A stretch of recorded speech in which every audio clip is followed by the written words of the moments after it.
Hello everyone, welcome to Melbourne Park. It's going to be a big day of tennis action once again here at the Wildcard Playoff. Great to have you with us around Australia, around the world on tennis.com.au. We've got three big men's quarterfinals coming your way, and also a young man who caused the upset on day one. He'll be in action today as well in Nick Kyrgios out on court 5. We're going to be bringing you plenty of highlights and all the key moments of that match as well. Brett Phillips alongside Peter Mercado. Good morning, Pete. Nice and warm already. It is. You're already getting sunburnt. Not a good sign, Brett, but yeah, the action will be hot on court as well.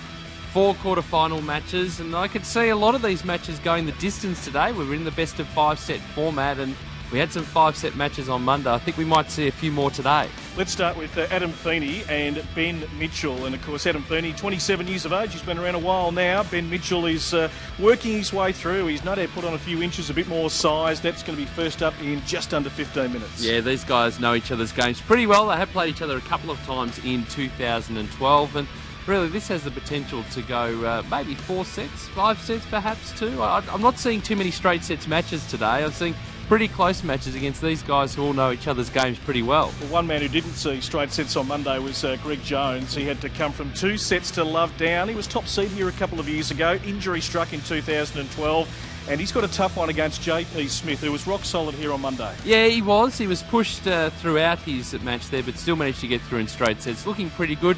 Greg Jones, it was almost shades of the Australian Open when he was suffering as well to get through that 5-set match. He went down in that one. He didn't want to do the same thing again. He got through on Monday, and he'll be looking to repeat the same thing here. You wonder whether the fatigue factor will come into play as the day gets warmer, but JP Smith, he's in excellent form at the moment. It'll be a pretty close match, but I give JP the edge there. Well, another man who also had to come from, way back. He was 2 sets to love down, Matt Reid. He was staring down the barrel against a young Victorian in Jacob Grills, but he managed to come back, winning 5. The first time he's won in 5 sets, and he's got Luke Saville this afternoon. So that is another quality matchup. Yeah, and you have to wonder whether there's any letdown factor as well. First 5-set match, going the distance. No doubt giving the ice bars a workout here at Melbourne Park, but tough match against Luke Saville, who was reasonably good without being super impressive. Did what he had to do to get through and grab the win there. And again, I'm expecting another close match here, maybe 4-set, 5-set match. Yep. Going to be a great day of tennis, and a top today as we take a look at the weather of 33 degrees. Going to be warm and sunny. Nowhere to hide, not much shade out on court today, so they're going to need to really be at their absolute best to cope with the heat. Well, exactly. The wind conditions were terrible on Monday. Not so bad yesterday, and today they should be okay for the players. I think they might be looking for a cool breeze as the day goes on, but I think you might just need to apply a bit more sunscreen there. All right, 3 matches for you here on tennis.com.au, and our man Adrian Franklin is going to be keeping a very close eye on court 5, Nick Kyrgios and Matthew Barton. Good morning to you, Adrian. Welcome. Thank you very much, guys. Well, as you mentioned, quarterfinals day today, and aren't the matches getting very, very interesting? Court number 5, Kyrgios playing Barton. Really intriguing battle out there. Now, Matthew Barton, we don't know too much about him. He beat Kokkinakis in the first round, and he was stretched in that one as well. But what was really impressive about the way he played was his big serving. Early stages of that first set, he was serving bombs, and his forehand as well, that was on fire. So expect him to come out today against Nick Kyrgios and try and do the same. But Nick Kyrgios, obviously, he is in red hot form. He won the 18s Nationals. He took out the number 1 seed, Sam Groth, and doesn't he get emotional out on court? After the very first point in that match against Groth, he shrieked, and he wanted to get under his opponent's skin, and it worked. So expect that to happen early stages of this one as well. So quarterfinals day, this one's going to be very interesting. I reckon Nick Kyrgios will probably take it in 4. Guys, also, don't forget Twitter. We're on that today. We want to hear from you. It's hashtag AO Playoff. Now, yesterday, we spoke with all sorts of players around Australia and around the world. We had Yamila Gaidasova. She was having a conversation with us for a couple of hours. So she was over in Tampa, Florida. So it doesn't matter where you are. Get on Twitter, hashtag AO Playoff. Guys, the tennis is not too far away. First match on is right after this.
Day 3 of the wildcard playoff for this year coming your way very shortly from a sun-drenched Melbourne Park.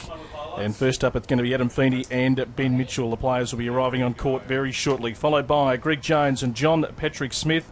A little bit later on today, Luke Saville to take on Matt Reid. And we're keeping a close eye. In about an hour's time, Nick Kyrgios takes on Matthew Barton out on court 5. Brett Phillips and Peter Mercado this morning. And Pete, we were blessed to see some great matches yesterday. We're going to roll some highlights of the girls' first round matches. And Ash Barty, of course, was in action. Also, Ashley Kerr. We had Jess Moore, as you can see on screen here, who was in very good form up against Nathan Baines.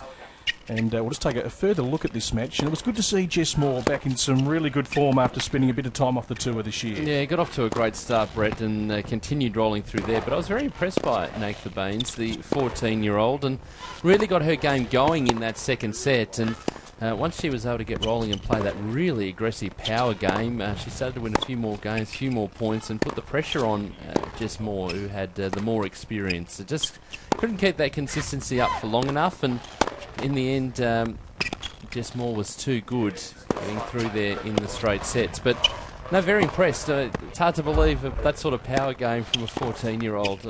Doing a lot of training overseas, a lot of training in the States, and hurt the game will continue to improve. Similar lines to Ash Barty, as we can see on screen here in our first match against Ashley Kerr, and she looks super impressive. With Olivia Rogowska now out of the draw, she's got to go in as the favourite based on that performance. A straight sets win and looked very solid from the back of the court, and played a great match, and as did Jess Moore here as well. Yeah, they were both in good form. Some frustrating moments for Jess, certainly in that second set, as Baines really stepped up her intensity and hit some really good winners and got herself right in the match, but it was Jess who was able to steady and close it out in straight. So, yeah, some good games yesterday. We also saw Olivia Rogowska in action, and we saw Sam Groth, the top men's seed, knocked out of the tournament on Monday. And it was Olivia Rogowska here who was also knocked out of the women's draw, and Tammy Patterson, well, I think we knew from the opening game when she held serve that she was coming to really take on Olivia. She was super attacking. Yeah, exactly, and Olivia coming off a big 4-week training block and obviously working on trying a couple of different things and adding more pace and more power. Sometimes it can take a little bit of time to get settled into a rhythm when you are trying some different things, but Tammy Patterson, full credit to her, played an excellent match right from the outset and put the pressure on, was able to put the pressure on Rogowska. They know each other's games pretty well, and we were talking yesterday about the fact that Olivia wasn't too happy when the two names were put side by side in the draw, so a good performance by Tammy, really good performance, and she can take plenty of confidence out of that into the rest of the draw and the rest of the week. So Tammy Patterson, the surprise, like Nick Kyrgios, through to the quarterfinal stage of the wildcard playoff for this year. She was super impressive, but Olivia Rogowska, we're going to see some good things from her, no doubt, in the lead up to the Australian Open, and a big chance to crack the top 100 in 2013. And Monique Adamczak, of course, the veteran of the tour now. She's been around since the year 2000. She was able to see off Abby Myers, but also we saw some really good signs from Abby Myers in that second set. Yeah, the Optus 18s champion. It took a little while for Abby to just get comfortable and get settled out there on court, allowing Adamczak to take the first set pretty comfortably in the end, but we saw some signs late in that first set that Abby was going to work her way back into the match, and boy, she did. She was allowed to play the game on her terms and really dictate the points, and the game of Adamczak dropped ever so slightly. So there was that little slump from Adamczak in that second set. Abby Myers getting on top, her confidence building all the time, but then Adamczak just did enough to get over the line, and that experience coming through, and the consistency towards the end from Myers started to drop off a little bit. There was a crucial break towards the end of the match, and Adamczak was able to close it out. So, look, a good performance, but the one thing I was really impressed with was the performance of the teenagers yesterday. Priscilla Hon, we were talking about, had a good win over Sally Pearce as well, and really great to see these younger players starting to make their mark now and really grab their opportunities. 14 years of age, I mean, that's phenomenal, isn't it? And there's some really good raps on Priscilla Hon. It's amazing. We've got, I think, 3 competitors overall this week from Townsville. Yes. We've been to Townsville. It's a great sporting Beautiful. town. So many elite sporting teams come from Townsville, but also might be producing future tennis stars. Well, absolutely, and a good tennis complex up there in Townsville too. It's right central. in town as well. So good to see, and some of the other results, Bojana Babusic grabbing a win as well, and also Victoria Rajic in the last match on court number 5. But very much looking forward to the men's quarterfinals with that match, Feeney versus Mitchell. Let's cross now to the Purple Wiggle in Adrian Franklin. Thank you, guys. It didn't take too long at all to mention the Wiggle, but I feel good in purple today, I do. Now, I wanted to talk a bit about the heat. It's going to be very warm today, top of around 33 degrees, but it's going to be much warmer on court. Now, both players coming up in this first match, Feeney and Mitchell, they're very fit, but what can happen, as we saw yesterday with Olivia Rogowska, although you might be as fit as anything, when you're down and struggling in a match, the heat can sometimes just irritate you that little bit more. So it will be interesting with the best of 5 set format to see who gets up early. If someone wins the first set and then maybe a couple of breaks early in the second, the opponent might start feeling a bit agitated about the heat because it's going to be very, very hot out on court. Perhaps they won't feel it as much for this first match, but particularly for match number 2 and then number 3 in the afternoon. The players are going to need to be prepared. Hopefully they've been training for this. A lot of the boys have been in Melbourne for the past couple of weeks, so they've been acclimatising. But I reckon the heat is a bit warmer today and over the next couple of days to come than it has been over the past few weeks. So keep an eye on that. I reckon on court today, it's not going to be 33 degrees. It's going to be more like 40. So we'll see how they handle it. Thanks, Adrian. Yeah, real test of endurance today in the very hot weather at Melbourne Park. Plenty coming through on Twitter. We'll read a few of those on the other side of this break, but hashtag AO Playoff on Twitter and communicate with us. We had a great conversation with Yamila Gaidasova, training in Tampa, Florida yesterday before she comes back to Australia. We'll take a break. The tennis not too far away here from Melbourne Park.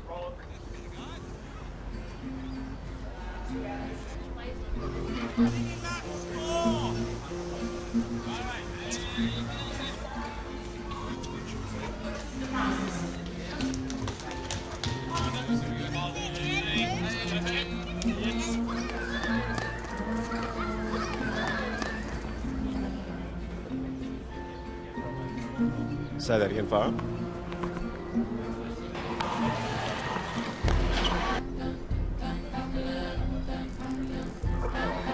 Good job.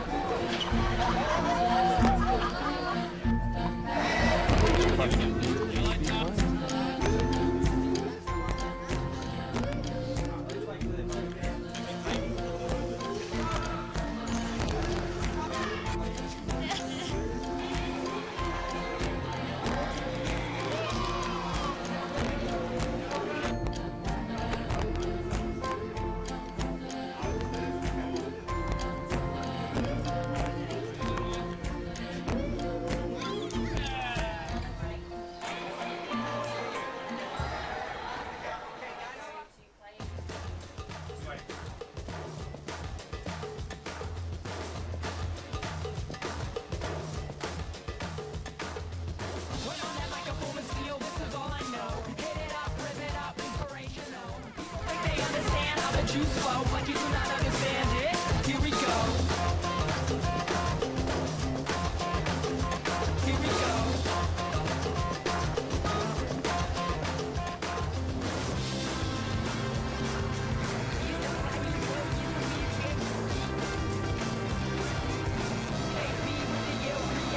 Ready? Play. At Australian Open 2013. Book a Ticketek now.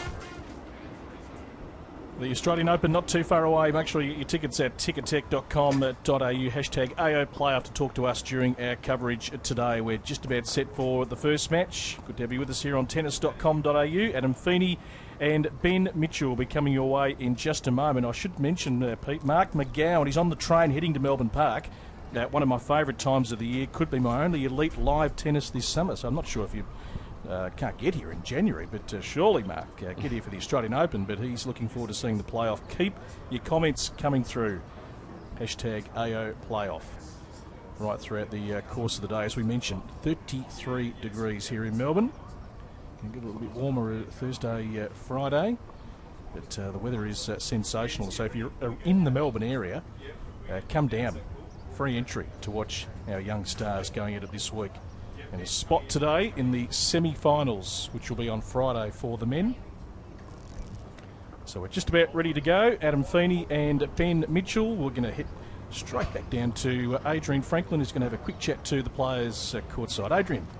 Ben, it's a warm one today. Would you prefer to play in the heat of the afternoon or get it done early on this morning? Doesn't really bother me. I mean, I like playing in the heat, so it's going to be hot either way. So yeah, it's going to be enjoyable, maybe. Play well, mate. Yeah, thanks. You're looking pretty calm. Ben Mitchell, he's already got the sun cream well lathered on. Well, he's missing an opponent at the moment. He's put a few inches on Ben Mitchell. He's obviously been able to break into the top 300 in the last couple of years. Yep. Now looking to try and take that next step. 209 his highest ranking. Now at 326. So we often see the fluctuations sort of between the 200 and the 400 mark in the world rankings. You can shoot up pretty quickly with some good results. You can dip the other way if you have a little lean period or don't play for a little period. But Ben Mitchell certainly shown the last 3 years one of the best returns of serve of the young Australians coming through. Had a really good start to the year and just sort of really started to build. In fact, it started to build towards the end of the year, I should say. Yeah. Really started to get some results happening on the Pro Tour and then was able to reach that success. Couple of futures events here in Victoria, at Bendigo and Traralgon, and that's what's lifted his ranking. But off to a slow start. Did a combination of qualifying for the Grand Slams and trying to play some ATP events too, but spent a lot of the time on the Challenger and Futures circuit.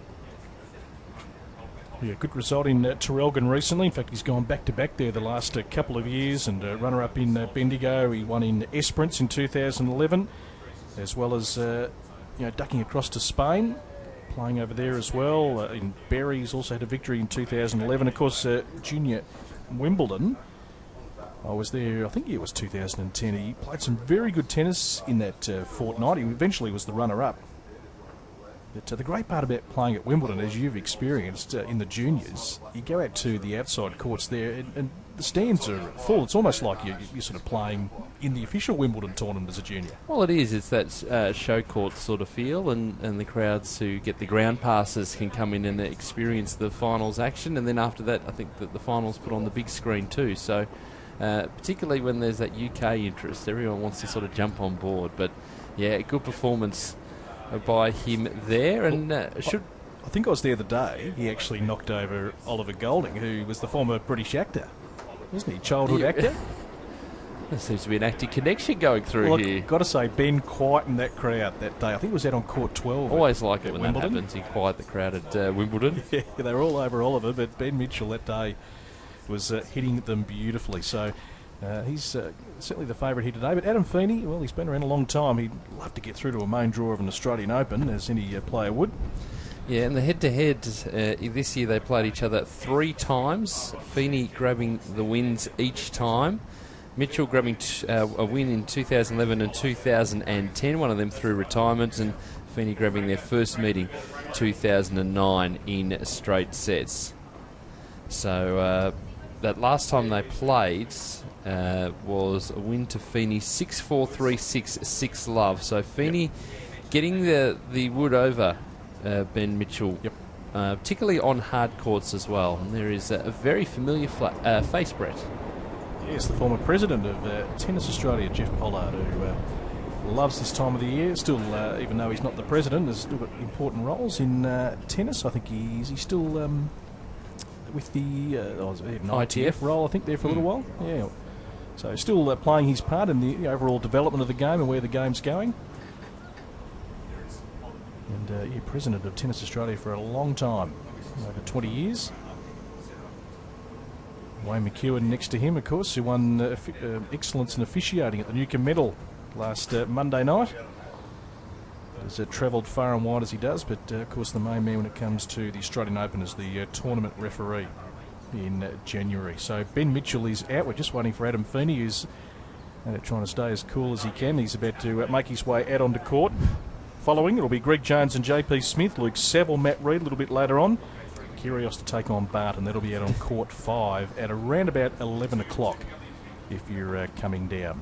All right, let's hear from Ben Mitchell's opponent. He is with Adrian Franklin.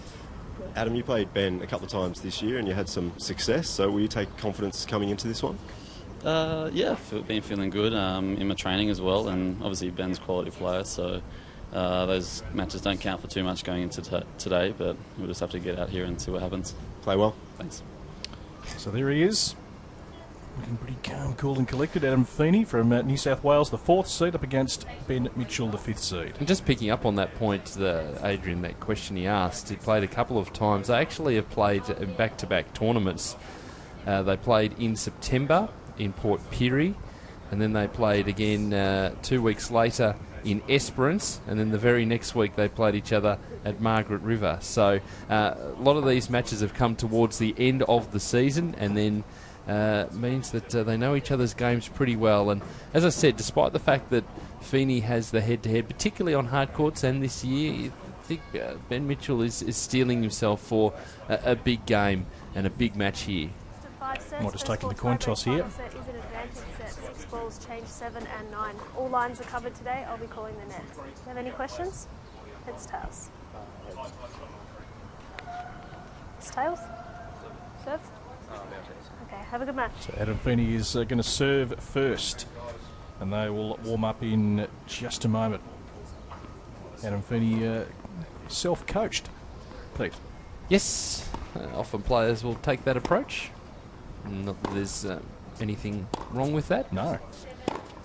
Often a matter of just finding a good hitting partner and to analyse your own game, and it's certainly an approach that some players are taking. Roger Federer, self-coached. He's one that certainly could do it. Yes, mind you, he did have obviously coaches along the way too. Coaches drift in certain periods. Yeah, when required.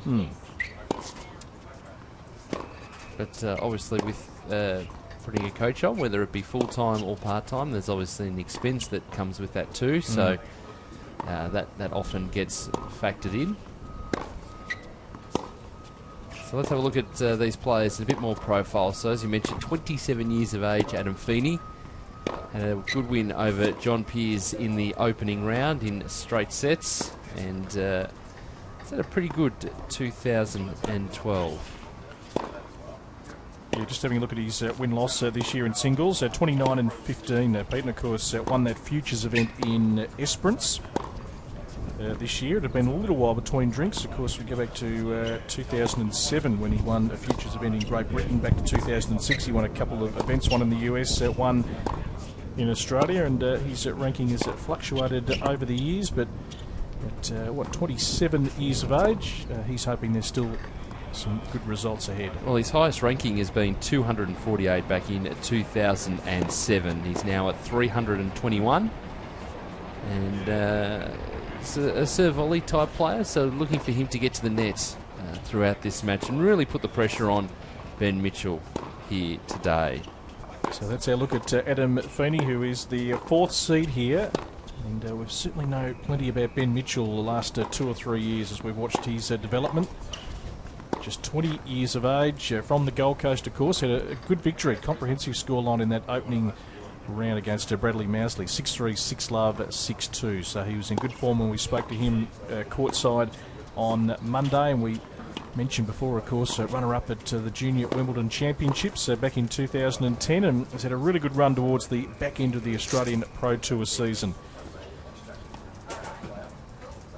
Had some good results with a victory. So it's a year that he's got a chance to really take the next step. There's no doubt he's filling out. He's always been fairly lean, Ben. Looks like he's put on a little bit of extra muscle, Pete, and he's a very good return. Now, they can serve wherever they like to Ben Mitchell. More than often, he gets a good racket back. Yeah, exactly, and just looking to keep that consistency through his game as well. And consistency of results really important. As we mentioned, towards the back end of 2012, we started to get that ranking back up after a bit of a lean period through the start of the year. And we're looking to keep that form going. And often a good thing to have played someone so many times before. You know that there's going to be no surprises out there and know what you need to do early. We'll take a break, and this match will be getting underway. The first of our quarterfinals live from Melbourne Park.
That men's final still fresh in our mind. It's going to be hard to top in 2013, but Still the Australian going, isn't it? Open every year finds a way to get better. Still going. We're looking forward to it. January 14. Do not miss it. Get your tickets now at tickettech.com.au. Not too far away from Adam Feeney and Ben Mitchell getting underway here on tennis.com.au.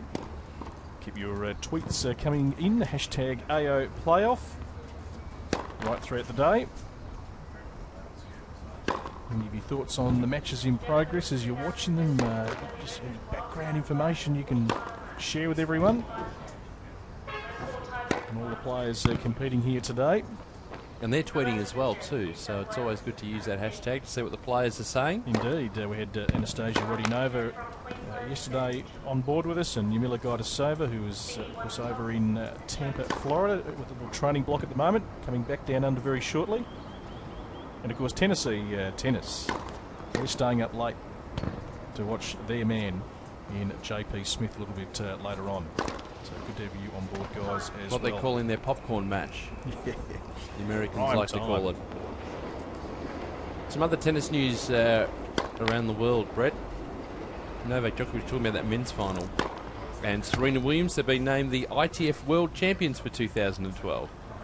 Indeed. And I also read yesterday about Novak that he is buying what's the oldest brand of cheese, or Yes, comes from the was it the milk of donkeys or something like that? well, he's starting a chain of That's- restaurants in Serbia, and he's just stocking up on all this cheese. I mean, he won about $10 million. Yes, but it's quite expensive This year. though, and he's cleaning out the entire supply. But he won $10 million this year. Yes, there's no argument there. Yes, So he the- can afford. I word- believe he can afford it. The word expensive doesn't come into it. But the supply is gone. There's only a limited supply of this stuff, apparently. He's backed the truck up and loaded up. How much do you reckon if you just park that on a pizza? How much do you reckon the pizza would cost? Tell you what, just the thought of all that cheese. How many zeros? How many zeros? Thought of all that cheese makes me feel a bit ill, to be honest. Yeah, but great recognition for he and Serena Williams. They'll be the two big stars in action. Here we go. Ready to go. Adam Feeney to serve first, a spot in the semi-finals. Just to tidy up on that too, Bob and Mike Bryan were the men's doubles champions, and Sara Errani and Roberta Vinci were the women's doubles champions. Philippe Pelliot and Taylor Townsend were the junior champions. Esther Vergeer won the world champion title for the 13th successive year. She lost yet? Well, I was about to ask you, because I interviewed her here last year, and she'd been undefeated for about, oh goodness, it must have been almost a decade. Great shot, 15 moving in well behind that forehand, Adam Feeney. Good positive start on serve.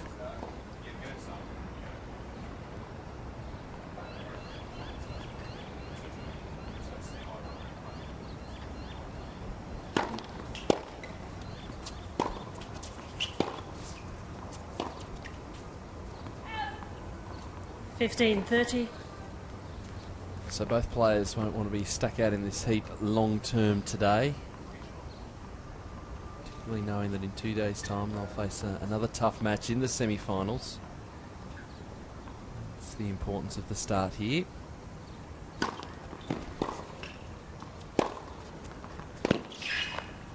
I think we're going to be seeing a lot of 30. that in the early stages of this match.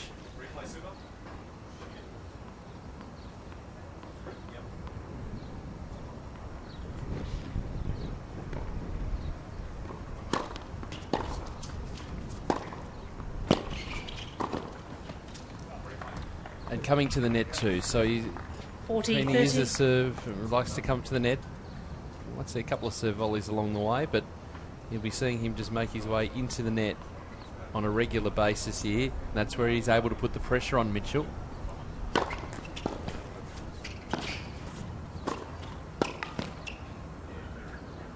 It's a comprehensive opening Game service Feeney. game for Adam First Feeney.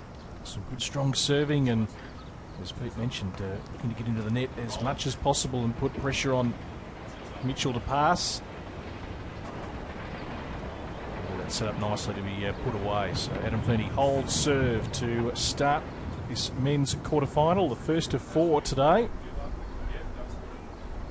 For a spot in Friday's semi-finals. Of course, knockout for the men and a day off in between, which I certainly need. A best of 5 format this year for the first time. Kelly to Court Services, just checking, do we have 2 players' towels on the way? Thank you. Ben Mitchell to serve. There's our umpire for today's match.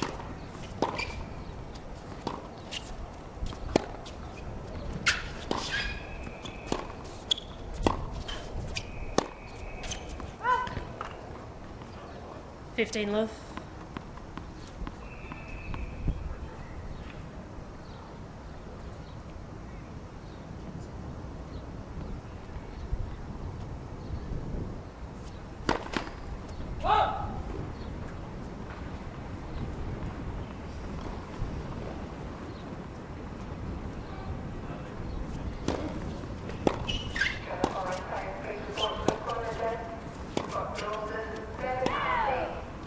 $15 all. One of the other things that might be working in Mitchell's favour today is the fact that he has lost those 3 matches. Obviously builds the confidence of Adam Feeney to know that he can win, and on a regular basis too. Serve.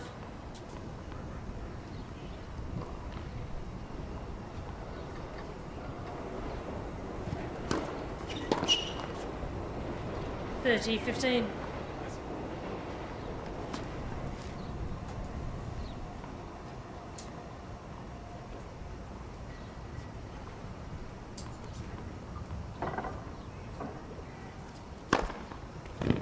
$40-15. So the first ace of the match.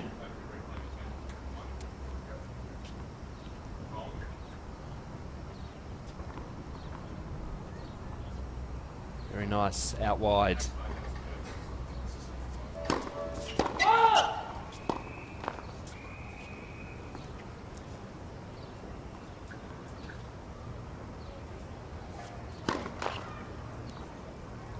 $40-30.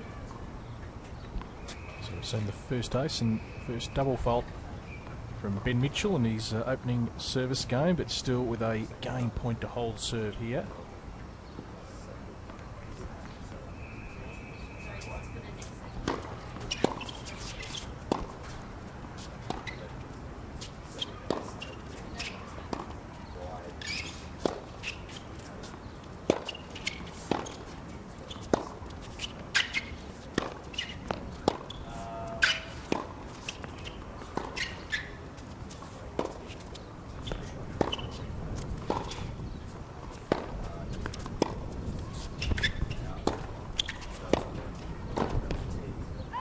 Well, Mitchell was looking for a call on the baseline. Came away with the game anyway. But the key here is not to stop. There is a linesperson there. They made the call of in. Have to keep playing. Yeah,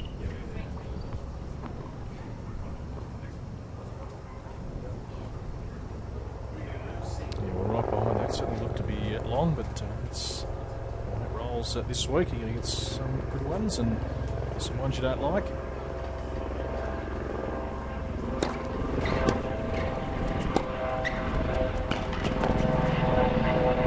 That's a great angle from Feeney. Again, looking to come forward, but instead of just hammering the ball into the corner of the court, put a bit of angle on it.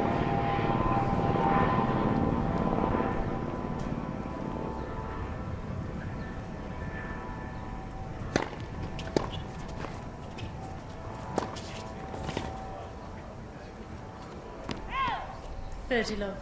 Again, the same sort of idea, being aggressive, making that move to the net, saying to Mitchell, you've got to come up with that big shot to get past me.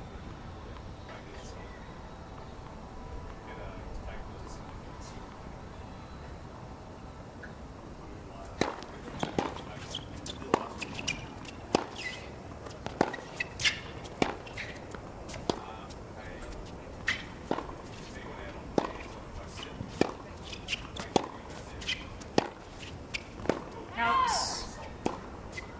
$40 love.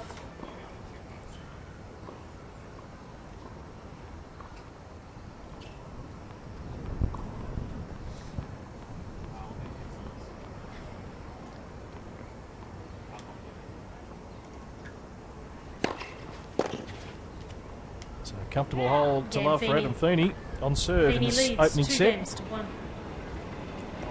First of the men's quarterfinals. Yeah, looking pretty comfortable on serve too, you got to say, at this stage, Brett. Again, making that move into the net for the serve volley. Great positioning of the serve too.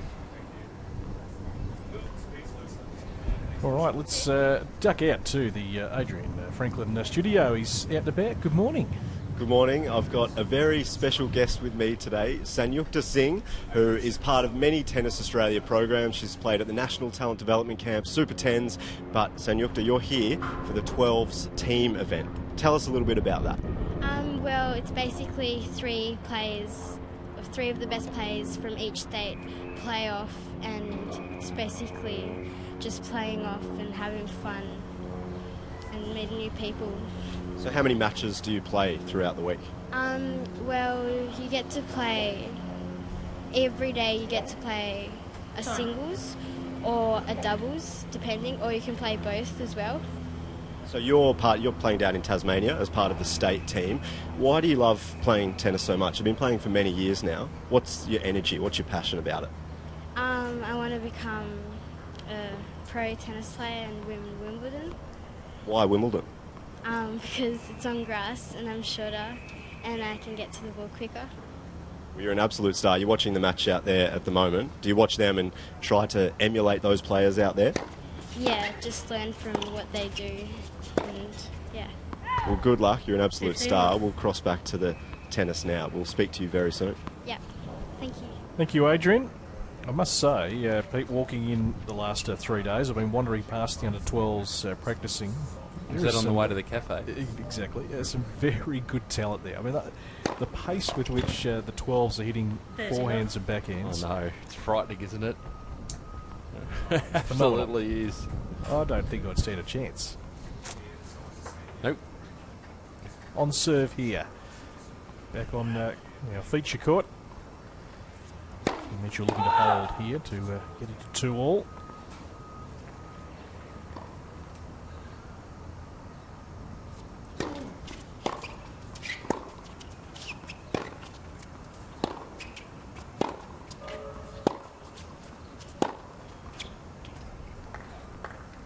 Nice. Taking that ball early.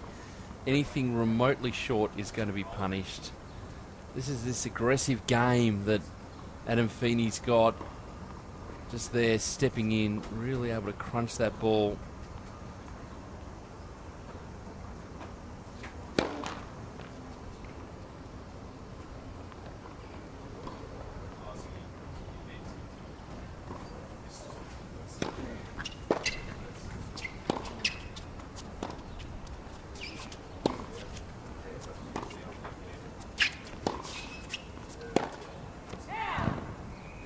Forty 15.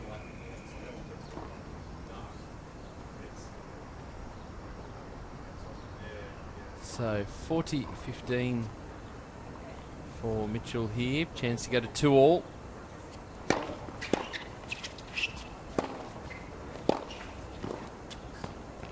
Oh, tough to pick up off the toes there. Great return from Feeney.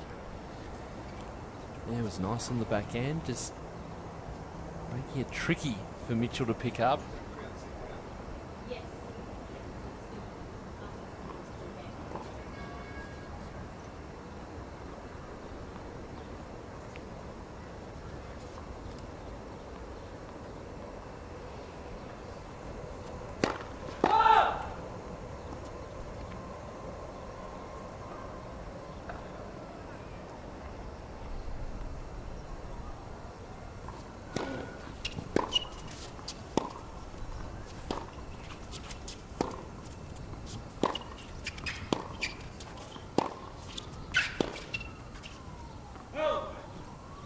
Deuce.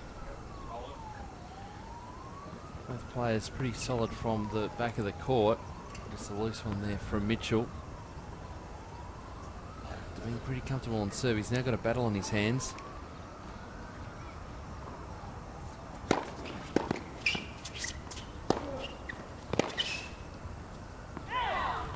There's that extra Advantage, Mitchell. strength you were talking about earlier, Brett, with Ben Mitchell. It's that big first serve, really able to set up the point. And while the focus might be on his good return of serve, he's starting to build that pace on that first ball.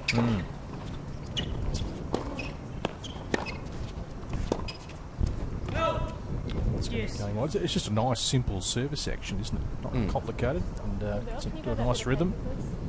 Generates some good power, good placement. Well, that's the key. If you're going to have a simple service action, it's building up that pace.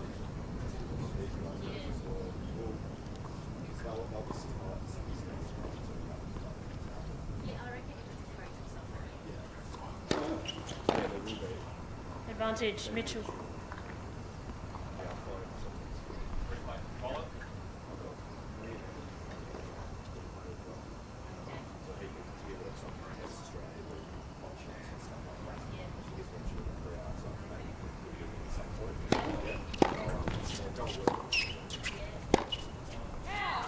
Game, Mitchell. Just wide again on that forehand. 2 games all. Losing a bit of control, but good hold from Mitchell under pressure. We're all square. Just some other tennis news, Pete. Rafael Nadal confirming his return in December to an exhibition event in Abu Dhabi that are coming through overnight, which is, I'm sure, going to please the organisers here. Hopefully he can get through that period.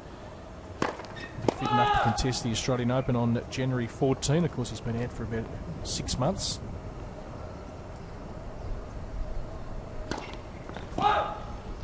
It starts on December 27. Yeah, that's good field too. Djokovic, Murray. Been a traditional lead-up event. Now that exhibition in Abu Dhabi, just a way to break up the trip on the way to Australia, I guess. Speaking from experience. Yes. So it was a little bit more leisurely. Somebody was playing tennis in that heat.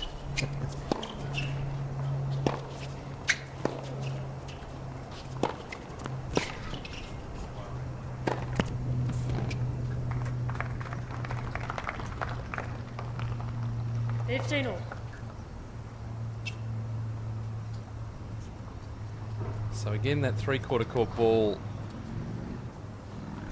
just doing the damage for Feeney, able to pick that up nicely. Good hands at the net.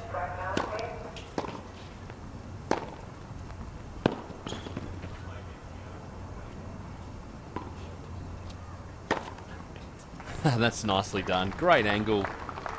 Tough playing those overheads from so far back in the court. Yeah, you can see they're really getting Mitchell out of the picture. It was a good effort to get the lob back and stay in the point, but see Adam Feeney there with an eternity to see which way Mitchell was moving and place it accordingly.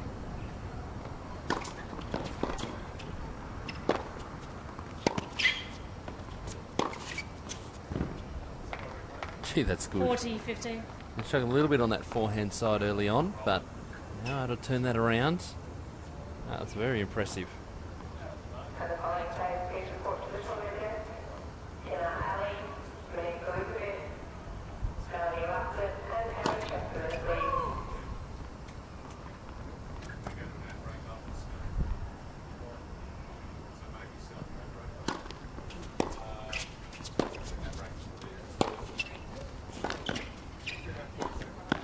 Well done. Great chance that Mitchell's had to come in. 40-30.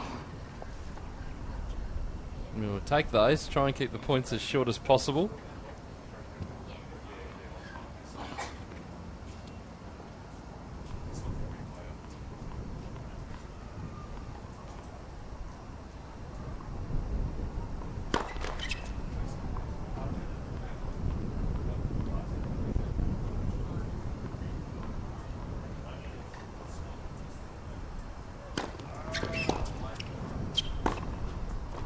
Once again, Game Feeney. that ball Feeney leads 3 games to 2. three-quarter court and was able to put it away. Well done, Adam Feeney. He's eager to get in as much as he can. 3-2 on serve.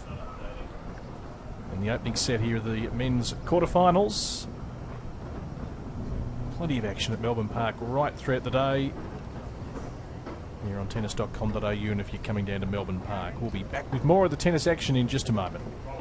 The best tennis players in the world are coming for the Brisbane International presented by Suncorp. Are you? Enjoy live bands and family fun in the Tennis Central Entertainment Precinct. And free selected travel with Translink. Brisbane ready, play and book a Ticketek now.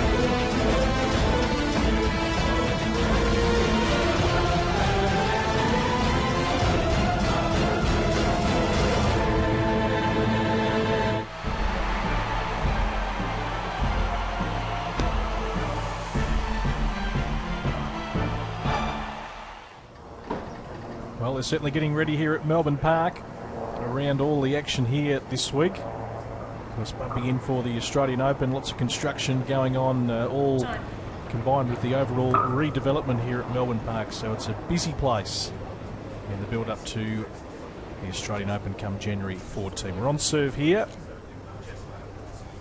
with Adam Feeney leading at 3 games to 2 against Ben Mitchell, the 4th and 5th seeds, winning their way through to the quarters.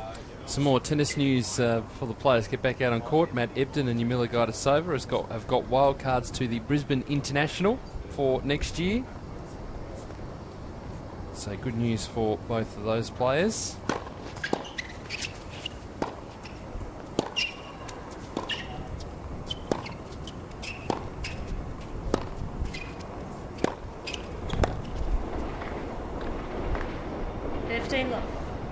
Well, 2 players, Pete, who'll be looking for a better return in 2013. Matty trying to get back to his highest ranking, I think, was around about 70, 75 in the world, and he'll be trying to get back to that level and improve it. And we, of course, spoke to Yaka on Twitter yesterday, who very keen to put in a good 2013. Obviously, a real confidence player and a great ball striker. It just didn't quite go her way this year.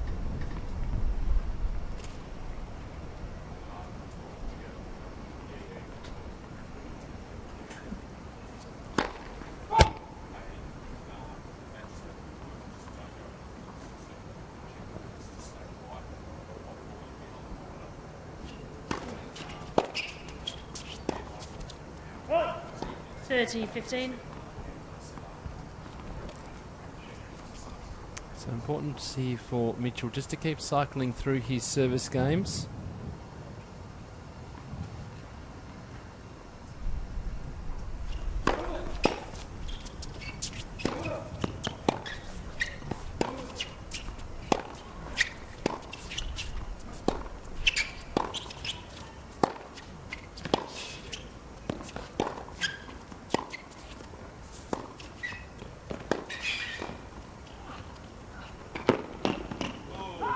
Just missing. Terrific hands from Feeney at the net. 30 all. A great court coverage by Mitchell. Fitness will come into play as this match wears on. Yeah, common pattern. We see Ben Mitchell doing lots of the running.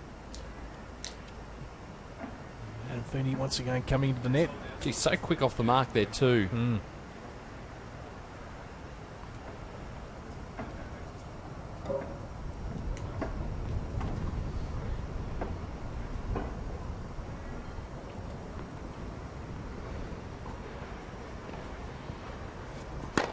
That's impressive.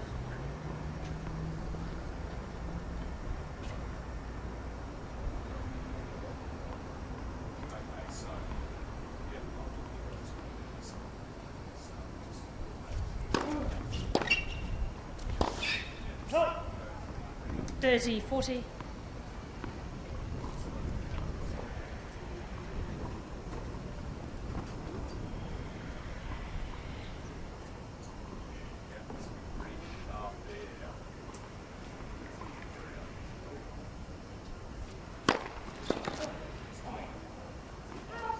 Deuce.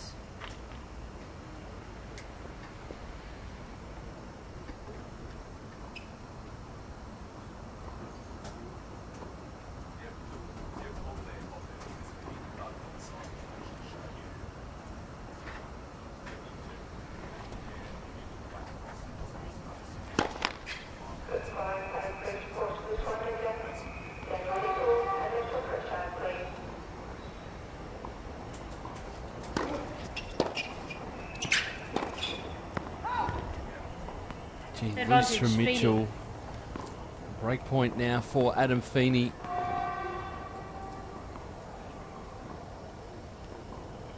Been putting himself into a good position, but just that loose forehand up the line.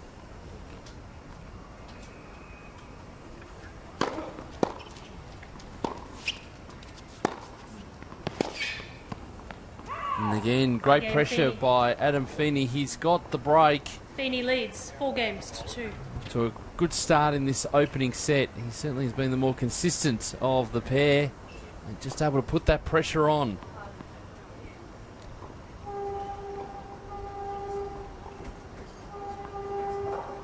Hashtag AO Playoff to get involved with us here on our coverage today. Brookie's back. Looking forward to watching all the men's quarters. Mark McGowan, who is catching the train into Melbourne Park, he thinks Ben Mitchell in 4 over Feeney, Nick Kyrgios in 4 over Barton, JP in straight sets over Greg Smith, Greg Jones I should say, and Lucas Seville in 4 against Matt Reed.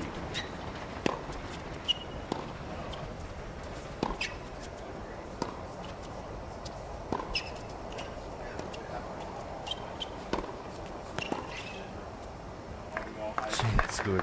Good flick of the wrist. 15 love. Mitchell doing the right thing by coming to the net.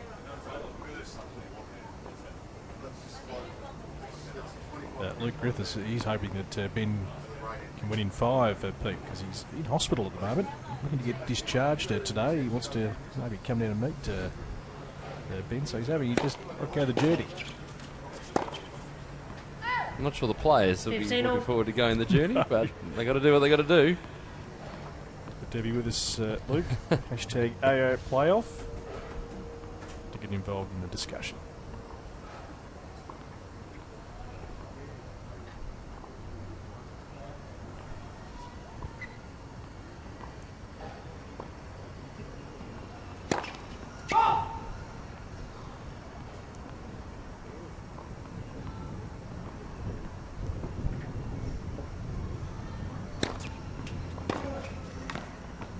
Yeah, good pick up there. That ball sat up. Mitchell getting into 15, position 13. early. Just the step across. That's something he'd be working on in training on a regular basis.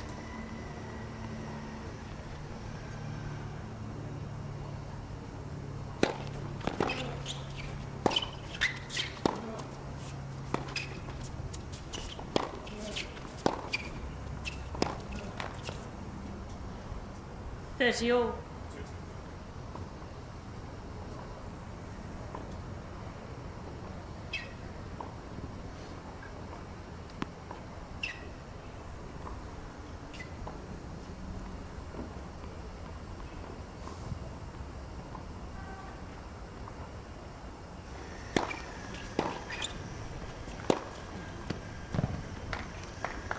Cranked up the power then, 40, Feeney. 30. Set up beautifully for him. The off forehand. Right into the corner.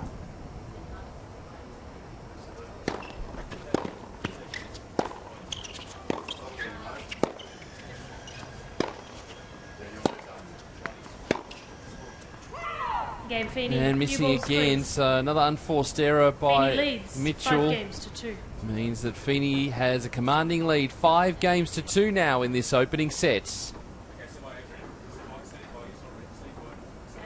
Beautiful day here in Melbourne, and good to have you with us here on tennis.com.au and Tennis Australia's YouTube channel. We're going to head out to Adrian Franklin, who's got Jess Moore alongside him. Adrian.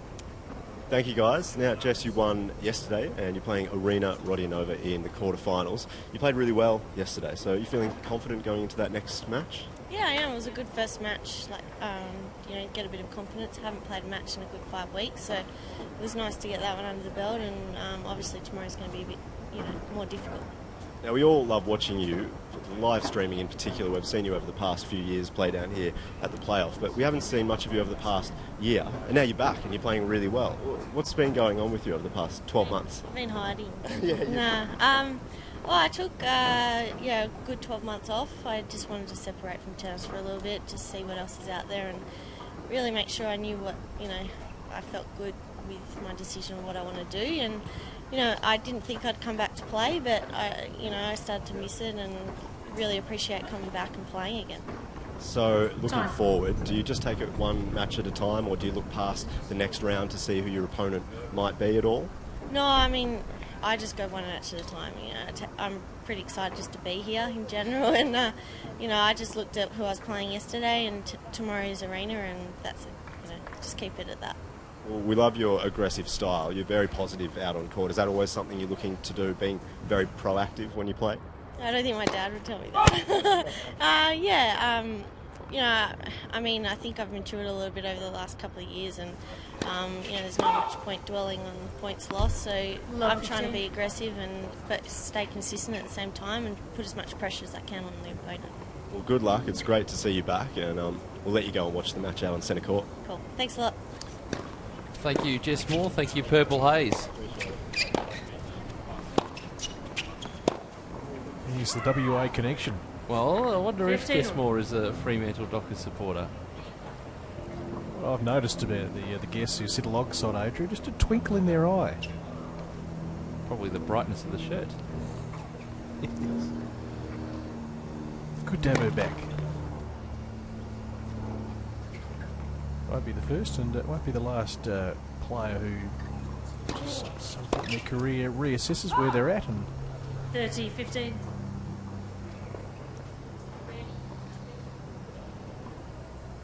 does it look at the road ahead and whether they want to stay committed to tennis, all the travel and being away a lot.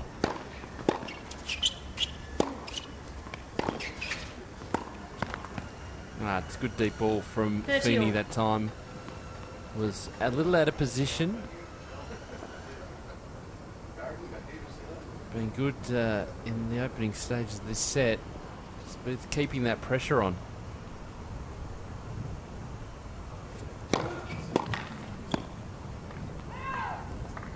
$40-30.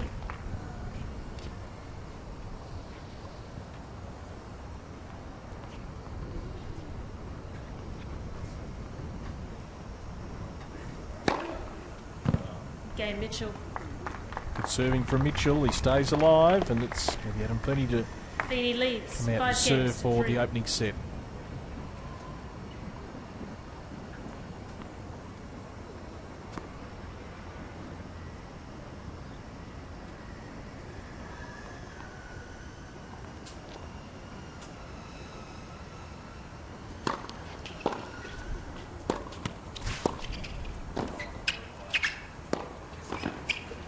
Terrific hands at the net from Feeney again.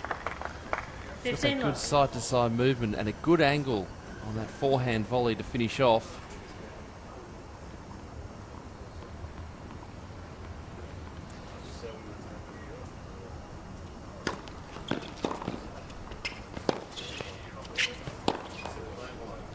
$30 love.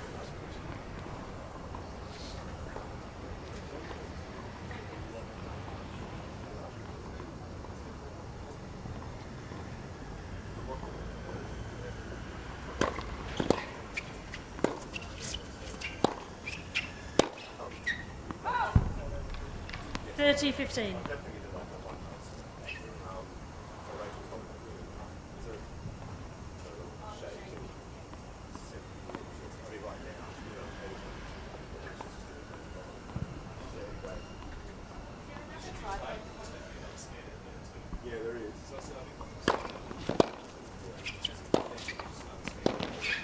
Nicely done.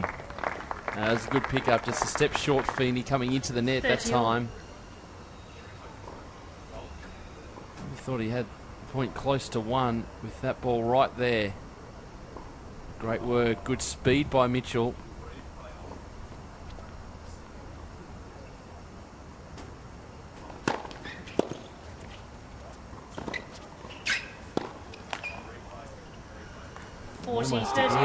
Almost again. He knows it too. Missed opportunity. Yeah, that's the frustration coming out. Long time to think about that.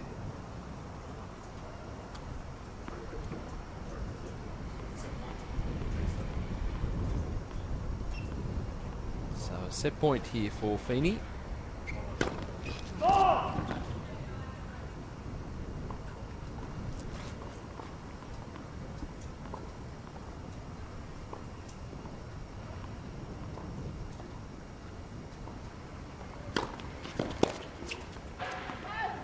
Game And versus gets there. Feeney. So 6 games to 6 3. games to This 3. opening set going the way of Adam Feeney in our opening match on our feature courts this Wednesday at the Australian Open Wildcard Playoff.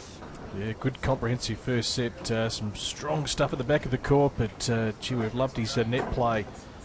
Adam Feeney, who's trying to get in as much as possible, and for a large chunk of that opening set, Ben Mitchell's certainly been on the run. We're going to take a look at some of the highlights of the opening set in warm conditions here at Melbourne Park, and as we see, Adam Feeney quite often getting in, but when Ben Mitchell's got onto that serve, Peter's been able to really generate some good power, but generally Feeney's been able to dictate the points. Yeah, he has. And see Mitchell here stranded behind the baseline again. It was a nice put away by Feeney. He's almost unstoppable at the net. There's a one passing shot from Mitchell, and that was in the game we just saw. A great side-to-side movement. He's got some great speed around the court, Ben Mitchell. But what he'll be looking to do is keep Feeney pinned well beyond the baseline. And at the moment, Feeney is just too strong at the moment. And there's that core coverage again at the net. Just got great hands. And that was set point going to Adam Feeney. 6 games to 3. Yeah, we certainly enjoy watching players who are prepared to come in, mix it up. You know, it's something you don't see a lot No, of we on the don't. tour these days. Exactly right. Time. Of course, best of 5 in the men's draw this week, so plenty of tennis to be played here. Second set, Mitchell to serve.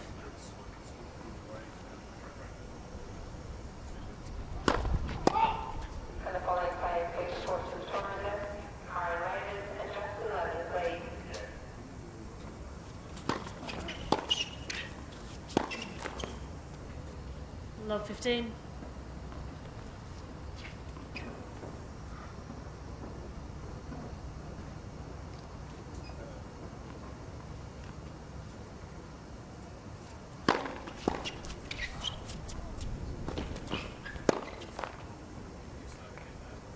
All.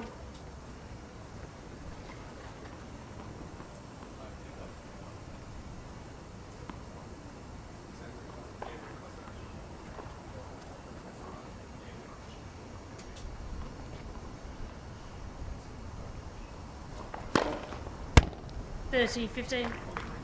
So important for Ben Mitchell here just to get off to a positive start.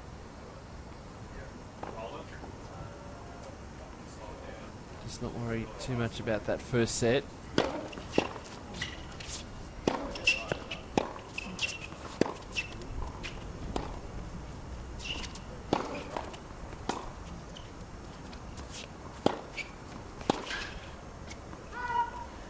Different dynamic with the best of 5 set matches here, so there's still a very, very long way to go, and the mindset needs to adjust slightly for both players to be able to either run out the match or to get back into it, knowing that there's plenty of time still.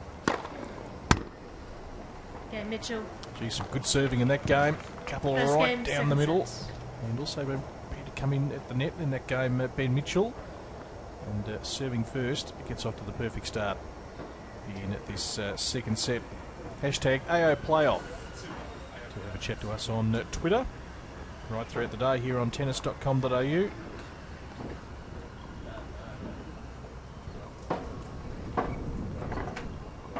And for those heading down to Melbourne Park who are watching in Melbourne today, Nick Kyrgios, Matthew Barton, that is going to start in around about 10 minutes' time out on court number 5. We'll be bringing you Greg Jones and JP Smith. Luke Seville and Matt Reid will be the final match this afternoon. So 4 men's quarterfinals.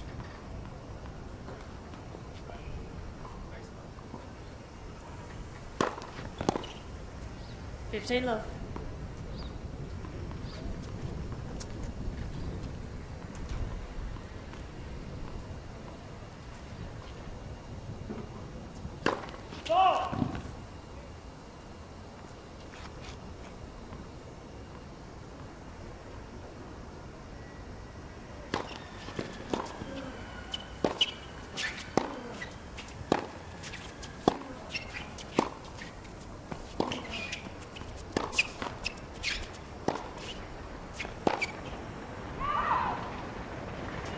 15 all. Cooking that forehand. And he was right.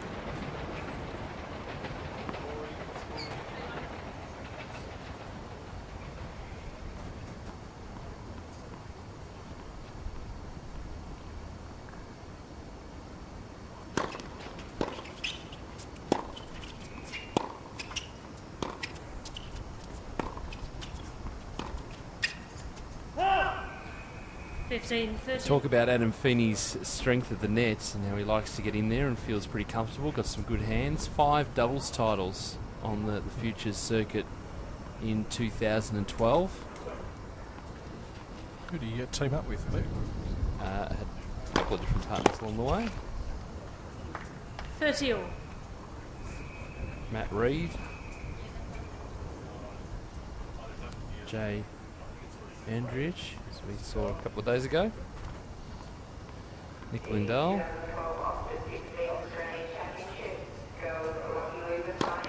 Partnered with Sam Groff. Adam Hubble.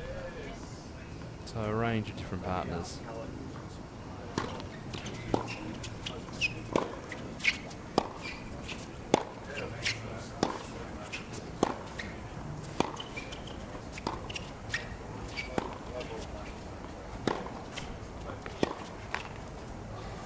Handy play to have on your doubles team, particularly just doing some sharp work at the net.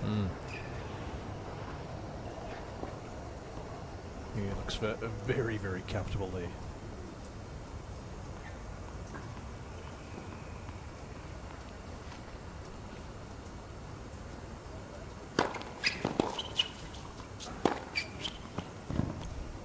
In the corner, declared good. Then he holds. There are lines people on each line of the courts for the matches from here on in.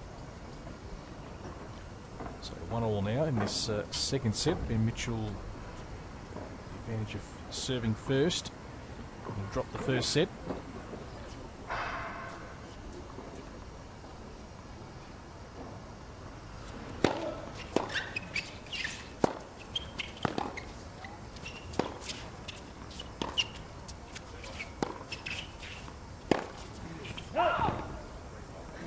Look.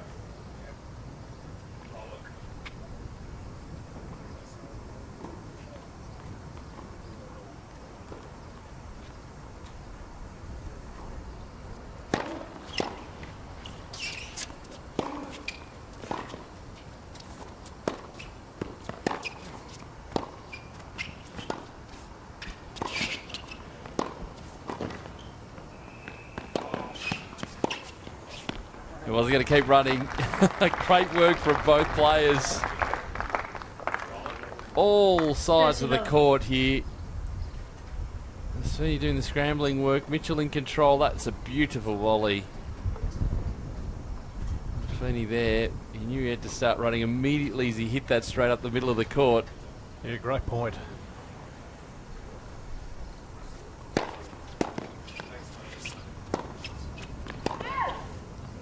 $30, $15.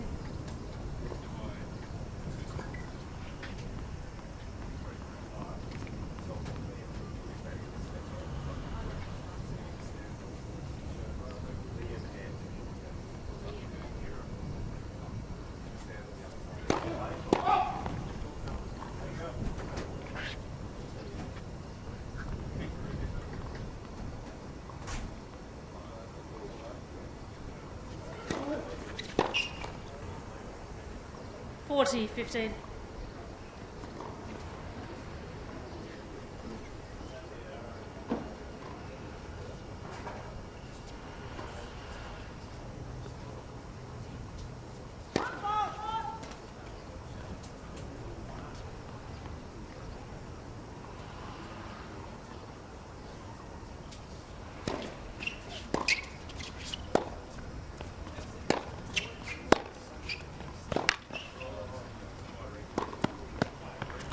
Great setup. That's exactly what he's looking to do. Mitchell leads 2 games. Just keep Feeney pinned beyond the baseline. Certainly, it's a different approach, isn't it? Now with Mitchell, he's trying to get in. We can see the opportunity starting to build up there too. Yep. Yeah, Pete, I've got a question for you. Yes. When people meet you, do they ever... We might have to come back to this very loaded question I'm about to ask. Because we're going to shortly head out to Adrian Franklin, who's out and about with Kyrgios and Barton to start very shortly out on court number 5. Go on. Games Go on, ask the question. Yeah. Do people ever tear up when they meet just overwhelmed? No.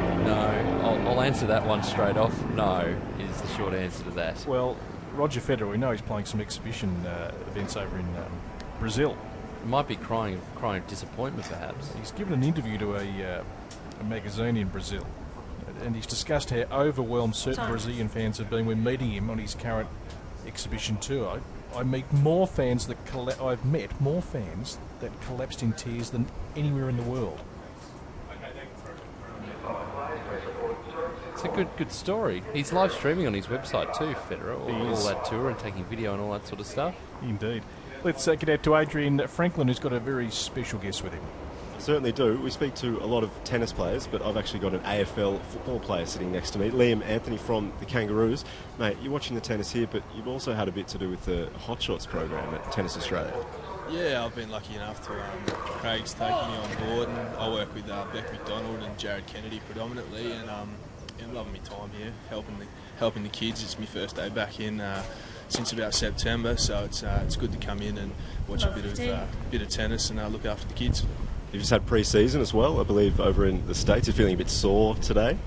Yeah, mate. Got back from Utah on a Saturday morning, and the club hasn't really given us a bit of time off. Straight back into it on Monday, and had a couple of tough days. So today's our day off, and I thought I'd come back in here and talk to Jared and Beck and see what my plans are for next year.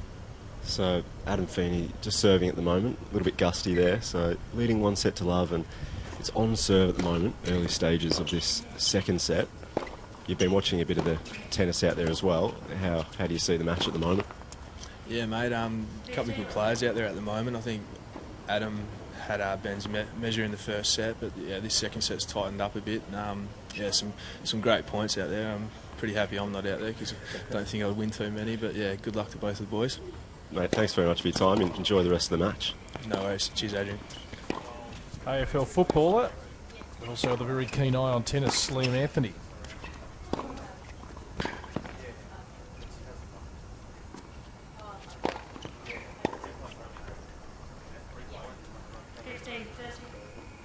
Nice work by Mitchell. Did what he had to do with that overhead. And he's getting a play on it, but not a very good one. And Seb was moving into the corner of the court trying to read it.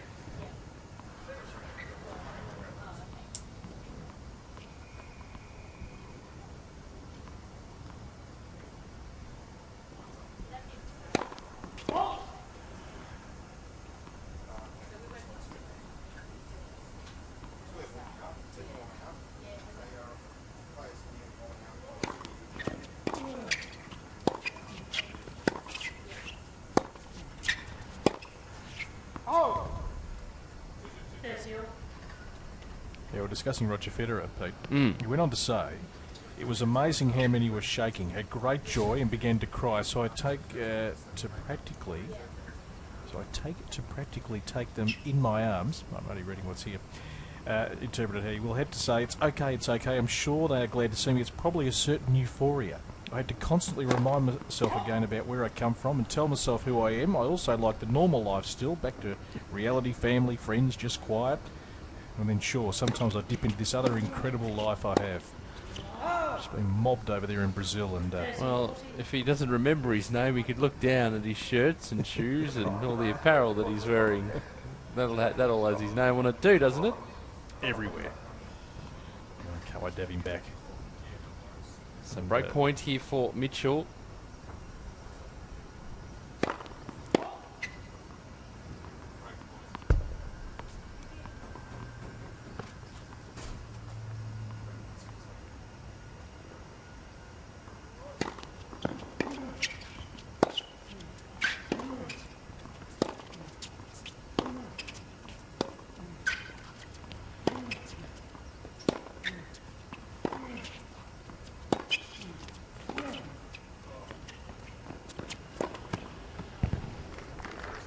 snuffed out. A long rally, both players really attacking from here. I like that off forehand by Feeney.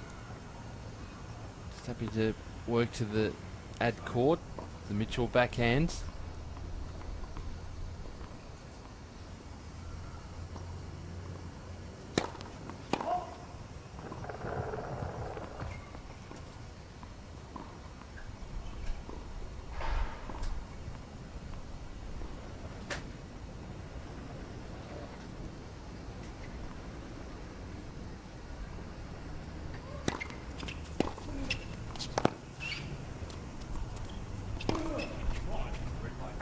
Nicely done. So taking advantage of the short ball now, Ben Mitchell. And there's that return we've been talking about.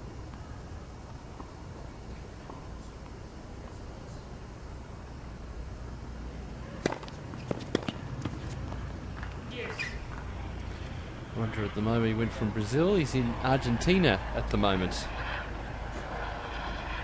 Going to play a match against Juan Martín del Potro. Yeah. The tennis never stops. We have the girls there as well, Sharapova and Azarenka, Serena Williams.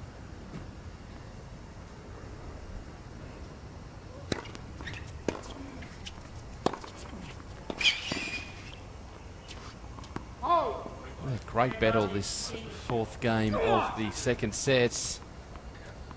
Frustration from Mitchell, just trying to get that point, get that break point. Now it's a game point for Feeney.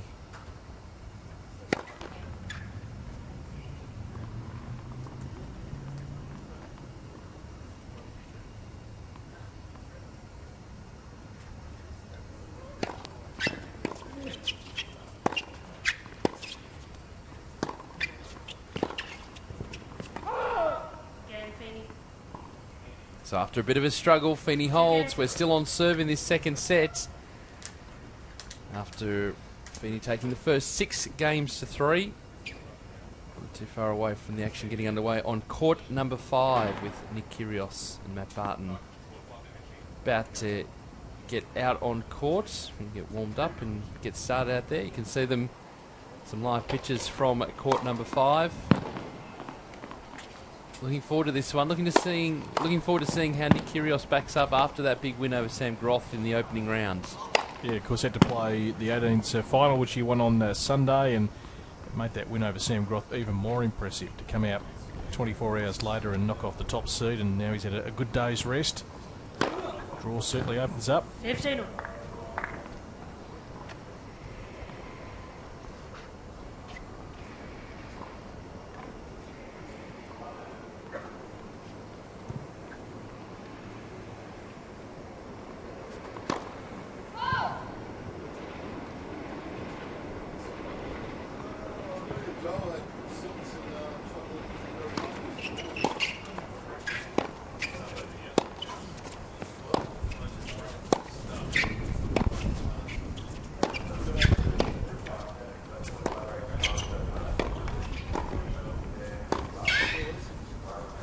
Good work by Mitchell.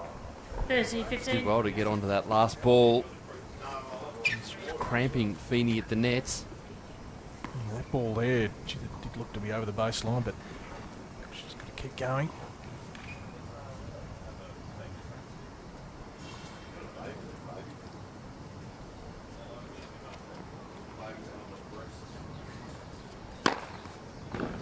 Forty, 15. He has generated some great power on that serve. Ben Mitchell has got some very valuable 3 points.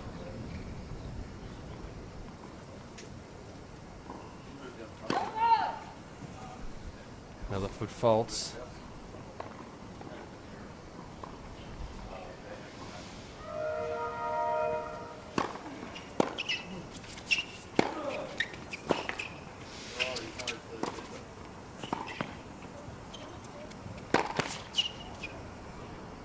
Tough overhead to 40, hit, 30. heading backwards. Nice work by Feeney, just the right height.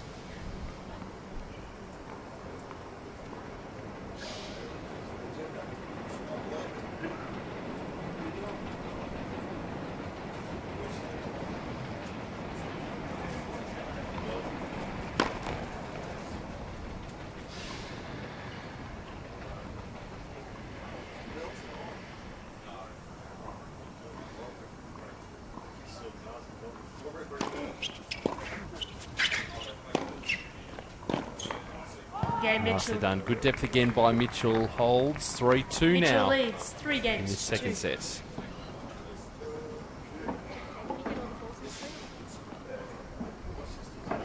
Live pictures from Melbourne Park. This is day 3 of the wildcard playoff. We got underway on Monday with the men's first round matches. The girls were in action yesterday. Guys, can you roll all the balls in, please? And men's quarter-final day today. And just recapping yesterday, Tammy Patterson, Priscilla Hon, Monique Adamczak, Victoria Rasic, Jess Moore, Marina Rodionova, Bojana Babusic and Ashley Barty all making it through to the quarter-final stage. Hashtag AO Playoff if you want to get involved with us. And we're just going to show you one here. We mentioned a little bit earlier Mark McGowan. I think he was on the train coming into Melbourne Park. Might already be here. I think he might have arrived. There's a good little crowd in the stand. Here he is, Mark McGowan, 84. Signs already better for Mitchell in the second set. His serve is becoming a weapon, and he's much more aggressive off the ground. I think we'd agree with that. We've certainly seen him come into the net a lot more as this set has unfolded. Thank you, Mark.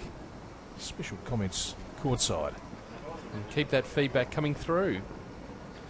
Hashtag AO Playoff.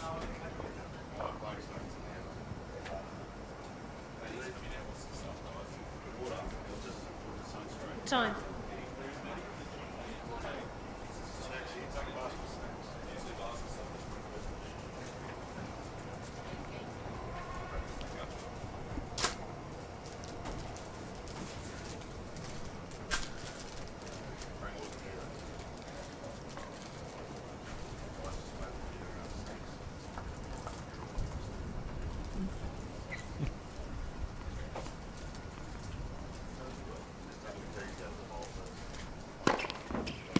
$15 left.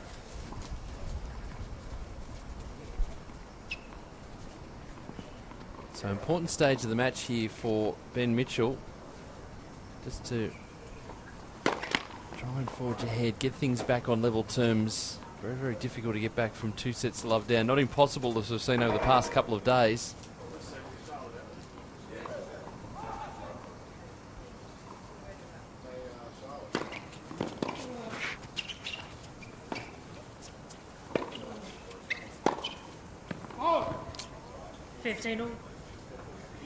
Very, very hard to maintain consistency over long periods of time in across 5-set matches. Those down sort of periods, just to hang on to concentration.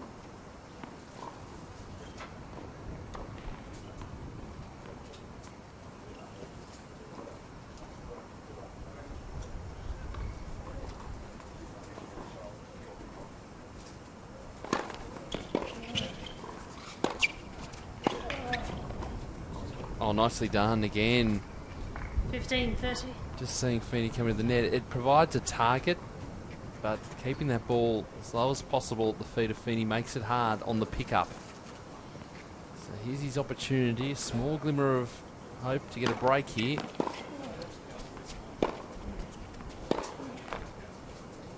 $30.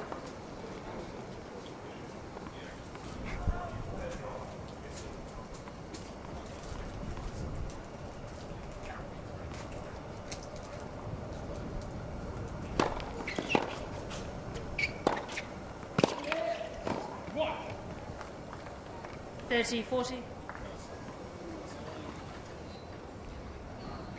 So, breakpoint opportunity here for Ben Mitchell. Crucial stage now, this second set. There's going to be 2 sets to love down.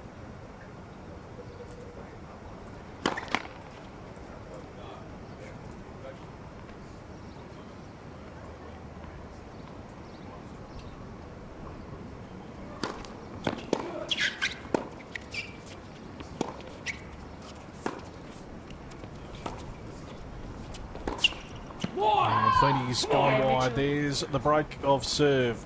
Mitchell leads. For Ben Mitchell, 4 games to 2. He's got a nice little advantage now in the second set. 4 games to 2. Feeney coming in once again. So we heard Mitchell there in the background just pumping himself up. He knows it's an important time of the match.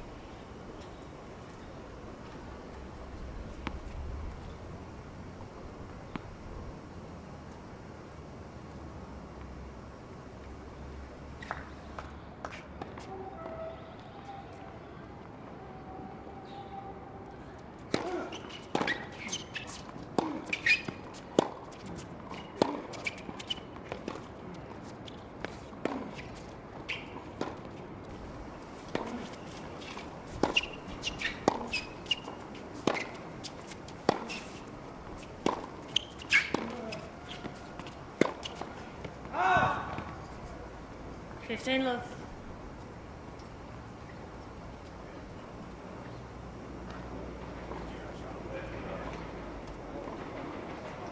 So Mitchell's serving has been the key in this second set. Looking for a quick service game here. Faults.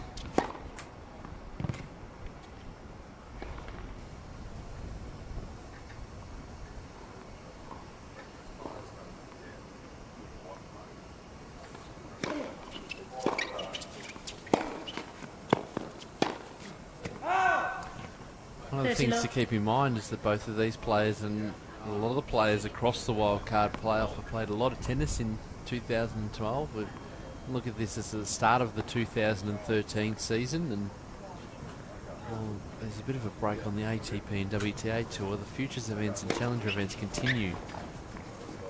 40 love.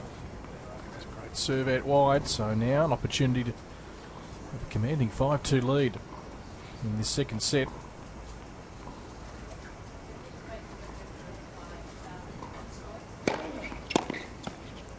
Powerful deep serve again from Ben Mitchell. 5-2. Mitchell leads. Second set after Adam Feeney took the first set 6 games to 3. So the tide has turned here. The fourth and fifth seeds going head to head. Can you roll the balls in, please, and bring the towel over? This match to be followed by Greg Jones and JP Smith. Luke Saville taking on Matt Reid. We're going out to court number 5 now because Adrian Franklin's been replaced. Very, very happy to have Charlotte James on board to keep an eye on the match happening out there. What's the latest, Charlotte? Well, this match has just started, guys. Games are going with serve at the moment. Barton's just held serve pretty easily to take a 2-1 lead over Nick Kyrgios.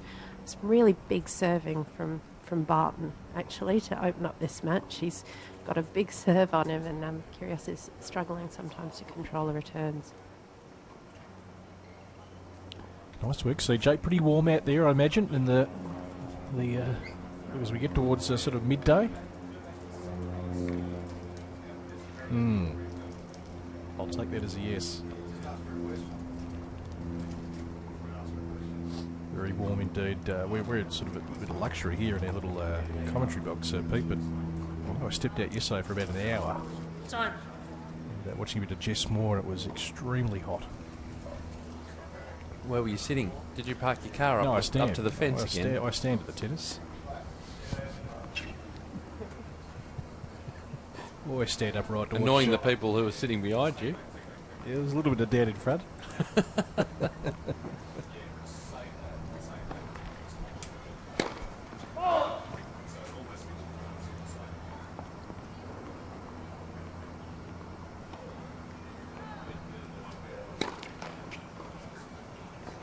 Love 15.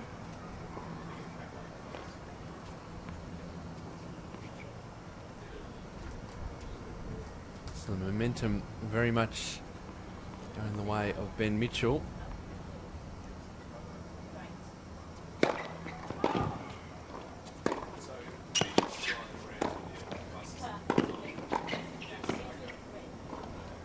Oh!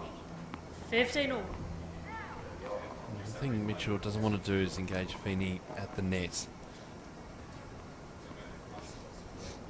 So to come up with the big shots. Fault.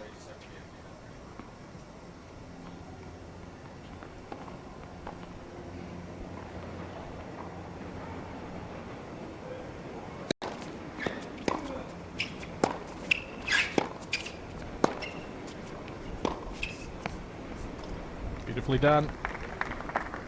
Double-handed backhand. Nice control.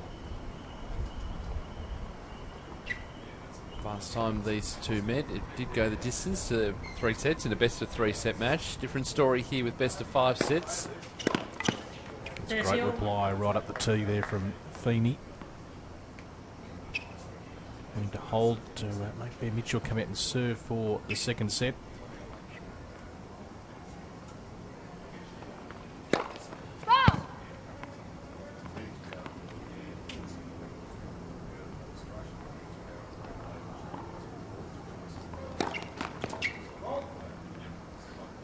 30, I 40. know that Adam Feeney's a pretty powerful player. Red, or Ben Mitchell. Have a look at this. Oh. Good power by Ben Mitchell. Feel it.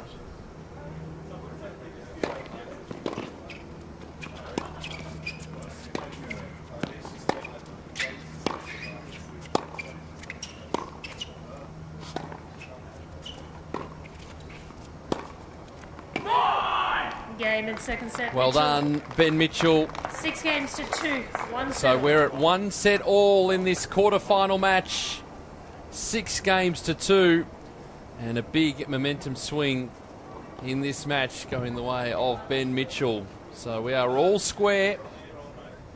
And a very, very interesting match unfolding on our feature court today. He's played super tennis in the second set. Knew he had up the ante. Ben Mitchell, you do not want to be 2 sets to love down. His serving has been a real feature, and his ability to get into the net more, as you said, Pete, not engage too often with Adam Feeney, but when he's had his opportunity, he's certainly been able to take it. Exactly. Not engage with him at the net is the key there. We saw Feeney come to the net, be able to control the points from there. And as we take a look at some of the highlights from that second set, you can see how he got back on track. Just a reverse of what happened in the opening set, with Mitchell able to control the points, the ability to get to the net, take that short ball. We can see it there.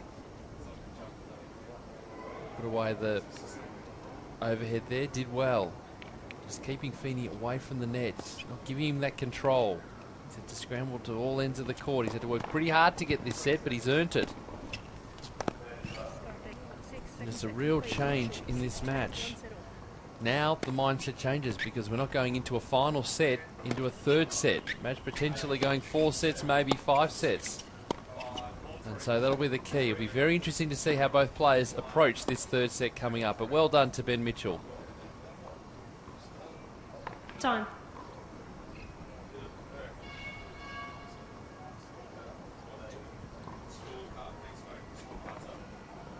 So that is the state of play here. 4th seed and the 5th seed. We're expecting a close match. Yeah, not much in it with this pair.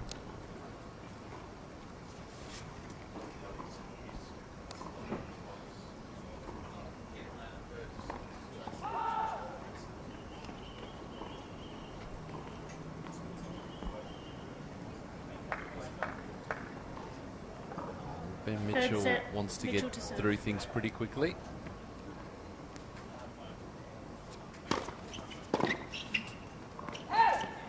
Love.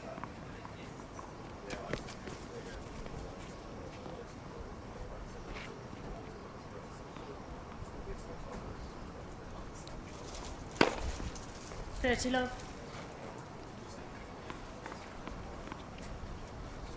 So Mitchell now knows he's got control of this match. It's on his racket. Next, first serve.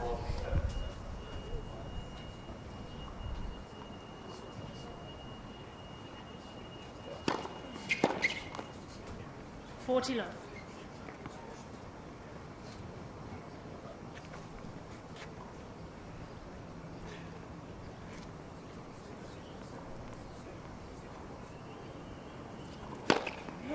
Good start for Mitchell. First game, confident third start set. in this third set.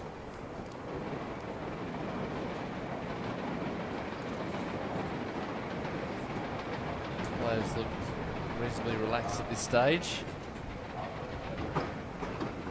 You can see just in the top corner of the screen there, the school kids arrive. We've had a number of school kids come through over the past couple of days, but getting the Melbourne Park experience. No doubt they'll be going on some tours and playing some hot shots and all of that sort of thing. A great way to end the year for all these school kids. Oh, it certainly is.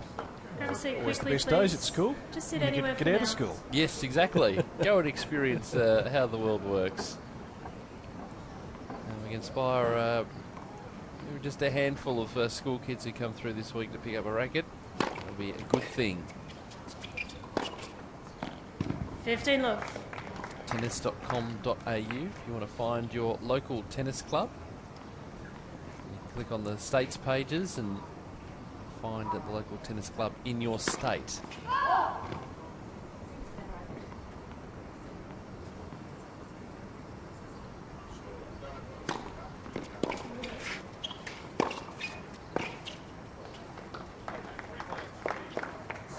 Love.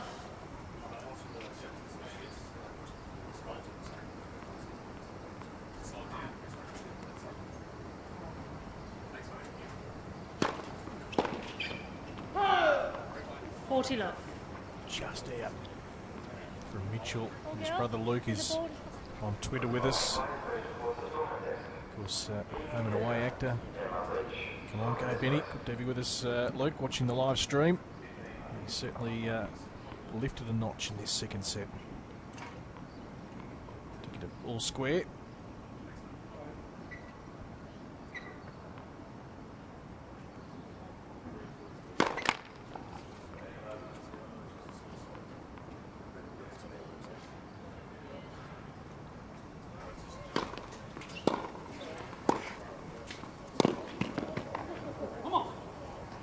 Good fight back from Feeney here to get this back to 1-1.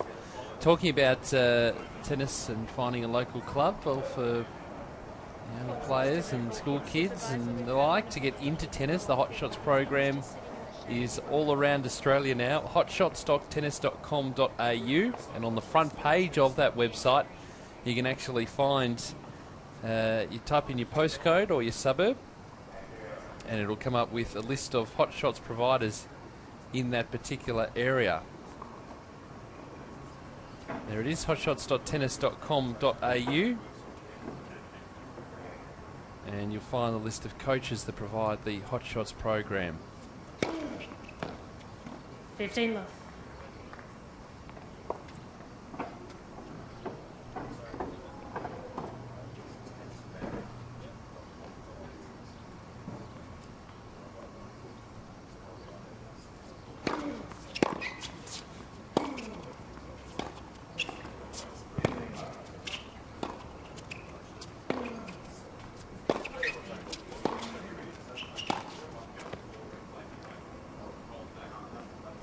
The other thing too is that the Hot Shots program, if you're new to it, it's a modified court, and there's been some great shots actually over the past couple of days that are sort of floating around in cyberspace of some purpose-built Hot Shots courts. Smaller setup, younger players, low compression balls.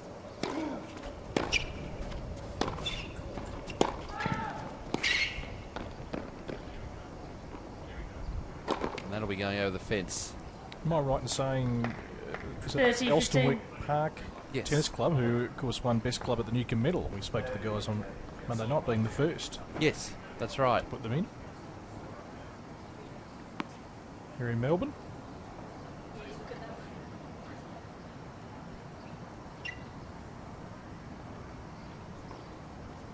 So hotshots.tennis.com.au is the place to go to find out all that information.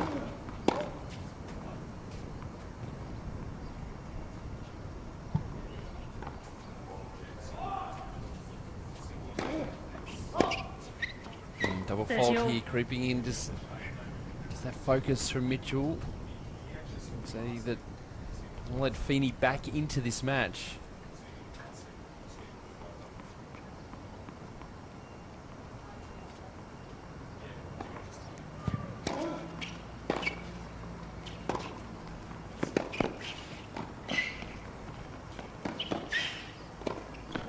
Got there. Yeah, nicely done from Mitchell. 40, 30. Good court coverage from both players. And the set up.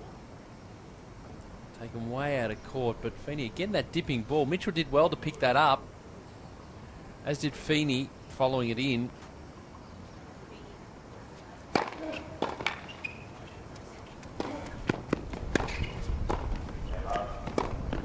Oh, well done. One of the points of the match from Adam Feeney. Ben Mitchell didn't play a bad point here, taking that ball on the rise. Could have been a little deeper there, but following it into the net, doing all the right things, putting the pressure on Feeney, making him come up with the big shot. Is that the best shot in tennis? And the Wooshka, backhand up the he line. did. aesthetically to watch that. You could watch that all day.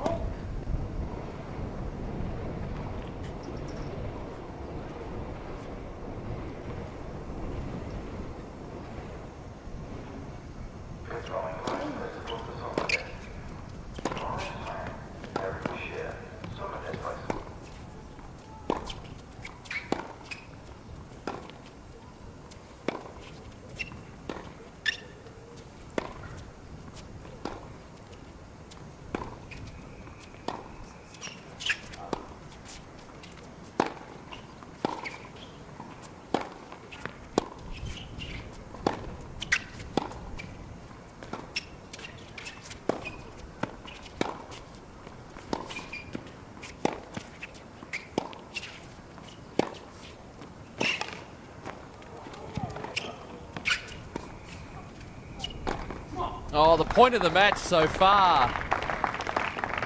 Great work from both players, and we're starting to see their very best tennis now. Feeney.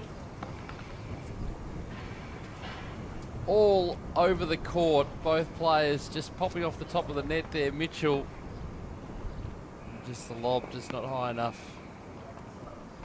Great work from both players. Both deserve a bit of a breather, actually. I think that's why Ben Mitchell's taking a little bit more time. They have worked super hard this game. Break point, Feeney. It's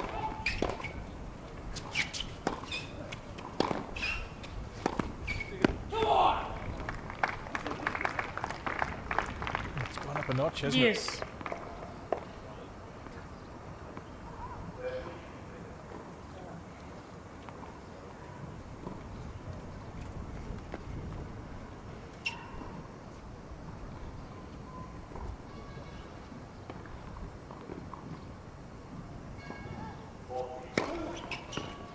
Great Advantage, serve. Mitchell.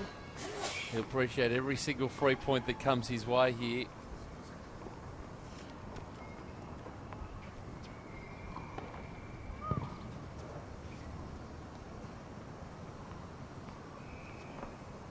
Break point down to game point up.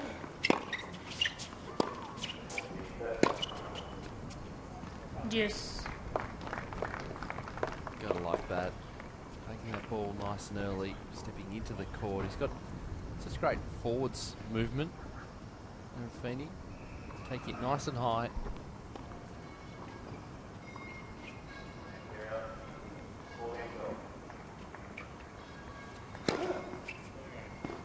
Advantage, Mitchell. Nice. Second ace in that corner.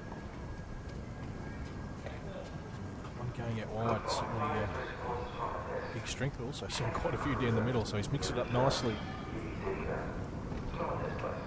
with Mitchell.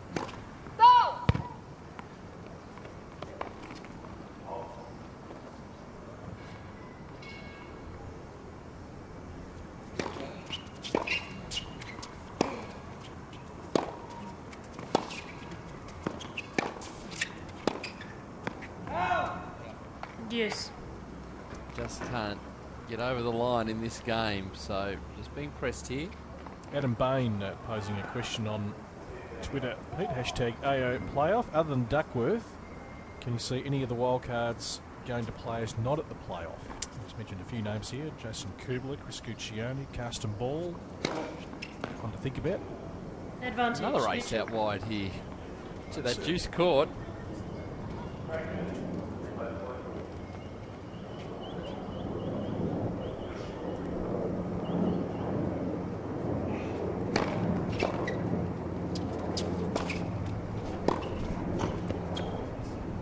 Now he gets there. Well done. Mitchell holds after a tough battle. 2 games to 1 Mitchell now. leads 2 games to 1 in this second set. In terms of other wildcards, what's your gut feeling? Generally, they go to players who participate here as a reward. Have a look at the current state of play to see how many we've actually got first. Absolutely. Yeah, we're going to get back out to Adrian. Oh, the purple haze. Franklin, yes, he's standing by for us. Thank you, guys. Now, I know you've both got your subscriptions to the Australian Tennis magazine. Now, I've got one copy in my hot little hand here. This is the December edition. So, if you jump on the website, so tennismag.com.au, you can subscribe to this one here. You can see Leighton Hewitt on the front there. There are stories Marenko Matosevic, Olivia Rogowska, Sam Stosur. They're all in this one. You can also get the iPad app as well. So, jump on tennismag.com.au. You can get all the information on the December showdown and whether Leighton Hewitt can go another year or so. So jump on right now and subscribe. It's all in there. I know you've both got your copy and I've got the iPad. I'm just going to have a little read right now, so I'll let you know what's in here. Is your article in there this time, Adrian? No, I didn't get a gig, so I've had a couple of pieces in there, but not this time. Stay tuned. All right, look forward to that. Well, that was actually going to be a good setup there. As a matter of fact, I've got 5, he was going to say. And I'm just going to read my articles now. It's a great magazine, beautifully edited by Vivian Christie. And in fact, the last month edition, fantastic article on John Blom, the chair umpire who travels the world. We interviewed him on radio here in Melbourne on SEN, and geez, does he go to some interesting places.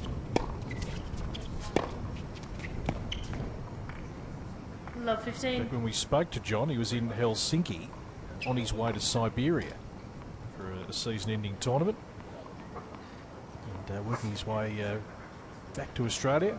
He'll be here, of course, across the fortnight of the tennis.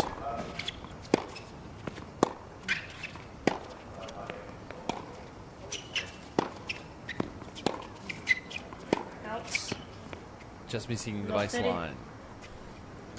So Mitchell now just wrestling back control. That was a tough pickup, that tough game. Holding for 2-1. Again, just the rate dropping slightly. Unforced errors from Feeney here.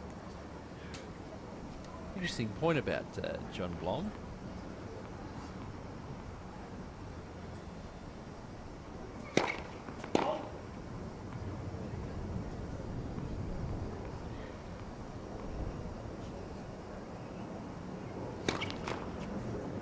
Three break points now for Mitchell.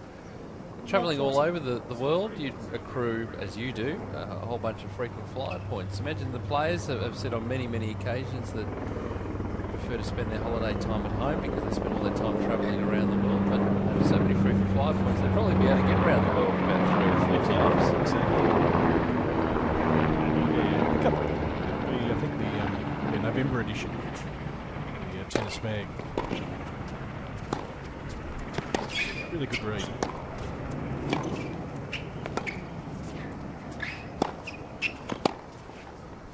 I think he was talking about a tournament in India. Just a couple of the local Mitchell cows. leads 3 games to 1. Kettle walked into the office. just they were sorting out the field. All part of the job. So Mitchell breaks 3 games to 1 now in this third set. It's really looking good, and time for Feeney to respond.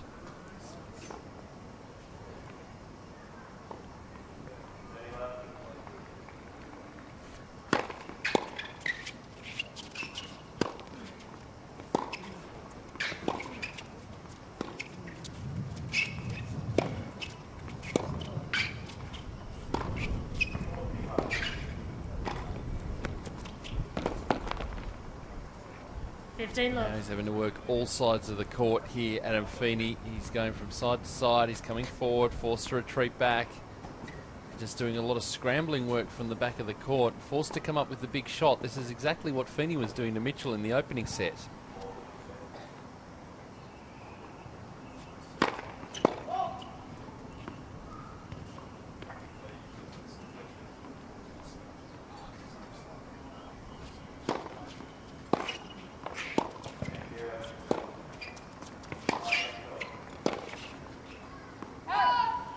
The other thing about the iPad app for the tennis, looks spectacular on the screen. Very, very easy to read.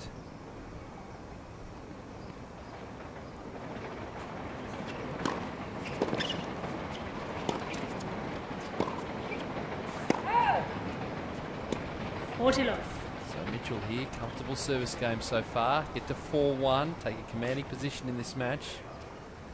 But if you're a person who doesn't like clutter, like your good self, nice just to have it all on the iPad. Very economical. That's great. High quality magazine. If you're not subscribing, I'd suggest you do, because you get the Australian look and the global look every month. Everything you need to know about tennis. Okay, Ben Mitchell, a perfect game. Holds to love. Mitchell leads 4-1. And he has really got the upper hand now. Adam Feeney looks just a little bit dejected right now as he heads to the chair.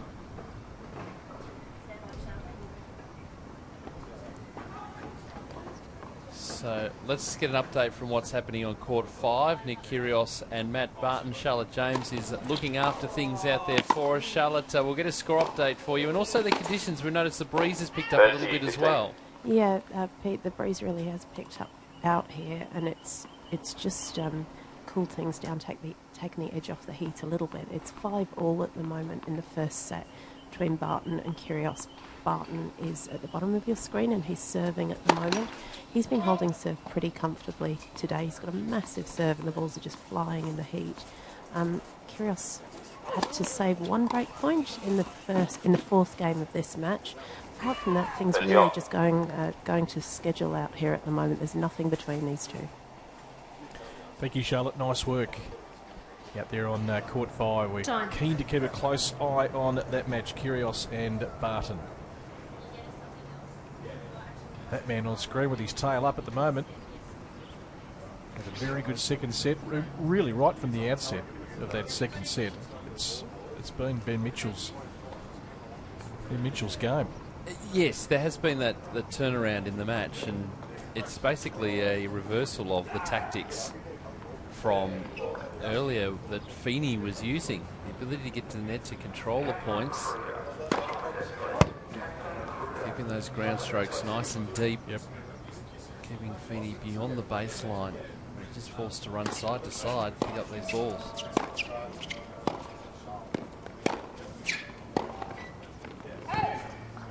Look.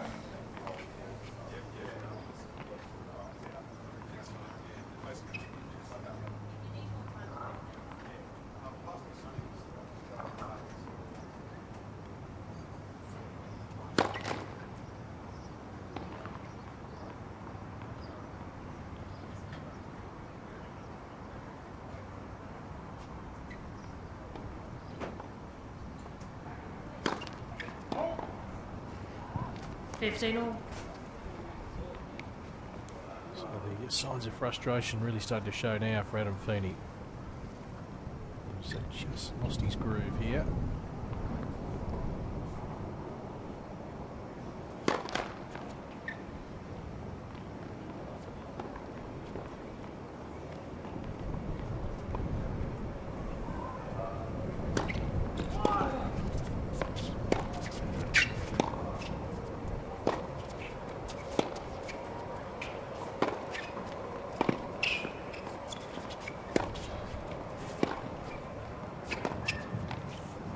Sails into the net, just a loose backhand shot.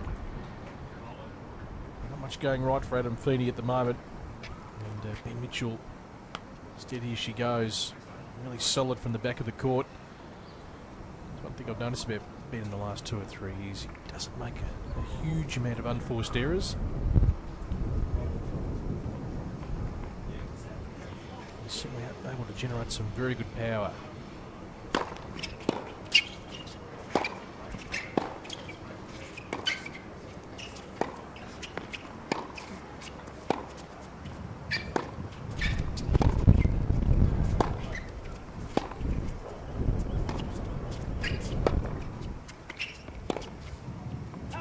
Just wide. See these balls now starting to drift for 15, Feeney.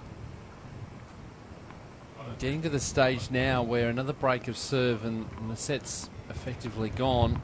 And time to start focusing on set number 4.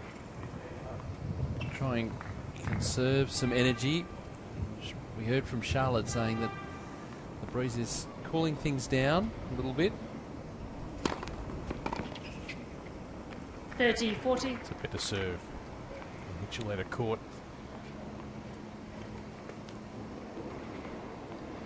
Still with a break point opportunity here, Ben Mitchell.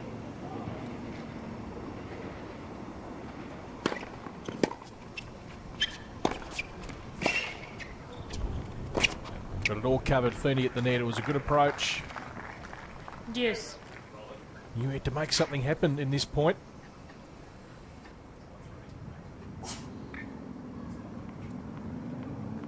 That one just set up for an easy put away.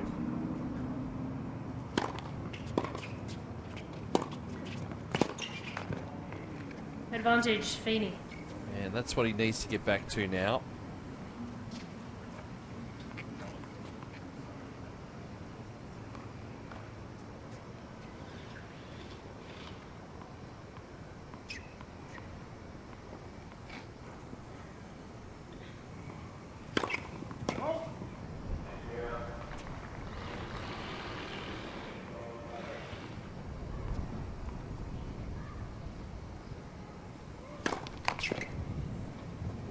That won't help. Yes. Gust of wind picking it up.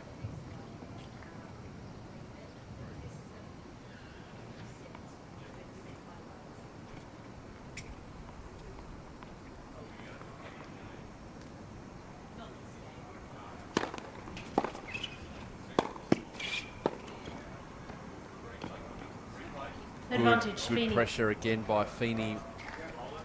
A little bit of an arm wrestle in this game now. Yeah, as soon as he was staring down that first break point, he's lifted here, Feeney.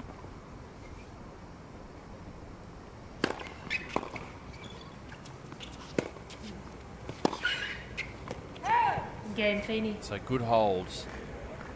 Mitchell That all leads 4 boosts his games confidence to a 2. little bit because it was all one-way traffic for a period in this third set.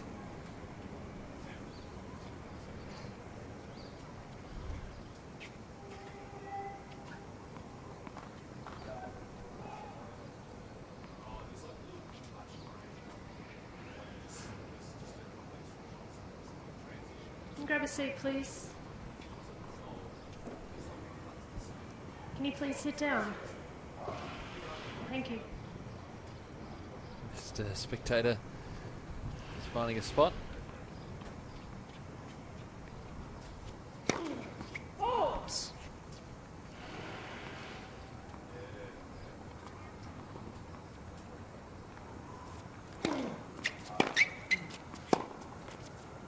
Love 15. I said in the previous game that Feeney, that serving performance can take a little bit of confidence from it.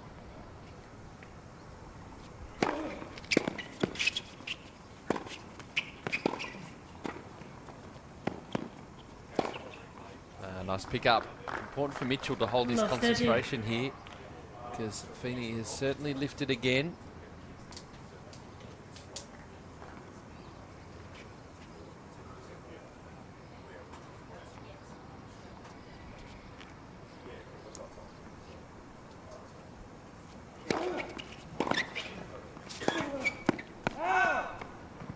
Again, Love straight 40. onto that return of serve. So a little shift here in the momentum of this match. 3 break points for Feeney.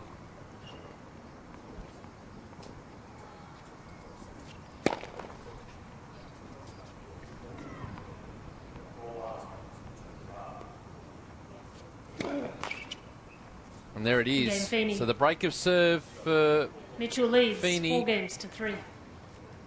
And we're back on serve in this third set. Mitchell leading 4 games to 3.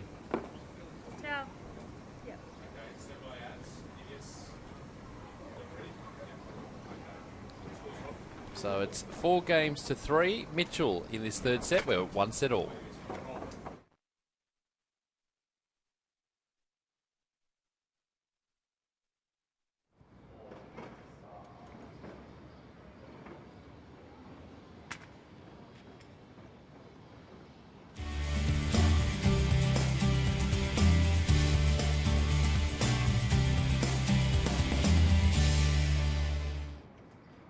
The best tennis players in the world are coming to the Hyundai Hopman Cup. Are you? All in the brand new state-of-the-art Perth Arena with retractable roof and under-seat air conditioning. Perth ready? Play and book at Ticketek now.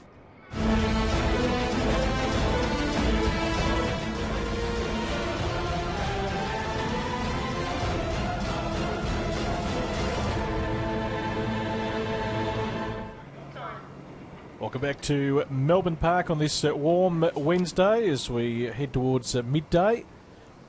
And this first match of the quarterfinals that we're bringing to you on tennis.com.au features Adam Feedy and Ben Mitchell. Also, there's a live quarterfinal going on between Nick Kyrgios and Matthew Barton. We'll get an update there in the next little while. Centrepiece, and it is Mitchell leading 4-3 in this third set. Hashtag AO Playoff if you'd like to have a chat to us on Twitter throughout the day. All.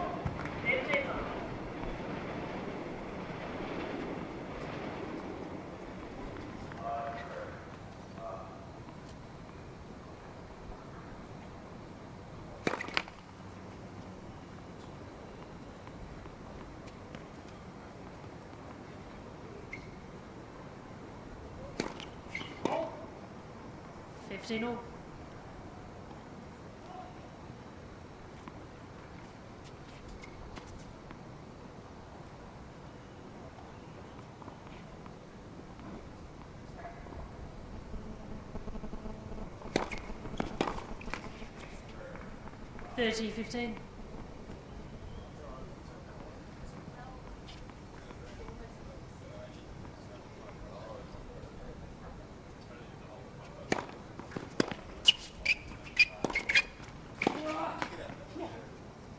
He's pushing himself along now here, Feeney. He's got a couple of game points at 40-15.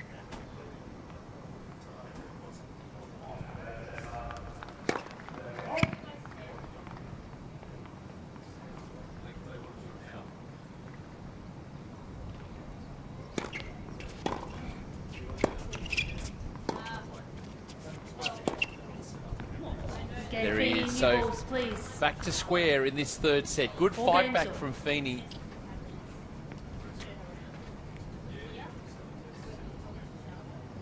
Yeah, the momentum swings on display here. Looked a little bit dejected about 10-15 minutes ago, Adam Feeney, but his body language is lifted and he's really more positive out on court. Mitchell, of course, did start first serving in this third set, so we'll see what he can produce here. Keep his nose in front.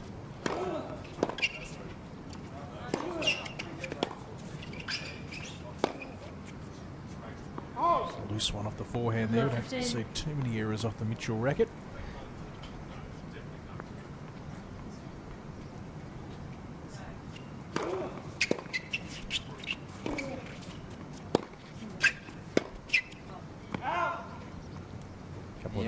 Yeah, the error's starting to flow from the Mitchell racket now. Just another shift in this match. It's like the level has risen slightly from Feeney and Mitchell's has dropped. It's just been the way the game has ebbed and flowed.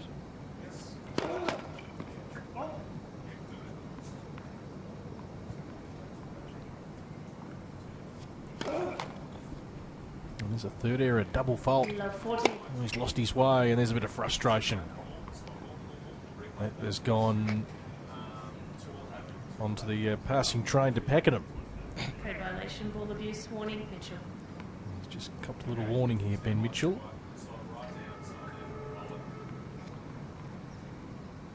And yeah, 3 errors in a row. 15-40.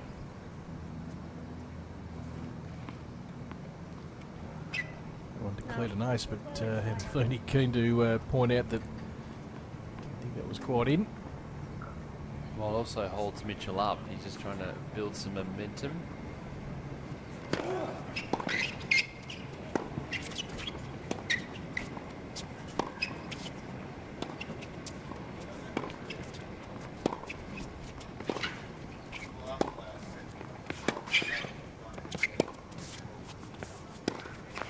There it is. Game Feeney. So it's swung Feeney right leads around here. 5 games And to Adam 4. Feeney is going to come out and serve for the third set. After looking like he was going to be facing a 2-1 deficit. It's been a fantastic turnaround. Here on our feature court on tennis.com.au.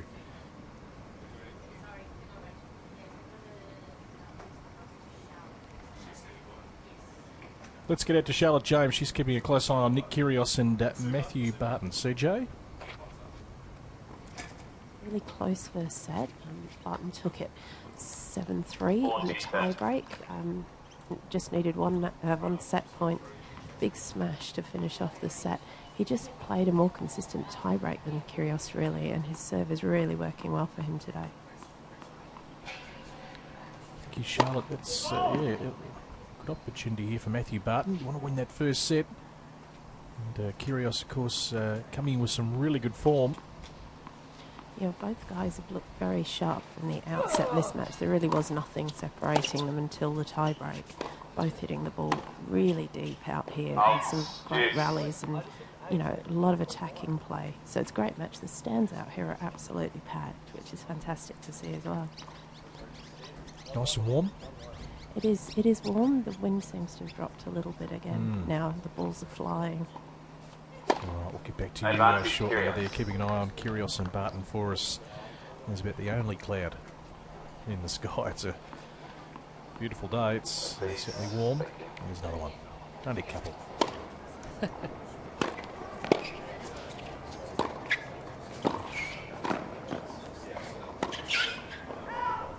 15 love. So these shots that were dropping for Ben Mitchell earlier in the set now going wide. Feeney returning back to plan A. Attack the nets.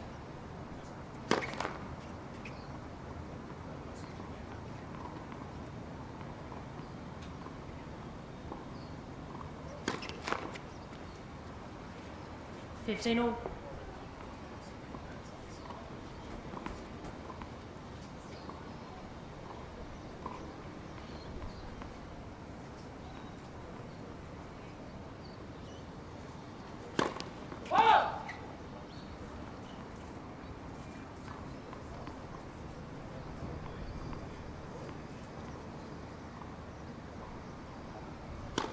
Net, second serve.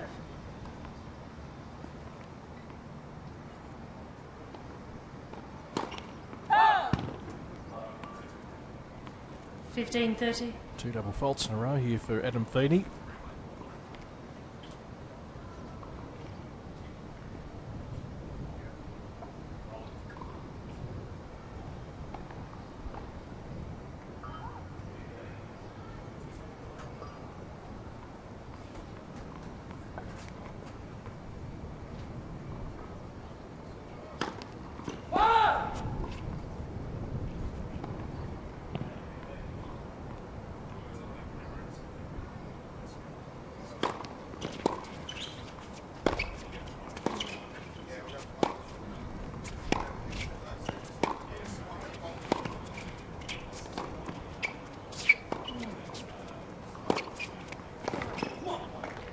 Great off forehand and coming in strong behind it. Yeah, but also picking his moment too, Brett. That was the key there. And the right ball to come in on. Didn't rush it.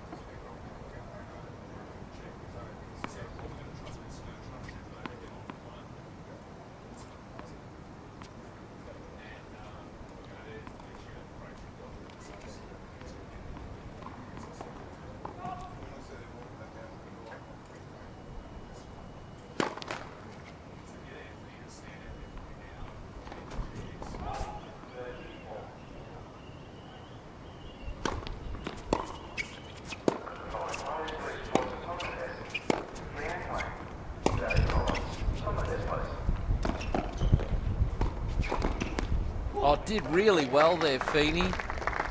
Gee, that was a good pickup. 40-30. Full stretch. And then having the good presence of mind here just to pick the racket up. And be all over the net for the next ball. That's great work. Set point. A good turnaround.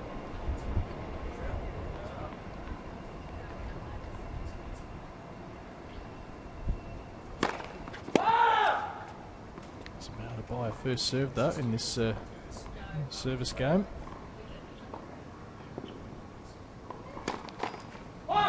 Costly double fault. It's his third in this service game alone on set point. Getting the mixed bag here. He just composes himself for a moment.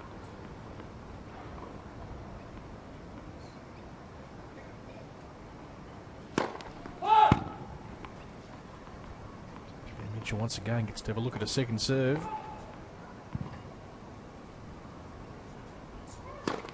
And there's the fourth double fault for Adam Feeney, which now gives the breakpoint opportunity for Ben Mitchell. Talk about ebbs and flows, losses of momentum.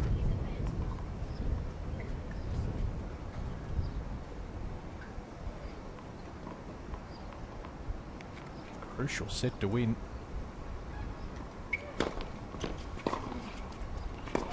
That's out. So just regaining a little bit of composure. That's all you need to do. Get that first ball into play.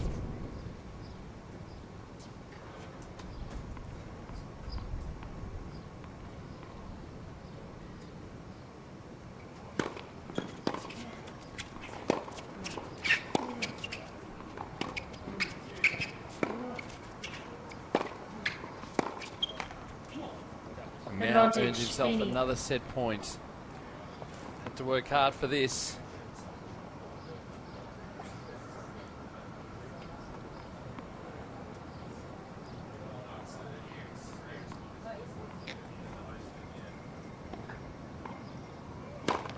Net, first serve.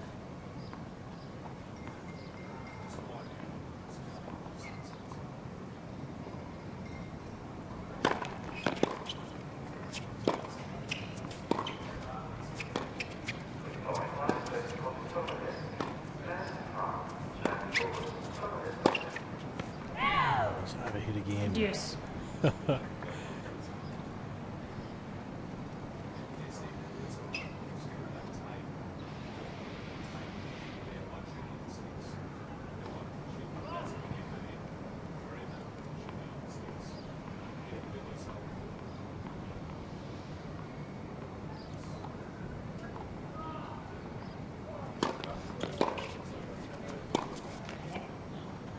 Advantage, Mitchell.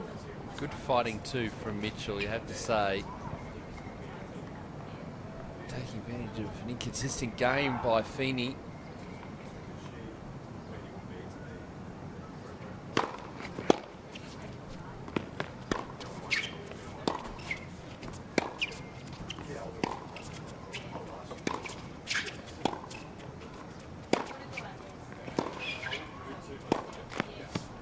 There is the break. Back for Ben Mitchell. It gets it to 5-all. 5 games all. What a topsy-turvy 10th game. So Adam Feeney had a chance to win the third set right there. And Ben Mitchell has stayed alive after, of course, at one stage leading this third set 3 games to 1. Lost the ascendancy. Adam Feeney couldn't quite capitalise.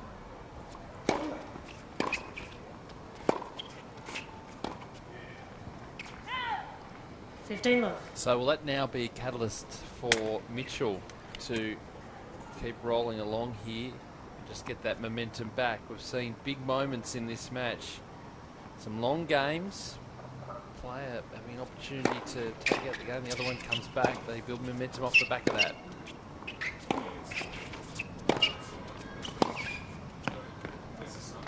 And I think we're seeing it right now. 30 love.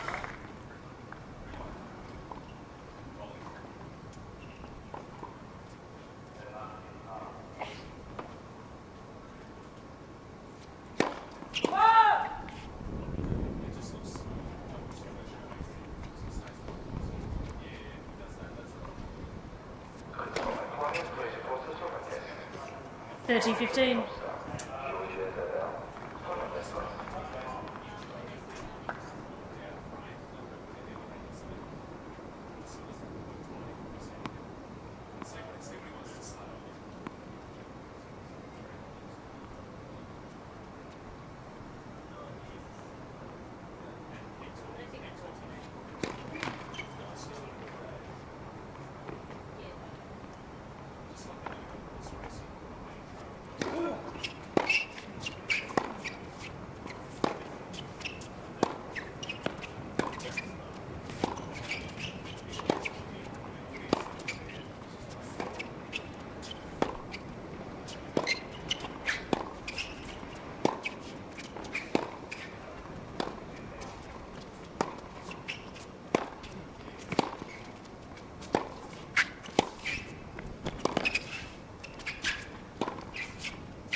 Nicely done. Feeney seizing his opportunity there. 30 all.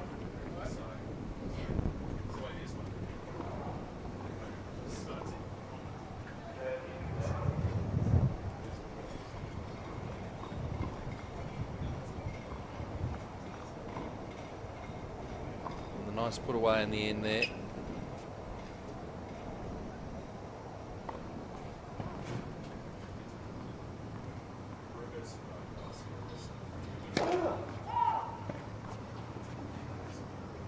Crucial stage in this match right now.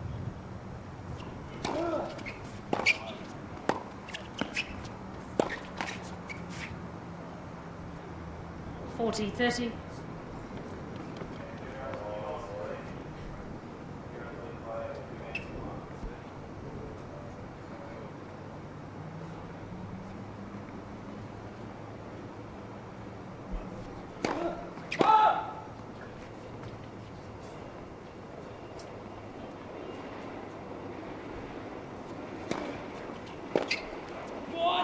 There it is. Yeah, Mitchell. So Mitchell fighting back here. Mitchell leads. After 6 the games pressure to was 5. put on him by Feeney. Game still on serve though in this third set. It is 6 games to 5 Mitchell.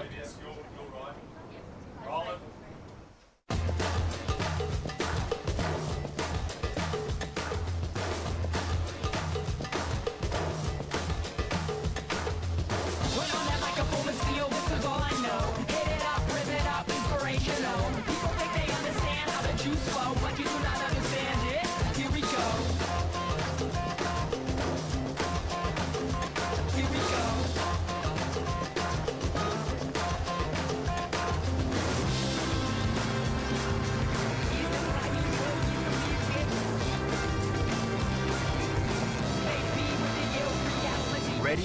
Play. At Australian Open 2013. Book a Ticketek now. So players trying to keep themselves cool. A warm day in Melbourne. And we're looking forward to be an exciting fourth set to come, but still plenty to play out in this third set. Time. Games on serve. Now locked at 1 set all. Both of these players, I'm not sure their 5-set experience. I would suggest it would be minimal. Not many. Yeah, what a charge of momentum from one player back to the other. Mitchell led 3-1, and then we had Adam Feeney serving for the third set at 5-4. Now Mitchell has come back to lead at 6-5. It's had everything. This third set.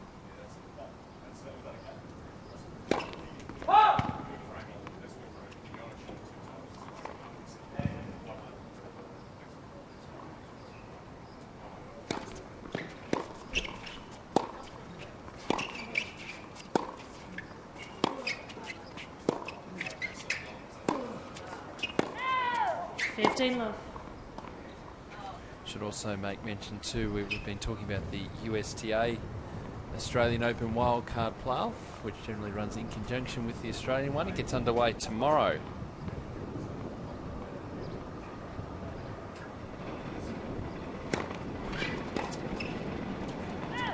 Love. Who are the major contenders? Well, you asked about Jack Sock. How's he going? He's not playing. No. He's injured, I think. Forced to withdraw.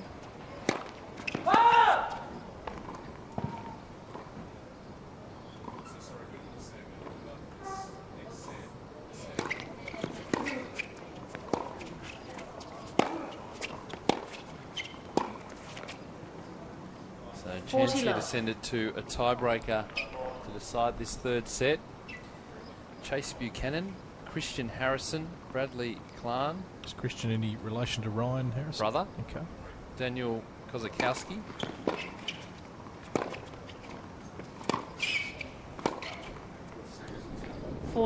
Dennis Kudla.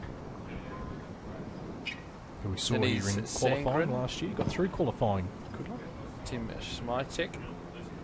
And Ryan Williams on the men's side. So just 8 draws set up here. And I'll give you the women's in a moment.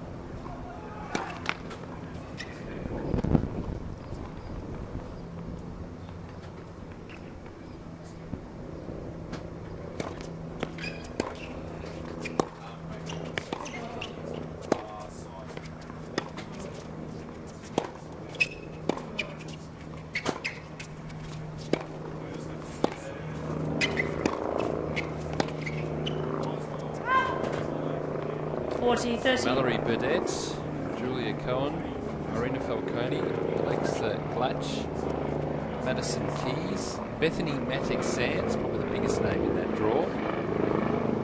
Wilson Risk.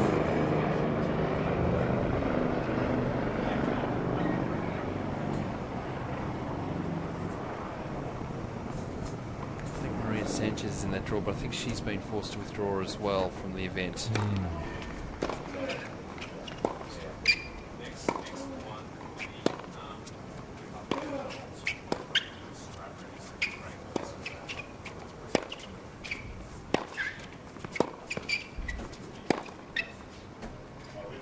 Great shot from Mitchell. It's back to Juice. Yes.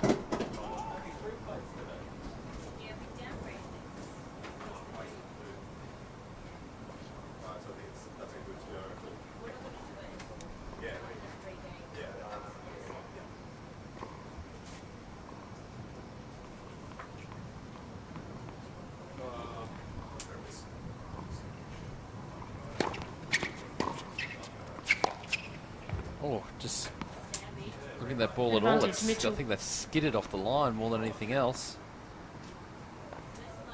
Oh, look here. No, it didn't skid off the line. Just didn't get a sighter on it at all. So now, set point.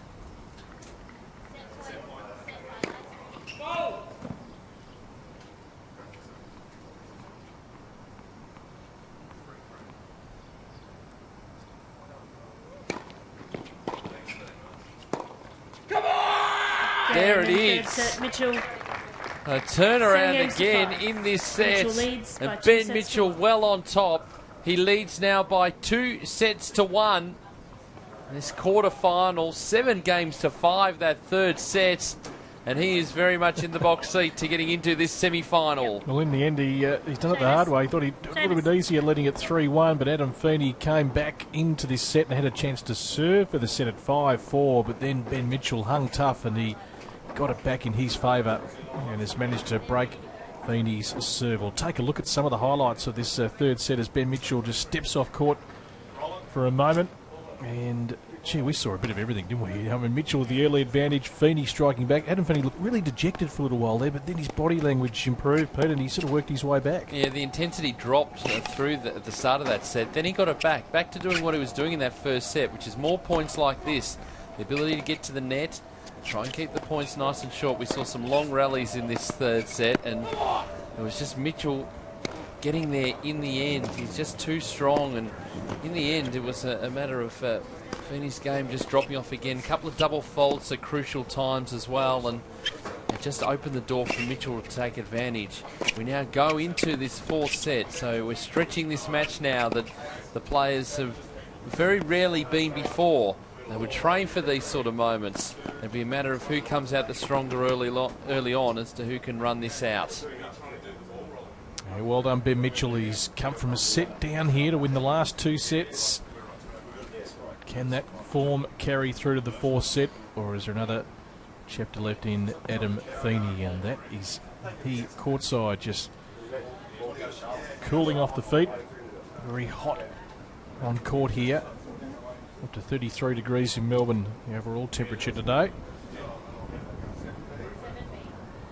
And he certainly had his moment at 40-30 on serve at 5-4 and just couldn't quite capitalise. Just we had a shot of the feet there of Adam Feeney, as Adrian Franklin pointed out at the start of the match. The court surface a lot hotter than the actual air temperature. So that's why the shoes socks come off, just to get a bit of relief on the feet.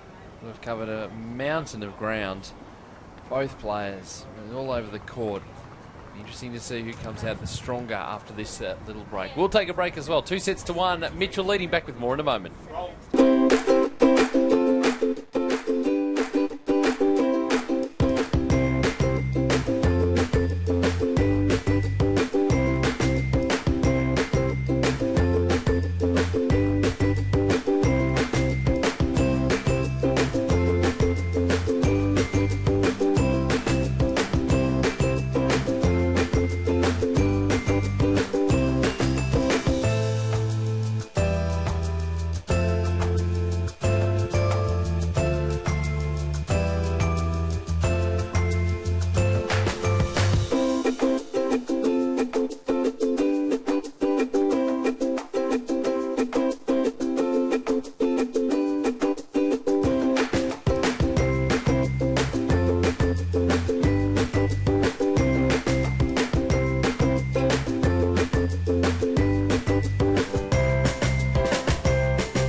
15 love. Welcome back to Melbourne Park on a beautiful Wednesday afternoon.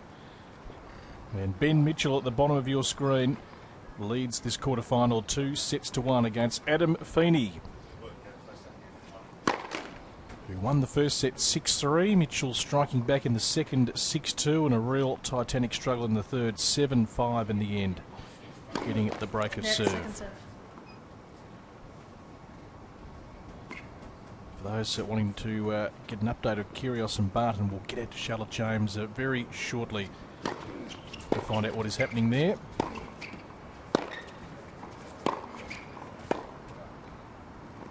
$30 love.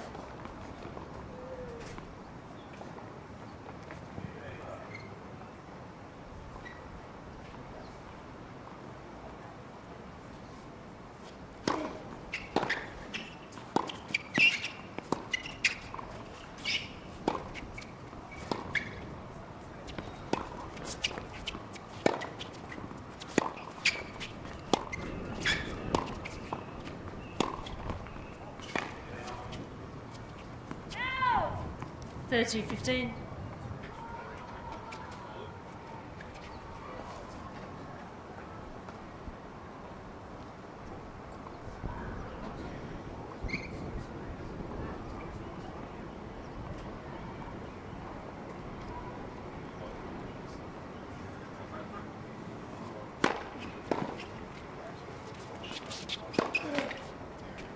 Oh, dropping in nicely. 40-15. Take those when you can get them. So Mitchell serving first here. I'm sure he doesn't want it to go to 5 sets.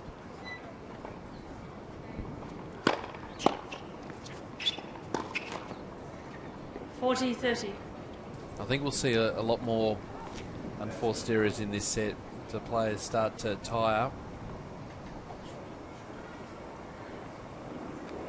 Just the longer this match goes on. This is where the fitness comes into play right now.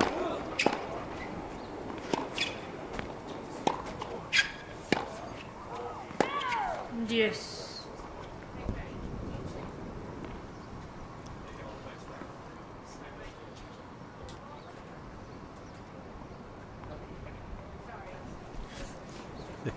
He's back again. It's top off sort of weather. Advantage, Mitchell. Good serve down the middle. Served him well. Not appropriately folding the arms. What he's doing is providing an incentive for Adrian Franklin to do exactly the same thing. He's got the better rig. Well, we've had to do a split screen. Game Mitchell. So Mitchell holds. First game, 4th set. And, serving first in this 4th set. 1 game to love, 2 sets to 1. Looking for a berth in the semi-finals of the wildcard playoff.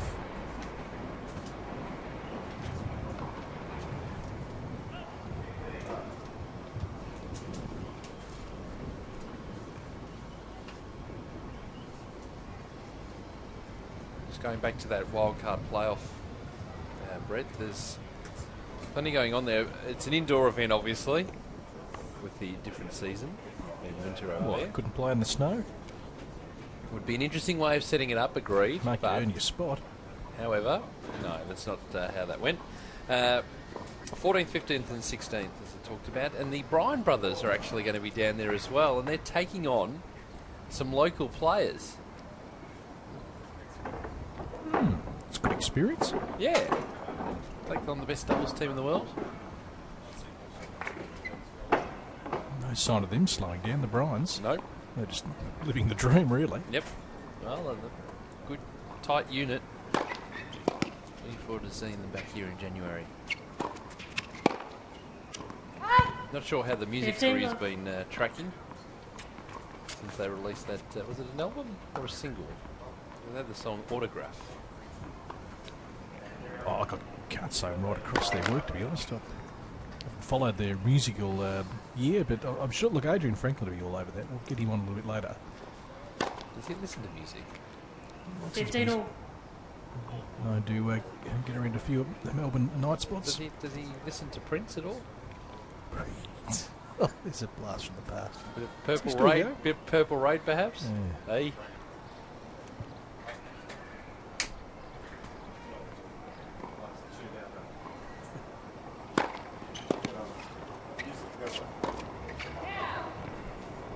$15.30.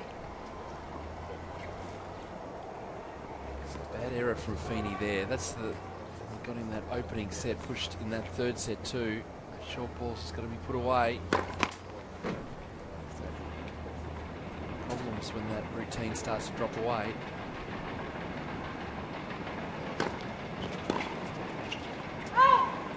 $30. One of the other things for the players is try and conserve as much energy between points as possible.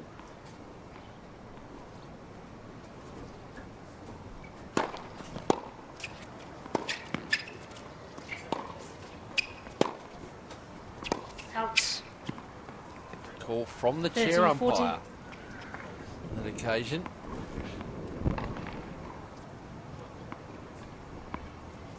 Dropping late.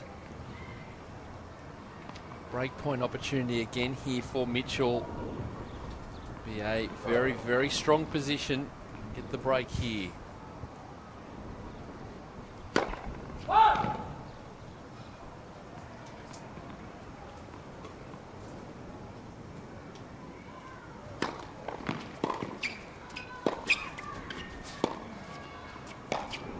And there it is. So mishit by Feeney. Mitchell leads 2 games. 2 games to love now in this 4th set. It is all going Ben Mitchell's way.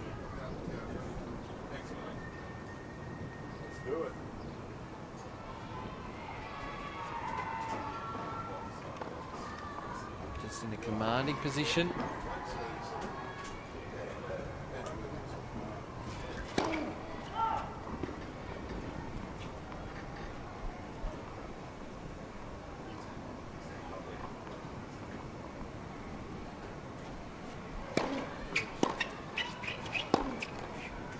Love 15.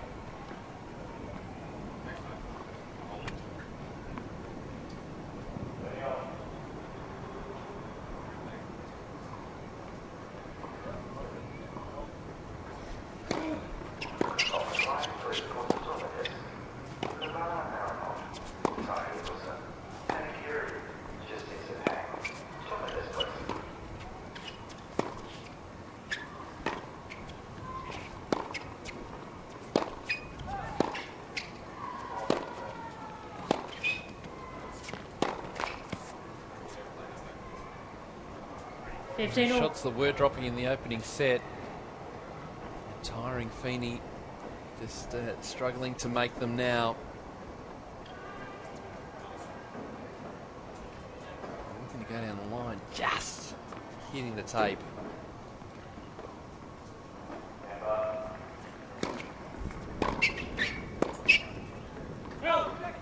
$15.30.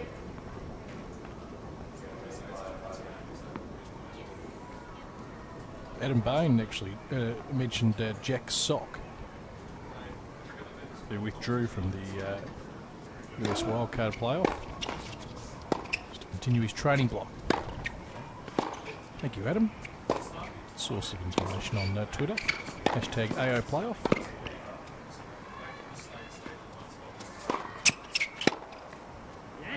Just dropped in. Bit of luck, but it worked. Doesn't necessarily matter how you do it.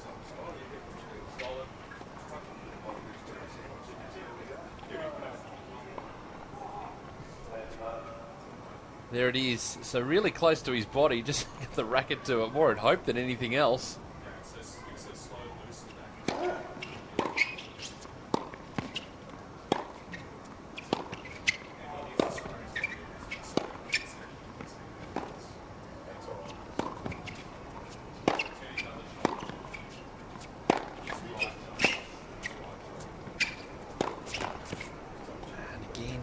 Forehand side. 40-30.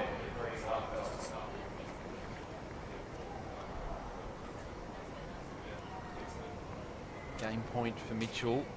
3 love. Going to be hard to stop. Not impossible, though.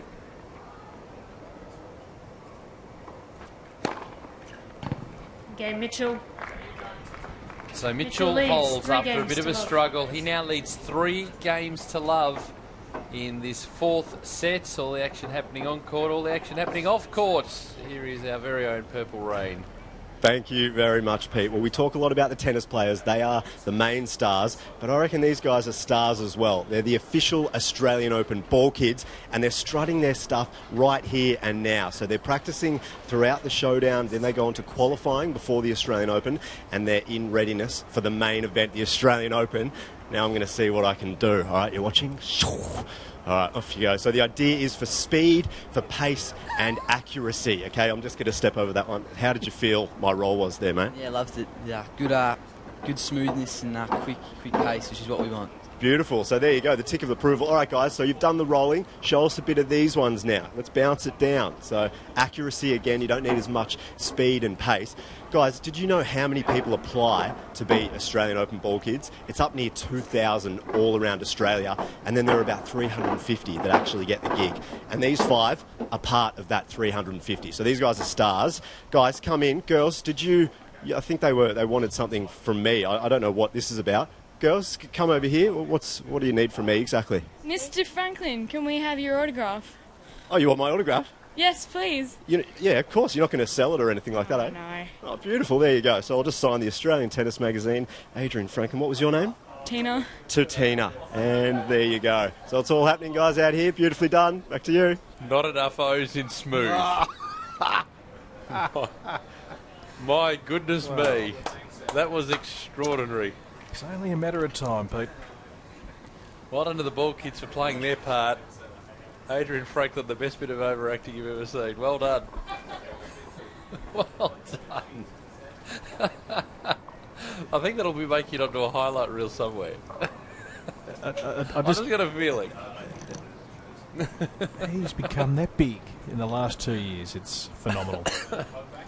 We are in his shadow.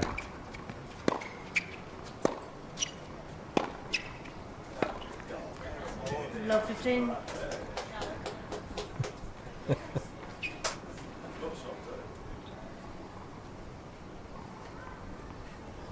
There's the Purple Rain. More of that to come, folks. Stick around all week. The only problem is he's asked for that autograph back now. Love 30.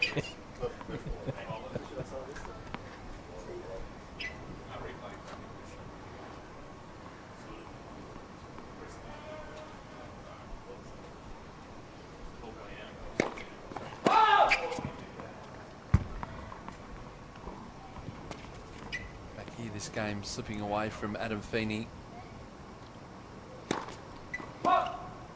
Very quickly. 3 more break points here for Ben Mitchell. I just feel that the sting of the Feeney game has gone out.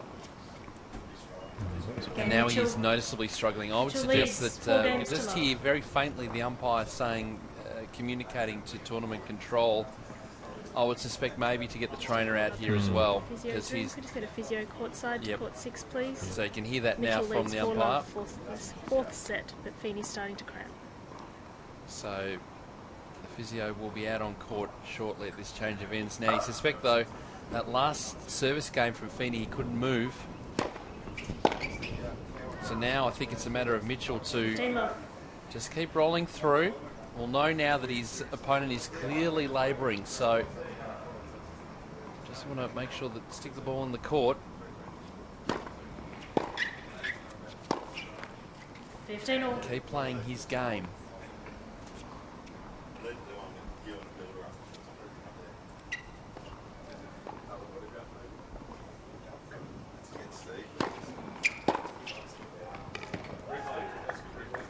So all Feeney can do now is really just hit out from the return of serve, and there's an example of it there. Didn't really have to move there.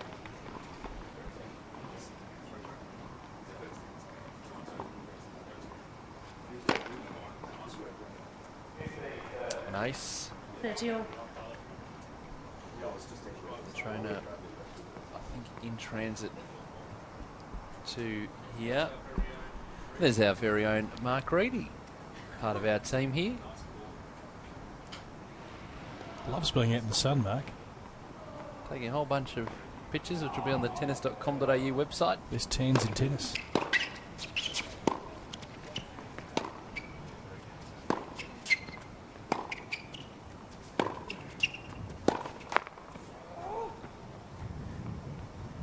The frustration setting in for Feeney now.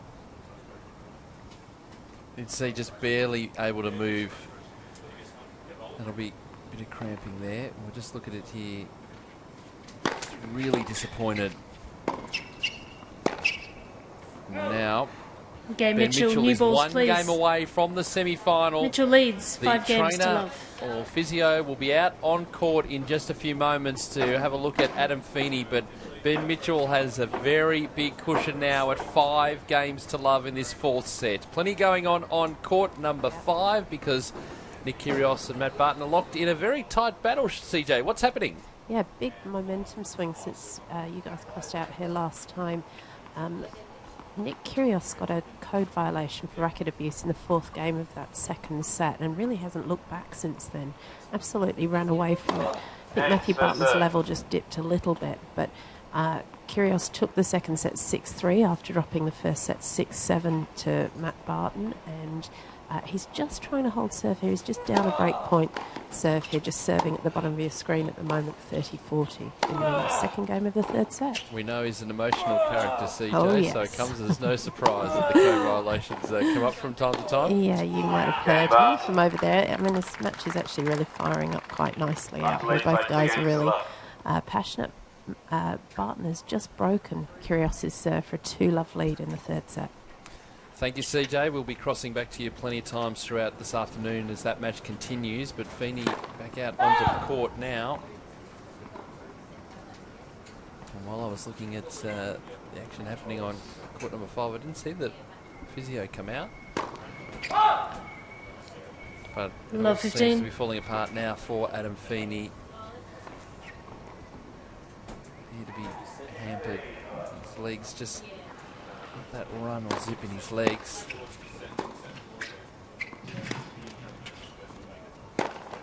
Both players have had to fight Love 30. super hard for this match into this 4th set. And really, if it was to finish off here, it'd be a disappointing end.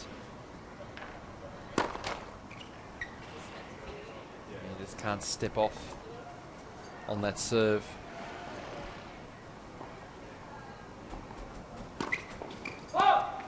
So 3 match points Love now 40. for Ben Mitchell. Noticeably struggling. He's just rolling these serves in now because he's forced to move. He won't get to the ball.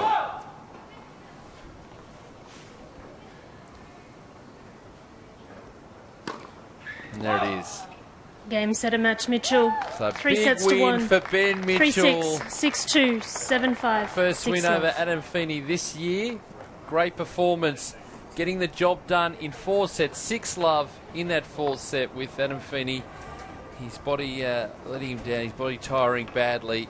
So a sad way to win, but a good performance by that man on your screen, getting the job done. 3-6, 6-2, 7-5, 6 love to be through to the semi-finals. Yeah, particularly after conceding that first set, Peters, we take a look at some match highlights and, gee, plenty of ebbs and flows, but it was Feeney in that first set who really was able to attack the net and be really assertive, and then really from the 2nd set onwards, Ben Mitchell took total control. He was able to serve exceptionally well out wide down the tee and come into the net and be the more aggressive player. And then, of course, Feeney had a chance to serve for the 3rd set. He led 5-4, 40-30, and from there, Ben Mitchell took absolute control and then injured Feeney in that 4th set and really conceding there at the end. So Ben Mitchell getting through in 4. It's a nice scalp and he's through to the semi-finals. And this is one of the things we spoke about during the match, the ability for these players who haven't necessarily got that 4 or 5 set experience to be able to keep pushing through. Tough conditions today, very hot, and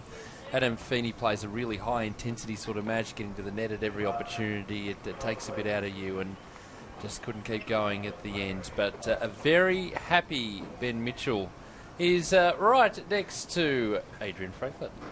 Ben, congratulations, mate. Tough conditions out there. Obviously, Adam was struggling towards the end of that match. How did you feel the match progressed for you? I mean, he was playing really well in the first set. You know, he was hitting a lot of winners.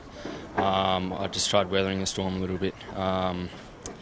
I don't know. It was really tough out there. I thought I let it slip a little bit when I was up 4-1 in the third set, and I was really playing well. And then I lost my concentration big time. But I was lucky enough to get it back. And yeah, we spoke prior to the match about how warm it is on the court. It's obviously a lot warmer than 33 degrees. Were you always confident with your body that you'd be able to get through a 5-set battle? I've been working hard all year, so you know, I guess it's paid off now. I won that through fitness, which is a really good feeling. Really good feeling. Now, someone called you straight after the match then to congratulate you. Who was there? Who was on the phone? My dad, so he'll be watching. Hey, Dad. And your brother as well. He's been on the Twitter as well, letting us know, encouraging you. So you've got plenty of support out there. Lots of support. My family's great, so hopefully I can win it for them. So. And for the rest of the afternoon, what do you go off and do now? I'll definitely relax. I'll do ice baths because I'm sure I'll be feeling it a little bit later on. My mum and sister came down, so it was pretty special. So I'll just hang with them. Well done, mate. Good luck in the semi-final. Thanks. Cheers. Thanks, Adrian. About 32 seconds ago, Luke Mitchell was right on song on the Twitter, congratulating his brother Go Benny. Thank you, Luke. I'm not sure if I think Luke did play a bit of tennis to a certain level before he got into acting. Maybe you can let us know, mate. But be proud of your brother. He's been in good form this week and through to the last 4 of the wildcard playoff. So the scene is set for our next match. Greg Jones and JP Smith playing in the heat of the day as we take a look at some more highlights of the match. And really impressed by Mitchell's serving today. Got him out of some tight spots, particularly into that juice court, the nice wide serve. He really changed up the tactics on Feeney in that second set. Coming into the net, he's doing exactly the same thing that Feeney was doing to him in the opening set. We're able to turn it around. 4 attempts. Finally grabbing the win in 2012 here. So good effort by Ben Mitchell. And we'll take a break. And we'll be back in a moment with our next match. Greg Jones and JP Smith. This is the Wildcard Playoff live from Melbourne Park.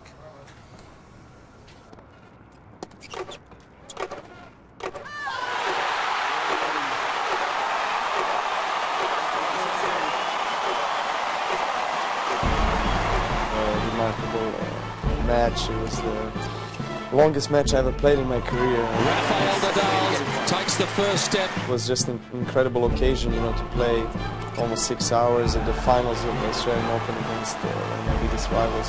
Djokovic levels up the match. You look around and you see the watch.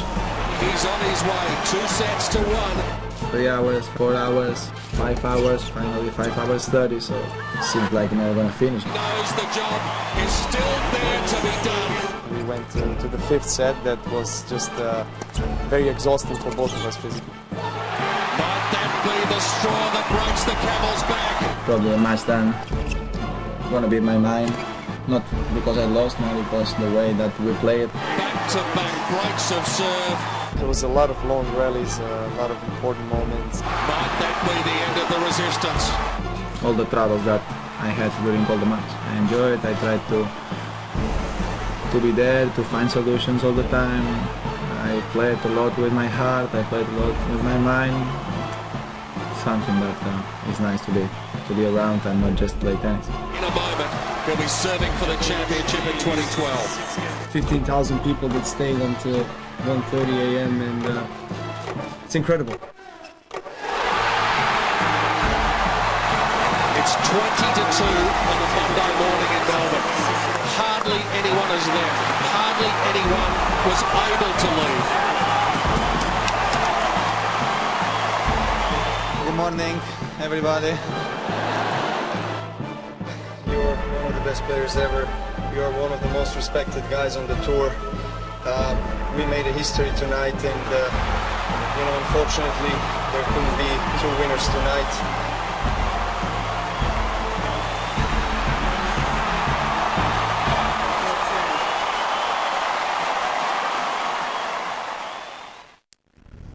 It's so many ways that you see greatness.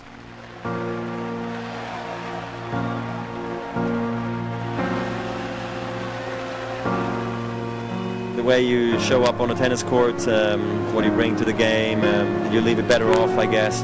That's kind of how I define greatness. One of the things in greatness is realizing your potential. So having a lot of talent and maximizing it, I think that's greatness. I think guts under pressure is greatness. I think beauty on the court is greatness. And I think you have to know yourself and know the competition that you're playing and being able to excel at the right times in the game.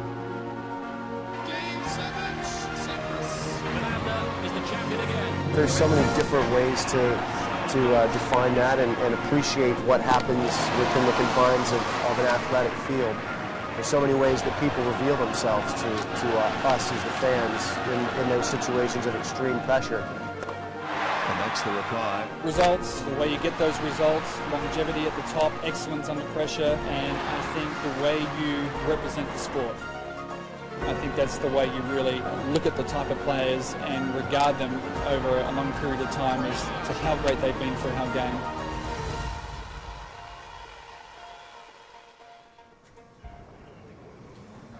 Back here in Melbourne Park, there's our first winner for today, Ben Mitchell, scoring a 4-set win over Adam Feeney. Let's find out what's happening out on court number 5, the match between Matthew Barton and Nick Kyrgios. Charlotte James is looking after all the action for us out there. What's happening, CJ? This match is turning into a real roller coaster. Barton's come out hard in this third set after he took the first set 7-6.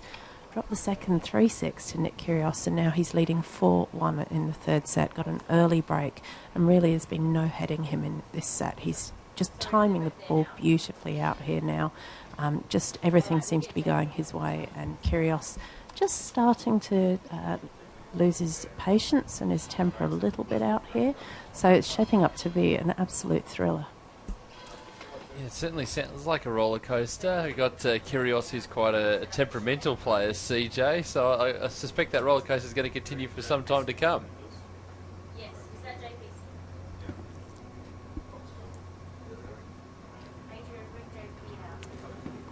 Come back to Charlotte for more commentary of that match a little bit later on, but the first of our players. Our next match is about to get underway, and JP Smith, as you can see, is standing next to Adrian Franklin. JP, you've known Greg since you were about 10 years of age, so no secrets out there today. No, definitely. I've known him for quite a while. We practiced a lot together the last summer. We played the doubles here, so we both know each other pretty well. Play well, mate. Thank you. Thanks, Adrian. We'll wait for Greg Jones to arrive on court. Had a tough 5-setter. 2 sets to love down on Monday. Grabbing the win. Yeah, came back to beat Michael Look. I think we'll find out from JP is what he's actually listening to there. We'll get Adrian on the case if he happens to win the match. What today. would you think, Pete? What? I've absolutely no idea. But you are a music guru. Could be anything. It depends on what his music taste is. No, just having a look at JP and hearing. What do you think?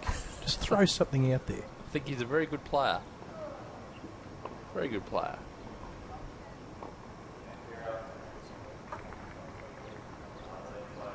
We'll get Adrian on the case. Just rummage through JP's bag while he's playing, and we'll see.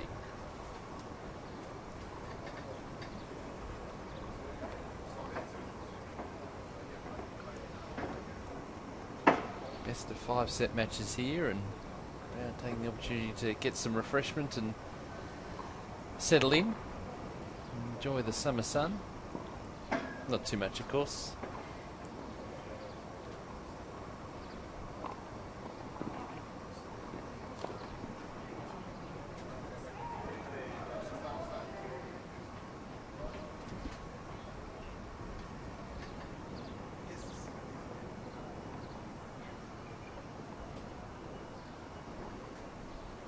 So we're just waiting for the arrival of Greg Jones, who's taking a little bit of time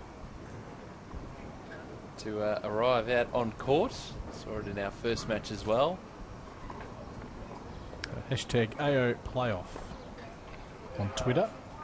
As we head back out onto court 5, we can see Nick Kyrgios there at the bottom of your screen. And CJ, we might just stick with you for a moment here. Get some thoughts. Well, this match is turning into a bit of a thriller, and the stands here are absolutely packed at the moment. Standing room only.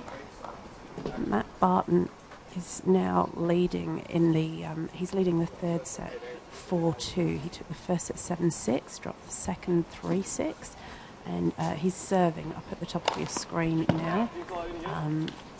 Yeah, a lot of calls being questioned out here. That I think Barton thought that was maybe an ace. Kyrgios is questioning it. He's leading 40-love on serve, so. There's a full complement of lines people out there, isn't there, CJ? Yeah, yes, yeah, there is. There are all lines people are out here. The ball is travelling very, very fast. It's very hot out here, and that does have an effect on the ball. So, maybe struggling a bit to catch it. Just playing 2 on that serve, I think. Kyrgios is trying to just kind of mix it up a bit out here at the moment. That drop shot wasn't the best. It bounced quite high over the net, but Barton just couldn't control it. So he's at 40-15 now. You don't mind that tactic, CJ, particularly as the match wears on. The likelihood of 5 sets, certainly a prospect of this match. Yeah, I'd say so. So I think the players are probably looking for opportunities to maybe end these points a bit sooner. There have been some long rallies out here, and the conditions are quite tough. The wind, sort of similar to Monday, really. At some stages it's really gusty out here, and then it drops and the heat rises. So it's 5-2 for Matt Barton now in the third set. Okay, so just a game of momentum shifts, it sounds like, CJ. It's swinging like crazy out here. Really hard to see whether Barton, if he does win this third set, whether he'll just kind of keep up the pace that he's managed here, or whether Kyrgios will come back at him. Kyrgios was so strong and dominant in the second set, it kind of looked like he was going to run out, maybe a 4-set winner, but it's just chopping and changing all the time out here. Yeah, it certainly is. Thank you, CJ. We'll be crossing back to you as that set nears its conclusion. In the meantime, JP Smith has left the court. JP Smith has come back to the court, and we're still waiting for the arrival of his opponent. Yes, he's not within sight at the moment, Greg Jones. We will take a short break, and hopefully Greg will be with us on the other side. That's better, guys.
So we're still waiting the arrival here of Greg Jones, who's being paged, so he's not too far away, and we'll be able to get him on court. Here he comes. In fact, I actually do spy him out on court, and he'll be straight on. Adrian Franklin will take his late pass, and we'll get this match underway, this quarter-final.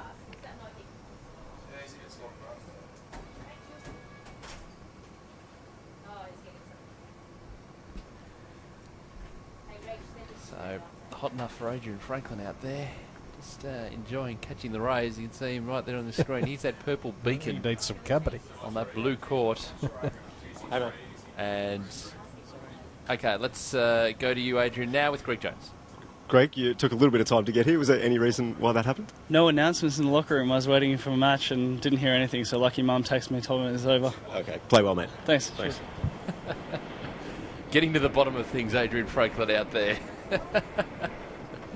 So we're getting ready for this one. And the third of our quarterfinal matches to be played.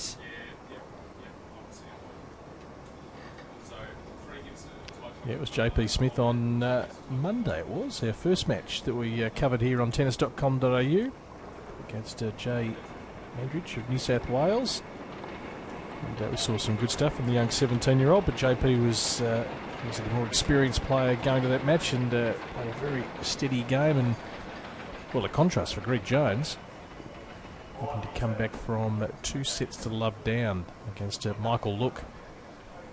So he had to do it the hard way to get through today, but they've both had a day to recover.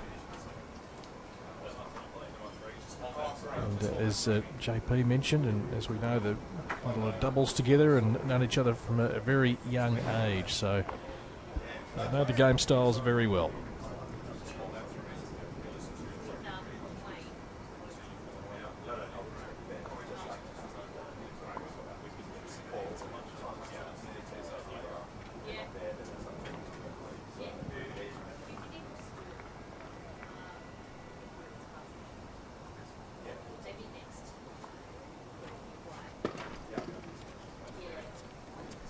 So JP's being forced to wait here.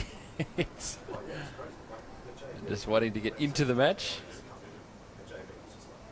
Ranked 245 in the world. All conditions are the same as the last round. Today we have all lines covered by line umpires, okay? Also, just a reminder about the ball kids. Make sure you give them a chance to clear the ball between first and second serve. Okay? Any questions? No? JP, would you like to go? Heads? Tails. Serve? Okay, good luck. So Greg Jones to serve first.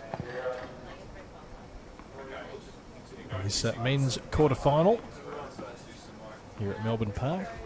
Let's see more of the kids there in the background. Lots of kids around Melbourne Park, school excursions. Plenty of people in the stands as well as we get into the real warm part of the day, approaching 1 o'clock here in Melbourne.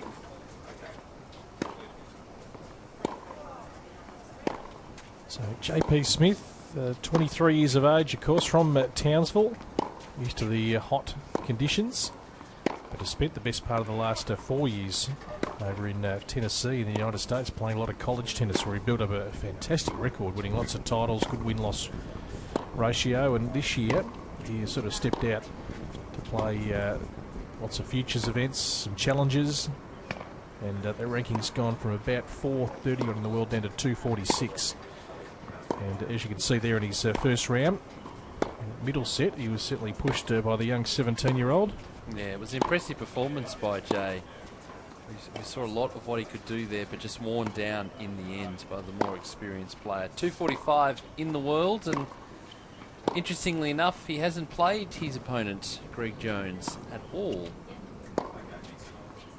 So this is their first meeting at any sort of senior level anyway.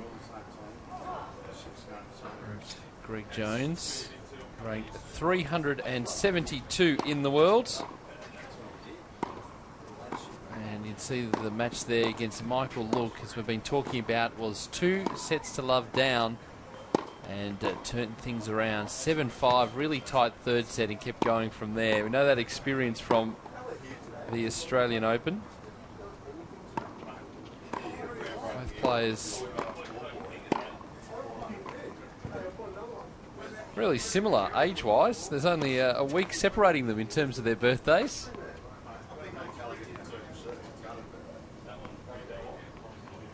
And Greg Jones, his highest ranking has been 179. That was back in 2010. Had an injury interrupted 2012. Now looking to really push back inside that top 200, the top 150, that sort of thing. That sort of area is what he'd be looking for.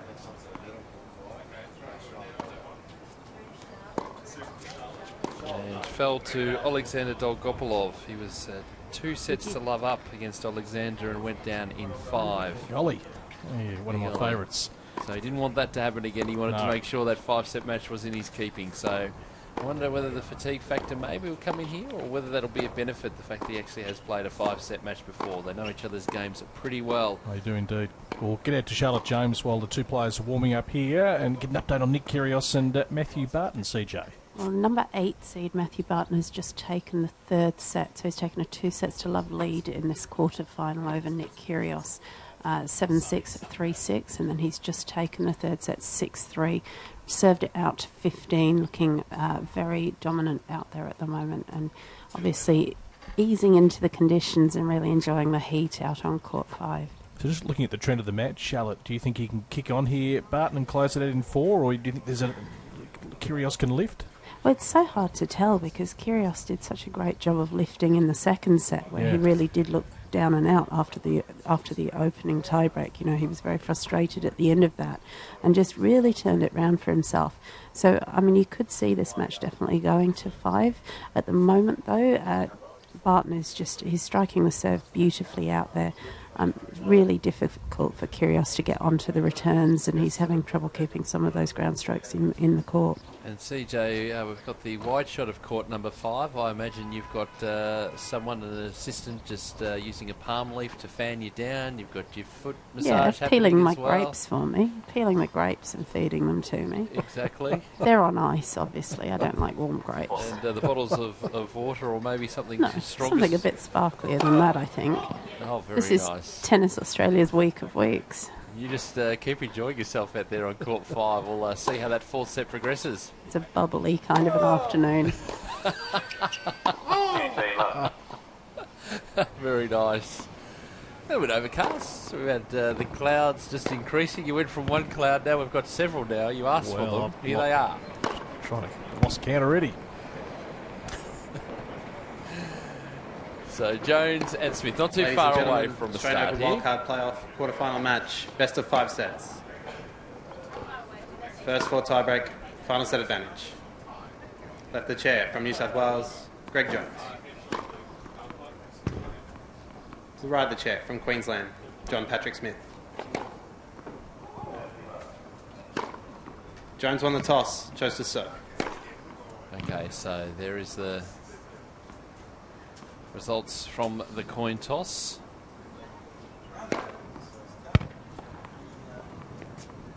Time.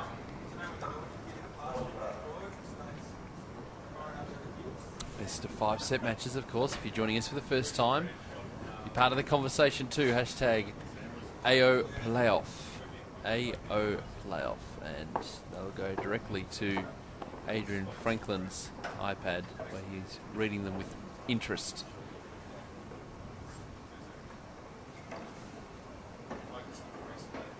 There is Greg Jones.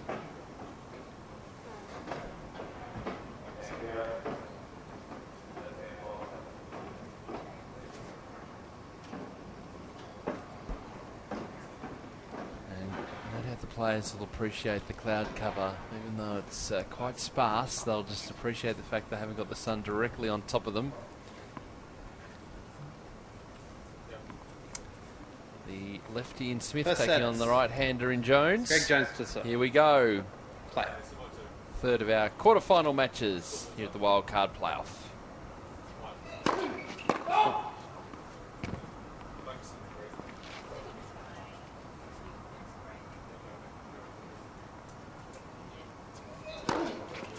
Love 15. Not where you want to start. A little slow getting out, and a little slow getting underway here. It just gets into a nice rhythm.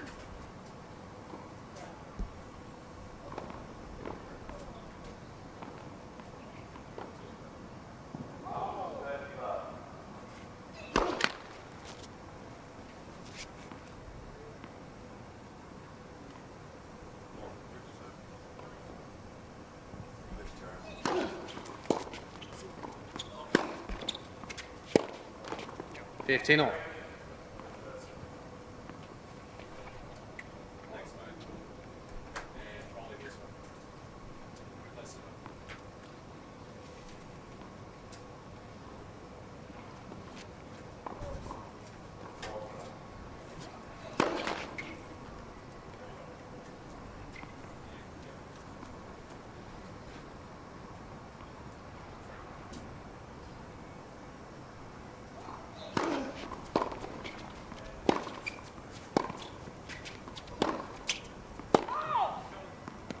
15-30. Be a similar pattern, I think, this match to the previous one, particularly with JP Smith.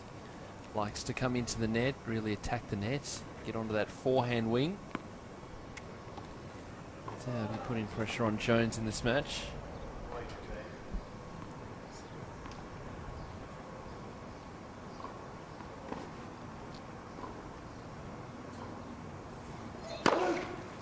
All. Good pace from Jones.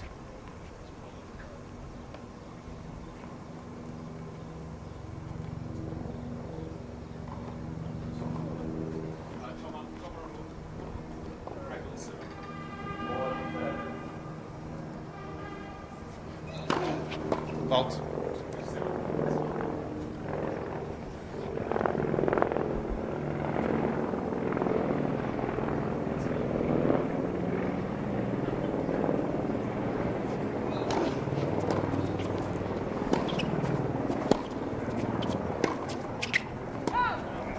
.40. It's an early breakpoint opportunity here.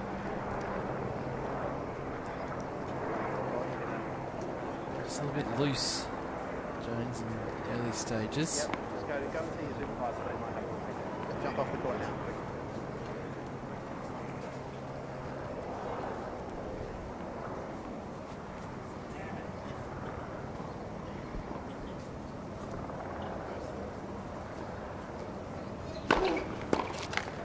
Use. Nice follow-up. Nice to be able to get that big serve to get you out of trouble.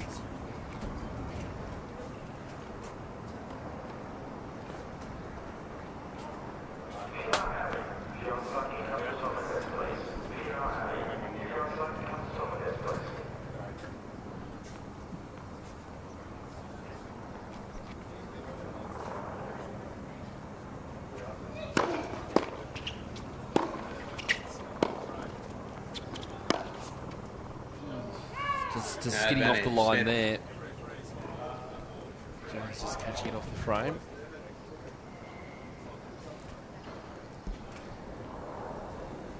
Jones back in Melbourne at the moment. He kicked David Bidmead out of house. Finally.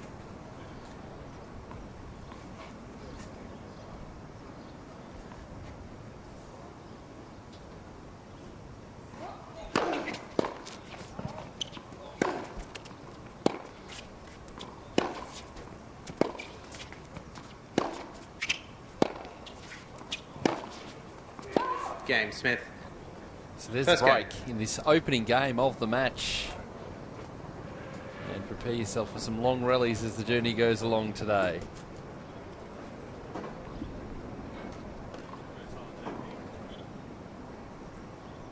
So a crucial breaker serve for JP Smith, who was waiting for an eternity. Is much more I can add to that. Extraordinary.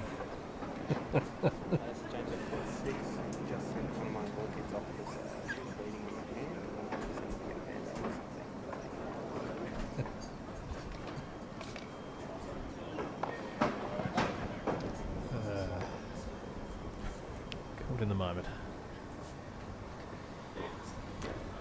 Sometimes it's hard to put words to pictures.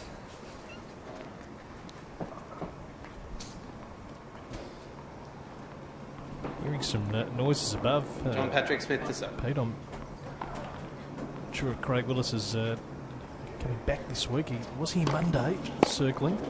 15 low. Used to his surrounds, having a look at the redevelopment from high above. Never have I seen a man take to a helicopter like Craig Willis. He's ducked out of the wineries for a couple of days. And appears to be, he's not flying them then. Appears to be working his way back to Melbourne Park, on the periphery somewhere.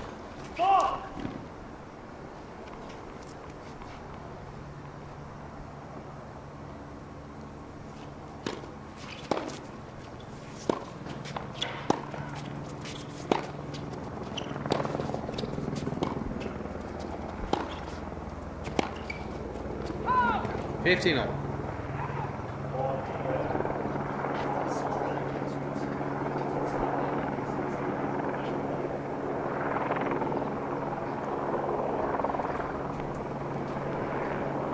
It's a bit like the bat signal, isn't it? possibly a landing. He's never landed once here before January 14. That's good hustle from JP Smith. 30-15. That's what we're going to see a lot of today, getting into the nets.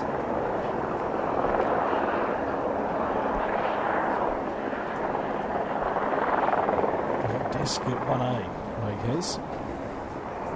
Yep, so helipad 1A too.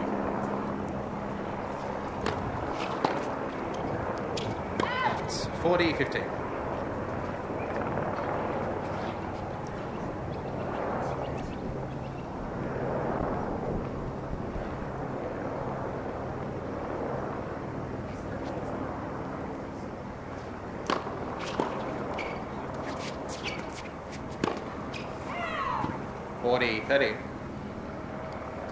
Losing that forehand, we'll see Smith try and get around onto that forehand side as much as possible.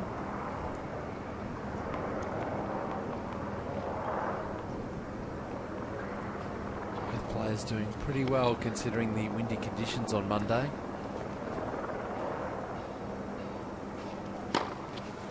Game. Smith. Great serve out wide. Smith leads. Next 2 games for to love. JP Smith. A nice rhythm early. 2 games to love.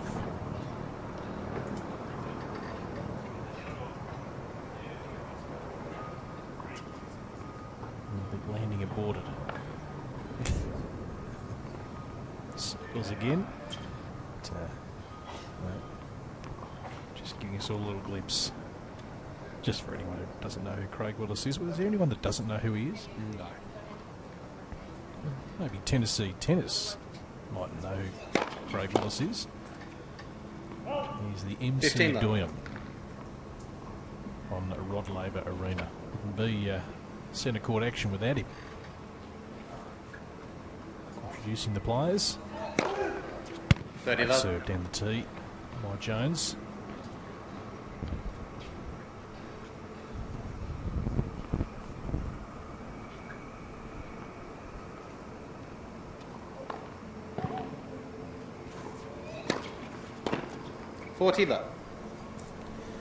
It's a good serve to the lefty in that court. Still work to that backhand side. Full stretch for Smith. That was going to be blocked back. But that's the spot where you do not want to go. Go onto that forehand side. So beautiful winner up the line.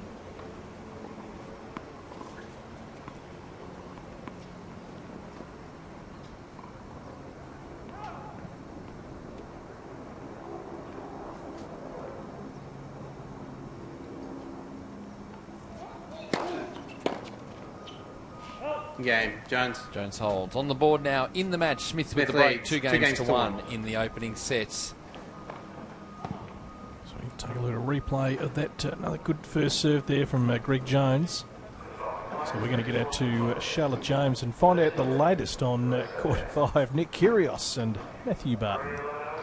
Games are going to serve in the 4th set here. Matthew Barton leads 2 sets to 1 at the moment, and the number 8 seed. He's just serving up at the top of your screen at 40-15 at the moment. Really looked very comfortable, continue to look very comfortable in this 4th set. Kyrgios has steadied a little bit. Still some frustrations with some of the line calls out here. There have been a couple of overrules, and you know he's quite a vocal player, so no shortage of excitement out here on court 5. Thank you, CJ. Strapped in there, having a look at all the action. We'll keep an eye on that match, and just got a nice little tweet through here from the Amelia Group. Not quite sure what the Amelia Group do, but maybe you can let us know. Big kudos to Tennis Australia, at Tennis Australia, for its live streaming.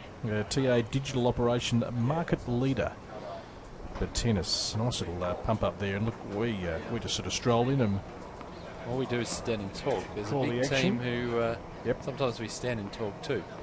But big team behind us, literally behind us. Yeah, all the production crew here, all the cameramen and girls out on court. Love, 15.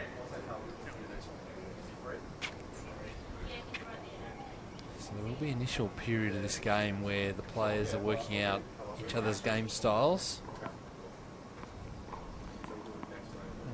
plan is actually going to be.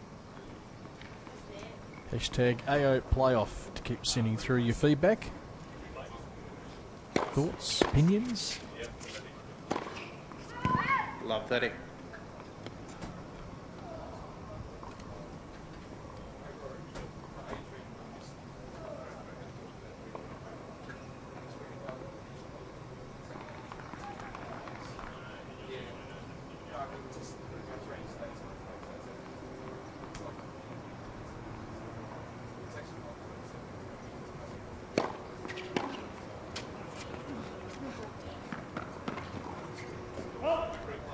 $15.30. Just drifting, always hard to get a good handle on it. You just pop it straight at your opponent, try and do something with the ball, but very hard when you're a full stretch like that. The ball obviously sits up on this surface, so you've got a good opportunity to get in and try and get it.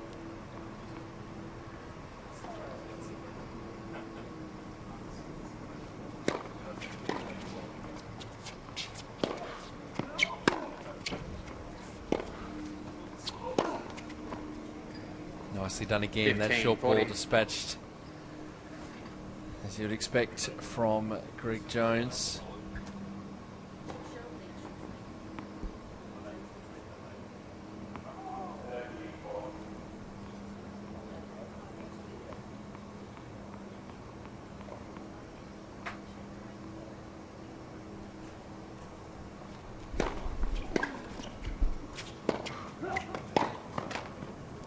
$30.40.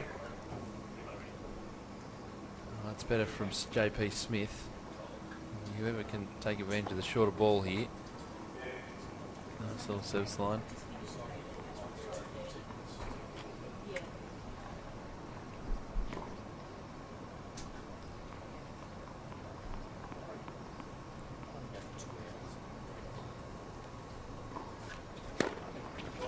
Use.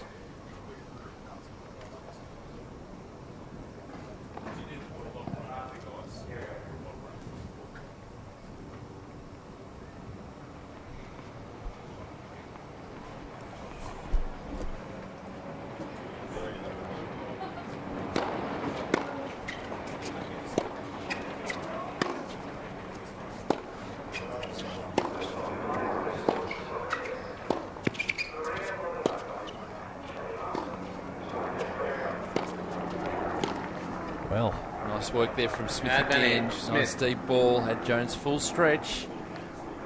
It was that was a full stretch chopper as well. No sign of slowing down. And well, that is Craig Willis. I can tell you that officially. Who? Why has it got police written across the side of it? See, well, he's a very important man, Peter. Extra security. He does spend the week of the playoff circling Melbourne Park.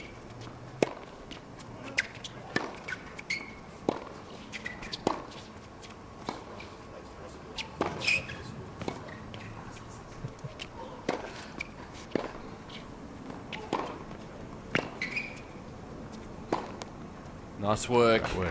Yeah, it was. Short ball from Jones that time. Yes. Just had to put plenty of top spin on there. Stay pretty low to the ground.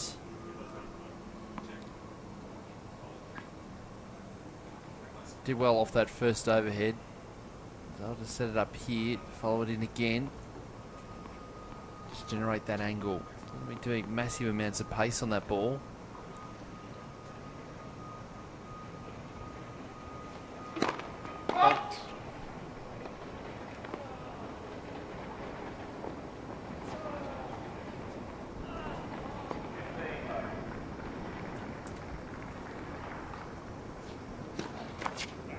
Advantage, Jones. So now Greg Jones with a breakpoint opportunity.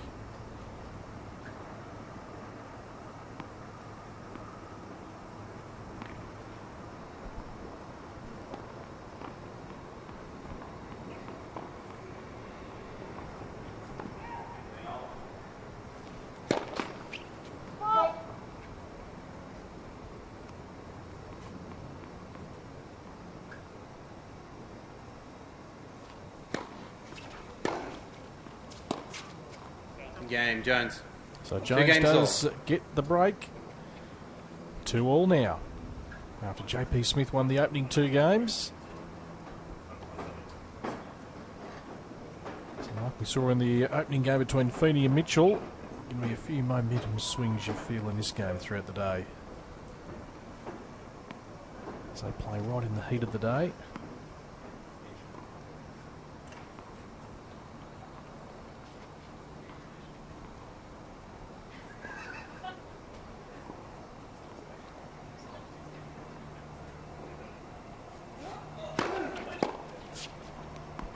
$15 left.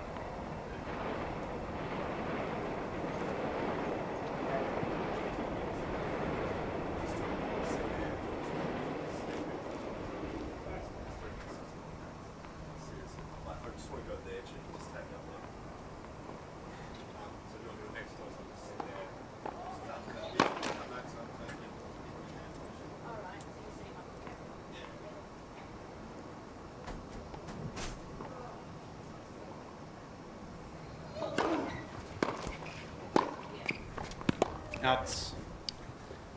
15-all.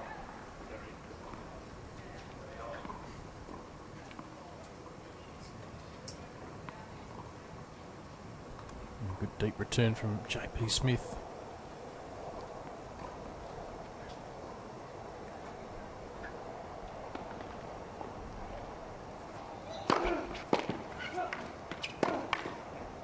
$15-30. Decent return. Yeah, had to change direction there pretty quickly, Jones. See the ball straight onto him there. Had to make up that ground.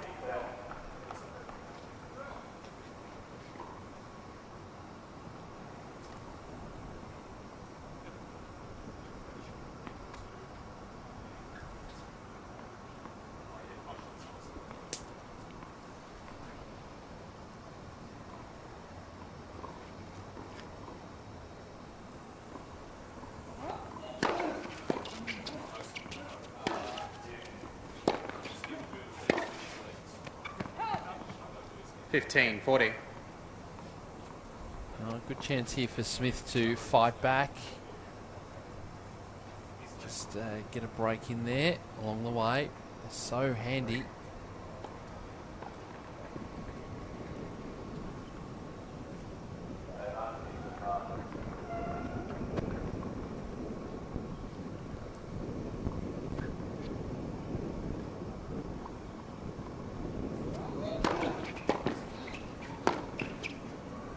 Got it. Game, Smith. So Smith gets the break now, gets his nose in front. 3 games to 2 now in this Smith opening leads set. 3 games to 2. Yeah, a couple of breaks to serve. We're going to head back out to Adrian Franklin. Elvin Purple, as we're calling him now. And back in familiar surrounds too. Yes, back in my very home studio, the Adrian Franklin studio, if you don't mind. Now, we've spoken a lot about the redevelopment, guys. Now, it's a $363 million investment right here at Melbourne Park. The new Eastern clay courts were put in. The launch was yesterday morning, so we had the Minister out there, we had Todd Woodbridge, John Fitzgerald, all the big names. There's a huge car park that's going to be built over there. It's in action right now, but the biggest highlight of this redevelopment is the roof. Now, it's going to be the 3rd retractable roof at the only Grand Slam venue in the world that has 3 retractable roofs. So it's a very special initiative. It's going to be done, finalised by 2015. And the roof colour, everyone's asking the question, what is it going to be? Copper penny is the colour. Now, the reason for that is because the architects wanted something different, and they feel as though the copper penny has been used since the beginning of Melbourne time. That sort of material has been used. So there's going to be plenty of glass around the new Margaret Court Arena, and I can't wait. 2015, guys, bring it on. Thank you, Adrian. Very nice work there in your own studio. I'm getting excited by the finished product.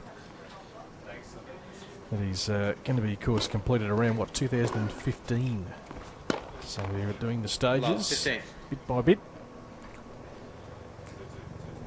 And we are spoiled living in Melbourne with this precinct here. All the great sporting venues right on the doorstep of the CBD.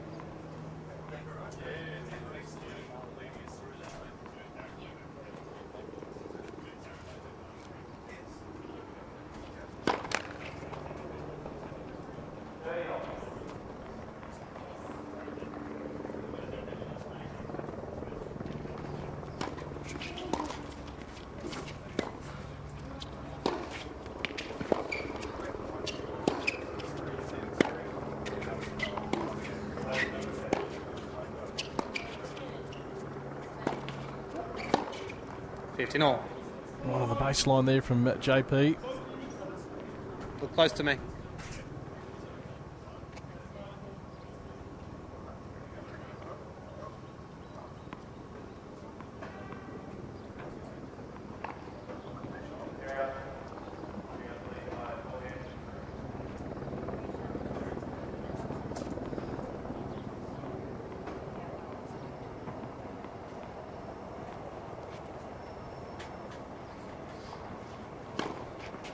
Dirty 15.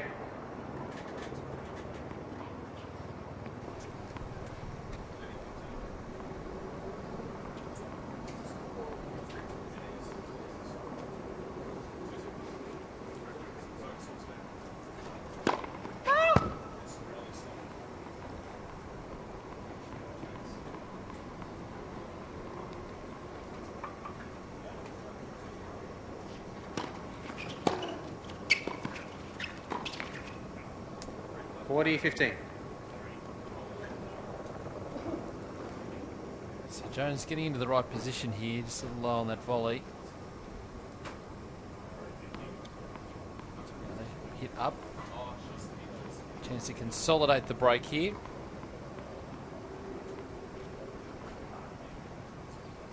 From Jones.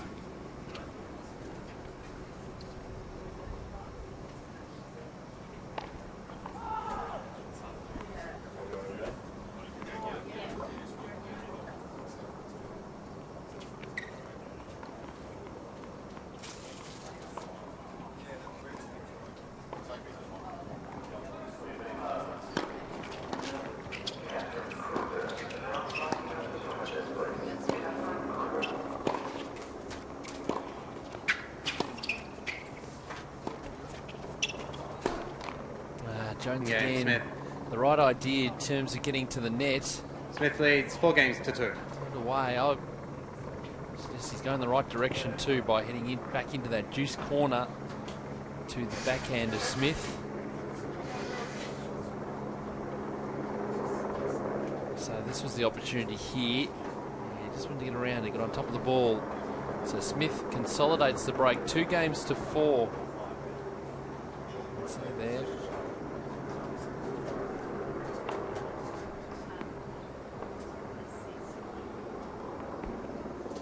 Pressure is now back on Greg Jones. Needs to hold serve here. Set is as good as gone.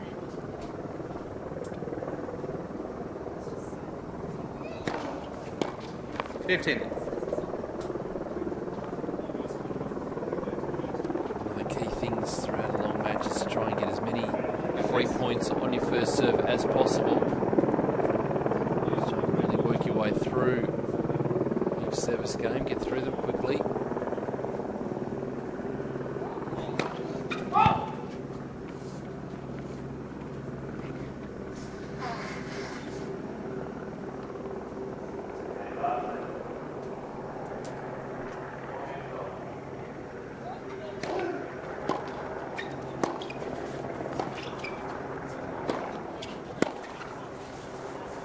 It was a right idea from Jones. We went straight up the middle of the court, so giving Smith an opportunity.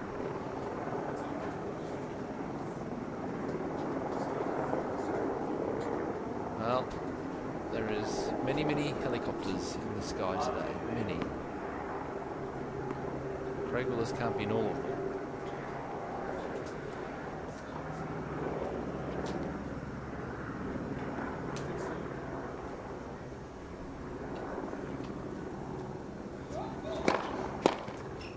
$30-15. That's nice. Good deep serve by Jones.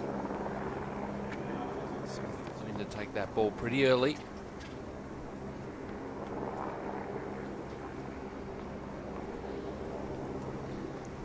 So 30-15 for Jones.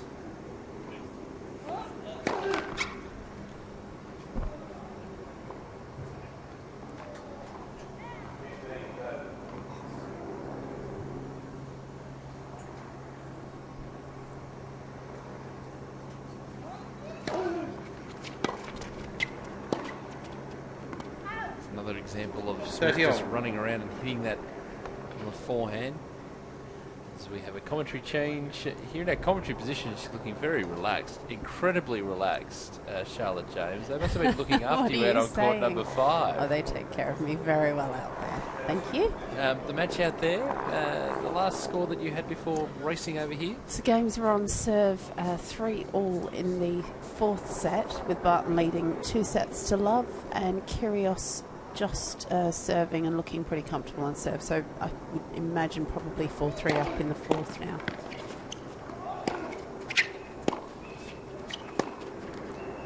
Just catching the line. That means another break point opportunity coming up. Yep, just brushing the line. Jones having a little look, a little glance down before committing to the shot.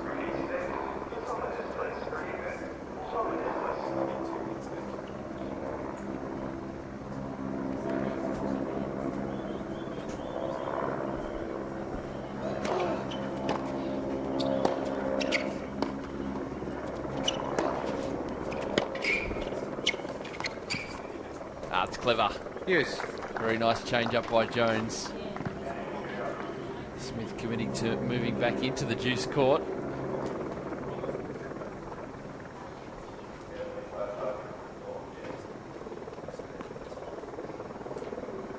And there it is there. So nice little bit of disguise as well.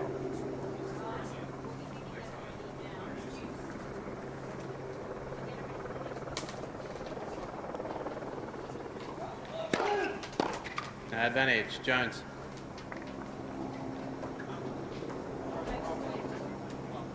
So nice fight back here from Greg Jones. He's been under pressure on his serve.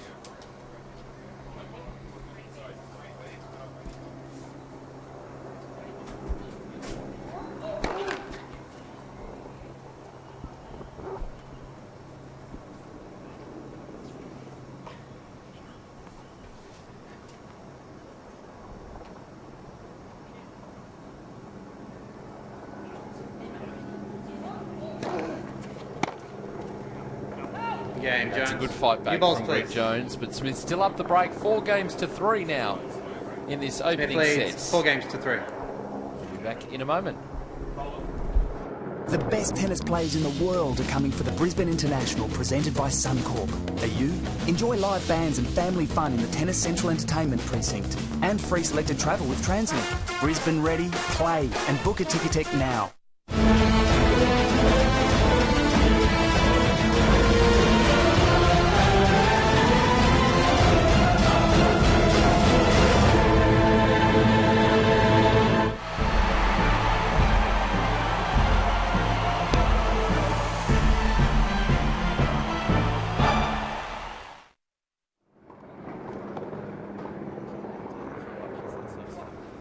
So 4-3. Man on your screen has a break in the opening set.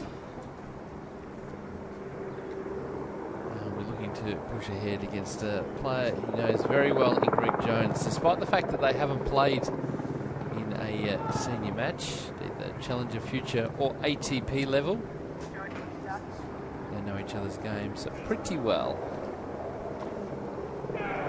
Time.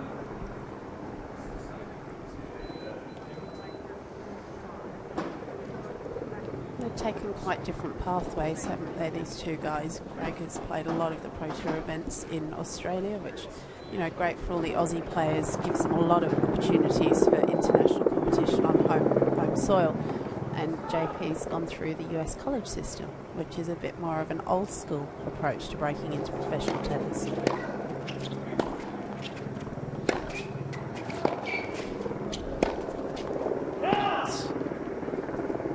It's always good to hear the backstory from the players about how they get to this particular stage in their career, and so many different journeys out there. One of the things that JP has talked about is graduating from college over there with a double degree, and talking about setting himself up for later life when tennis is no longer an option for him. Yeah, I mean, it used to be a very popular route into pro tennis, college tennis. John McEnroe got into tennis that way. I think Jim Courier did as well, quite a number of players, and then it sort of slipped off the radar a little bit, and I think with players sort of making their professional debut much younger, and that kind of cut the college thing out. But it's been very interesting to see JP's development from when he was a junior and around Melbourne Park all the time. Little kid playing, in all of the junior teams and representing Australia in junior teams, to taking his journey over to the States with the University of Tennessee, and he was really successful representative of them as well. Game, Smith. Smith leads, So 5 games Smith to 3. Consolidating the break here, 5 games to 3. It'll be up to Jones now to serve, to make JP Smith serve out the set. Another complicated way of saying that Jones is serving to stay in the opening set. A roundabout way. You say it however you'd like to say it, however you're comfortable, Pete. Well, look, it's I understand. Good training for the players out there, simulation of Grand Slam conditions. Good practice for us as well as commentators. Going Absolutely. the 5 sets. We only do it a couple of times during the year. And just get our tennis tongues back in our heads. Yes.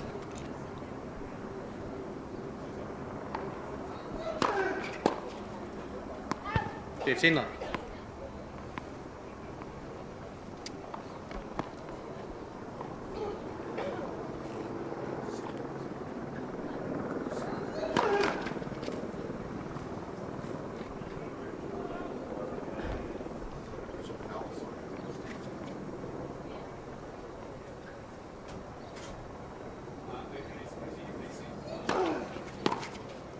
Just a miss hit there from Smith, catching the frame. 30 love. Jones important to just settle back into a good serving rhythm here.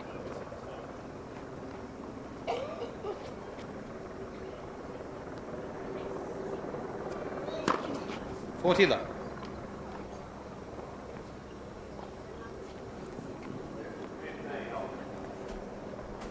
Please. Good example of getting through service games quickly, just trying to conserve energy.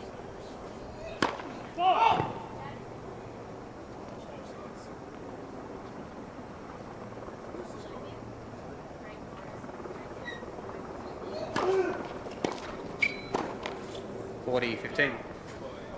Really frustrating for Greg there. That was a sitter on the forehand, and just maybe needed to step in like half a foot probably closer to the net, and he would have nailed that one. Well, the setup is perfect. It's more just that execution on that final shot. We've seen it a couple of times already in this set.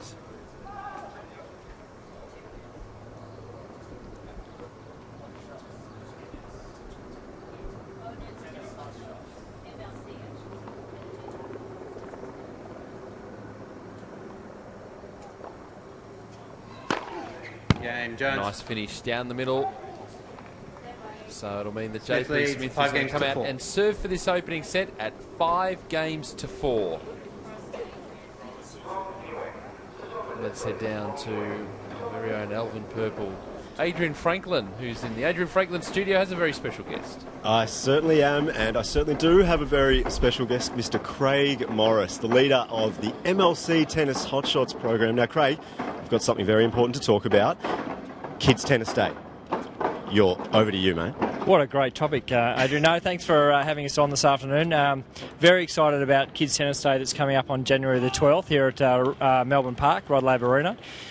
We've gone into partnership with Nickelodeon, and they're helping us to produce the entertainment on court and also around the ground. So young kids can come on, they can see a show in Garden Square with Dora and SpongeBob and Slime TV. They're going to be able to get on all the courts that all the heroes are going to be on for the next 2 weeks.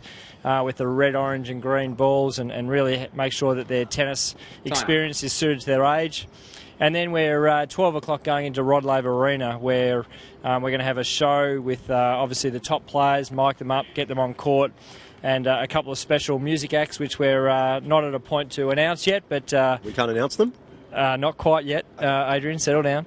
But we're very excited about the full schedule on Rod Laver Arena, so the family's going to be able to come in and have a great day, have a great tennis experience, enjoy what this venue offers. Thank you. Can I take the mic back now? So details, how do we get involved in this day? Great question. If you get online, hotshots.tennis.com.au, and we have a page set up there, all the information around Kids Tennis Day is on that. Registration form, we want families to register on how many they're coming so we can make sure that the event is scheduled to the numbers of people that we've got going. And register their name, download the map, all the activities, the schedule, it's all there online, and they can come along. Gates open at 8:30 and meet their favourite characters and enjoy some tennis. Too good, too good. Thank you, Craig. Now, you've got a folder there, just quickly. You can't let us know the musical acts in that folder, though, can you? No? Adrian, no, I can't. So, okay. But I will promise, once we announce it, is this AOTV or is this... Yeah, well, we're just live streaming everywhere. Yeah, well, we'll certainly live stream that announcement. Craig Morris, thank you very much. Yeah, settle down, Adrian. Only one person can take the microphone off Adrian Franklin. It is Craig Morris. 30-15.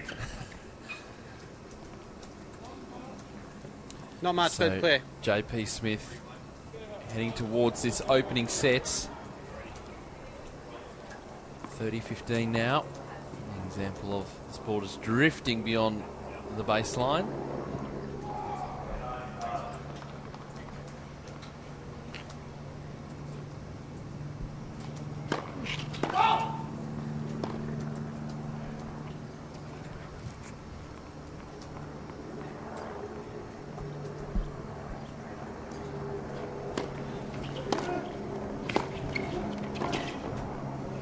Nice. 30 all. On the line. Better play from Jones. Again, the setup perfect, and that time we managed to get the execution happening. Forward into the ball.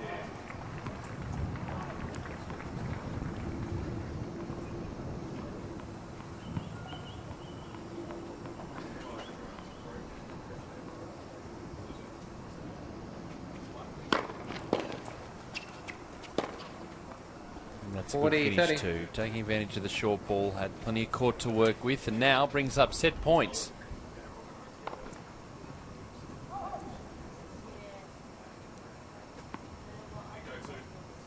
Been an entertaining opening set from both players.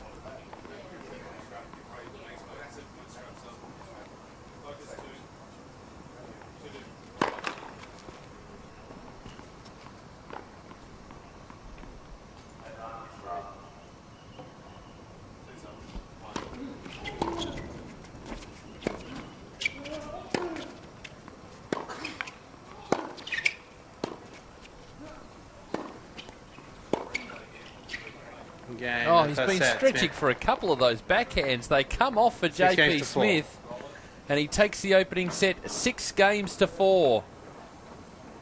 Here's a replay of this point, and I think Jones was looking for that one just to drop into the net. It skidded over, and that is the opening set 6-4. Don't worry, that man will come out firing in the second.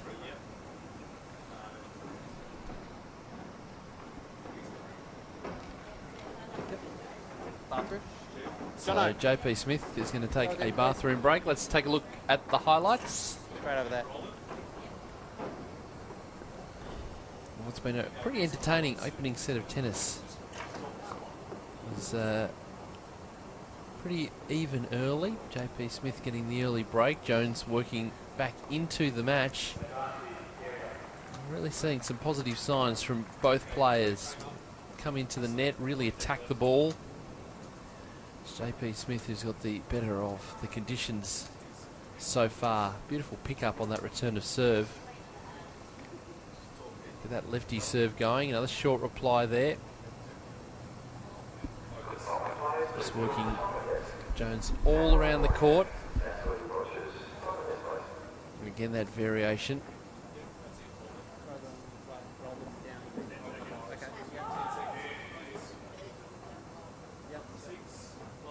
And the drop shot. So we see some nice variation, willing to try some new things, Greg Jones, but in the end it was JP Smith 6-4, and the school kids having a good time being part of the Hot Shots program. So Liam Anthony at the bottom of your screen there as well.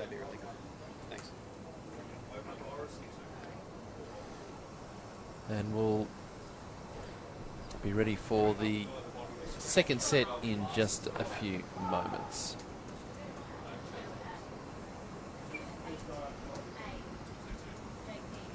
There's Greg Jones just having to wait around for JP Smith. I don't think he'll mind actually just waiting and having a bit of an extra break here. And while we wait for JP Smith to re-arrive on the court, we'll take a break and be back with all the second set action next. This is the crowning achievement for my whole career to have this be the Labour statement. If I've done it once, maybe I can do it twice. Why not? You know that when you go out there, you hope to be the champion at the end of the day. Played a lot of the Australian Opens, and I've seen it change a bit over the years, and it's been a great tournament for me. Shoot, I love you guys out here. Like, this is the best I've ever played any tournament in my whole life.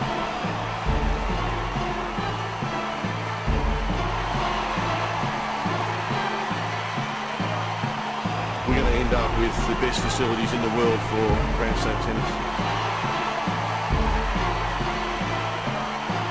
One of sport's great modern day rivalries produces yet another epic clash.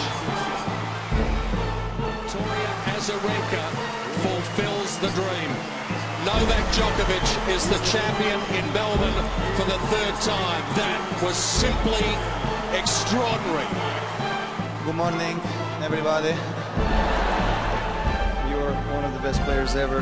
You are one of the most respected guys on the tour. We made a history tonight.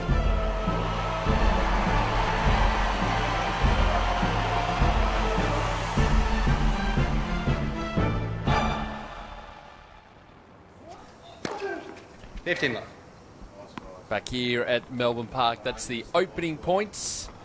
Greg Jones serving in the second set.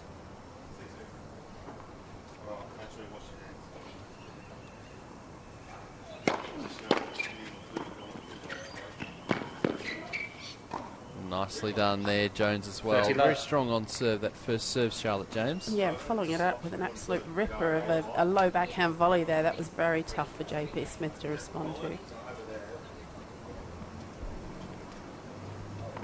Yep, little hard volley there. He just stayed down on the ball beautifully, didn't he? For Tila. Martina Navratilova style judgment there. Yes. I think she was always supposed, she said, or somebody said about her that she would like to judge 100% of those balls. If they went past her and she left them at the net, she had a pretty much 100% record on them going out if she left them. Incredible feel too. Be able to get the different spins on the ball too, and do it in a split second. Yeah, and just a, such a great reading of the ball and understanding where you are in the court space.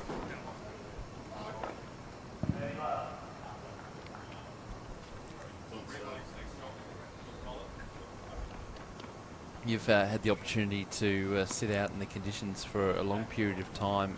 A bit overcast at the moment. You talked earlier about the breeze picking up. It seems to have dropped back a little bit. What are things like out there at the moment? It's really up and down. I mean, I was lucky enough to be sitting on the shady side of the court, so it was pretty sheltered there, and the breeze was just kind of keeping things nice and cool. But once you get out into the sun, as soon as you're out in the sun, it's intense out there, and the breeze really has dipped now. Almost tougher than on Monday, because at least then it was kind of steadily windy and just players knew what they dealing with. Here it just seems to whip up from nothing all of a sudden, and then the next minute it's still, so really hard for them to kind of get everything calibrated. Olga, do you mind just that little bit of white plastic? Thanks. Yeah, it's tricky. Going to get warmer tomorrow as well, and then the rains are coming. We're not mentioning the R word here because we want to get this tournament through. We love the R on the finals of the World Cup playoff. No, we don't. No, we do not. You do not mean that at all. History there. Yes, we do. Moving whole broadcasts to Failing different locations. buckets. Moving whole broadcasts to different locations. Yeah. It's the incredibly versatile production team here at Tennis Australia.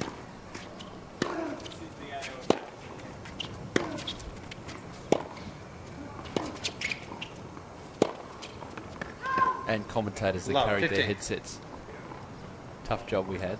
Yeah, we did, didn't we? Oh my God, it was exhausting. Seriously, we had to like walk maybe 300 metres. Catastrophic. It's so tough being us.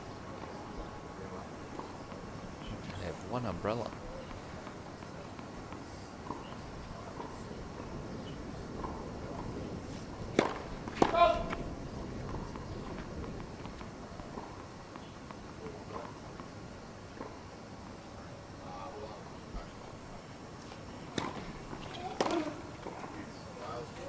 It's a tough serve to try and drag back.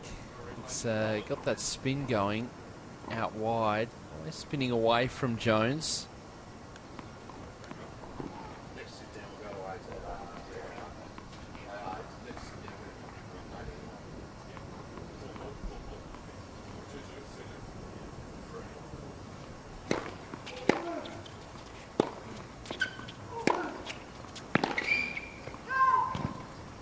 Drag it 15, around. 30. That shot way out of chord and trying to hit that side spin to try and bring the ball back. It really was Rafa Nadal style forehand, that one, wasn't it? All the way up around his head.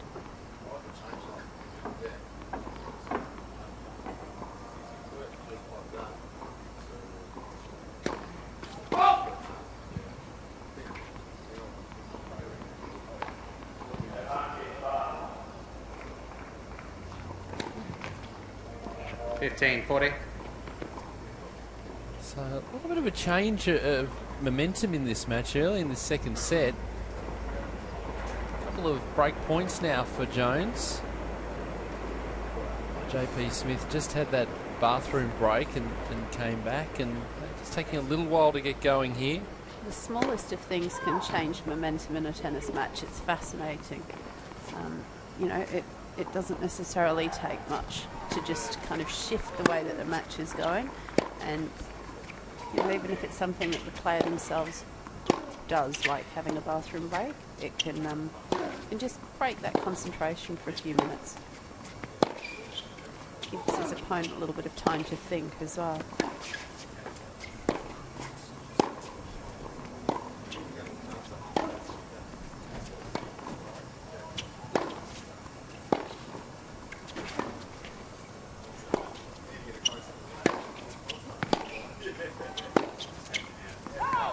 Well, that's the rally of the match so far. Both players working pretty hard. Jones just desperate to get in that backhand corner.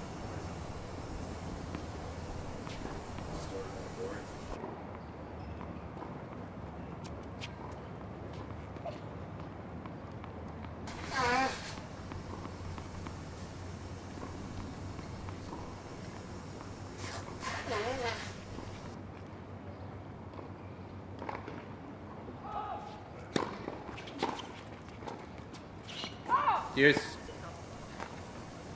He's done well to get himself out of a tight spot here, JP Smith. That first serve coming into play again. In his first round match, he had the same sort of pattern where he'd be down in games but be able to turn it around.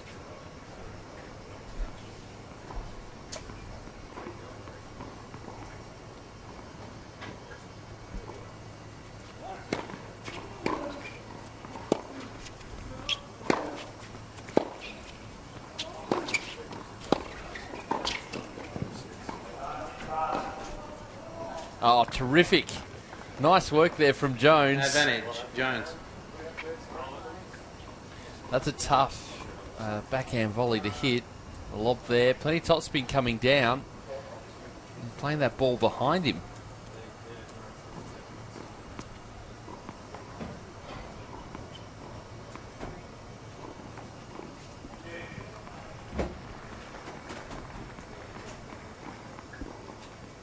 Jones with another breakpoint opportunity.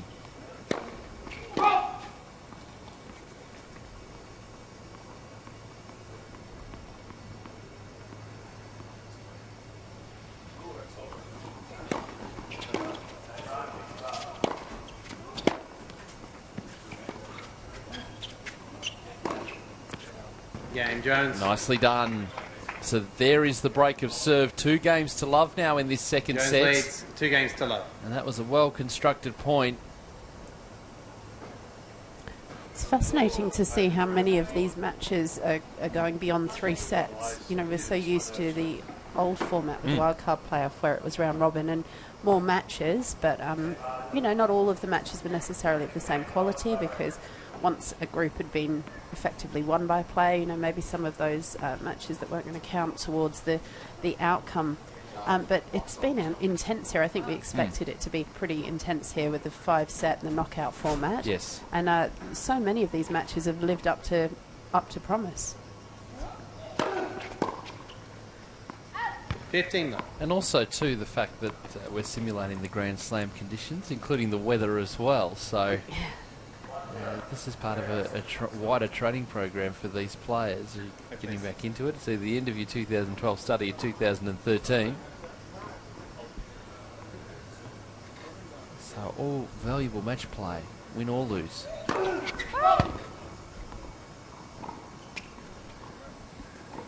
It's tough for the Aussie players from one point of view, because they don't get, you know, I mean, all tennis players are always hoping for a longer off-season, and nobody gets much of an off-season. But for the Aussies, it's tough because they have to come down here and, you know, they play the wildcard playoff if they're lucky enough to be invited, and, you know, there are Pro Tour events and money events right up until this event.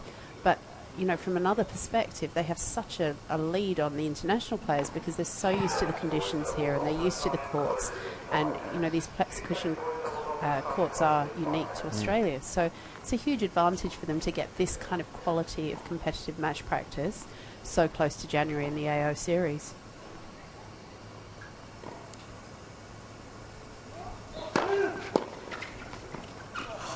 Oh, a bit of luck going the way of JP Smith. That bounced right on top of the nets.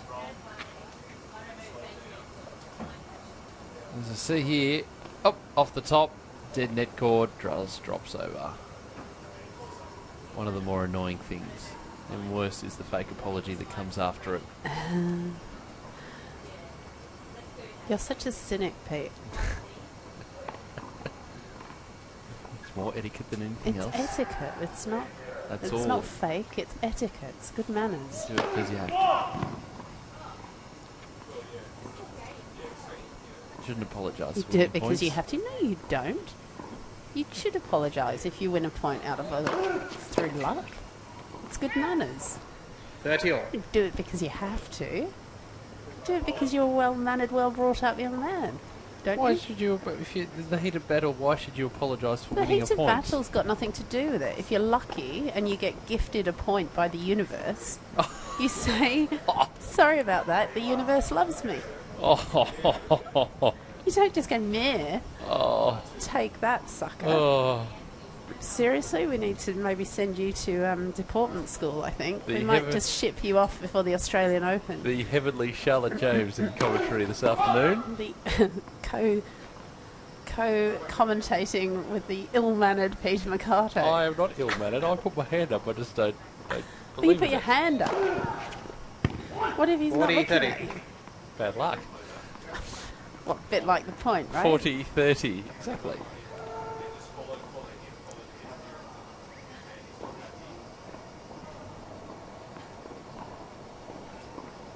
So game point here for Jones to go to a 3-love lead.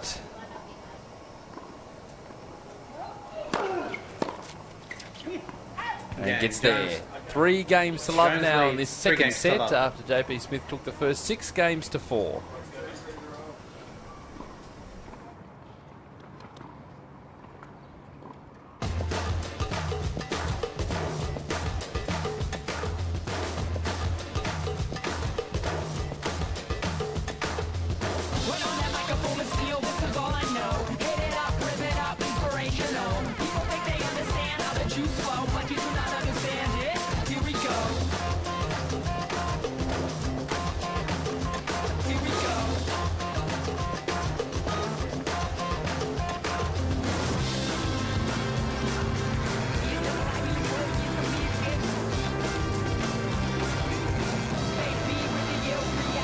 Ready?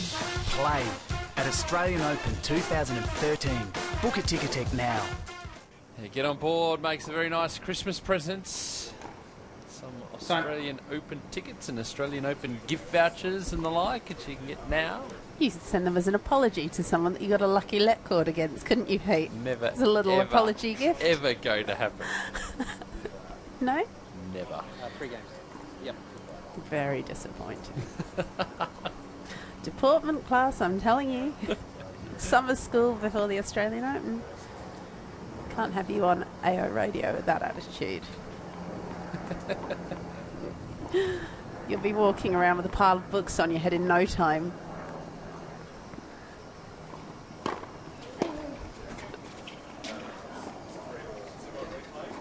$15.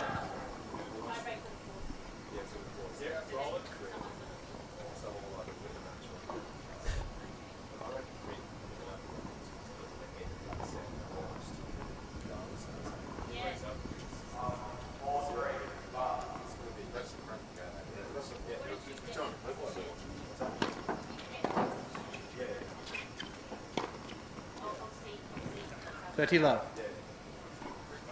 I'll bring you up to speed with what's happening on court 5 shortly as well, because a lot of attention since you drifted over here. The game has tightened up slightly, and the crowds have headed that way too. Yeah, it's been pretty much standing room for that entire match. Actually, it's great. You know, as we've seen as the week has progressed, more and more people coming down to Melbourne Park for this playoff. It's free entry down here at Melbourne Park, and the matches run and run.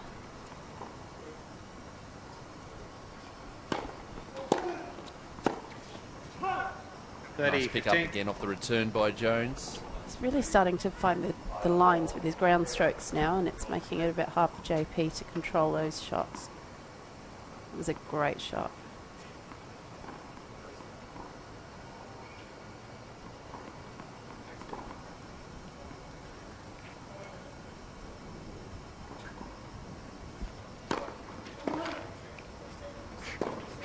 Oh, too big set up on that.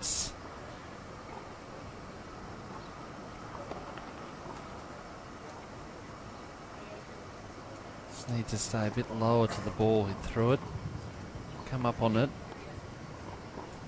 Still had plenty of space, plenty of open court to work with. Now back to 30 all. So Jones, confidence would be rising here.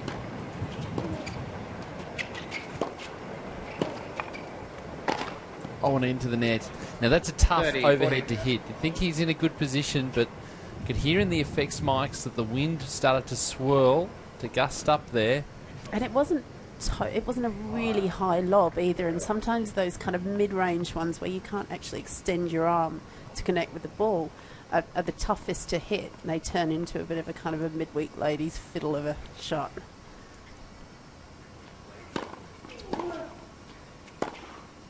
That's better. Use.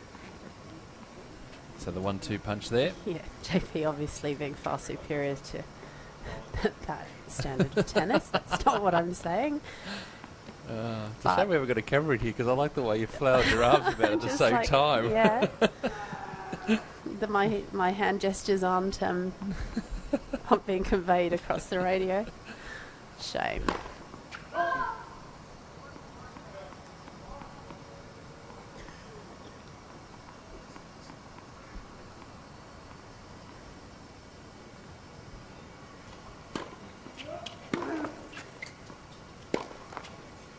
That's advantage. tough Jones. on that forehand again. JP Smith wanting to wander around.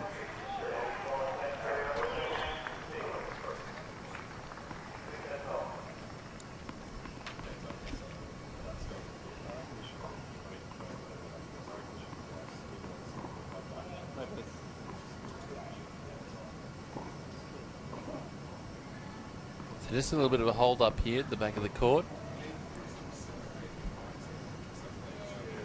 JP Smith just taking a little longer to collect his thoughts. He does have a certain time frame to do this in, but given a little bit of time by the umpire due to the hot conditions. Now Jones, break point and an opportunity to get to 4-love on a second serve.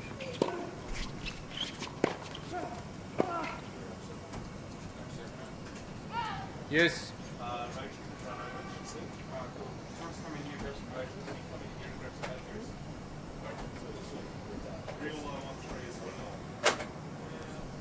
So back to Juice. Had some opportunities here, Jones, to bring this to 4-love. Such a turnaround in this set, isn't it? It's just completely flipped on its head. Advantage, Smith. This is the beauty of 5-set matches. And this is also the time where you look at if it's 4-love, is that set gone? Do I conserve for the next sets? Yeah. It being 1 set all, we're going to go 4 at least.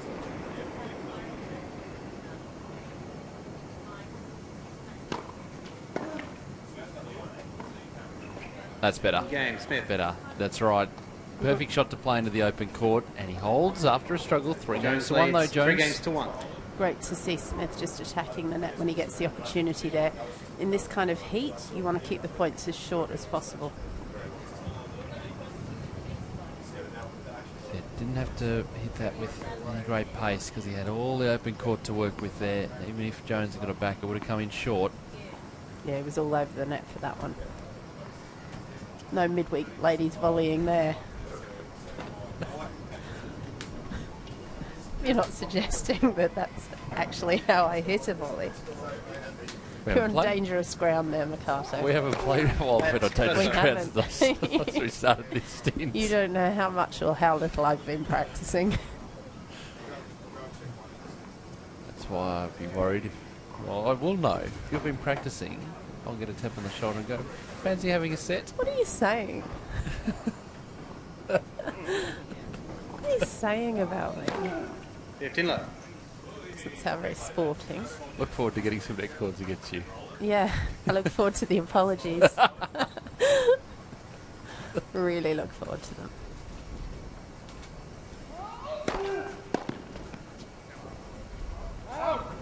love. So talk about those easy service games before, CJ. Same thing's been happening here with Jones, and one of the things he'll be able to really rely on is that first serve. Gauge of how he's faring at any particular stage of the match. Well, he had quite an interrupted season, didn't he, this year? So probably really relishing the opportunity to get a few good matches, play a few long matches, and actually get some form. And you would hope that, you know, I mean, he's seeded. He seeded 7 to Smith's 2 here, so, you know, on form, not necessarily going to get through this match, but if he does, I think you can expect to see his form building 15. as the week progresses. Nicely done there by JP Smith to pick up that ball at the service line. So, yeah, I mean, there's some side spin in there. That wasn't the point, but there was some side spin there, so JP Smith had to move across. It was a low ball. Did well to pick it up. 30-15.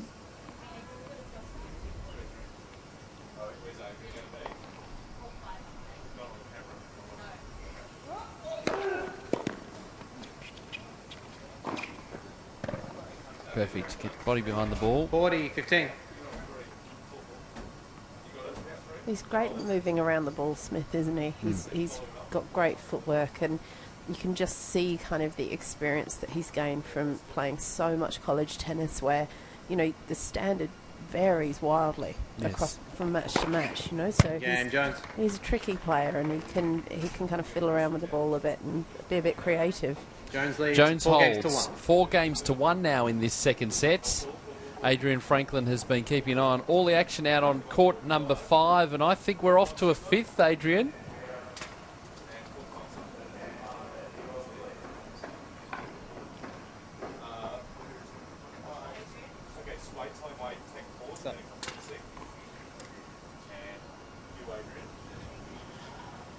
It certainly is, guys. Nick Kyrgios has just taken the first game of the 5th set. So first set went to Barton, second set to Kyrgios, third set went to Barton, and the fourth set, Nick Kyrgios has just won 7-6 in a tiebreak. So it's pretty intense out here, guys. The energy is certainly very high. Kyrgios is just broken in the first game of the fifth set. His energy is up. He was complaining about a large number of line calls in the tiebreaker of that fourth set, but somehow, given the moment, cometh the man, and he's here right now. He's serving with a break, early stages of the fifth set. Thanks, Purple. Back here. Greg Jones doing imitation of Charlotte James in terms of getting some sustenance. I hope he's not getting my grapes and bubbles. That's all I'm saying. Lay off. Back off. Back off the minibar on court 5. It's mine. So, interesting stage of the match here. Greg Jones has got the momentum, and for JP Smith to make a few decisions. Can you run down the other end, please? Thanks. By no means is the set gone. Hold serve here back to 4-2. Put pressure on Jones' serve.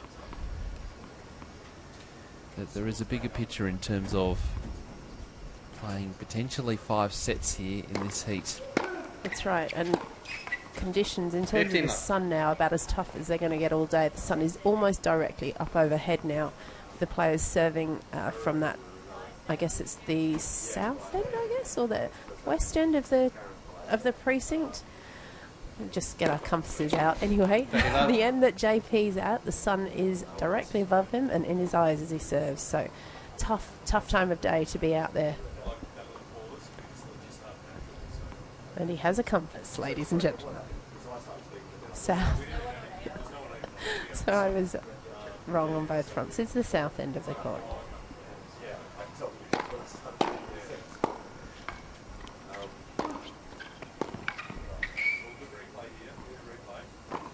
Oh, did not want to leave that any later. 30-15. No, he really let that drop, didn't he? The idea was going to let JP Smith just pick a side. Commit, yeah. Well, because you see JP Smith is running back. So I'm going to do it anyway. Maybe going behind him, possibly into the acres of court in that end. Well, acres of court on both sides, I think. Thank you, Bobo.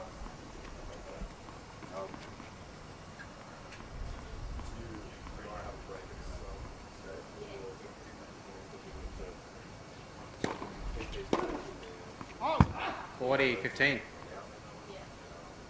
So this is good for Smith, just a comfortable service game.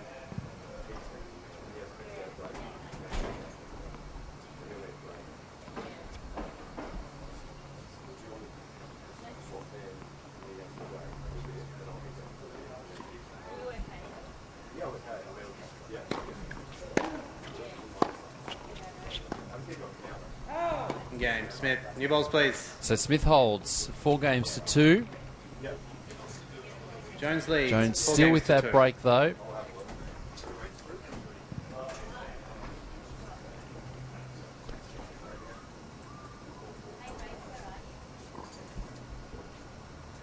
One behind you guys.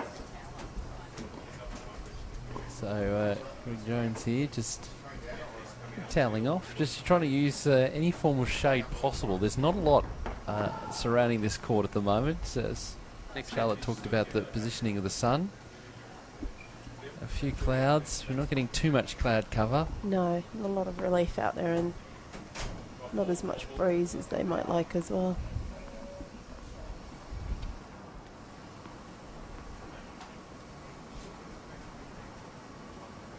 So the tennis balls have been changed over. Jones to serve at 4-2.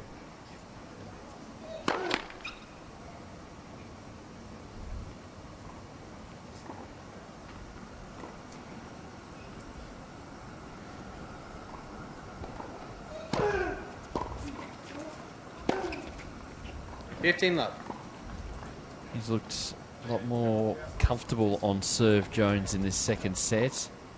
Not to say that it was problematic in the first set, but breaks of serve did come into play.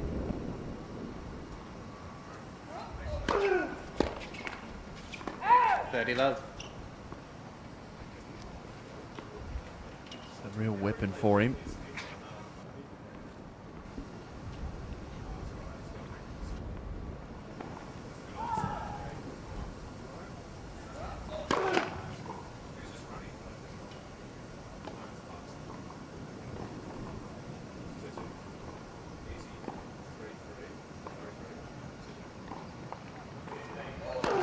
Left. 30-15. Interesting there. Into that forehand side of Smith. Bit of variation. So he can go out wide a couple of times. A big kicker down the middle.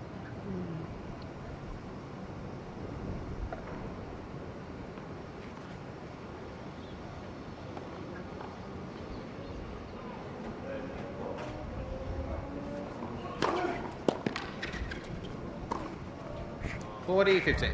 Great serving. Yep. Just great point construction there.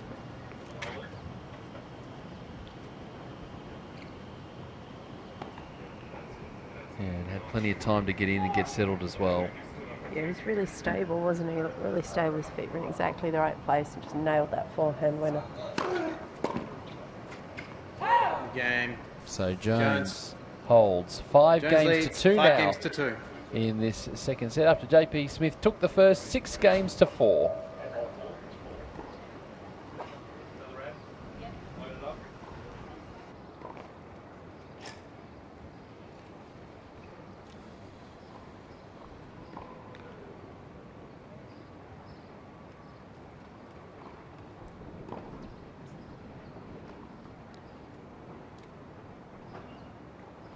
The best tennis players in the world are coming for the Brisbane International presented by Suncorp.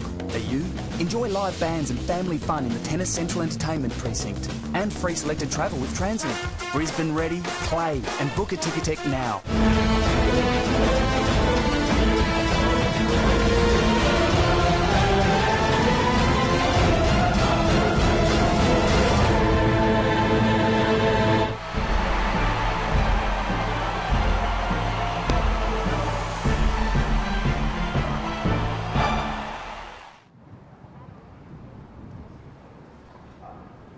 So 5 games to 2.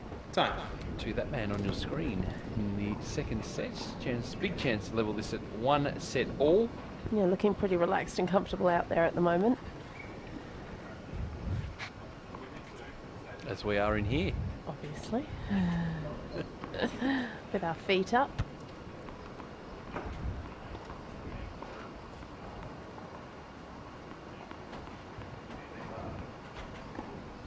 I'll give you a score update from court 5 in a minute. It's that 5th set. Kyrgios is leading 3-love in the 5th set. I would not have picked that at the start of the 4th. Oh. Love, 15. Bit of fortune there. Now the pace came off that ball. I don't think Smith could get a read on it at all.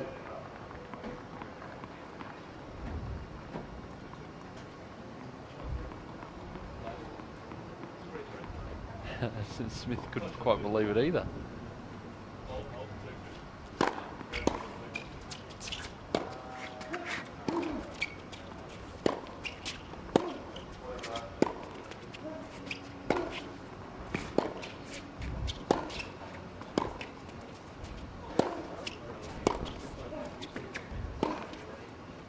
It's a great point by JP Smith.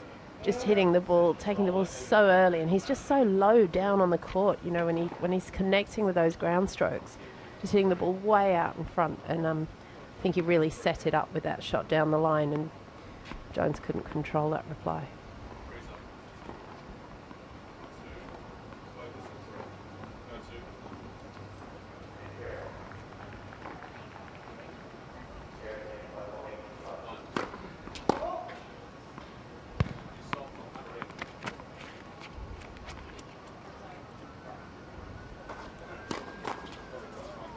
Serve. Just clipping the line, although the fault was called by the linesperson. Maybe he called it fault. Yeah, it's cool. I mean, it was close. I'm not too sure, but he called it a fault. It was. I don't know. It wasn't right on the line. It was very tight for me. It was a very tight one for me. Because I didn't hear the call. I mean, it was close. I could go either way. And won't make that overall unless he's 100% sure on that too. 15-30. So it was the linesperson. He couldn't hear the call from the linesperson, so just did the instinctive thing. Yeah. Clips the net, no call. Yep. Call it as the let, but so in the end, that's a double fault. 15-30. Not a great time for that to happen. No. Fault.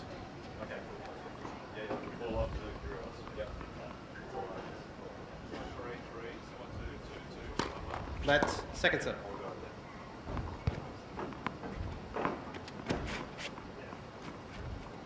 McEnroe-esque service stance, hasn't he, JP?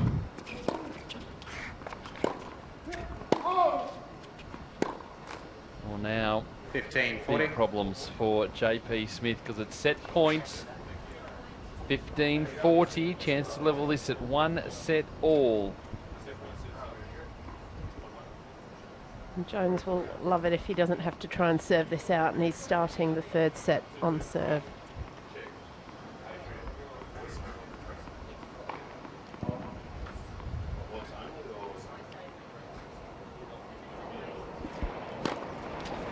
$30-40. Great serve. Nice way to save it. Yep. One still to come though.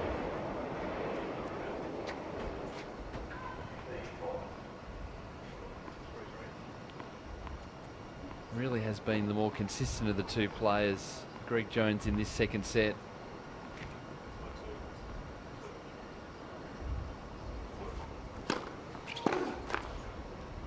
Yes. And when you go and say that, look what happens.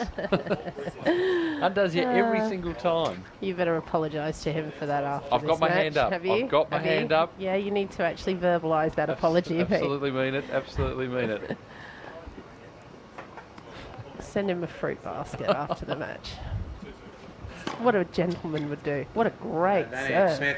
2 aces in this game. Not bad for a lefty going out wide that side. No, that was pretty well disguised, that one.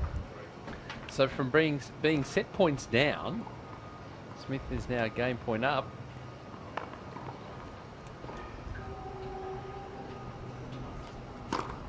Game Smith. And Whoa. gets the ace. The 3 aces. The Nice. lefty serve out wide. Jones leads 5-3.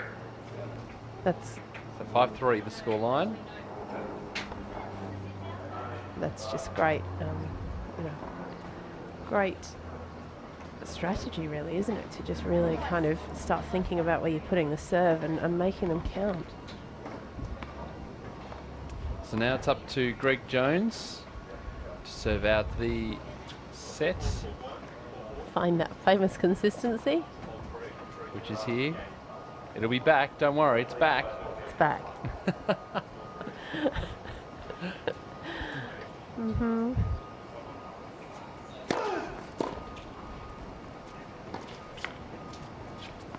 About 15.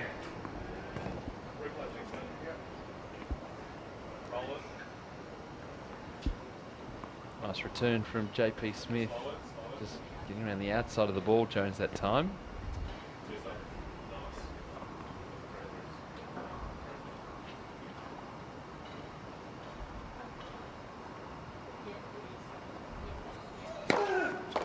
$15 all.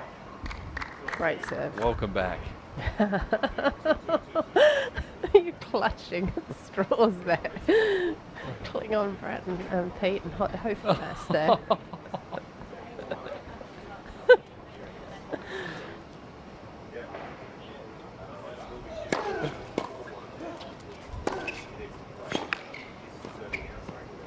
It's just a phenomenal backhand down the line there. To be able to keep that so low, not a lot of net clearance. And then when he was so low to start with, and then for the ball to dip just the other side of the net, so that it was a really, really tough backhand volley for Jones. 15-30.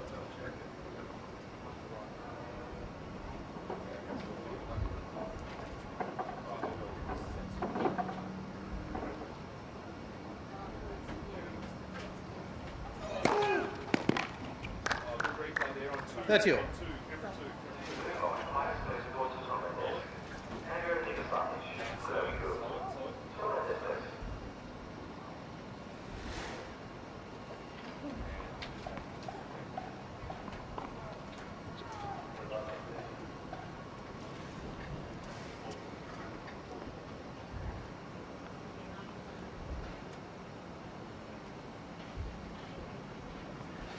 All here.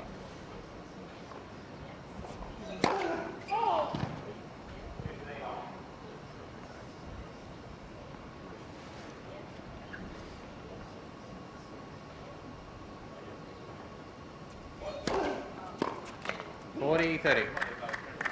So set point again for Greg Jones. Two attacking that time, Smith. Let's see that split step forward into the court.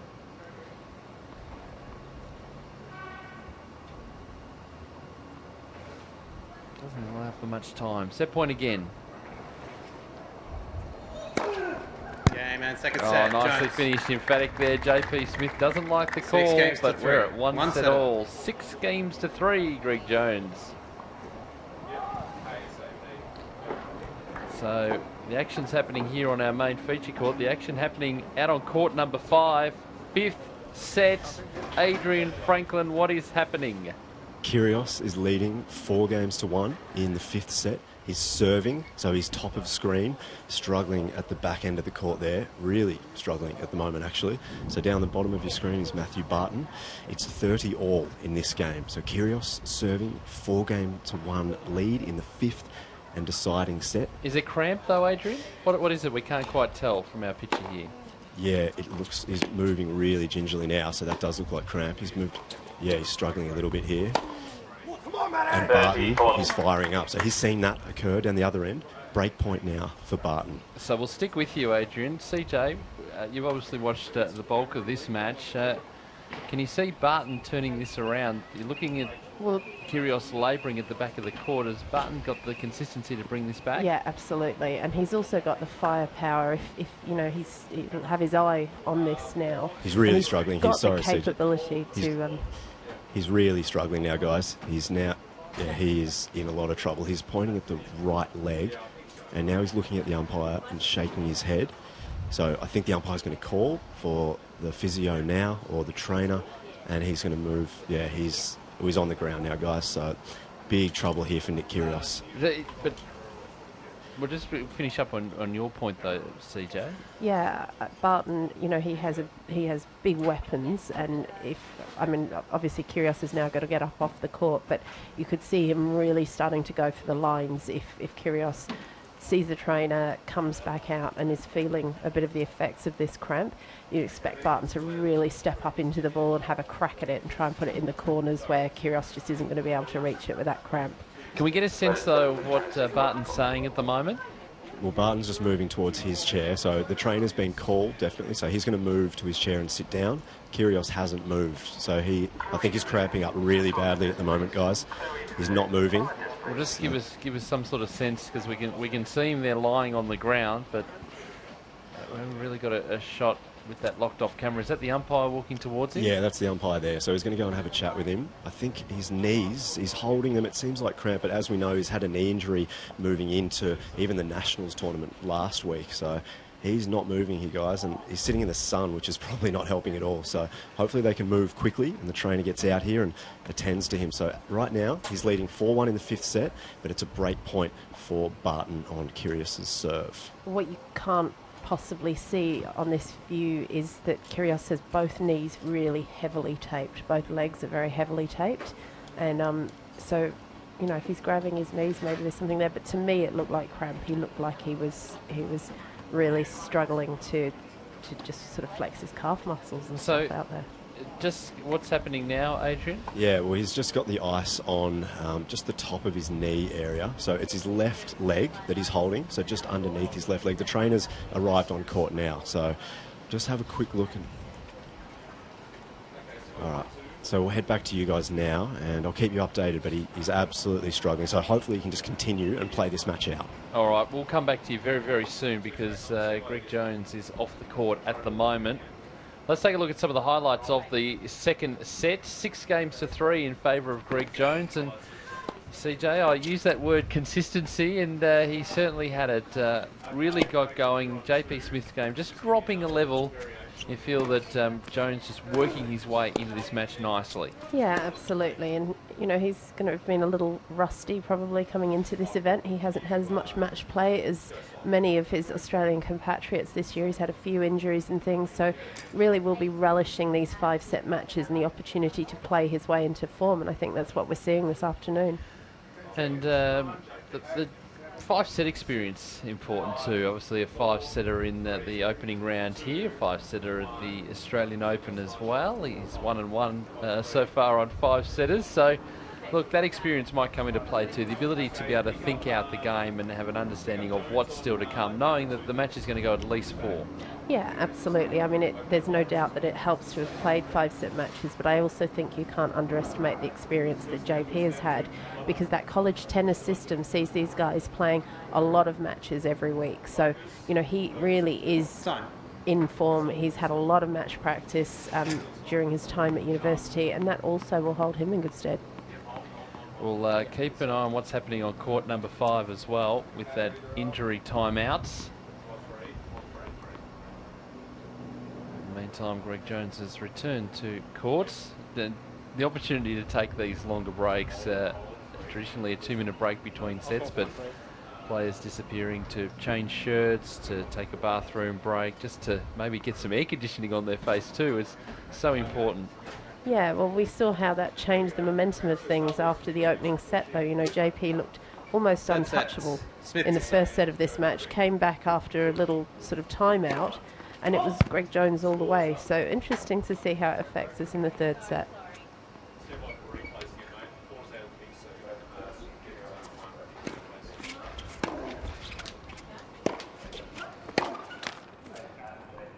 Love.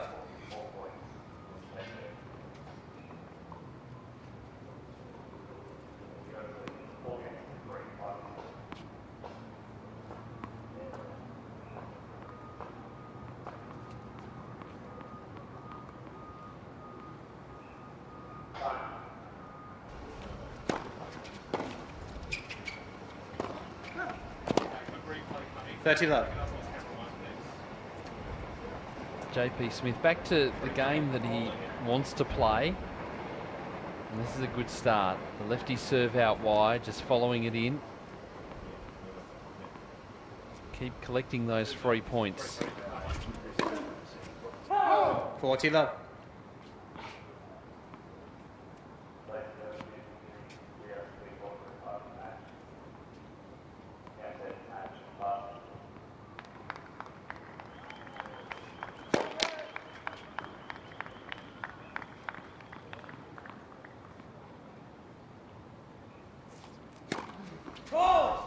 .40-15. Interesting there. Jones just trying to cut off the angle. The Smith serve out wide. We'll be giving you an update of what's happening on court 5 in just a moment. So they're just moving in. He was already motioning to go out wide anyway. Football call. We've had a couple of those today.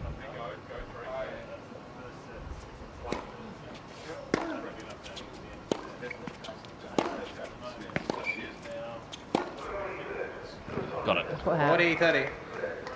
It's good on those foot faults, because the linesperson puts their hand up to apologise as well. I love those. That's the universe just spreading a bit of love, Pete.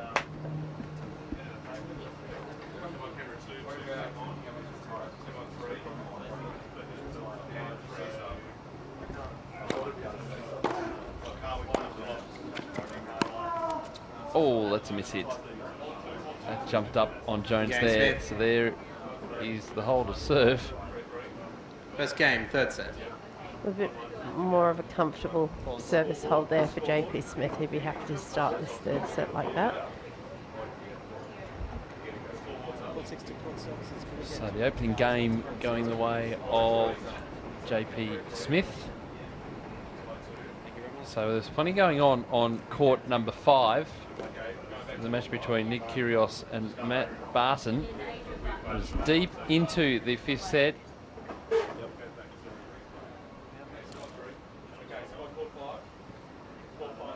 Let's take you out there, and well, it's an empty court at the moment. Let's go to Adrian Franklin. Adrian, what happened?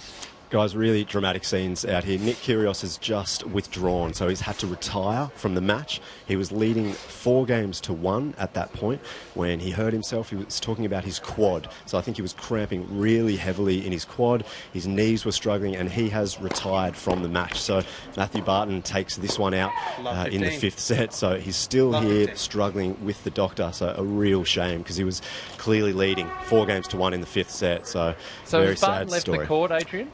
Barton's still here, so I will try and have a chat with him.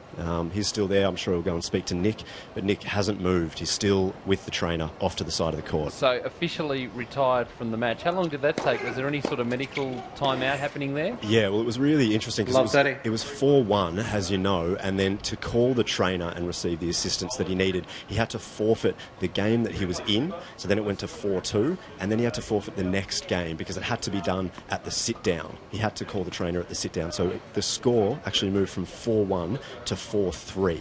And when he found that out, I reckon that probably killed his spirits and he just decided to retire almost immediately. Yeah, there's probably very little chance of him being able to free up in his movement enough, particularly with Barton coming back like that as well.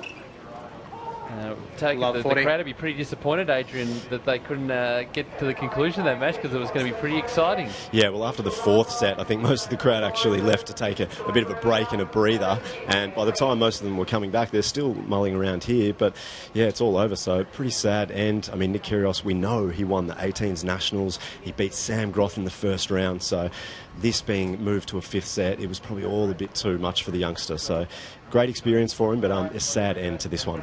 Well, Tennis Australia Digital's very own Kim Trengove did say at the start of this week that she thought that these 5 sets could really sort the juniors from the more experienced players out here this week. And fitness-wise and physically, it was going to be really tough for some of the younger players to be able to hold their own with the guys that have played a bit more week in, week out, and it looks like she was right. And for Kyrgios too, the fact that he played the 18s event last week, had a tough match against Sam Groth in round number 1, it all starts to add up, all those matches, knee injury, you said the knees were taped as well. Thanks, Adrian, for the updates out there. Hopefully we can catch up with Matthew Barton when he's got a chance just to remove himself from the court. But in the meantime here, a momentum shift again. JP Smith, 2 games to love up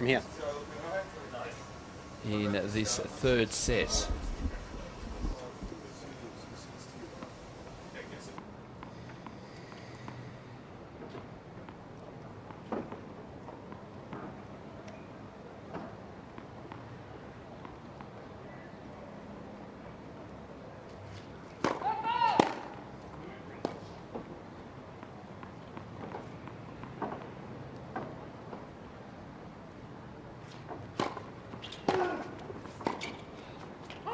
Love 15. Just wide off the line there.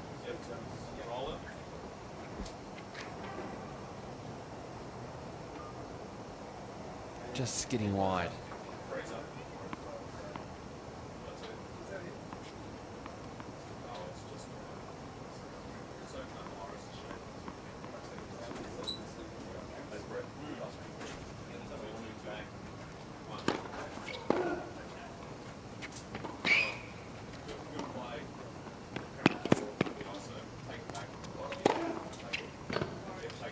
Smith couldn't get to that one. Love 30.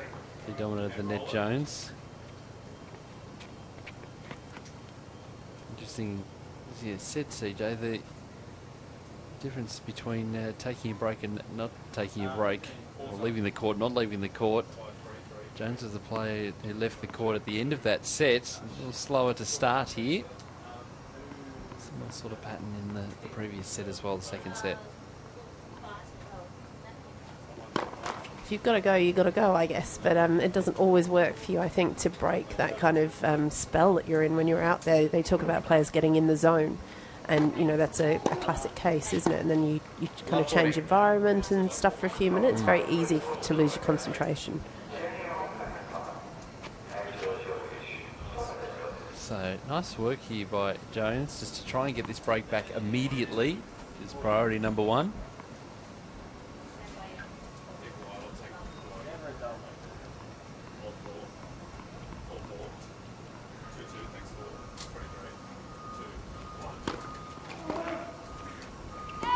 Just on the outside of the line. 15, 40.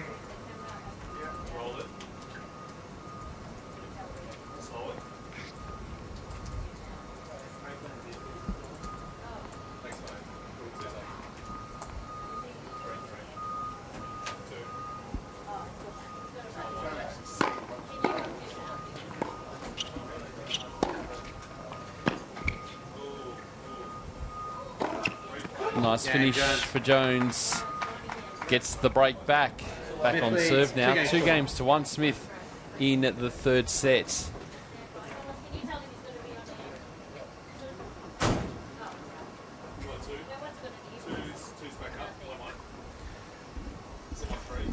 It's all in here.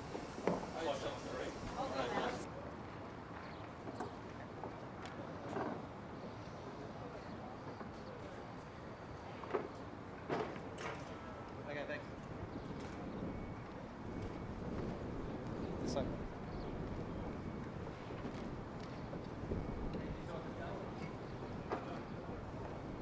Let's go to the Adrian Franklin studio, where Adrian Franklin has the winner of that match, Matthew Barton of New South Wales, the 8th seed. Yes, I do have the winner. I just spoke to Matt as he came off court. Mate, what a roller coaster of emotions. Can you just try and take us through that match? Oh, it's just an unbelievable feeling. I mean, 1 second, I was about to win, and then the next second I'm down 4-love in the 5th, and then the next second, I'm winning. So yeah, it's just an unbelievable feeling. I mean, I don't know how to describe it. I've never played anything like it, but I'm just happy in the end to play in the semi-finals. So yeah. Was there any sort of theme throughout the match? I mean, it was obviously set for set, so there wasn't much consistency from the scoreline. But did you feel as though you were up for a long period, or was it just changing constantly? Yeah, I mean, I started well. I won the first set, and then I won the third as well. And the fourth set, I had so many opportunities, but I didn't take them. And then it was a really tight tiebreak. So that fourth set was mentally tough as well to lose that one. And then I got down early in the 5th, but physically, I was still okay. I was still capable. But yeah, I mean, luckily for me anyway, that Nick he's played so many matches. I mean, I think if he was all right, he probably would have gone on with it. But I mean, he played the 18s nationals, and yeah, he's obviously really fatigued. So yeah. Yeah, well, as we cross to live pictures of the other match, so your next opponent is Ben Mitchell. He won earlier today. So, I mean, that's certainly a winnable match, and that's the semi-finals, mate. So yeah, it's definitely open. I mean, really looking forward to that. I'm just really happy to be in the semi-finals, and yeah, I mean, I'm just going to try and play big, play my game, and we'll see how we go against Benny. So yeah. All right, well, congratulations, mate. That was an awesome effort. Even though Nick Kyrgios obviously unfortunately had to withdraw, you played some sensational tennis, and we might even see you after the next one moving into the final. Yeah, hopefully. We'll see how we go. Yeah, thanks. Thanks, Matt. Cheers. Thank you, Adrian, there with Matthew Barton. Brett Phillips coming back in for Peter Mikado, who's just stepped out of our commentary box. And I must say, Charlotte, I was out there. I didn't actually see Nick go down, but he's cramped up. But just obviously spent a bit of time to the side of the court there, and like a lot of people around him. Disappointing, I mean, to be 4-1 up in the last set when you've worked so hard over a lengthy period, not to be able to close it out, but it's the way it goes sometimes. Yeah, he must have been in some real pain out there. And I mean, we saw on the screen he looked like he was in a lot of trouble. He was really hobbling out there. But yeah, very tough lead to give up, to be up that far and then, concede it.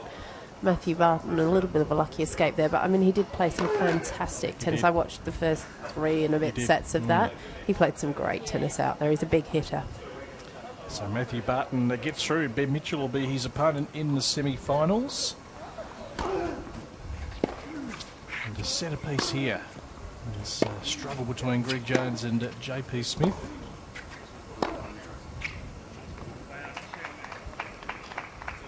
$30 all.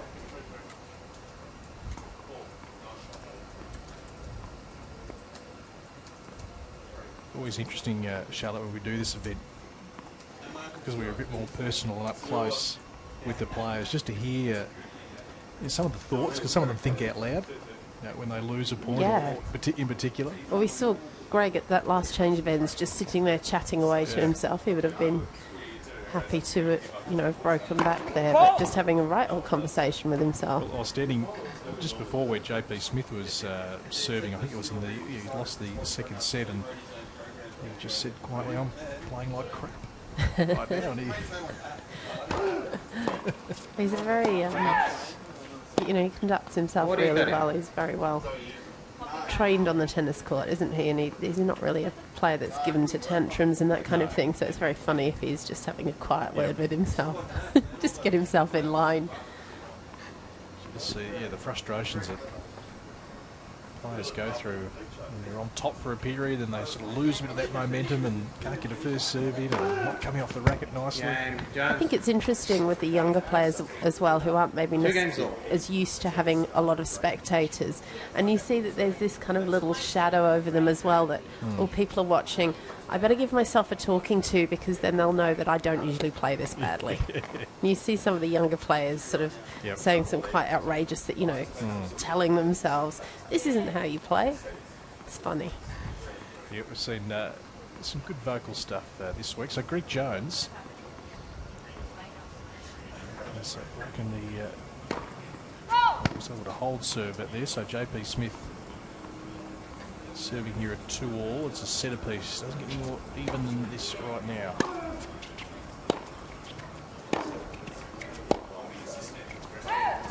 Love 15.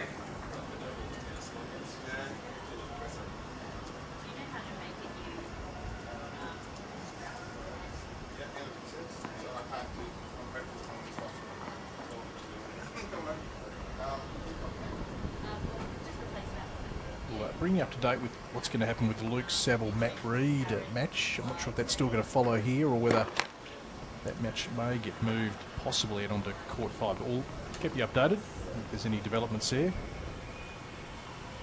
It's due to follow a match here, but this looks like this might go for a little while. Fantastic angles there from Greg Jones.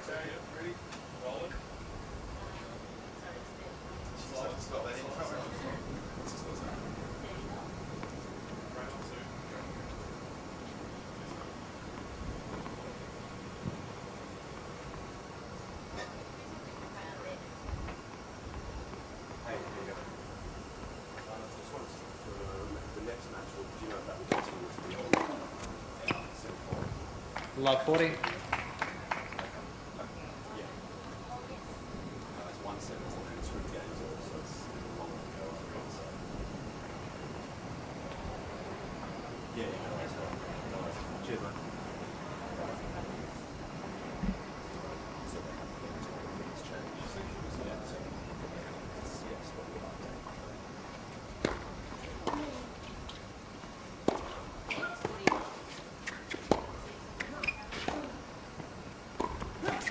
It's a good volley. Good attack at the net there from JP Smith. 15, 40. Likes to get in.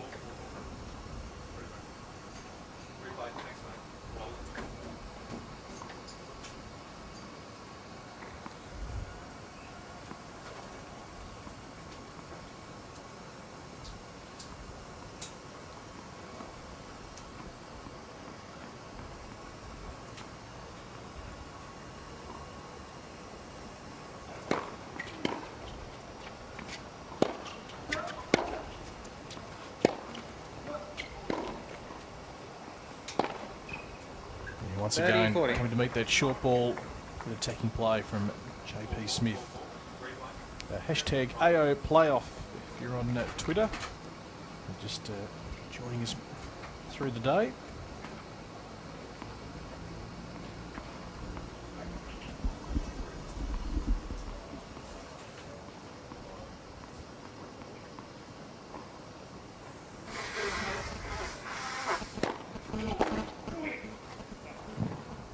Use.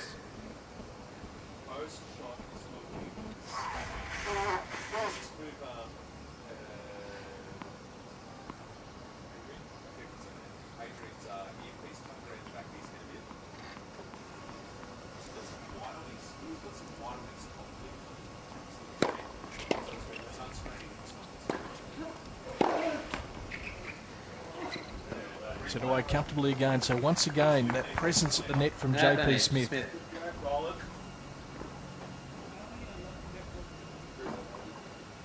Even with the net cord there, he was able to comfortably put it away.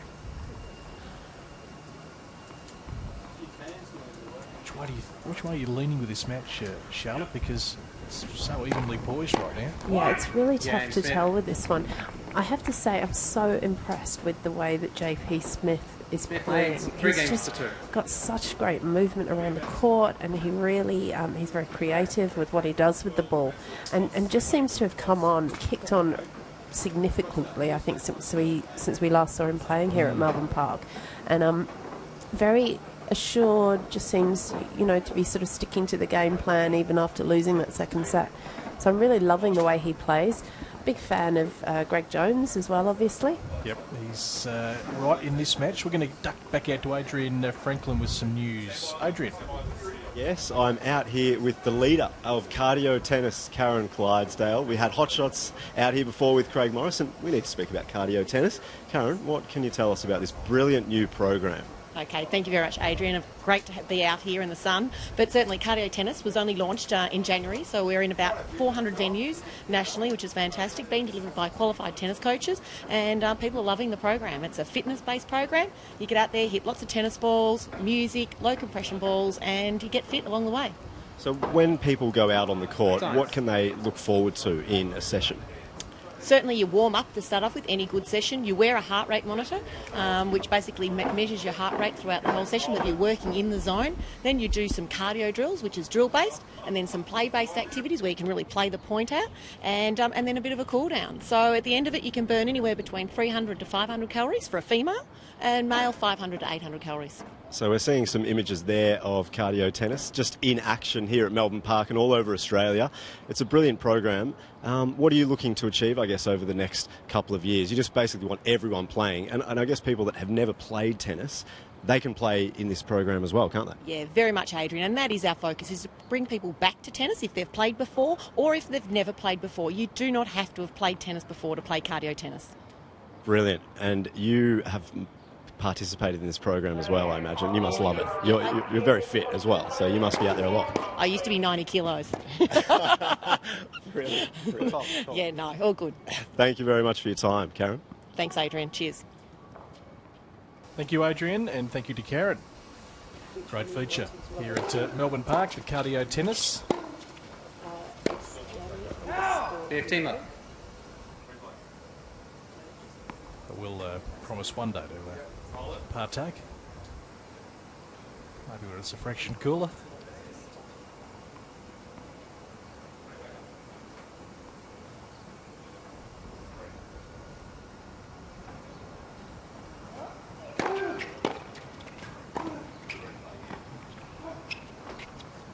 Oh! 30 love.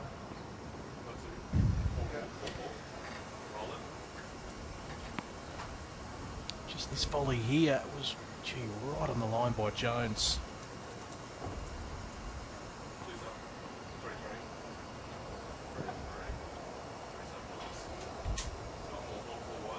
Looking to hold serve here.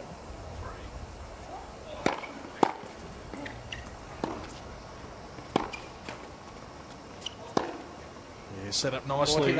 Courtesy of the let court, he was able to get that off forehand into perfect position.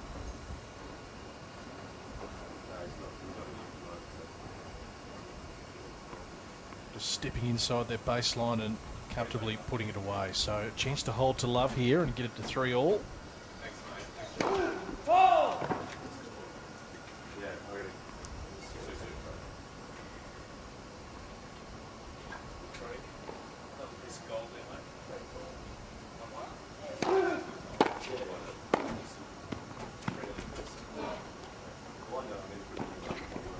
Oh, he's put too much on it. 40-15. Did sit up for him to execute that a little bit better. Still a couple of game points here to hold serve, and you know the serve is one of the features of Greg Jones's game when it's on.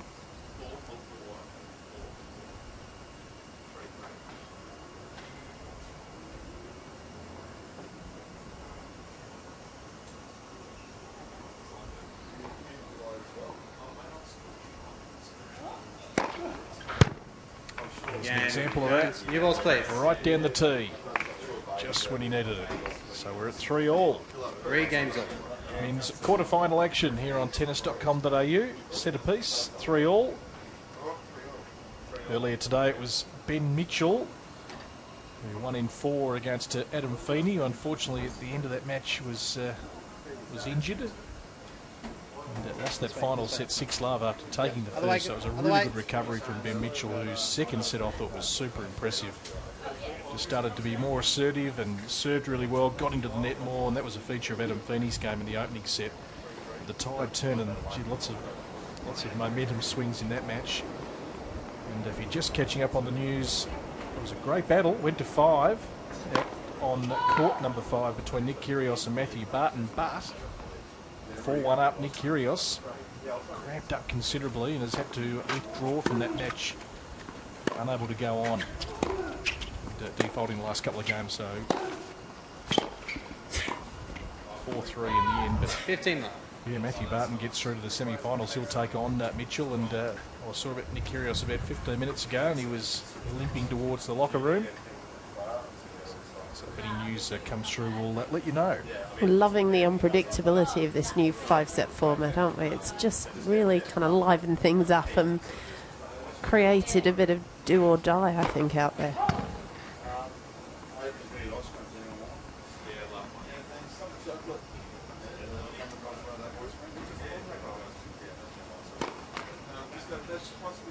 $15 all.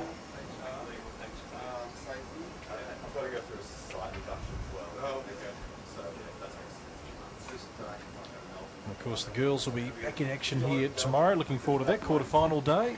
Tammy Pedersen, who upset Olivia Rogoska, top seed, out. Takes on this very impressive 14-year-old from Townsville in Priscilla Hon. 30-15. Serve, needed that. Monique Adamczak to take on Victoria Rajasic of Victoria. Jess Moore to take on Arina Rodionova. Bojana Babusic to take on Ashley Barty, certainly the favourite now with Olivia knocked out. Ash Barty, the second seed and the winner of this tournament a year ago.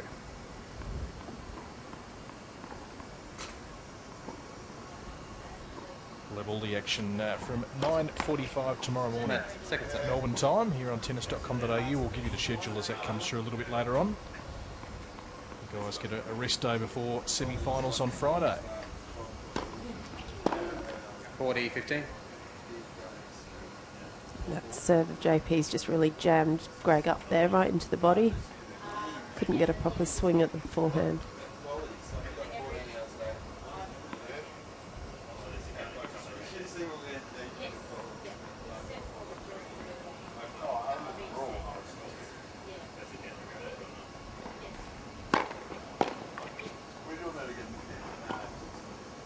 Smith. So he continues to 4 games to 3. keep his nose in front at JP Smith on serve. 4-3, third set. Great serve. I'll put that away.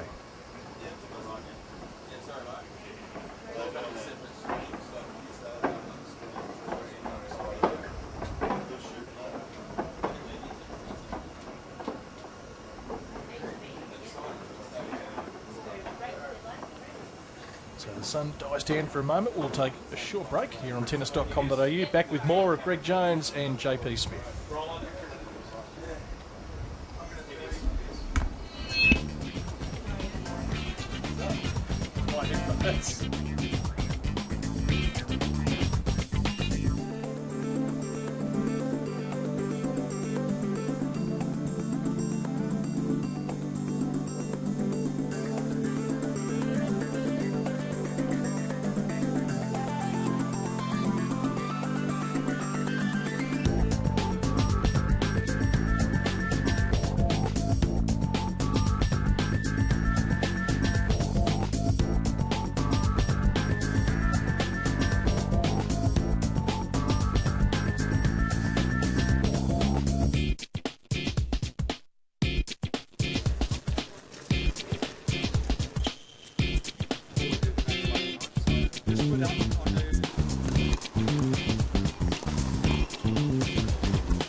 15 love.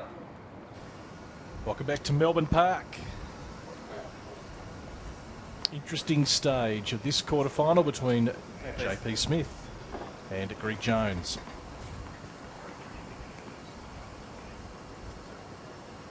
Jones serving here. Trailing 3-4 in this third set. This is the set you want to win.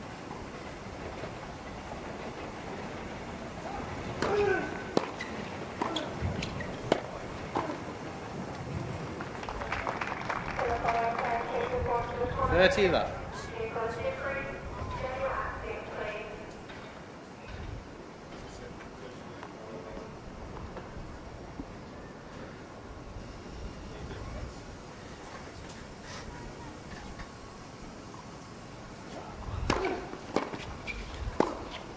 Oh, 40 luck.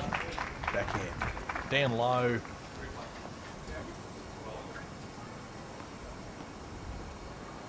Good return from JP Smith, but nice crouched position executed beautifully.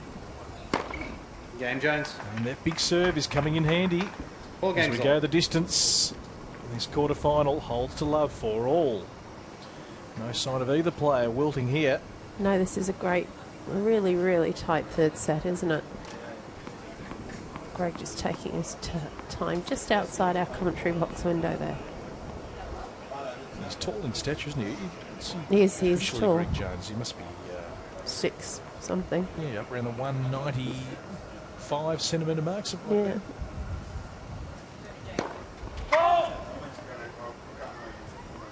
A little bit overcast at Melbourne Park now. That might give the players a bit of relief. Yeah, a bit more cloud cover around.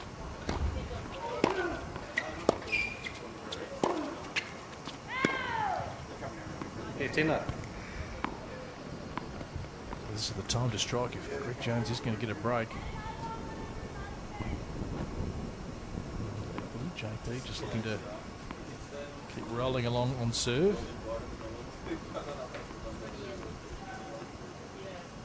First serve in. On that occasion. Really pounce here, Jones, in the second serve. And he's overcooked it.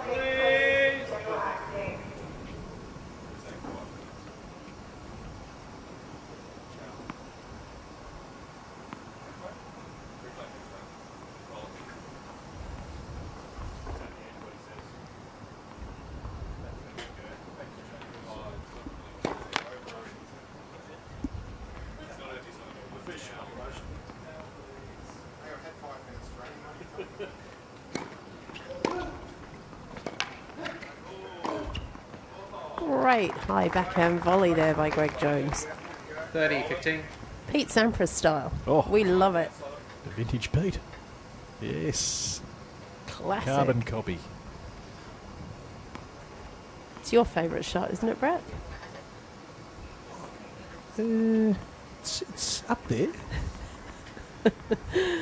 Toss up between that one and the slam dunk smash, right? Either or. You're not fussy. Forehand, backhand. You're very quiet over there. I'll tell you, when the first serve goes in, blink and you miss it. Only because you weren't expecting it. 40, 30. Got it in the net.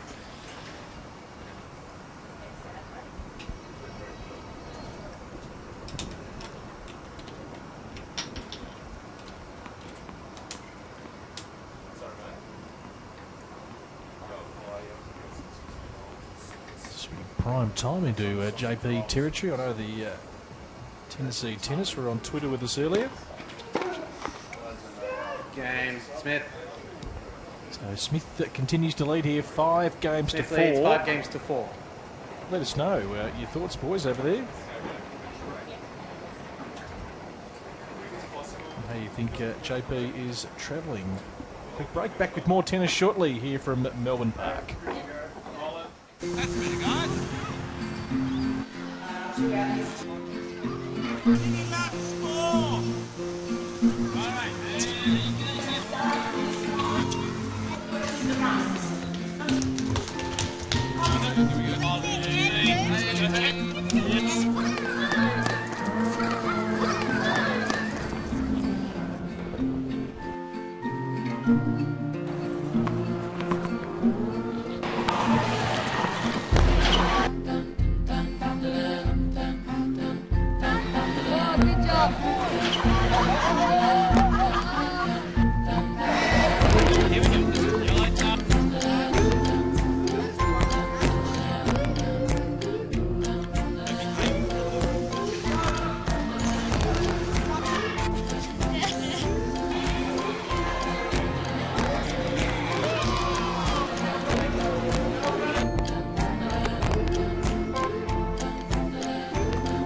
Great to see the young kids getting into the sport of tennis. Hotshots.tennis.com.au is the website you can head to. www.hotshots.tennis.com.au. Take a look. As we know, traditionally you start very young in the sport of tennis. Yeah, that's right. Every tennis resume, you do start at the ripe Had old age of a 4. racket, a little sawn-off racket in the crib. That's right. And Hot Shots is Tennis Australia's pathway for beginners in the game of the sport, in the sport of tennis. Is indeed. In the game of the sport. I think I may have heat exhaustion. Where's that fed? I'm delirious. Lot 15. Oh dear. No, mate, I don't think there'd be much sympathy for us out there. But No. This is like playing a 5-setter for us too. Yeah, exactly. You might need to get the physio for me in a minute, Brett. Well, cramping up a little. So a little lean. Brain cramp.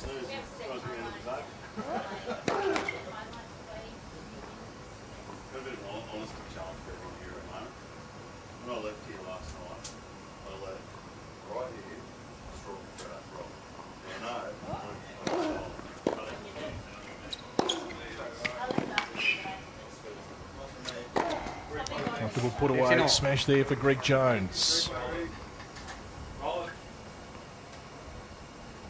Once again, set up by a very good first serve. And JP scrambling behind the baseline, retrieving. Greg really dominating the net there. That's up.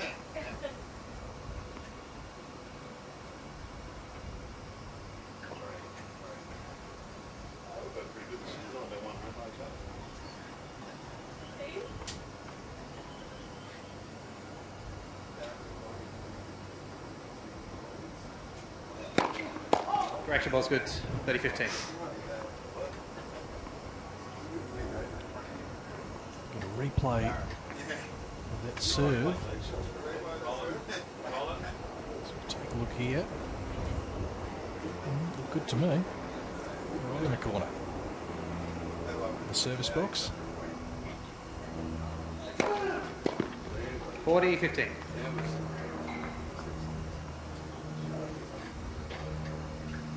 It's going to be very tough for JP to break this Jones serve when he's serving like this.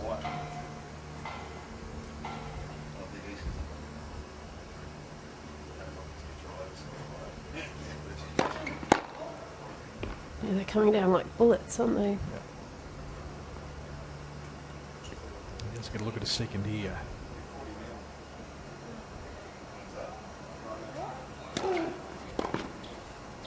It was such a deep second serve. 5 games wasn't it? all. Good serve. Incredible. So Jones holds 5-all. The arm wrestle continues. Here on tennis.com.au. Good to have you with us from Melbourne Park. Quarter-final day for the men. Brett Phillips and Charlotte James here. Peter Mikado, he's out on the stretcher at the moment. You've got an ice vest on. Adrian Franklin also with us. He's done a sterling job today. He'll be back with us shortly, having a small breather as well. He's been watching a lot of that action out on court number 5.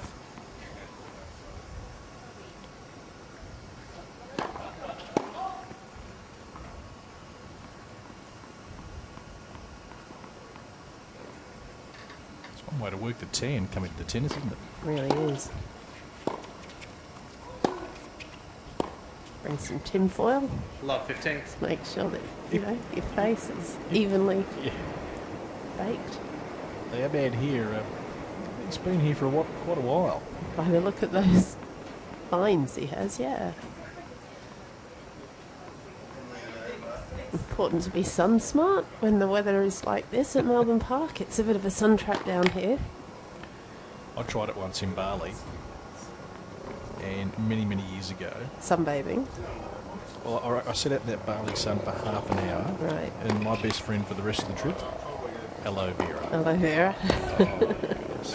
15 off. You pop it in the fridge. Oh, pain. Yeah, nothing worse.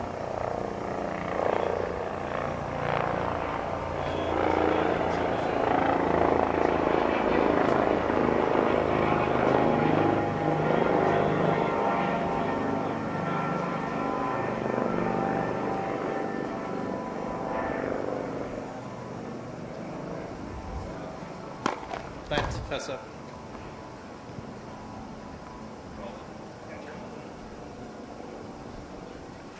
We'll fly over from Craig Willis. He's taking a keen interest in this match, isn't he? He just can't gather all the information he needs with one. He's got to come back and circle again and... Well, he'll be busily composing his biographies for introducing the players onto court, so he's probably just scouting this one in case one of these guys gets that wild card so that he nails it. The Australian Open. Yeah, absolutely. Yeah. 100% professional. Well, I'm not sure why he gets the whole aerial view of Melbourne Park, because I've never seen him step any further from Rod Laver to just outside the doors of the media centre. I don't know. Staff canteens at Hisense. Well, he tends to get mobbed when he comes out. Yeah, that's into true. The general public, that is so true. He does stay GP close. doesn't do GP. He's close to his comfort zone. Greg Jones trying to get himself going here. It's that stage of the match when you just need to keep digging deep.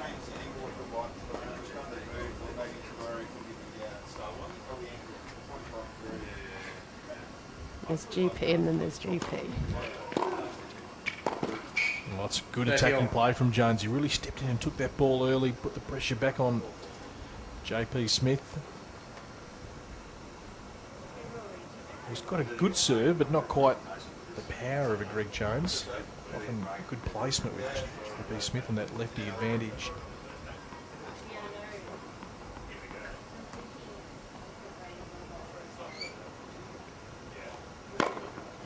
$40-30. As I say then, cranks up the power.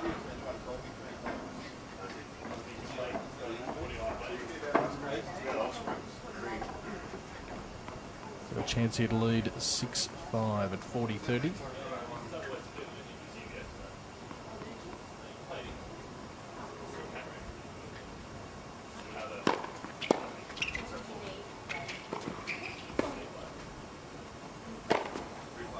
Good play, Smith. got in, hold serve. 6-5. Smith leads 6-5. Touch of the Pete Sampras from JP Smith there with the slam dunk.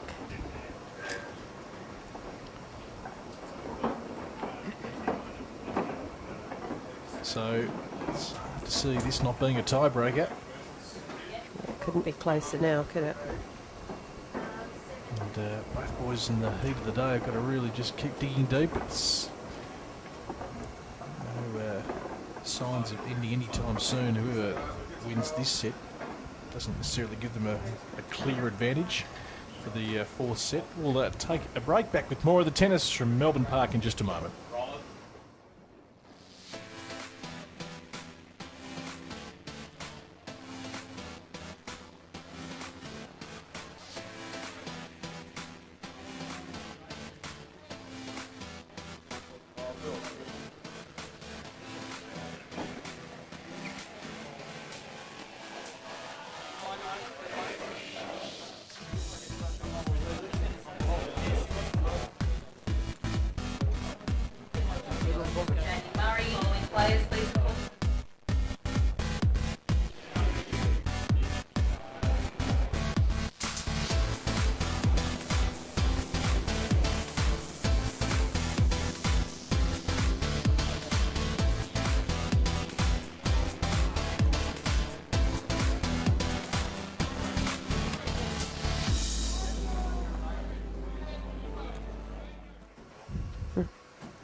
As we welcome you back to Melbourne Park.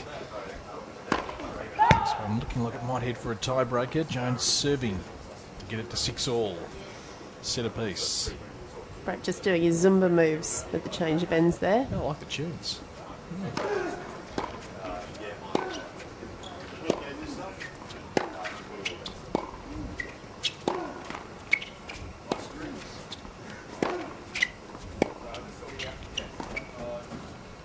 Love 15. Drop shot, but Yeah, really half-hearted that one though, wasn't it? Don't mind him trying different things and trying to change things up, but on this surface, Yeah, it has to be good. yep.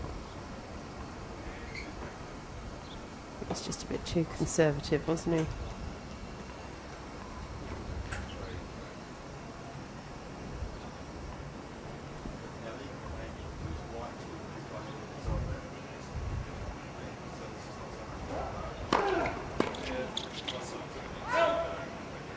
$15 all.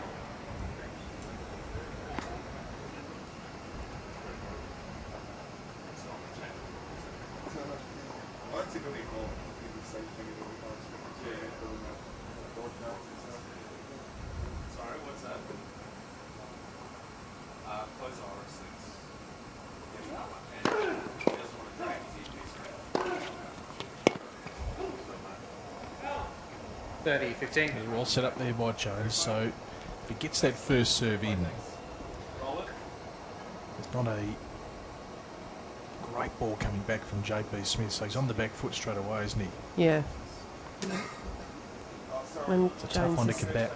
getting that depth, it's really paying off for him. It's just keeping it consistent and keeping the ball inside the lines as well.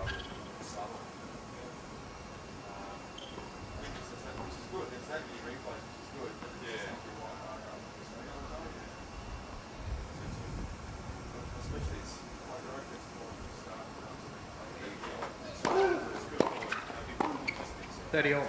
Good return. And just playing some really nice solid points, isn't he, JP? Probably sniffs that there's a slight opportunity there. We'd love a look at his second serve right now. But met the challenge there.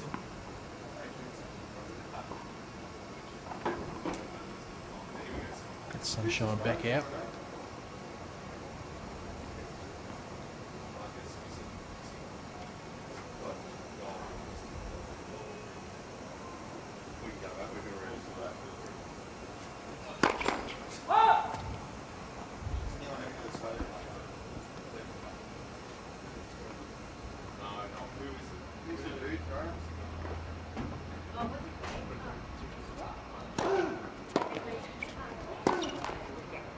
$30-40. So here's the opportunity for JP Smith,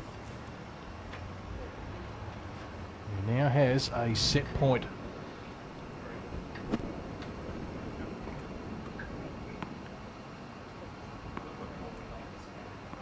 Too many opportunities to break serve in this third set.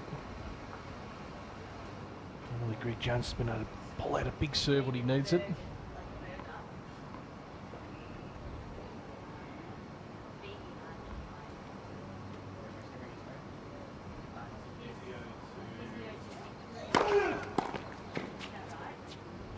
Here's the big serve when he needed it. Danger Really? averted temporarily. Yeah, put some grunt behind that serve. Juice.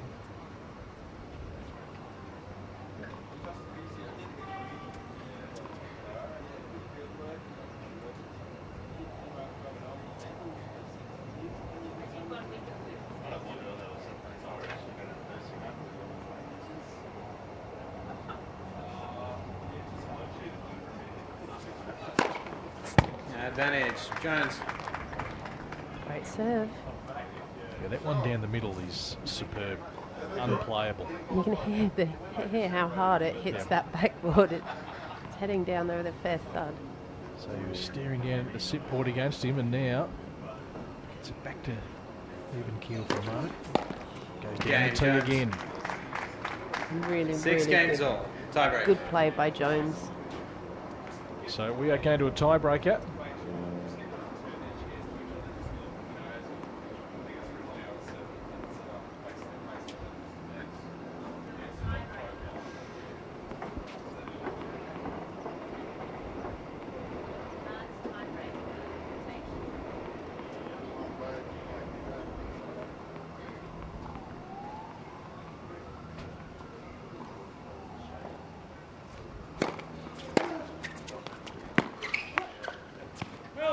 just wide. JP was 1-0. trying to cover the net. Jones.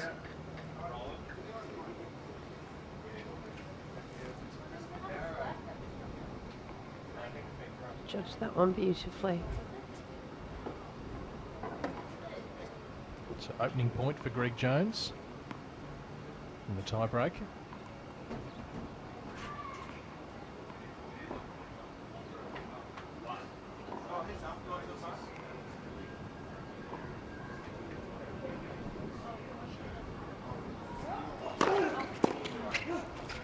Great serve, right Jones. into the body. You just get the feeling if we're looking for something that's going to split this pair, Charlotte, he's serving. If he can get first serves in.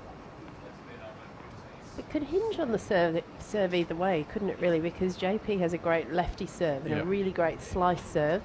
Hasn't necessarily kind of hit the sweet spot with that since the first set. But 3-0. you know, measure for measure, they're very different serves, Jones. but potentially game breakers, both of them.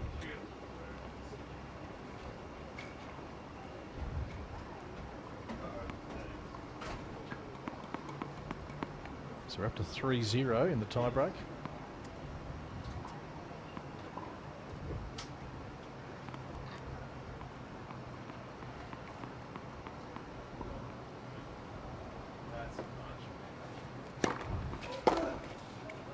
Great serve. 3-1. Jones.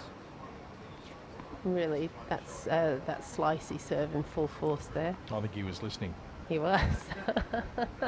He's got an earpiece in. He's tuning into the live stream. Nice serve, JP. Another one. 3-2. That.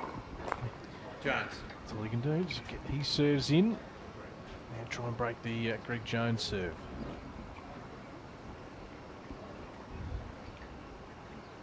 Just waiting for the killer punch here. Yeah, something to just break this deadlock, really.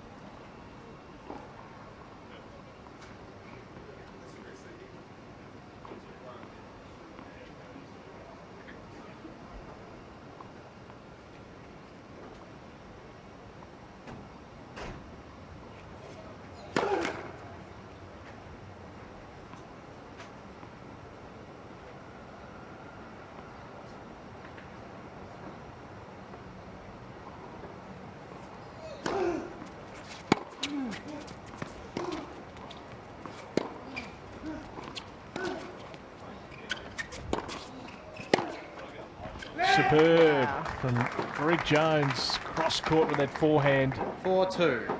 Jones. You said you were waiting for something. That was a pretty spectacular passing shot. JP, good one to get that deep in the corner, and him coming in, that coverage at the net, and Jones has got to make a decision. He took a right swing at it. So they'll change ends with Greg Jones. A little buffer here.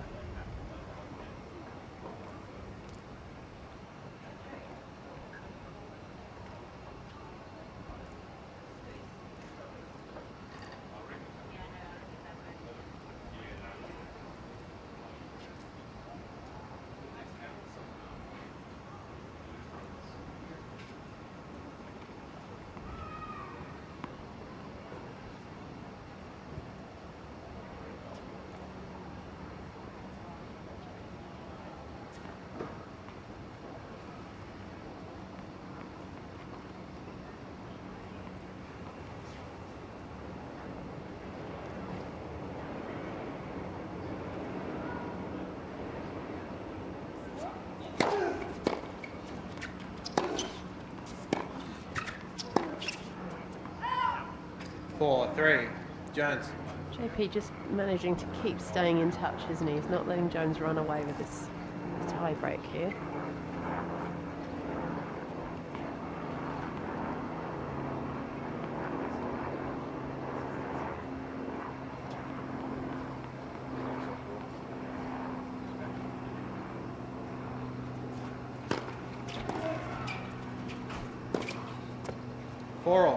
Cleared good. 4-all. Oh, actually, this is, I think, the third time you and I have been in a tie break this week. Yeah. I think you're right. They haven't been clear cut.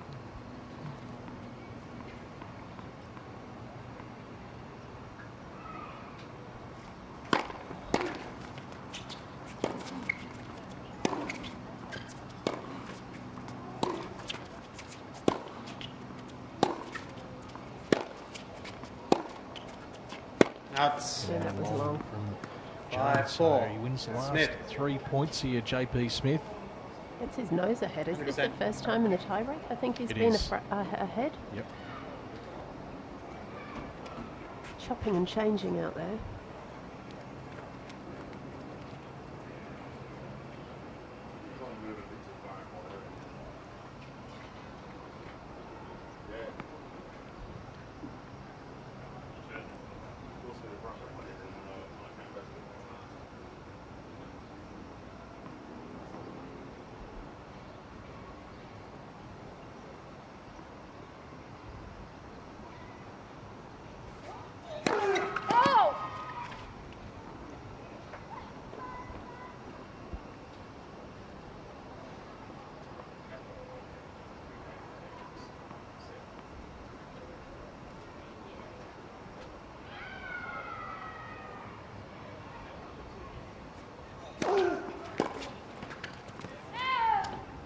Five all.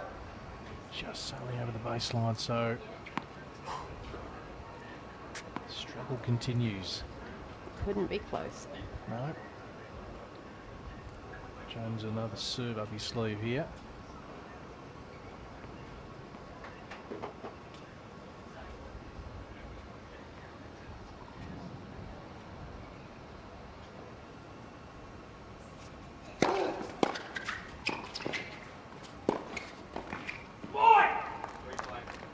Just didn't blow the point badly, Greg Jones. 6-5.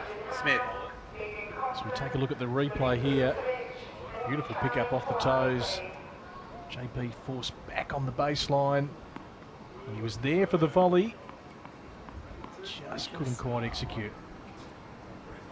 Another set point for Smith.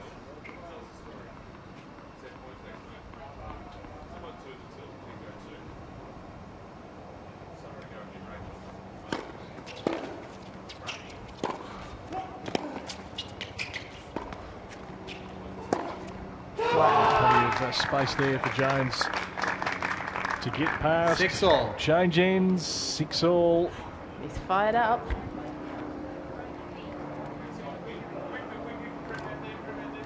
Peter Mercado, we're going to duck out to you with an update on Nick Kyrgios, who of course had to retire hurt in his match. Yeah, well, as the players just make their way around at 6 points all in this tiebreak, very, very exciting. David Bergen joins us here at our outside studio position. And David, you were looking after Nick Kyrgios there. What was the condition in the end? Was it just a simple cramp?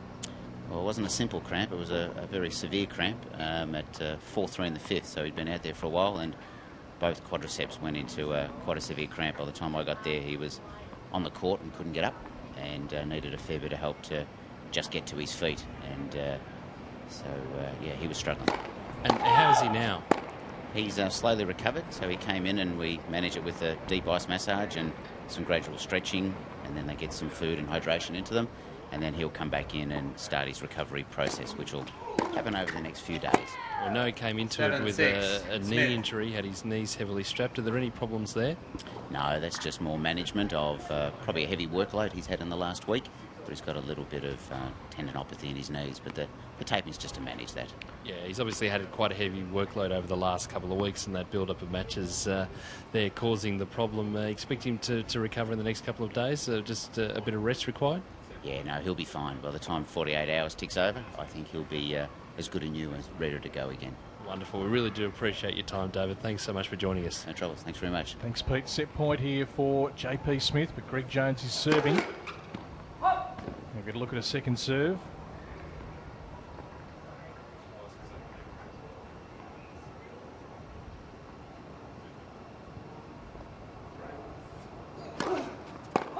And he's double faulted, so JP Smith takes the third set.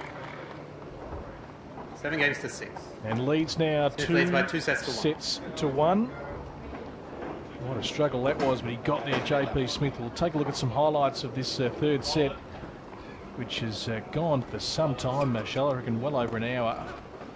And as we see, JP always trying to get into the net. It's a good angle there from Greg Jones. Not a lot in it. Very tough for both players to break serve right throughout this third set. After him again? Yep. Greg Jones with his power and his good serves down the tee, and of course JP with that crafty lefty serve, so it's been just a real struggle. I mean, nothing separating these two at all. No, they really are very well matched, aren't they? And their playing styles are quite different. Greg has a lot of power on the serve and also off the baseline. Can you just come back here and open the balls, JP, please? you see a little bit more court craft, you know. He's tricky, he's a little bit more kind of slice and dice and prepared to do what it takes to win a point. You know, just using a bit of strategy out there and thinking on his feet. So really very well matched, these two. It's one of the shots of the day from Jones at cross-court to forehand. But in the end, it's JP Smith who's managed to get through the third set tiebreaker, and he leads it 2-1. Earlier today, of course, it was Ben Mitchell getting through and Matthew Barton, courtesy of the injury to Nick Kyrgios. A quick break, back with more tennis from Melbourne Park.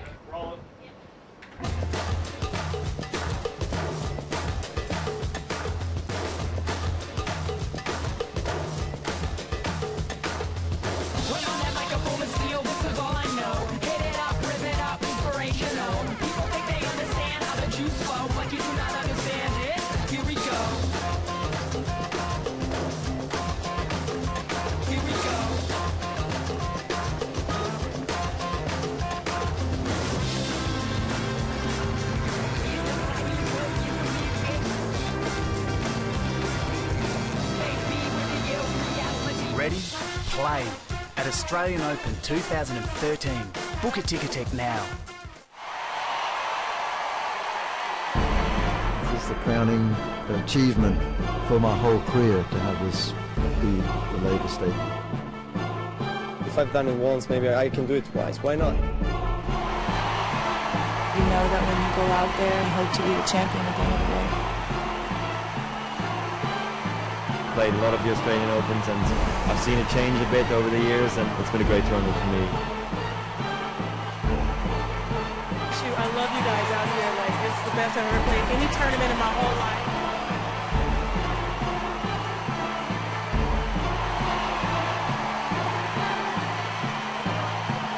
We're going to end up with the best facilities in the world for Grand Slam tennis.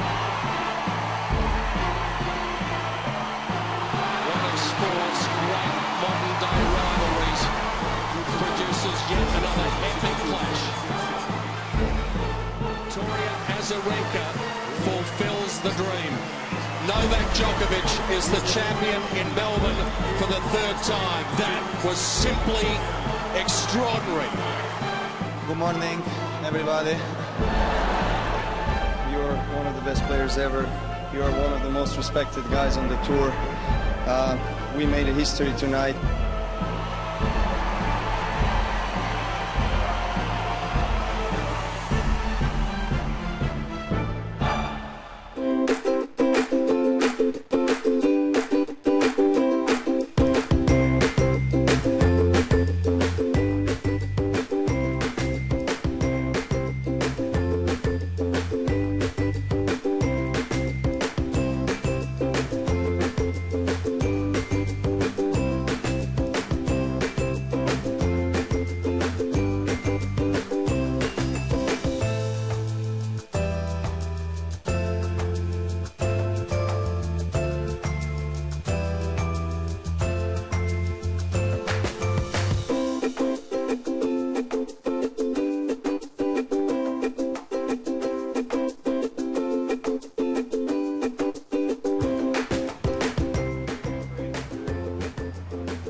Building up to the Australian Open on January 14.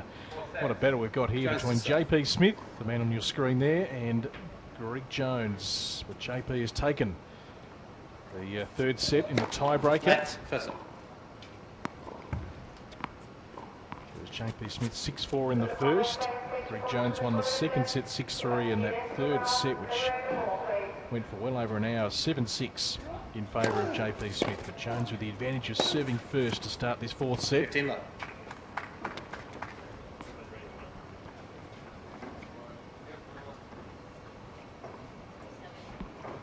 Once again, deep into the corner, right on the line there from Greg Jones. Hashtag AO Playoff to communicate with us Here is part of our live stream. If you're on Twitter, hashtag AO Playoff.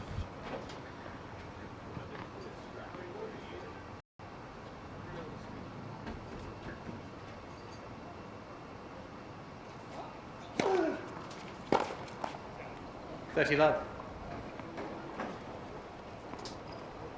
And James Krebtree on the Twitter. Seriously, the fried rice is so good. Well, someone could just whip a small sample into the little commentary booth here. 40 love.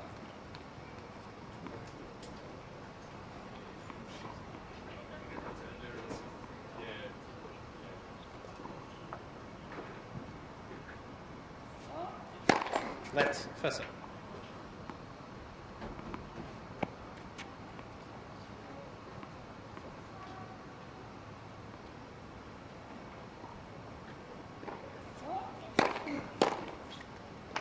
Ian Jones. A good, powerful first serve. He holds to love. Perfect start in this fourth set.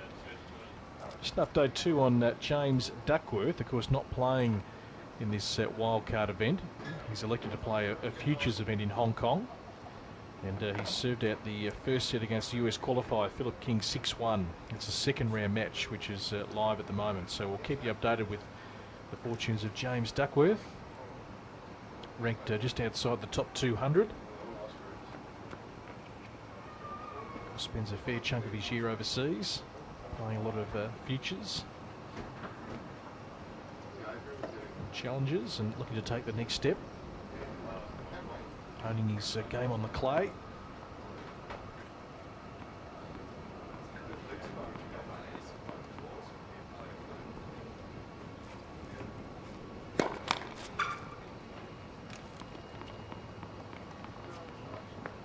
And Jesse on the Twitter as well.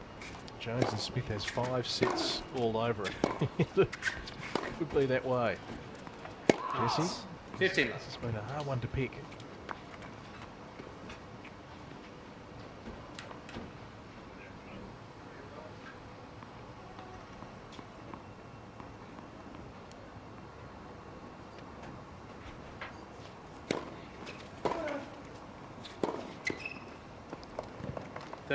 Once again, JP Smith getting in. Certainly enjoy watching that component of his game. Never anchored to the baseline.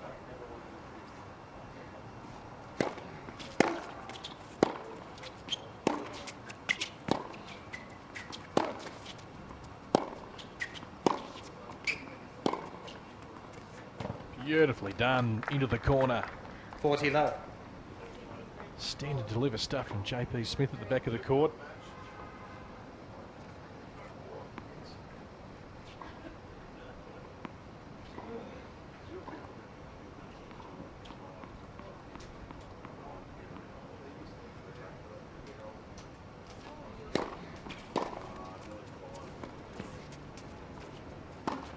Game. Oh, missed opportunity. Smith. New balls, please. One game more. So maybe the fourth set might be a carbon copy of the third if there's going to be no breaks of serve, which has been tough over the last hour or so. Greg Jones ruining that missed opportunity. It was there.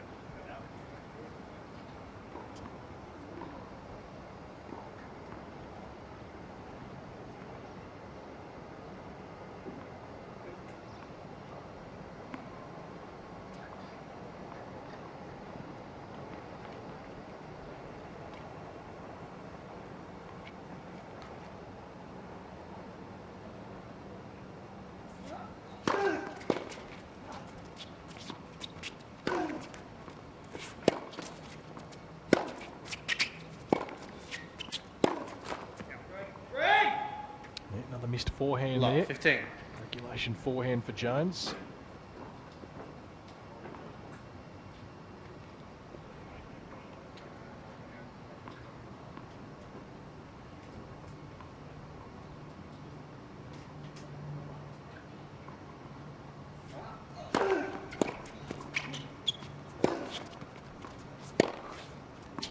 $15 all.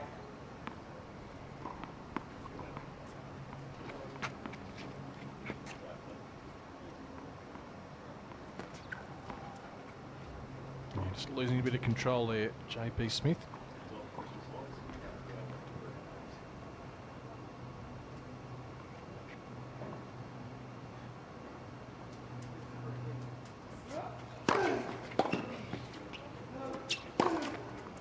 Beautiful 30-15. He's got some genuine power, Jones.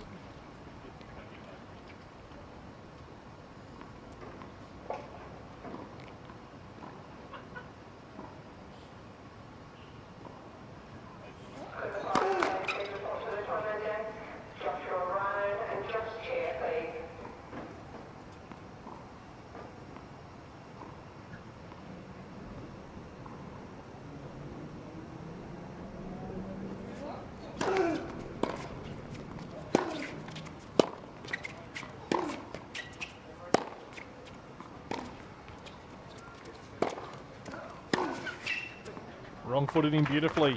Great shot. 40-15.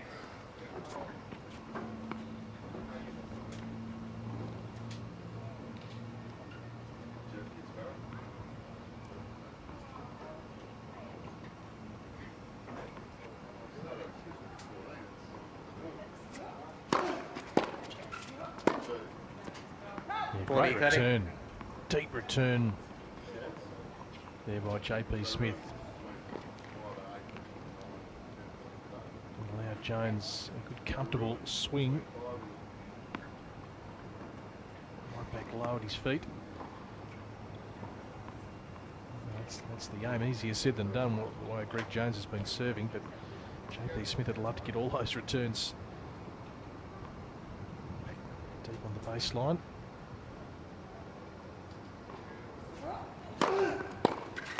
Game, Jones.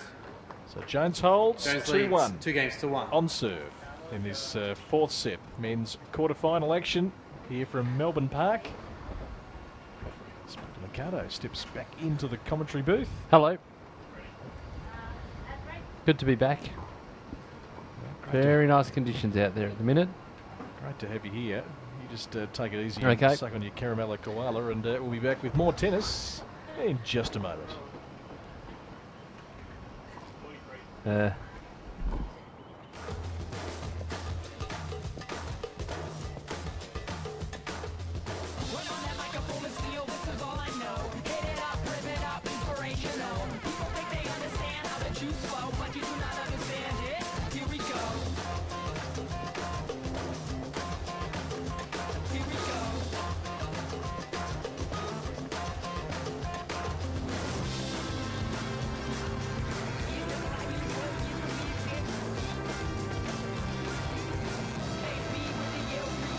Ready?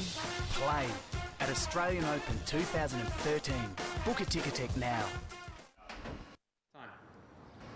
As we welcome you back to live action here on tennis.com.au. A bit more cloud cover as the day has gone on. But still the warm sunshine on a 30-plus day here in Melbourne. Yeah, you wonder what sort of effects this will have on Greg Jones. Playing the 5-setter a couple of days ago, he's conditioned to play this, or at least more conditioned, I think, than JP Smith, to go the distance and to know the requirements. But it's a matter of just hanging on. Games on serve here. We talked about in the second set the idea of cycling through your service games, getting those easy points, being able to cut down the rallies a little bit. You do not want to be engaging in long rallies at this stage of the match. It looks like he's going to give here at some point.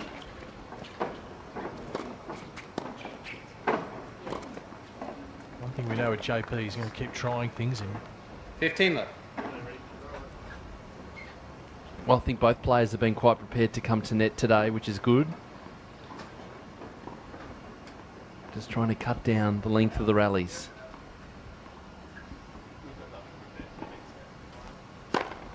Box.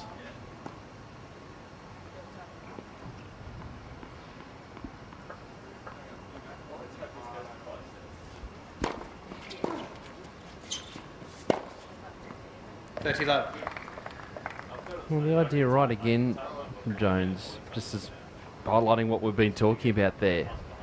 And really a nothing ball up the middle of the court, trying to cut down the angle, but Smith had plenty of time to get around to that.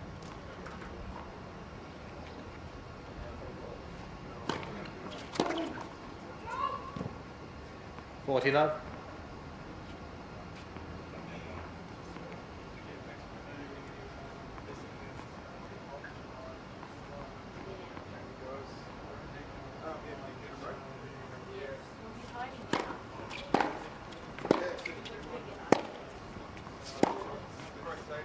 Nicely done. So an easy service game for Smith there. Puts the pressure back on Jones, and as you say, something's got to give at some stage, Brett. It's really tough to maintain this level of tennis over such a long period of time, and they've done so well to get to this stage.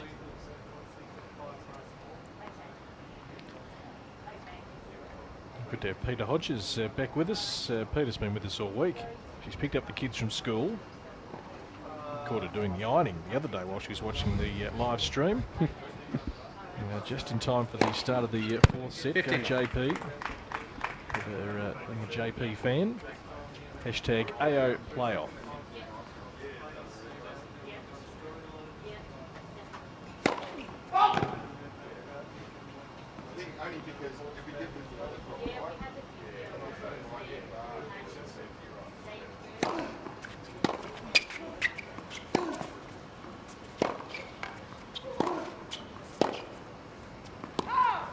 $30 love. Just beyond the baseline there. You see deep into the court, JP Smith. When you go for the big shot, just trying to ease it up the line.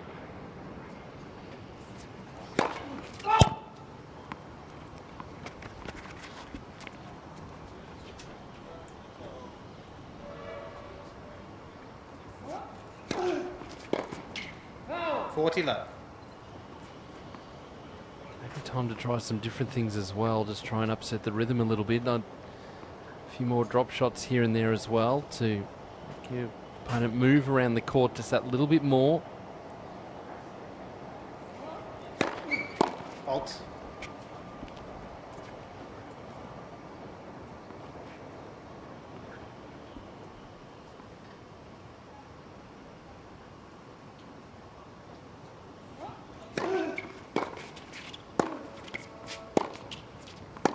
Game, Jones. So Jones easy hold as well. 3 games to 2 now. We're on serve. Jones leads 3 games in to this 2. Fourth set.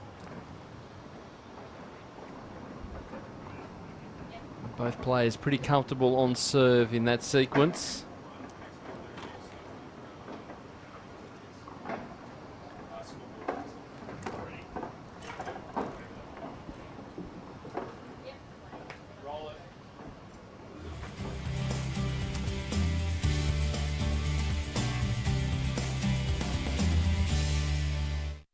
The best tennis players in the world are coming to the Hyundai Hopman Cup.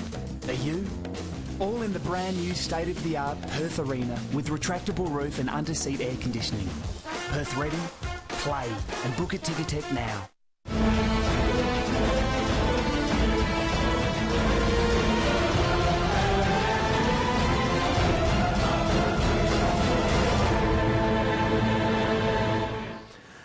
Magnificent, the AO TV Vault too. Don't worry about that. There are some classic matches that you can watch in their entirety, and new ones being released all the time. Will this one be a classic? I wonder. It's sitting at an interesting stage here. Which way do you see it going? After watching that third set go to a tie break. Well, maybe JP Peter's just maybe got a couple of tricks in his bag that Greg Jones hasn't. But there's not a lot separating these two.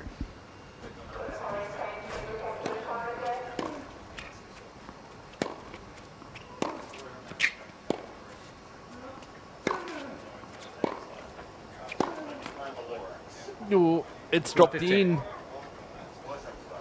Oh, bit of luck going to Jones here. I take your point, but I think he can take a lot out of that 5-set win, Greg Jones, on Monday.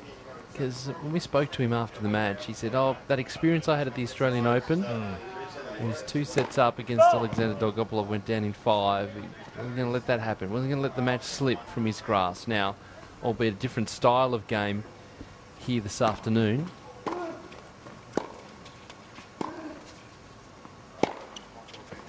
But even still, there's that resolve to go, if this goes 5, I can put myself in the box. I know how to play this situation. I know what to expect. And his serve has been brilliant today. So an opportunity here. This little window opening. I'd love 30 on the Smith serve. Holding your nerve, holding your concentration.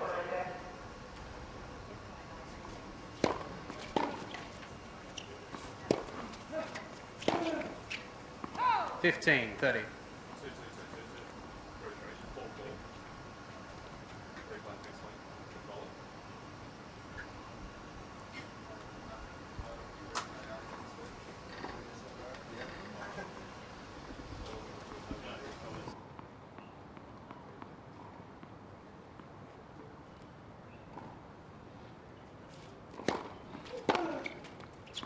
$30 all.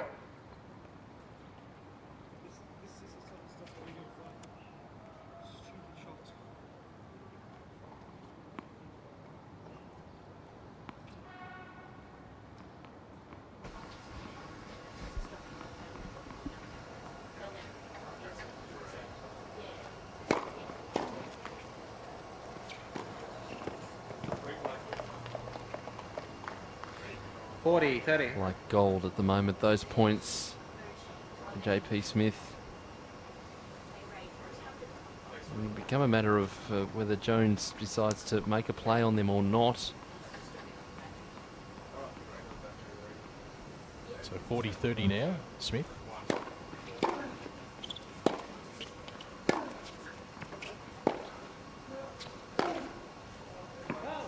Game, Smith. He's able to hold. 3 all. 3 games all. Little opportunity there. Greg Jones. Smith loved 30 on his serve, and he knows it too as he just stands in front of us here. Contemplating a little missed opportunity, but JP Smith with that serve and his game good enough to work his way back. Now we're at the stage where those little mistakes, little errors, little lapses in concentration can be huge.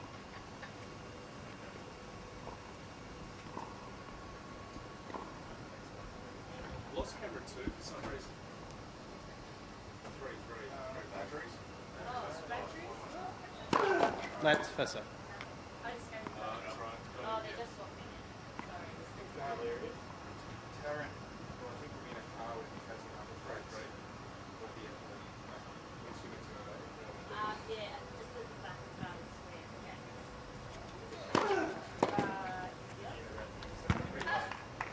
$15 left. Oh, we picked that up as a half volley there for JP Smith. Yep.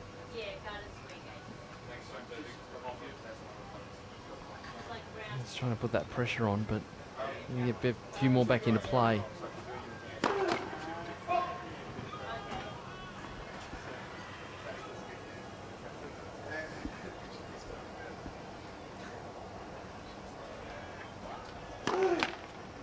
$15 all.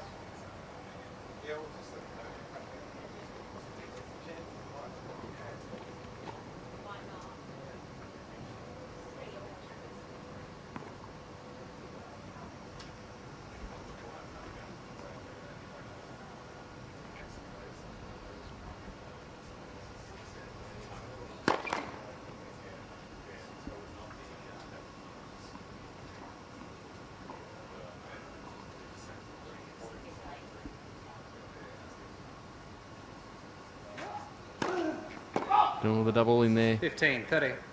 Okay, so now the door opens for Smith. Both players having opportunities on each other's serve of late.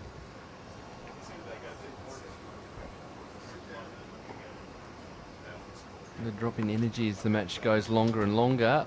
The first serve percentage can drop a little bit. The pace of that serve can drop too, but first, important to get that first ball in.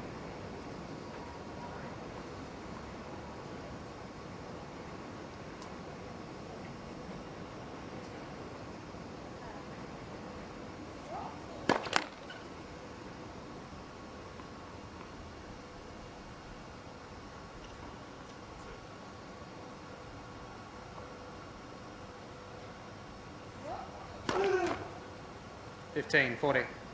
Well, this could be decisive right here.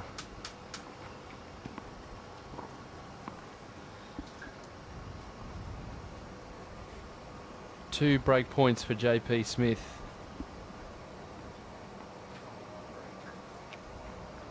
Needs the big first serve here, Jones.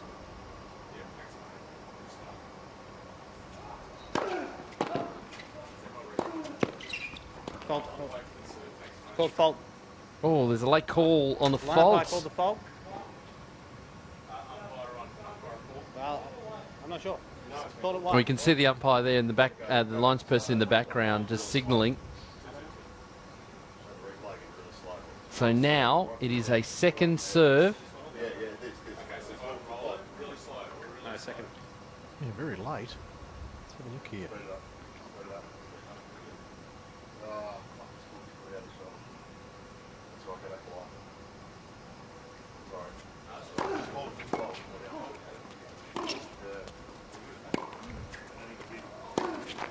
Game. And there it is.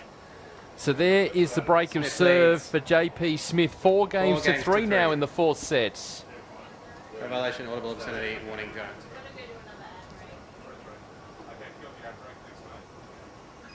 Now, did Jones hit that ball away? Yeah, he didn't just quite But see I the think there last- might have been a code violation called by the umpire, perhaps. Nice connection, I'm not sure. That's huge for Jones. Very late call on that fault. Yeah, that's the frustrating thing, because it can be just the 1 point, that one moment. It's a game of inches, Pete.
So back at Melbourne Park, the break of serve going the way of JP Smith. He bounces out of the chair, ready to go.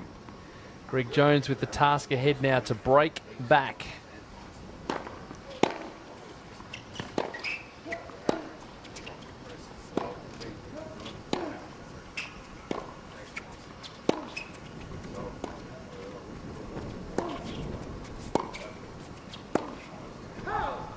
Low.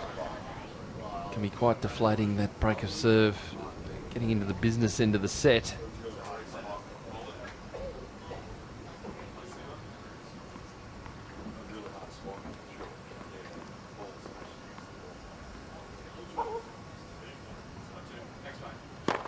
That's first serve.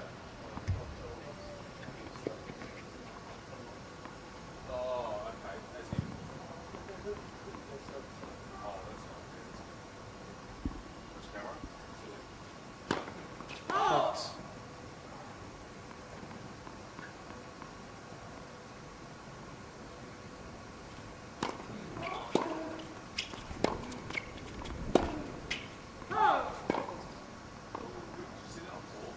Low. And just see back to where we were with Smith just cycling through his service games.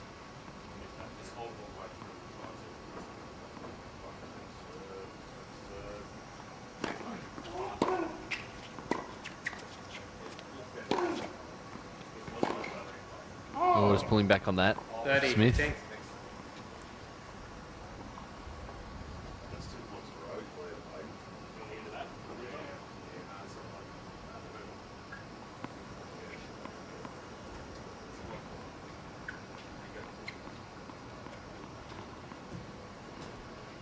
Important for Jones to get the break back here. Late first serve.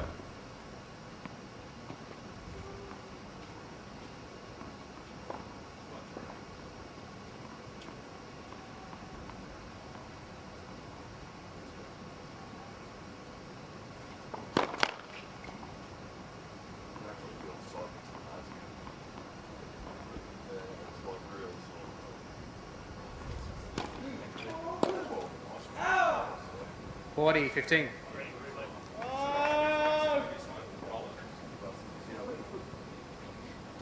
Just snatching at that backhand cross court.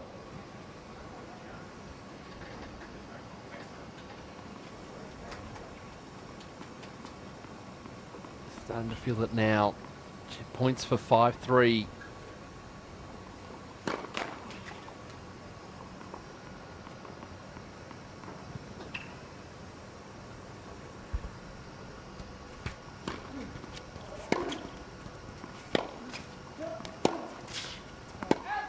And there it is. 5 games to 3. Just one game away from a spot in the semi-finals.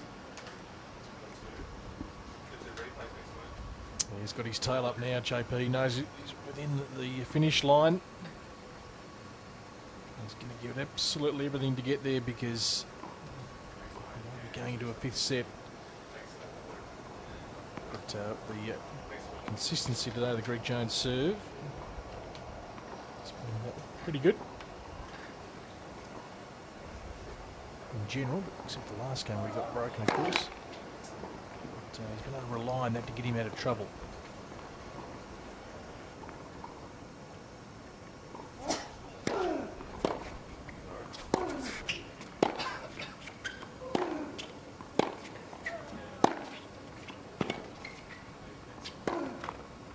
Low, 15. I think the resistance is starting to loosen, starting to diminish a bit.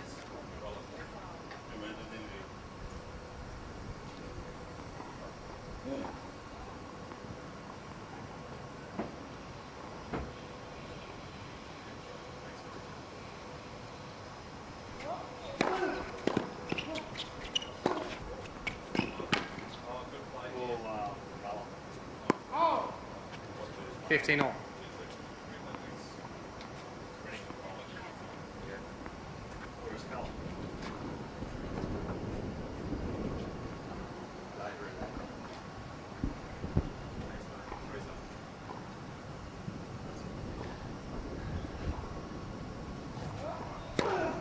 Box.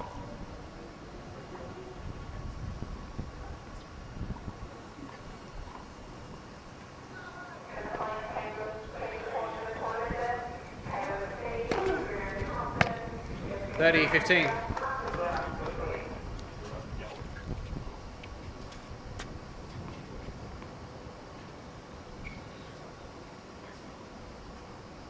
We really want to make JP Smith serve out this match.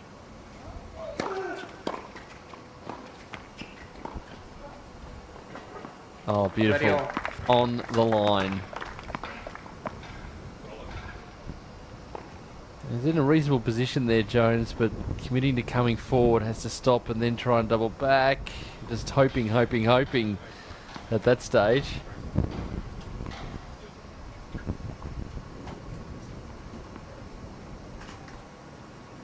So just 2 points away from the match, JP Smith. Jones serving though.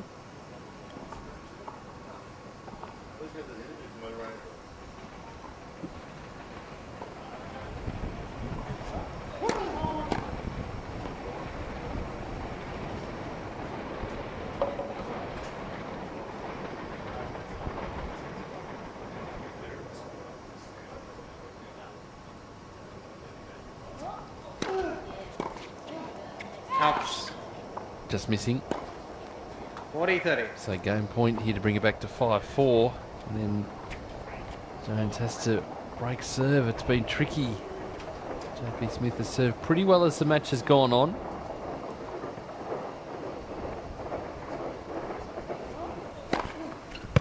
Game, Jones. Smith looking for a call here. It's not going to come. He's going to have to serve out the match. He leads 5 games to 4 in the 4th set. 5 games to 4.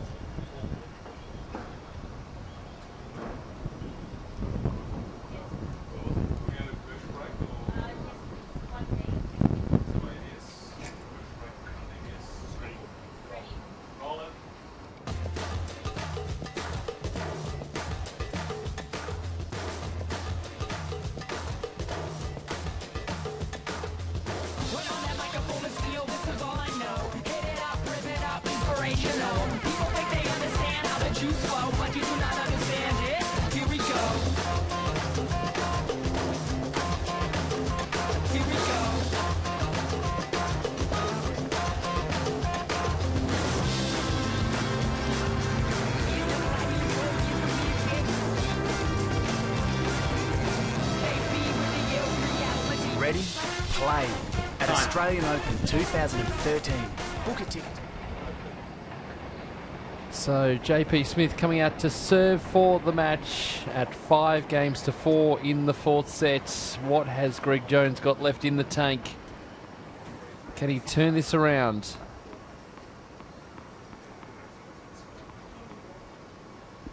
No, not new balls.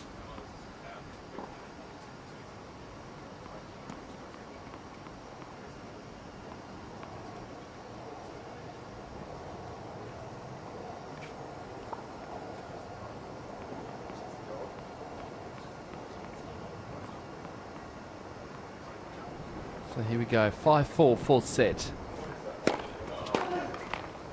15 left.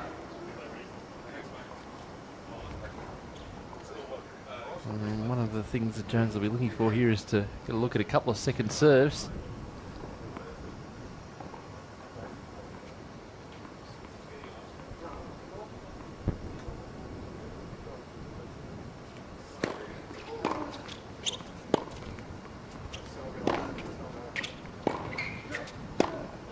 That's the way. Beautifully set up. 15 all. I've seen this time and time again today. Running both side to side and then following it in there, and it was always going to be the easy volley, just down that ball, creating that angle. 15s.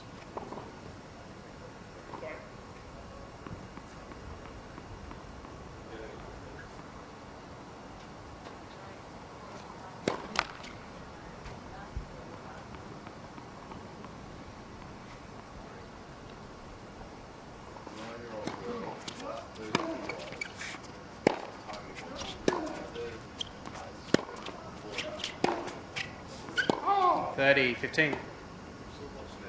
So just need to play the percentages here a little bit, Greg Jones. It's sort of the hard part because you do need to take some risks along the way. Yep. But by the same token, you can't afford to miss. Smith 2 points away from the match.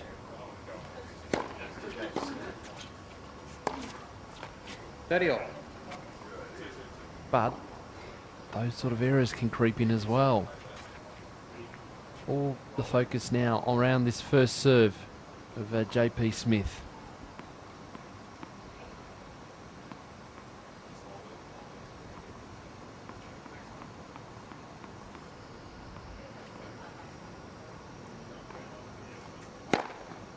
$40-30. So now, match points. Can he close it out here, JP Smith?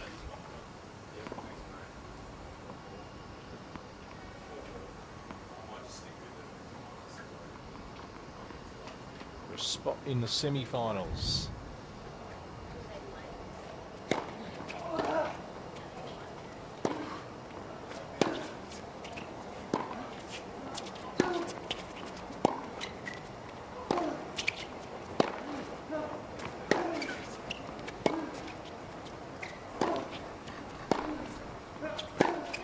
Oh, he couldn't fight there. JP Smith toughs it out. 3 sets to 1. He wins 6-4, in 3-6, 4. 7-6, 6-4. 6-4, 3-6, 7-6, 6-4. An epic battle on our main feature court at JP Smith. Is through to the semi-finals of the wildcard playoff. This final point pretty much summing up how this match was played.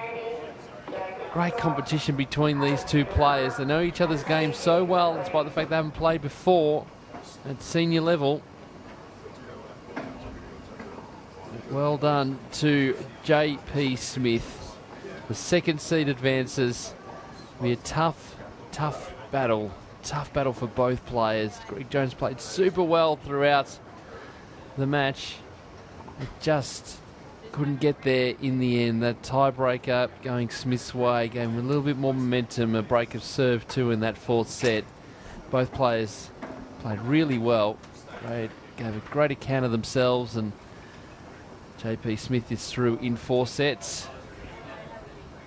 Yeah, the second seed, and with Sam Groth's exit on Monday, it really opens up the draw for JP Smith to try and win a spot in the main draw of the Australian Open in January.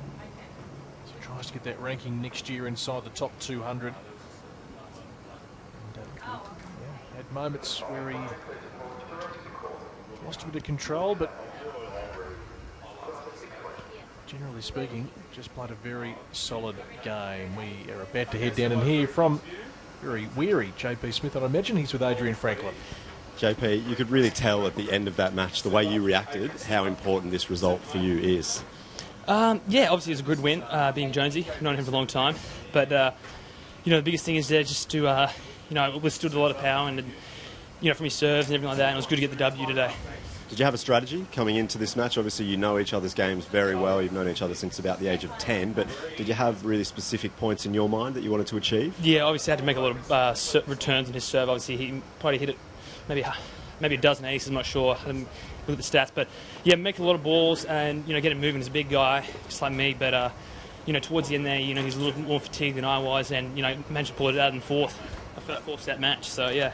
It's really hot out here. Did you notice that throughout the match at all, or were you just sort of blocking it out? Yeah, I mean, the sun was more of a burden to me. It was, that midday sun comes across in the middle there. It was a little tricky. Now it's going to the south of you. So it was good just to try and maintain it. That's what kind of let me down on the second set. I didn't make enough serves and I broke, and so the draws open up a little bit now. You're into the semi-finals. You play the winner of the next match, but you must feel pretty confident that you could really take this out at this point. I'm just going to take one match at a time. I'm not going to look too far ahead. I know that's a diplomatic answer, but, that's what I'm going to do and just get some recovery in and get a good meal tonight. So, yeah. I'll let you get out of the sun, mate. Congratulations. Thank you. Thanks. Nicely done, Adrian Franklin there with JP Smith. Let's take a look at some of the highlights for the match, and particularly this set. And it really was closely fought between these two. Wasn't much in it, just a break of serve here and there along the way. Because they know each other's game so well, they were able to play up to that level. They knew what to expect. There weren't too many surprises out there. It's a matter of some lapses along the way from Greg Jones. He did serve well. Good returning too from JP Smith along the way. Players both happy to come to the net. As we can see there, just covering the net very nicely. As with the backhands here. Really long points towards the end of the match as well. I'm sure both players would want it to be a little bit shorter. As we see here, that ball going wide, and there's the win for JP Smith in 4 sets. 6-4, 3-6, 7-6, 6-4. Quite a long match. We still have one more match to go. Reed v Saville, the last of our quarterfinals, coming up next on tennis.com.au.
The last of our matches about to get underway. Matt Reed and Luke Saville, players about to step out on court, and they're with Adrian Franklin. Luke, you've had to wait for a bit longer today, late match. You're in the cafe, but is that okay with you to sort of be patient, I suppose? Yeah, I guess. I guess that's what tennis players are used to, I guess. Matches can go 3 sets or 5 sets. Today went a bit longer, but I'm ready to go. Enjoy, mate. Thanks, guys. As we welcome Luke Saville's opponent out on court, Matt Reid. They know each other's games incredibly well, so no secrets out here today. Hey, Matt. Good, mate. Now, it must feel like a long time ago, your previous match. You had yesterday off, and now it's a late match today. Yeah, I played my first match Monday morning, and now it's Wednesday afternoon, so I've had plenty of rest. Yeah. Take care. Enjoy, mate. Thank you.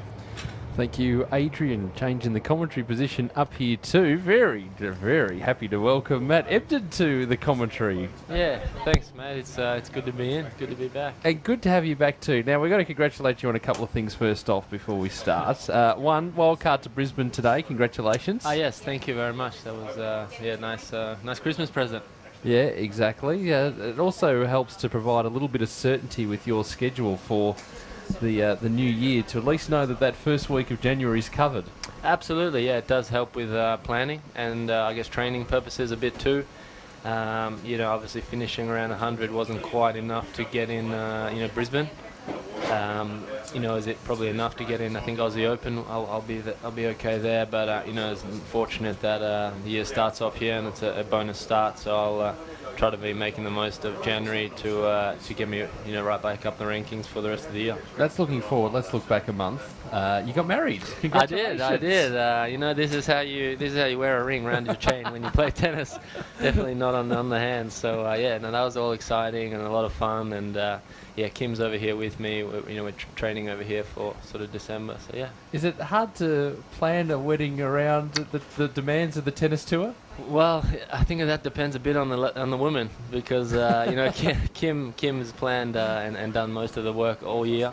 I was obviously traveling most of the time and playing and training, full on all the time. So had a hectic schedule, but I was fortunate that she took it on herself and had a few people helping her as well to plan all the wedding and get it all ready. Yeah, that's fantastic. It's just nice just travelling around, just the occasional email here and there going, what's happening? Oh, okay, I have to turn up on this date at this time. Exactly. And, I did turn up and probably a good thing. Yeah, I turned up and everything was fantastic. She did an unbelievable job. We had an amazing wedding. It was a lot of fun.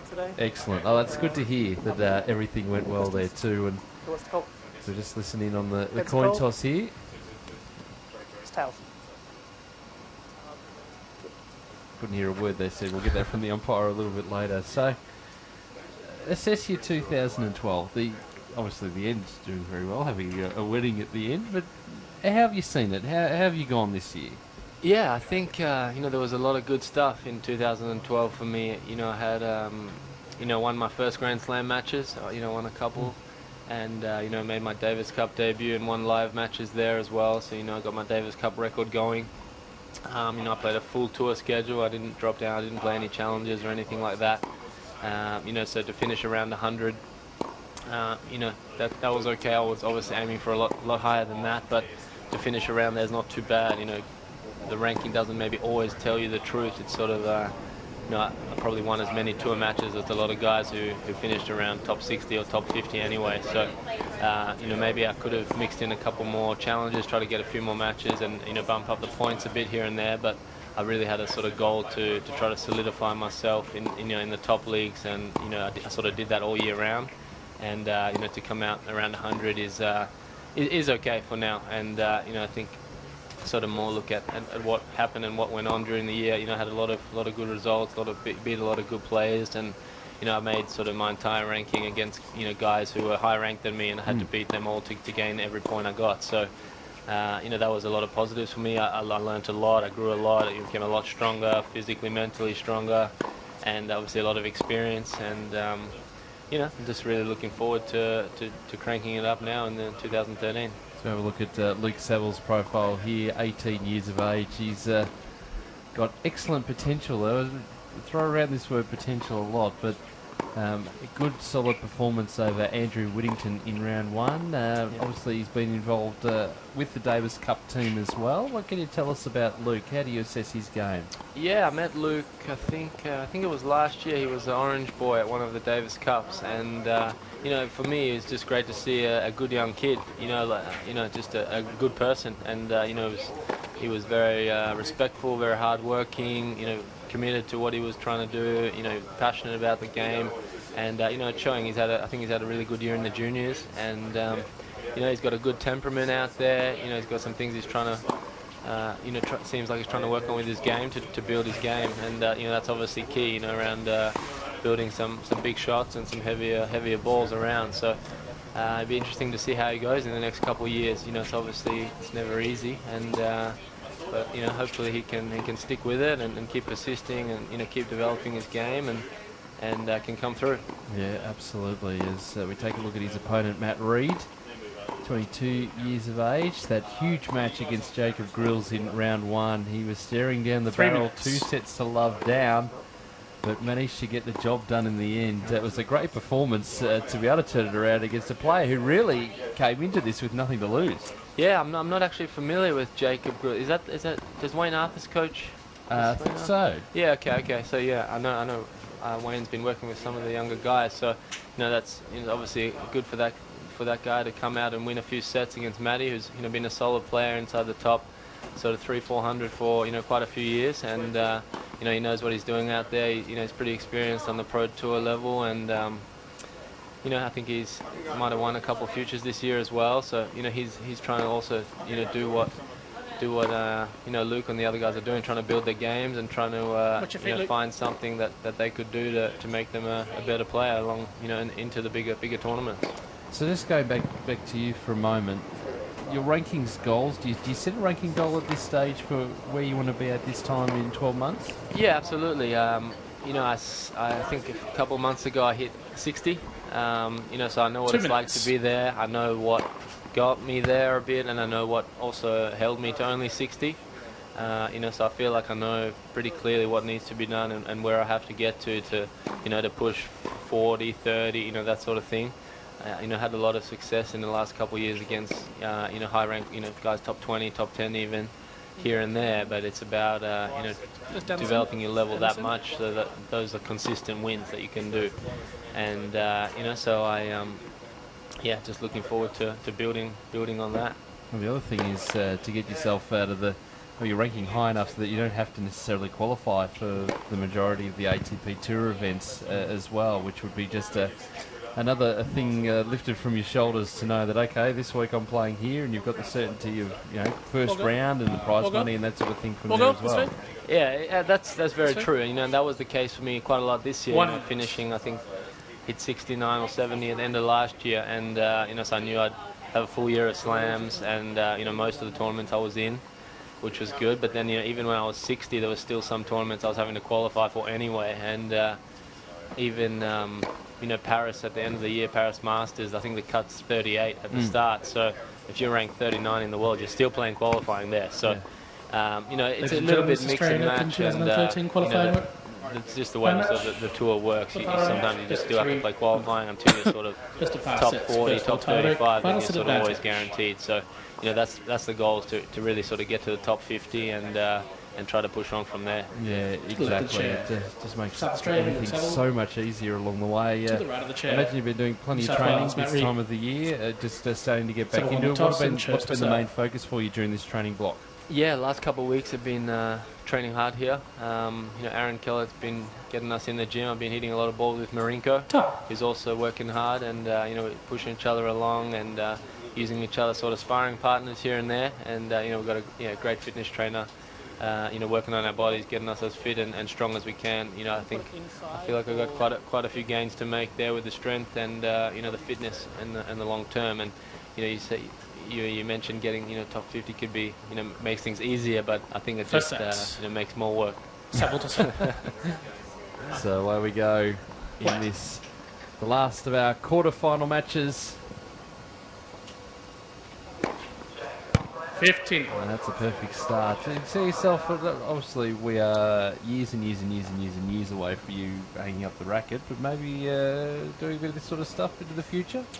Maybe. I quite enjoy, observing, I guess, and talking with people. I don't mind a bit of a chat and get a little bit in depth here and there, maybe too much, but I have no idea. I was just 24 last month with the wedding. I just turned 25, so hopefully 15. got at least maybe 8-10 years in me. That's right. That's why I said way, way, way down the track. Yeah.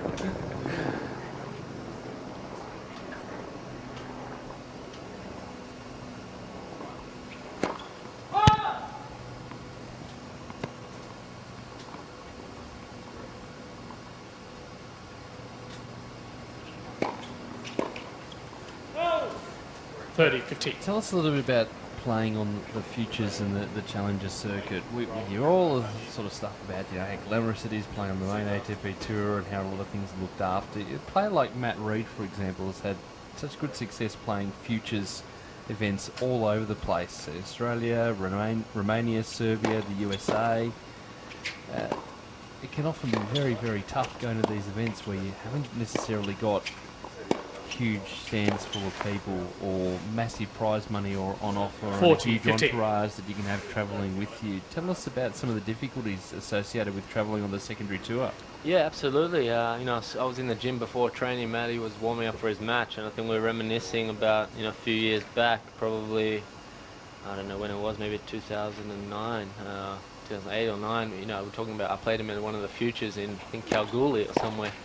And I think we're talking about the wind or something. So, 40, 30. Thinking back to those sort of tournaments is, sort of everyone comes through them. It's sort of, the building blocks. It's like playing junior tennis. From junior tennis, you've got to start there, and then you've got to work your way up. So, like you say, that those tournaments are, they're far cry from obviously the tour and the tour events in terms of, probably the professionalism of how the tournaments are run and to things like prize money, hotels.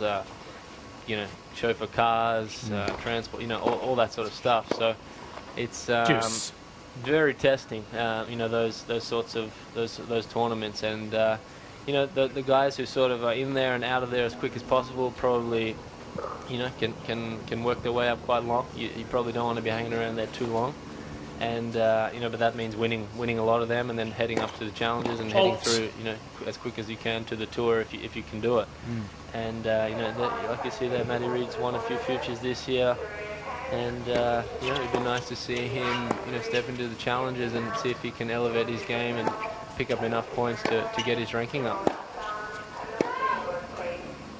It can happen, and it can happen very quickly too. You get the opportunity to qualify for an ATP event, similar to the jump that you had in your ranking too. Go deep into that event, and then it can start to roll from there.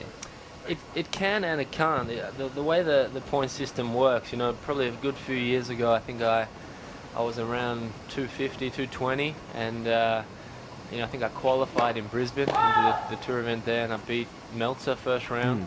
He was, I think, top 20, and a few months later, top 10. And I lost second round to Gasquet, who was top 10, I think, or top 20 as well. And coming out of that, then you sort of think, now I can play the level, I can beat these guys. Surely I should be ranked a lot higher. But I think I only went from maybe 250 to 220 or 195. So it takes a lot of matches, and you've got to beat a lot of good players consistently. And it's definitely not a 1 day or a 1 week thing. It's a full year of matches and work, and the tour is is very demanding and obviously very rewarding too if you can make it there.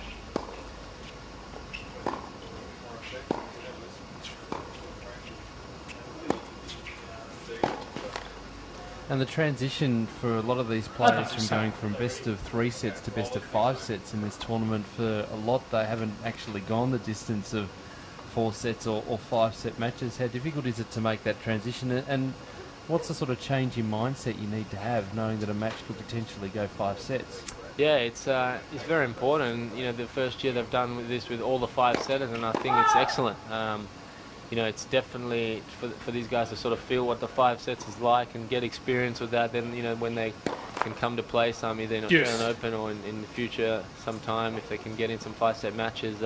They know what to expect. That's probably the biggest thing, is knowing what it feels like. How does your body feel? How does your mind feel? How does it feel being out there for 4.5 hours, 5 hours in the heat, playing not just 3 long sets, but 5 long sets, and that's probably the biggest thing. So I think you've just got to know that you've done enough work to be able to last out there for 5 good sets, and probably you want to be knowing you've done enough work so that you could maybe last 6 or 7 sets, so that you can play at a good intensity for at least 5 of them. So I think that's a great thing they've done.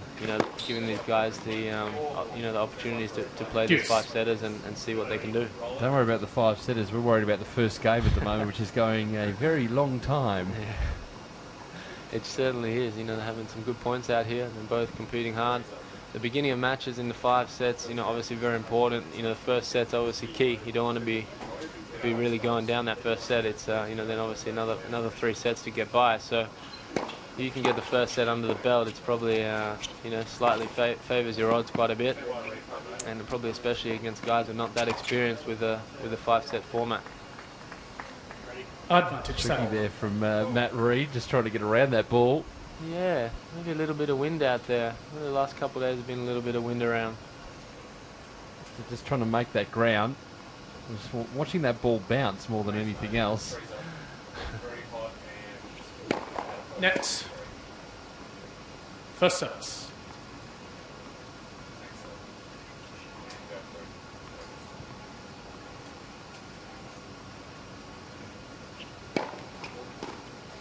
Game. That's good serve. So Saville on the board after a struggle in this opening game. The waiting around factor, Adrian mentioned it as the players walked on. You're sitting around in the locker room, the match could go 4 sets, go 5 sets, 5-set advantage sets, you could go 2018 potentially. You're now going to be back on this court after the previous match finishes. What are some of the things that you do, and what's the sort of thinking there? Do you just go, well, this is a part of the tournament, I have to wait it out, or do you have to sort of run around a little bit, or go to the gym, or go and eat something? What happens? Yeah, it's interesting. You can play Australian Open, you could be 3rd on after 11, and you kind of got to be in there ready to play by maybe sort of 12 or 1 o'clock, just in case there's a quick match or a forfeit or something. And but then you could have 2 men's matches that go 4 hours each, and you could be on only at 6, 7 o'clock at night. So it's definitely important to manage your probably your sleep and your eating and drinking habits as much as anything, but just to ensure that you're starting the match fresh and well hydrated, obviously with a lot of energy to go. But it can be taxing waiting around a long time, and it's just about managing that and sort of trying to keep an eye on scores and what's happening here and there. And if you've got a good team around you, hopefully they can help guide you in how long matches may take, or what sort of sort of things you got to eat and drink, and the sort of energy you got to conserve for the match. So the second game here, Reid's first service game. 15-30. A little bit of adjustment to conditions, I think, happening here too. Just to the breeze, well, it's not really a factor at the moment. It just gusts up from time to time. Yeah, not too much breeze around anymore. A little bit cloudy, maybe the sun dropping in and out a little bit, but the conditions out there pretty good. And these Australian Open surface courts, always play for some good tennis. The balls are not too quick; they're pretty heavy, so should see quite a few rallies and some good tennis. 15-40. Your Davis Cup experience. Tell us a little bit about playing in a live Davis Cup rubber and what that means to you. Yeah, it means a lot. It's obviously one of your goals in tennis and in your career to play, well, especially Davis Cup for Australia. That incredible team and history, and it's such a big thing in the culture and the whole country. So it's amazing to be around guys like Leighton and Pat and Roche and those sort of guys, and the team training atmosphere, and also the to play is something very special to have 10, 12 guys on the sideline cheering you on and willing you on at almost every point. And it's it takes obviously a little bit of composure to deal with that the different expectations and playing for your team, and dealing with a little bit of the nerves and the pressures here and there. But Pat sort of got me groomed for it quite well. I played a dead rubber in the Geelong tie for my debut, and that was a nice way to sort of ease into the feeling a little bit, to have be on court with him and get through a match there. It was good to win that one, and sort of right from then, sort of had the plan that I'd be playing the live matches on the next tie. Leighton was out; he had a foot injury. 15. So I was. That was the Brisbane tie, wasn't it? That was the Brisbane tie, yeah. And just before that, I'd come through quite a lot of good matches. I just made the 4th round at Indian Wells. Had a win over Fish there. It was top 10 at the time, so I was obviously feeling good. Had a lot of confidence, hitting the ball well, and got through my first live match in straight sets, which was great. And the rest of the team did great too. I think we won all 5 matches. So. That was great to get in there and feel right a part of that. It's gives you a lot of confidence, I think, being a part of that team, and being accepted with Pat and those guys, to, keeping an eye on you and checking up and helping you as best they can where they can. So it's really a privilege to be a part of that.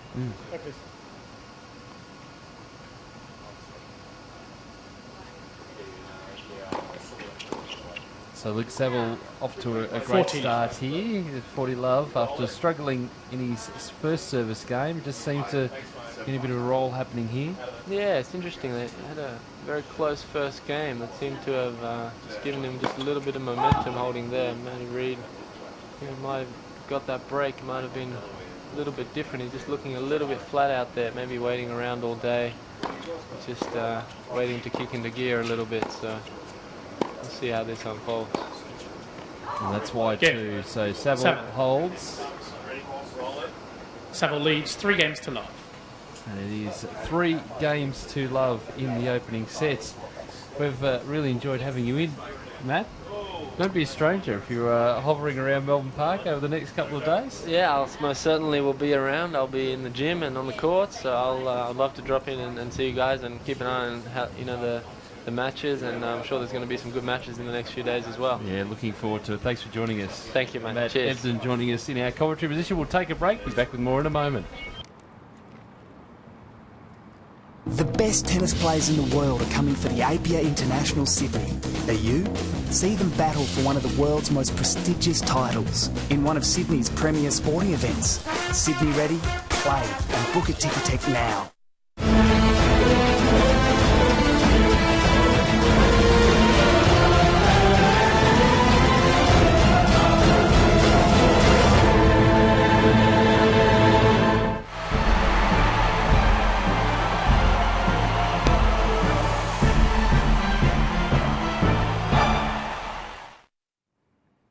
Back here at Melbourne Park, good start for Luke Saville. Matt Reid serving at love 3. And that's 15 better. Needs to just get that positive service game happening as we welcome the Purple People Eater. Hot potato, hot potato. Doesn't work without the visual. It Andrew doesn't. Franklin's back here. That's nicely done. 13. Purple Rain. You're kidding me. You tomorrow going to contemplate maybe a different colour? So for the viewers out there who can't currently see me, I am wearing a purple polo today. It's hilarious, apparently. It's not hilarious. It's the because official purple. Australian Open uniform. I'm just trying to represent early. Just get the word out there. Purple Rain, everybody. Or Deep, something. Deep purple. Yes, it's not deep purple. 30-15. So, Matt Reid here, doing well early on, but throwing a double fault in there. He just appears to be a bit out of sorts at the moment. Well, he was out of sorts 40, early stages of his first round match as well. He lost the first 2 sets to Jacob Grills, who is only a youngster, and he had to come back and beat him in 5. So perhaps he's a fan of the slow start, because right now he's in a little bit of trouble.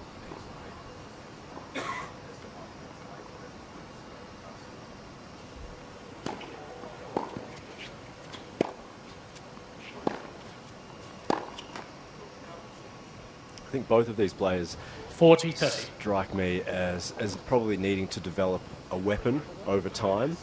I think obviously Luke Saville is coming through. He's done really well in the junior ranks.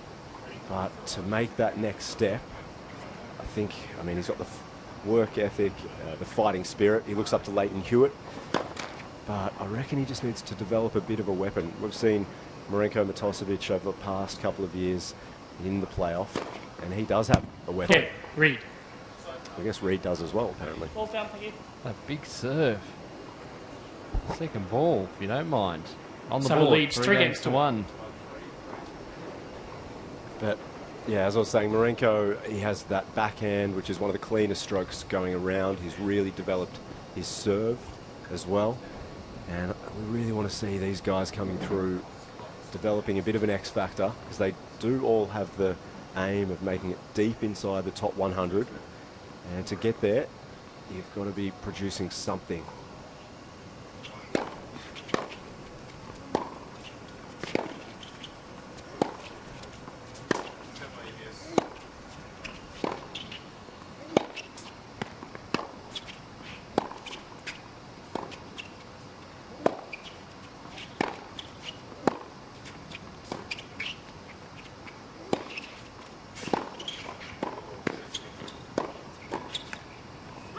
Just almost. I know that Luke enjoys playing on the grass, spends a lot of time up at the net. And just the power that came back from Matt Reed there.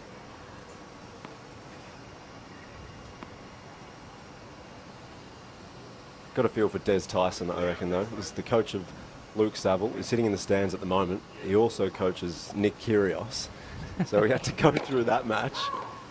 Then in the 5th set, he sees his boy cramp up and have to withdraw, and he heads to the player cafe and starts to chat to his next charger, Luke Saville. Tough day at the office for Des. But he's obviously doing very good things with both of them. Kyrgios had that match. He's okay as well. I did see him in the cafe before, and he's walking around, so it's good. He'll recover from that.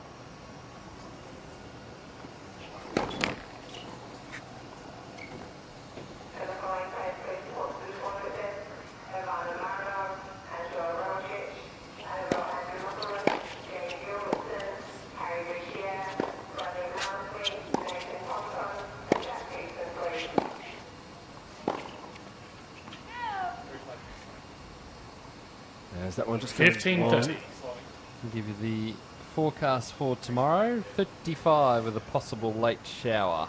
Wow. 28 and a few showers for Friday. Showers and thunderstorms and 27 for Saturday. And showers clearing and 21 for Sunday.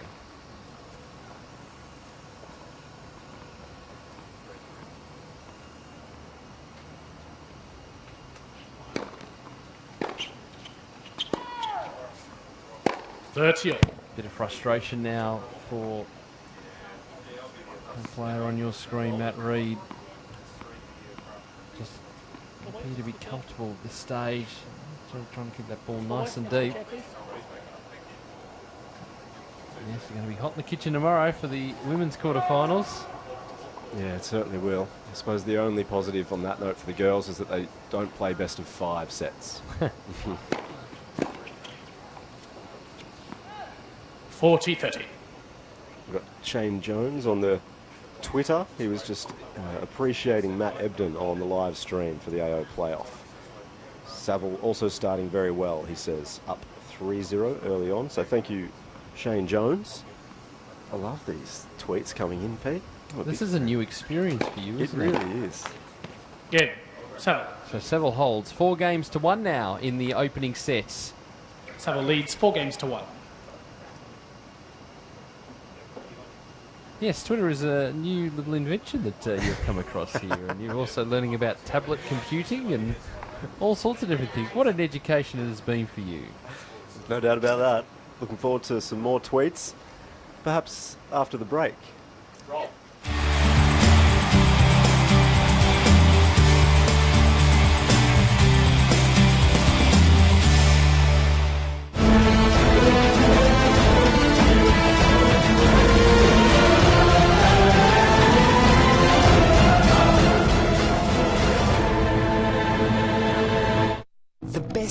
players in the world are coming for the APA International Sydney. Are you? See them battle for one of the world's most prestigious titles in one of Sydney's premier sporting events. Sydney ready? Play and book a Ticketek now. Back here at Melbourne Park, 4 games to 1, Luke Saville. I know that he'll want to wrap this first set up pretty quickly. It's, as Matt Ebden said, and he joined us a little earlier, huge advantage just grabbing that first set.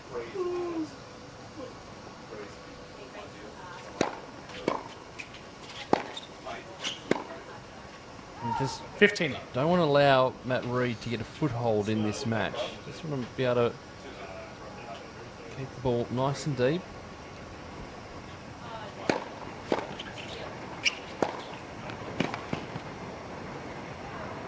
Yeah, well, the concern for Reid, I think, is if he does drop this first set, he knows how much of a competitor Luke Saville is. So it's when you play someone like that, you really want to be able to start positively and not allow them even into the match. But he's struggling here in the first set. You hate it when that happens. Ace out wide, just clips the tape.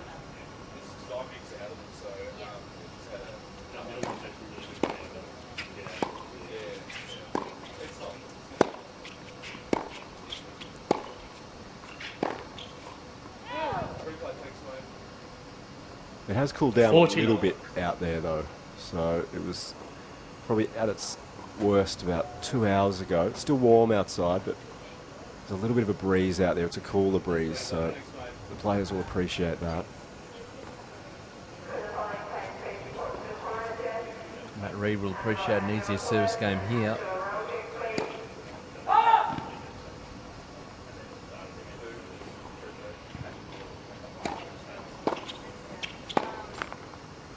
$40-15. We saw a similar situation that the previous service game. Just Saville was able to get back into it. Just a couple of loose shots. It's very frenetic pace early stages here. Both players really wanting to hit the cover off the ball, try and out-hit one another. I'll just wait and see a little bit more variety from both players, particularly Matt Reid. Oh.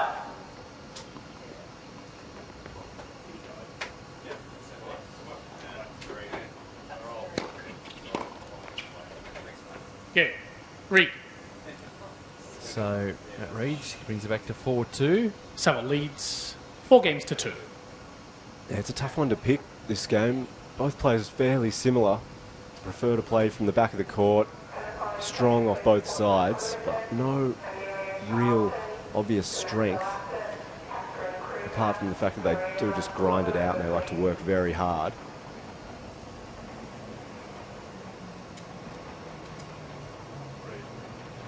So yeah, as you mentioned, probably looking for one of the players to be a little bit creative out there. Ash Barty style, perhaps.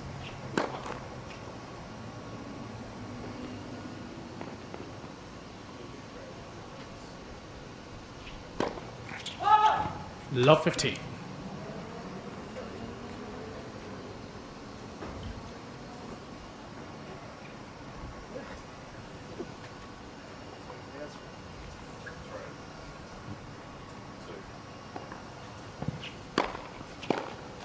That's a good serve from Saville. Nice deep, just brushing the line. He's quite a tall guy. You get plenty of reach on that serve.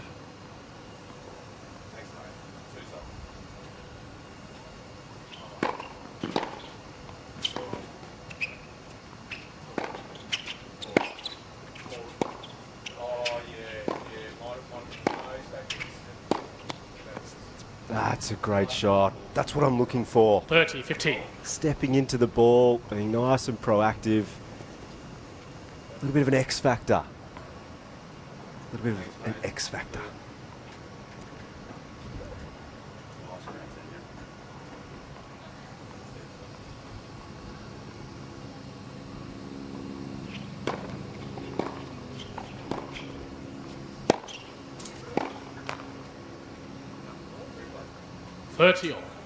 Well, you might want that X factor.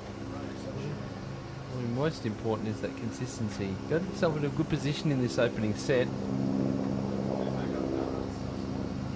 yourself in some really tight rallies. We'll clear the net a bit more. Just try and get that ball nice and deep. Put the pressure back on Matt Reid. Don't give him too many unforced errors.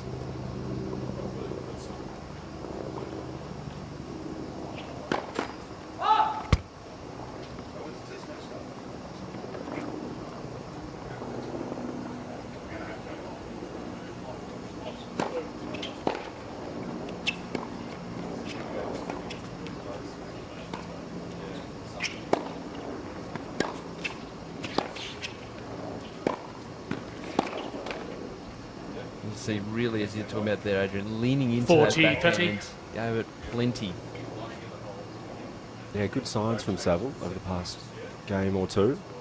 That's what the coach is looking for as well. At this age where they're still developing, they want to take that opportunity. They want to see it clearly, move forward, and just give it a crack. Point for 5-2. That's a good serve. Yeah, solid Saville. serving. Saville, 5 games balls, to 2 please. now in the opening sets. Our final This one match started of inside the Matty. quarterfinals. The men's draw tomorrow. Don't forget This the one did. women's quarterfinals. All matches will be live on our feature court here on tennis.com.au. Okay,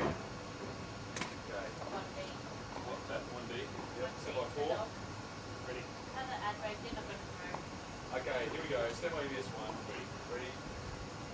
And roll.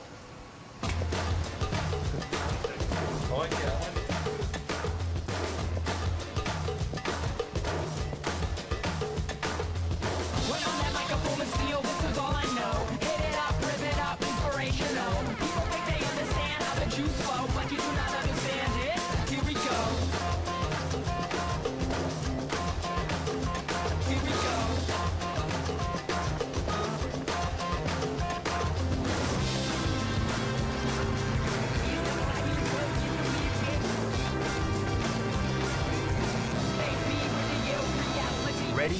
Play. At Australian Open 2013. Book a Ticketek now. Beautiful day at Melbourne Park. Going to get warmer tomorrow. Work ahead of Matt Reid, who is serving at 2-5 in the opening sets.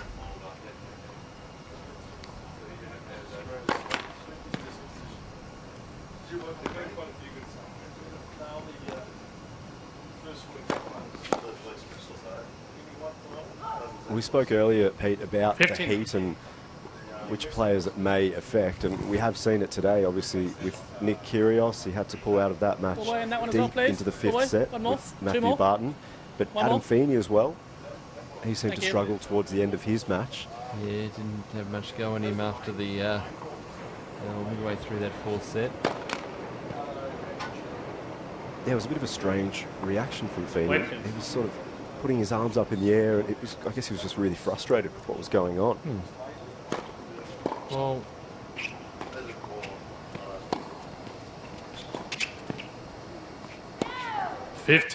well, yeah, but when your body starts to let you down, you've got yourself into a good stage in the match. Know that whatever you try to do, your mind is sharp and still wants to keep going, but the body's just letting you down. It's hampering you, and that one you came can't over, play that's at the same high level as what you had before.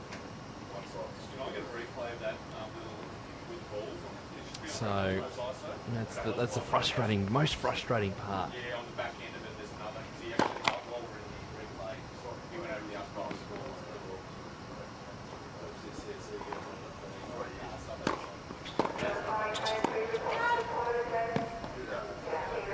I don't mind that miss from Saville, though. The coach would look at that and 30-15. wouldn't be too concerned.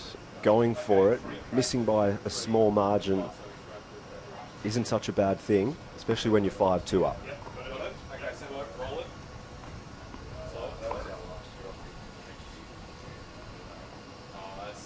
Although he wasn't overly happy with it. I think he looked over at his coach there.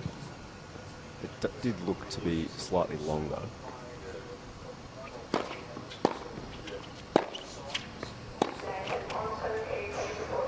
He looks to be opening up a little bit at the 40-15. moment. I think over the past few games, he is going for some of those strokes. It's a great sign, confident sign.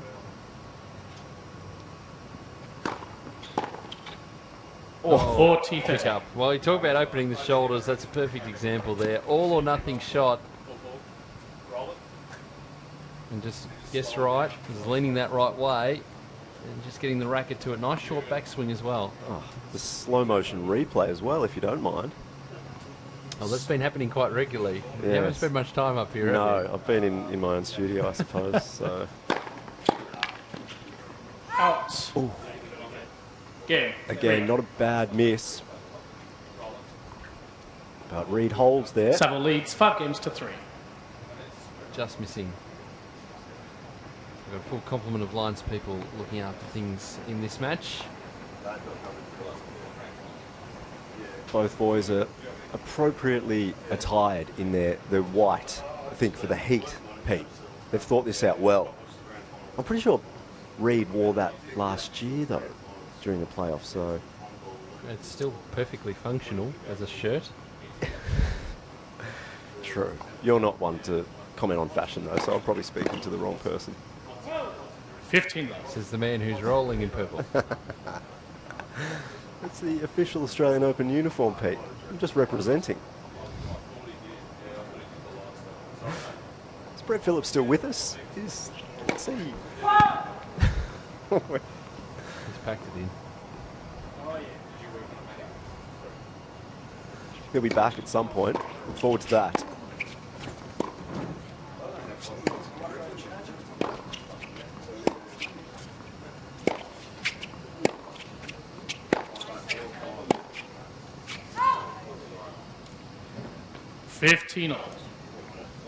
Important for Saville just to serve this opening set out. Just make that statement. Yeah, well, the first set, I mean, we talk about it a lot, but it can completely change the complexion of the match. It not only fills the player who won that set with a bit more confidence to move on, but can 30-15. damage the spirits of the opponent, as that was an ace right on the line. Reed just having a second look. That was good. Right inside the line, I think. Making the call, Hawkeye. That was right on our line where our commentary box is situated.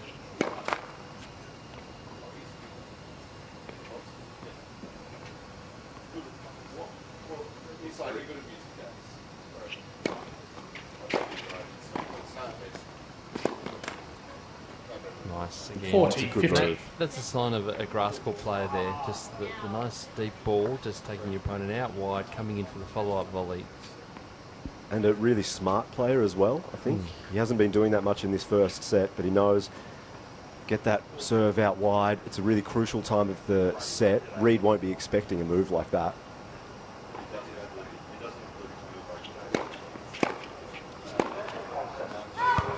(40-30). So Saville here has set point.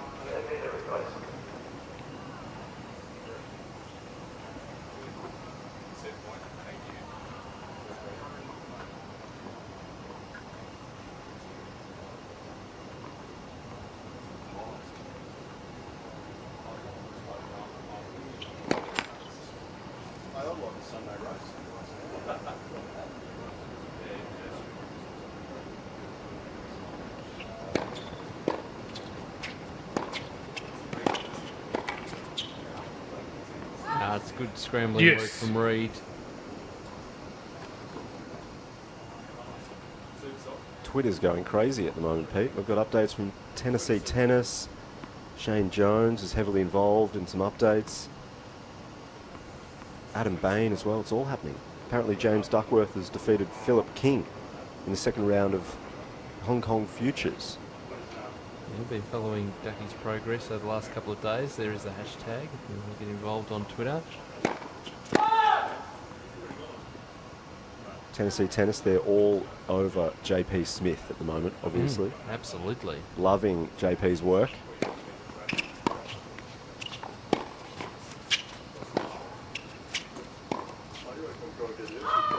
Advantage Reed.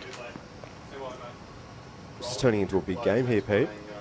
Certainly is. Another break point, or breakpoint opportunity, I should say, for Matt Reed just to get himself back in this match. Put things back on serve.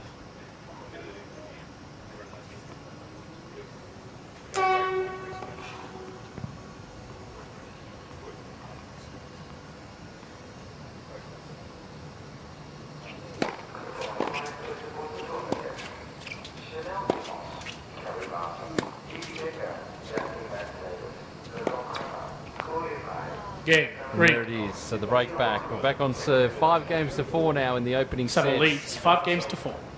Seville still holding the advantage.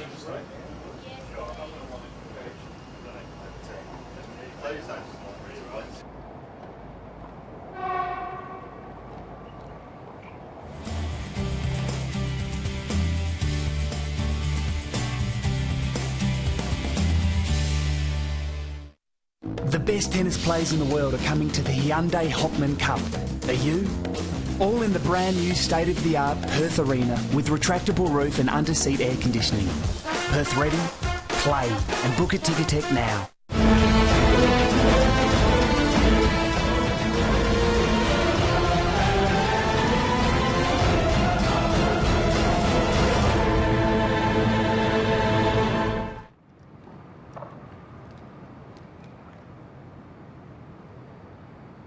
Time. Welcome back to Melbourne Park. Welcome back to Melbourne Park. Yep. A double welcome perhaps, Pete? Is there an echo in the room? I just thought like we'd welcome them back twice. It's like they never left. 6 games we're working on here. 5 games to 4. We'll get to that 6th game. Will Luke Seville be able to get the break here?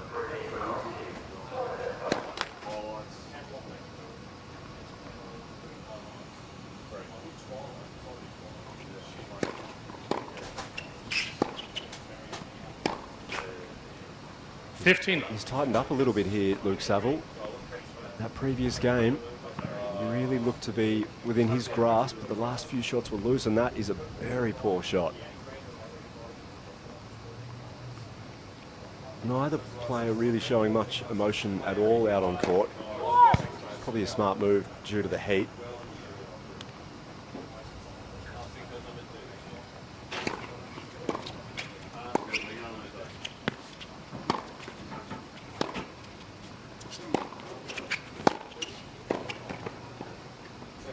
Yeah, and certainly Reed's lifted his game as well.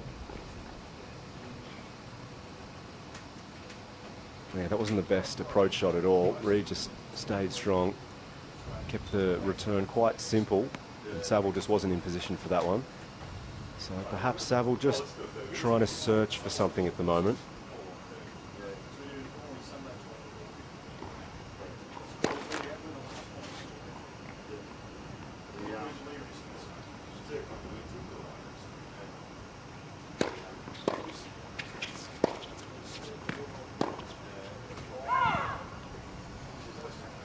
Love. Some more tweets coming through. I'm having a great time here. Adam Bain, listen to this one. Any chance of tennis.com.au covering a court on the Pro Tour? Would love more of the Purple Wiggles coverage. Is he referring to me, Pete? Is he a relative of yours? Adam Bain. I don't think so. Game. Reed. So Reed holds quite comfortably in the end too. We're back on 5 games serve. We are back square. 5 games all in the opening set. So I'm pretty sure he's referring to me. Well, we'd have to. No one else has even thought of wearing purple today. No worries. Thanks, Adam Bain. We've got JPD. So Saville needs a weapon. Well, he agrees with us. So he says definitely agree. Saville needs a weapon to climb up the rankings. Reed may have one in his second serve. Great kick, accuracy, confidence so far. 15 love. I reckon I could just read tweets all day. You could, but the match is continuing. Yes, okay. No worries. Where are we? 5 apiece.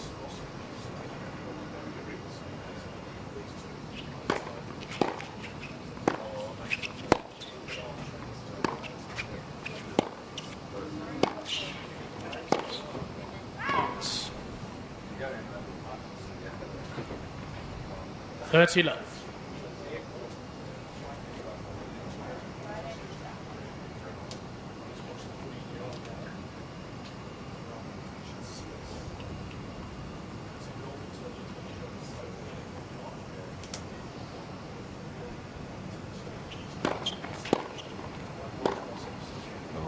Oh, nice. He's been a little bit loose on his forehand over the past game or two, but I think that one was hit with full confidence. He knew where that one was going. He has been on the back foot slightly, though, on that forehand. So sometimes that can just show you that he's not really completely confident with the stroke. A little bit nervous, but he did well there. Yeah. He holds the love, so quite easy holds for both players. 6-5 now in the opening sets.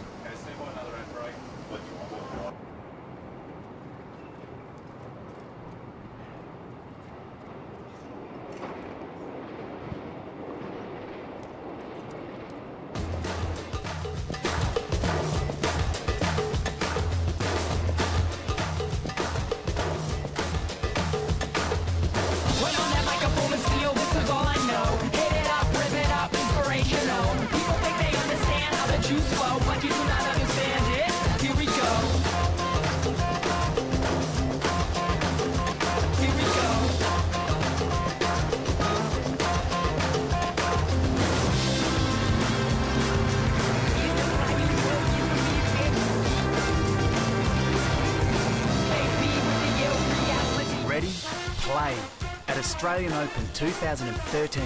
Book it.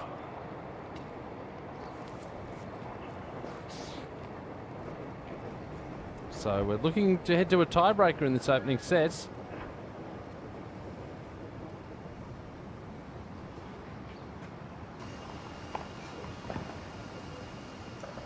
Luke Saville leading 6-5, but Matt Reid serving.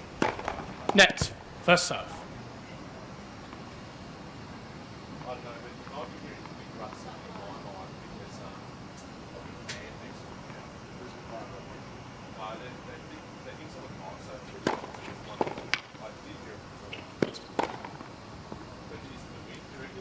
I reckon Reid has just been the stronger player over the past few games. Earlier on, Saville, his stroke play, he looked more confident. He was being the proactive one, but over the past game or two, I think it's completely changed. You'll notice Saville's been hitting some strokes, particularly his forehand on the back foot. Right now, Reid, I reckon this will definitely go to a tie break, and he's looking a more composed and stronger player at the minute.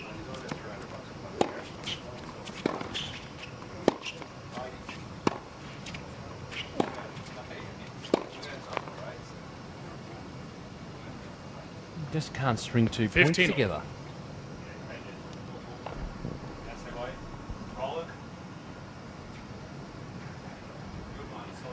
Oh, just sliding a little off the grip there. And he's gone for the towel.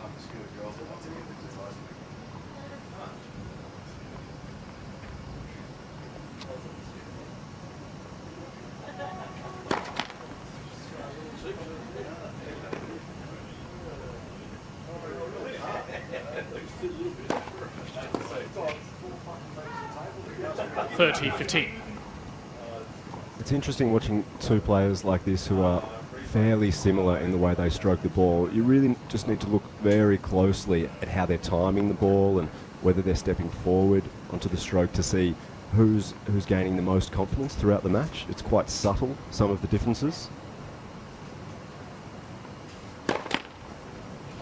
Then again, it can turn around in a game or two as well, so it's hard to pick.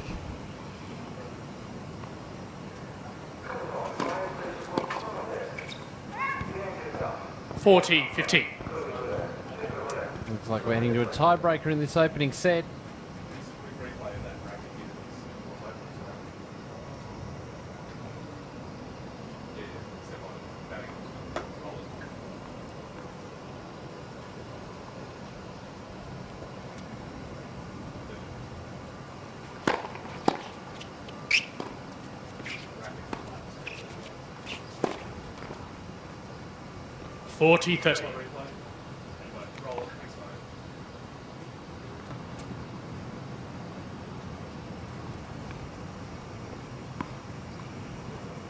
And then, yeah, when you put a stroke like that in there, it's just really hard to pick this match right now.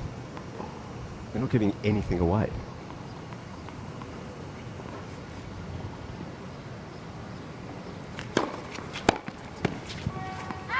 Game, Reid. 6-all, tiebreak opening set. 6 games all, first set. Tiebreak.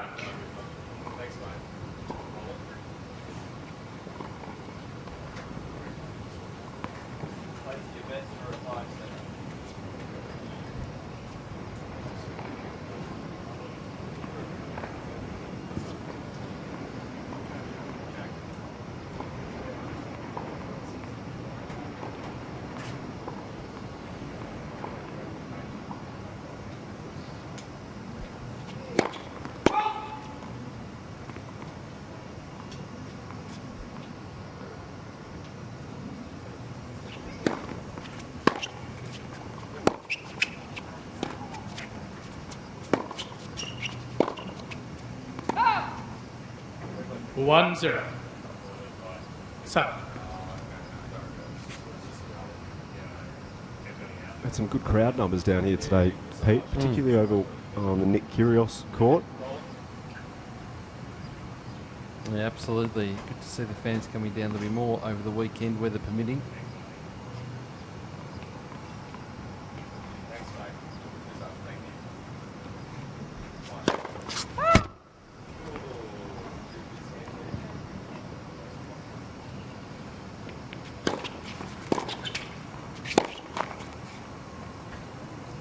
It's an intriguing playoff. Both sides, I guess, particularly with the men, very, very open.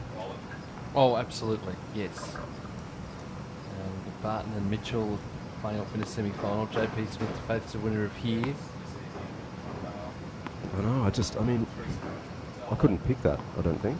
I mean, it's a surprise to see Barton in the semi, but he's played really well. He's serving huge. Next. And he's got weapons. That's what he has. And so if you turn it on any given day and you've got some weapons, you can really beat quite a lot of players out there. 2-1. So yeah, as you mentioned, Barton and Mitchell, that's a tough one to pick. And JP Smith, I mean, he'll give you nothing. We know that. He'll move from side to side, and you are going to be in for a long journey when you play JP Smith. But it's different to years gone by, I suppose. Marinko Matosevic has obviously won the past 2 years, and he always had that edge over most of the field. Apart from perhaps James Duckworth, but he was somewhat injured in the final last year.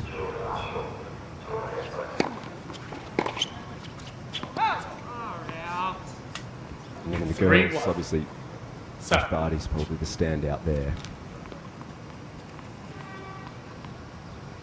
Yeah, I have to agree with you there. Not a big call though, obviously, but she's just so impressive at the moment.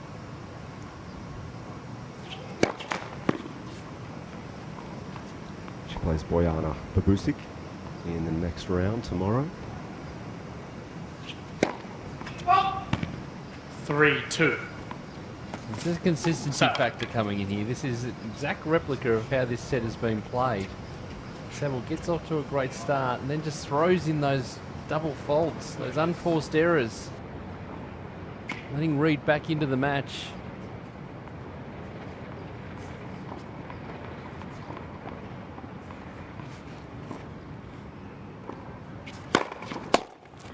And that's the reason why you can't afford to throw in those double faults, because opponent can just come back at you like that, particularly in the tie-break situation.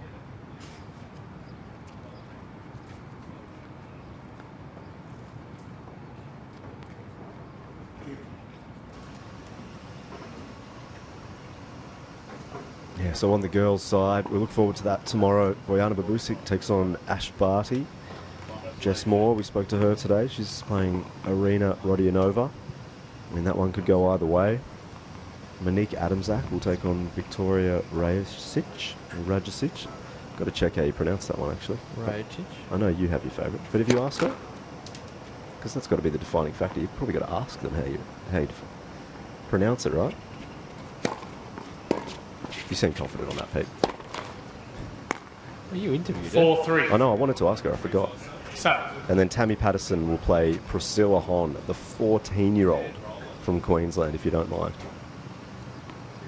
Yeah, it's a great story, isn't it? Yeah, well, her close teammate, Lizette Cabrera, so they both came down from Queensland, both 14 years of age, and both working with Anthony Richardson. Unfortunately, she went down. You could see those two coming through the ranks over the next 4 to 5 years.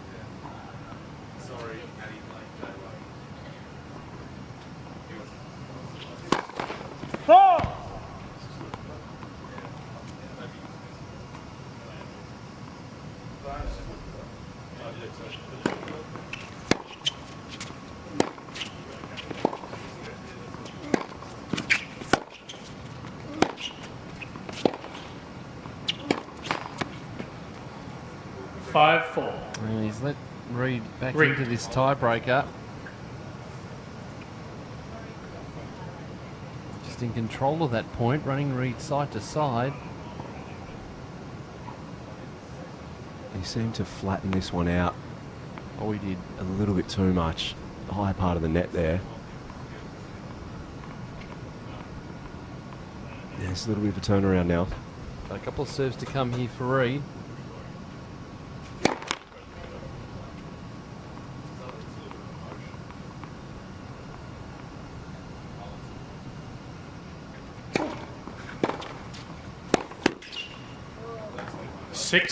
And now a couple of set points for Matt Reed. Been a real roller coaster of an opening set. Both players have had opportunities. Saville early in the set. And now Reed just grabbing his opportunities.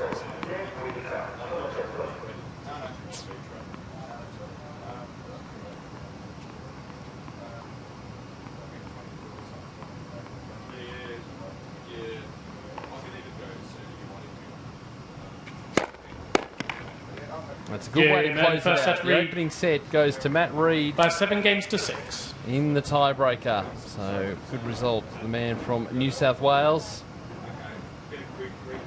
And it's been a roller coaster of a first set. As we take a look at some of the highlights here, that was the set points. Yeah, I mean, it was a fairly unusual set. As I mentioned, I thought Luke Saville started the better. He was stroking the ball with confidence. But then towards the latter part of that first set, it just changed a little bit. And Reed seemed to be stroking the ball well. And he's got his forehand. He can open that up for winners, hitting in either direction. Well, Reed looked a little out of sorts at the start of the match. Just took a little while to get going, allowing Saville into it. But Reed was able to sort of settle a little bit, and I think that consistency factor really did play a part, because Saville did have opportunities to take that opening set. He was up in games, up in the set, up in the tie break, and just couldn't close it out. So it's very much Matt Reed in the box seats at this stage, taking that first set by 7-6.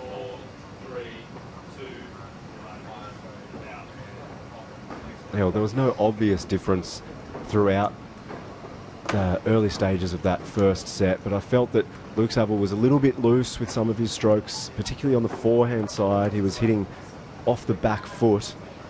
There was one game in particular where there were 2 or 3 unforced errors, and when both players hit it such a similar fashion, and it can just take the subtle change within one game, a few unforced errors, and then the momentum can shift. But that's a huge result there for Reed to take the first set, particularly because the players have been waiting out all day. It's warm, sapping heat. And Reed takes the first 7-6. And I guess it's my role to welcome back BP, Mr. Brett Phillips. I tell you what, Reed to serve. That sun out there is still got some vicious bite. Yes. And we're at 5:20 in the evening. I feel like I need the ice bath. Wow, that is hot out there.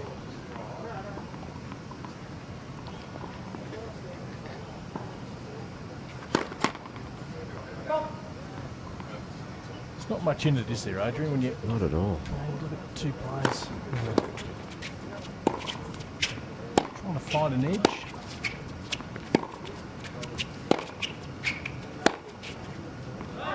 Yeah, well, as I was saying to Pete, I mean, there are certain players you 15. watch where there'll be obvious deficiencies going on out there. They might be inconsistent or they get really frustrated, but both of these boys, I mean, they give nothing away emotionally to start with. And then both forehand and backhand are Outs. relatively similar as well. So you've got to look for the really subtle differences. 30 love. And yeah, Saville was hitting off the back foot. I noticed in one particular game there, it might not have been the only difference, but you can really tell. I mean, he's a confidence player, and when he's feeling good, he'll step into the ball and he'll hit really positively, and he stopped that at one point in that first set.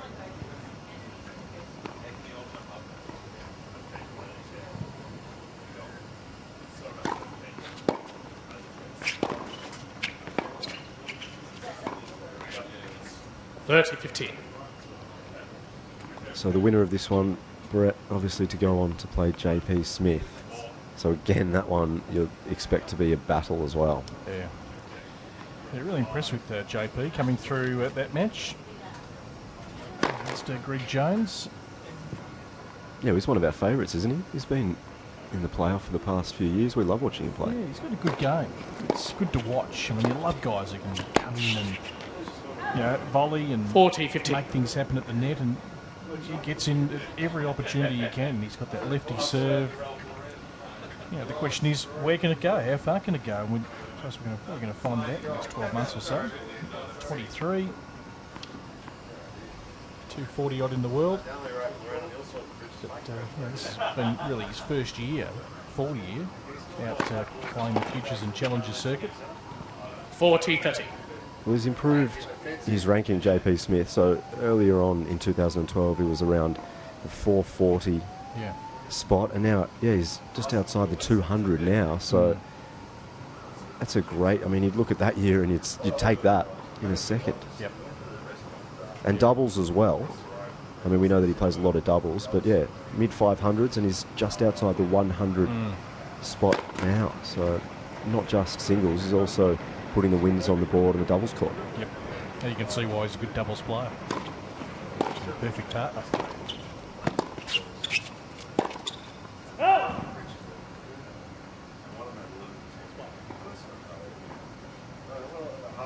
Yes. That was, if we can get another replay of that.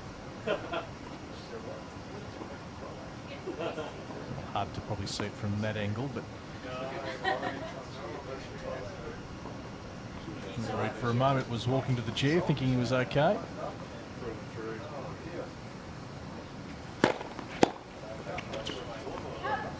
Advantage Reid.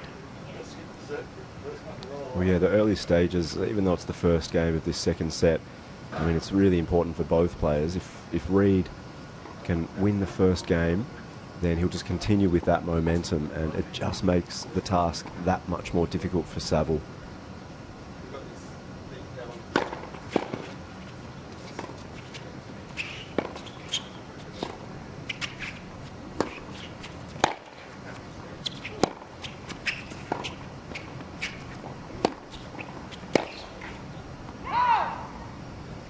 Yes.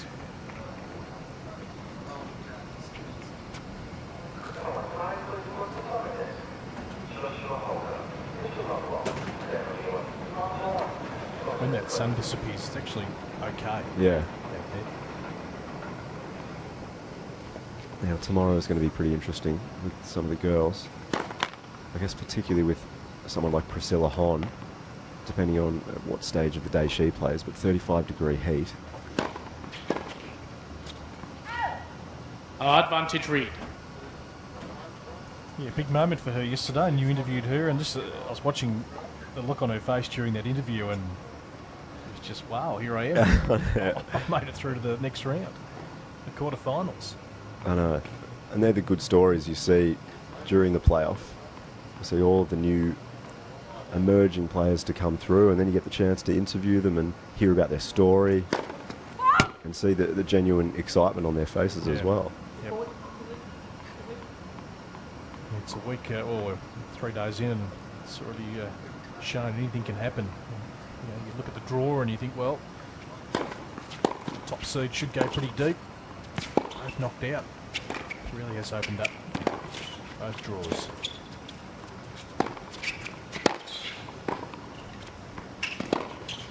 Oh, that is sensational. Yeah, Reid. He was given the runaround, Matt Reid, and he's come up with the first game, second set. Backhand passing shot. He was moving from side to side. Saville was covering the net, and there, right there, he executed that perfectly. So tough service game, but he does hold. Won the first set in a tiebreaker.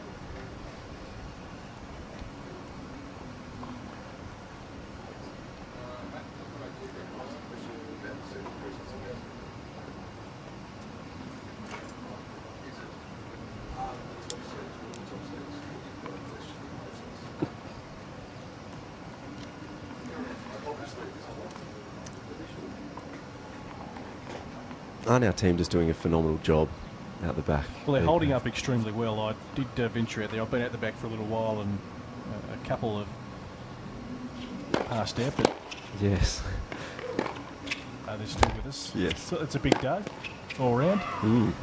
Love 15. I always feel actually for the Lions people who are sitting in the sun.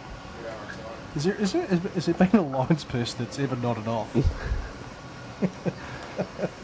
Well, I mean, just on that point, yesterday I actually did see a Lions person fall over, not on the court, but she was just about to head on for her period of time, however many games it is. It wasn't that lady there. Oh, I shut her up.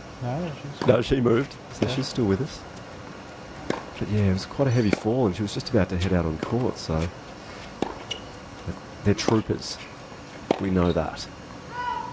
No fuss. 15. Yeah, the powers of concentration, every ball. It was focus. Yeah, well, with that Lions person, I mean, she had a blue top. Some have the grey top, though. So right.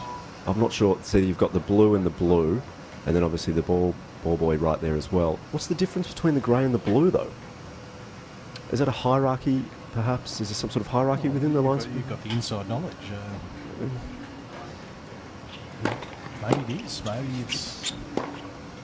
they've got life membership. 30, 15. Yeah, they do a great job. I mean, when we had the launch for the staff launch not so long ago, and they were giving out awards for long service. One lady, I kid you not, has worked at the Australian Open for 38 years. She was an umpire for Margaret Court. I'm not kidding. Oh, take what? 40, 15.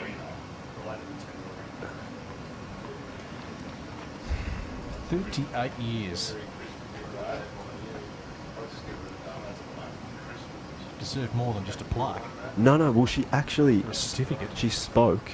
John Fitzgerald interviewed her, and she grabbed the mic off him, and then just took it from there.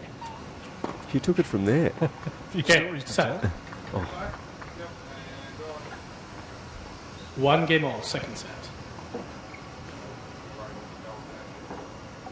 But has anyone ever... have you had a tennis book about life, behind the scenes on tour? So I reckon that'd be a fascinating read. Of someone who's travelling around for 12 months, just behind the scenes, the stories, people you meet. Like a tour diary.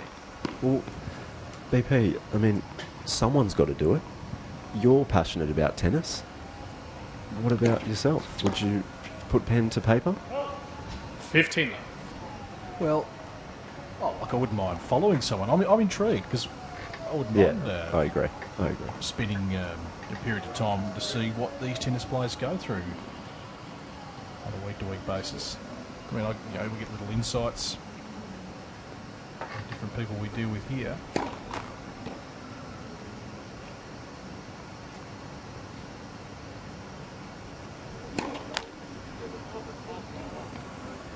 $15 all.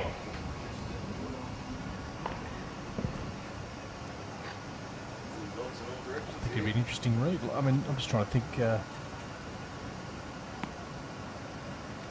I've read many a book of different sports where, even we grew up with AFL football, and those books where it's behind the scenes inside a club for a year. They're fascinating reads because we don't get to go in the inner sanctum. And the tennis players, they go back to their hotels. They could just sort of document 15-30. Their stories and things that happen. Like, it was a bit like interviewing John Blom, who did a great piece in the Australian Tennis magazine. Until you read that article about all the parts of the world that he goes to, you don't have a total idea. When he's talking about a tournament in India where the local cattle walk into the office, and places like Siberia. And then he'll be at the Australian Open doing the semi-final as well. 30 all.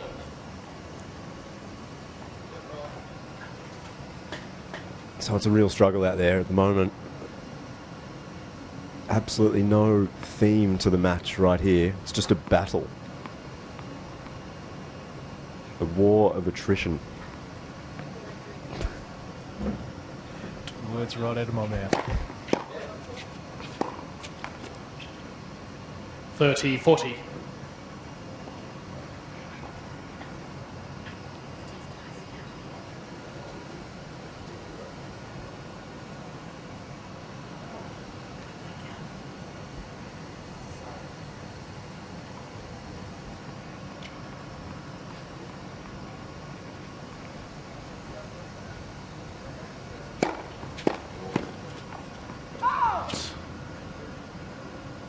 It's not just tough for the players, though. Saville, I think, just looking over at his coach, Des Tyson, who is a man that has just gone through quite a bit over the past couple of weeks. Coaches Nick Kyrgios, as I mentioned earlier, so he would have been following him throughout the Nationals, where Nick took the final out against Thanasi Kokkinakis.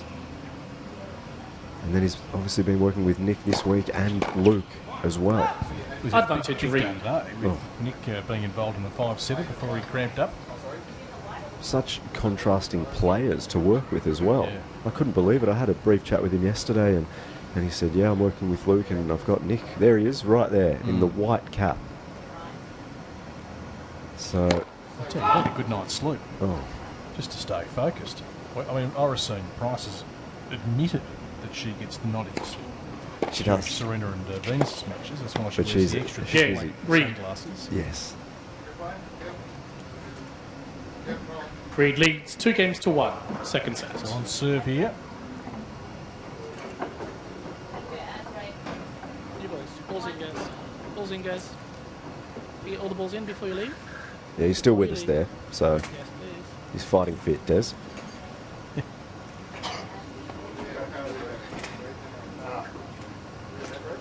We'll be back with more tennis in just a moment.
Future stars.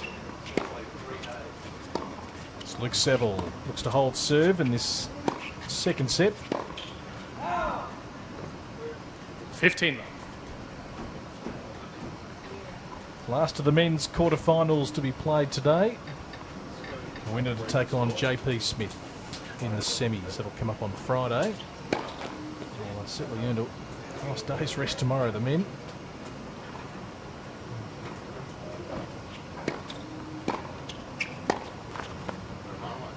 Well, if you look at Reed's draw, so in round one, he took on Jacob Grills of Victoria.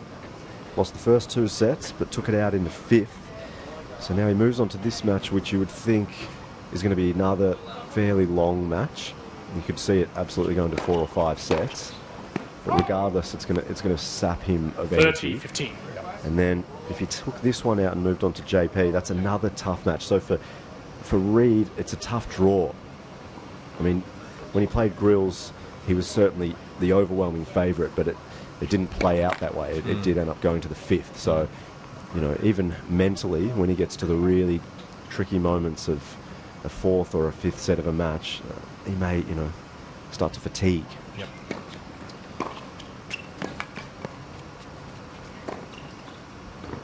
At the moment, he looks good. I just think that his draw it's certainly not an easy draw, that's for sure. No, it's not, and with the change of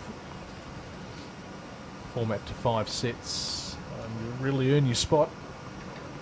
You can get through and win some long matches. So I think it's a great idea to replicate what's going to happen in January. Makes sense.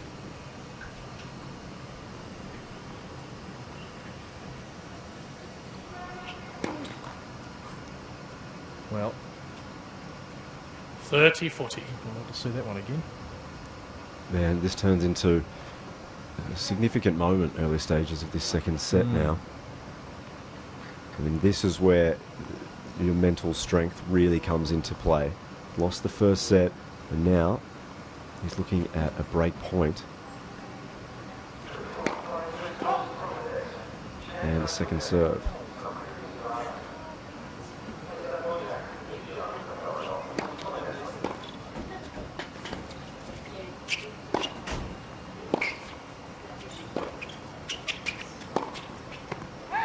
Game. Reed. So Reed does get the break. Ball's down. 3 games to Reed 1 now in leads this second 3 games set, to 1. having won the first set tiebreaker. Has anyone ever said that Matt Reed looks a little bit like Mats Wilander? There's a little bit of Mats Yeah, I guess there is. there. Yeah, I think so. The Swede, who had great success here at the Australian Open, always a regular fixture too. He comes back every year doing a bit of commentary.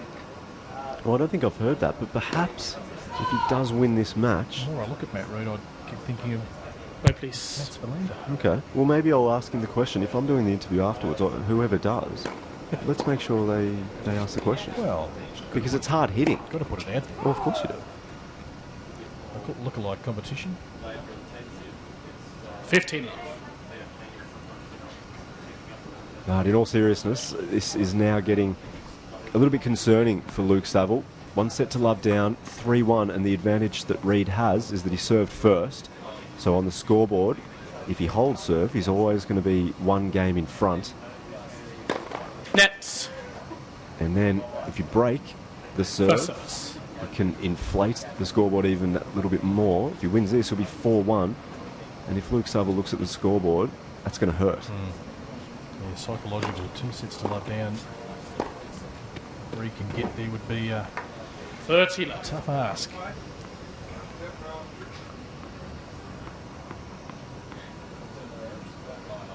And that's, I guess, the beauty of tennis, Brett. It's such a mental game.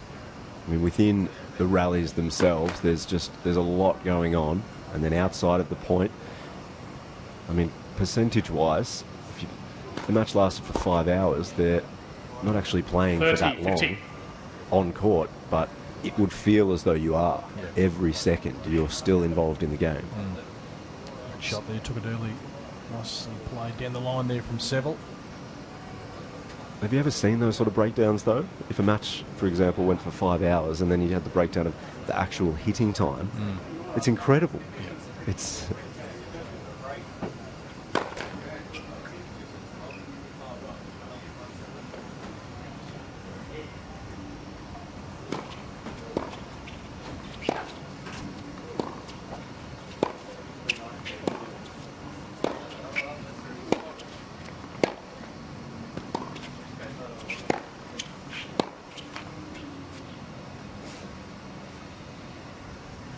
$40-15.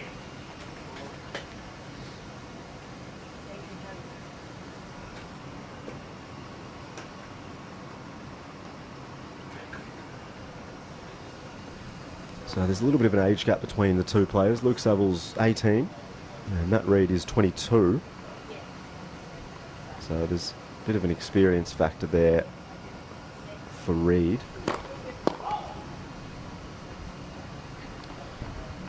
It is Reed who is serving here. 40-30. He's a strong boy as well. I think one of the main reasons why he fought back in that first round match against Jacob Grills was he was just physically a little bit overwhelming for his younger opponent. He's a very solid player.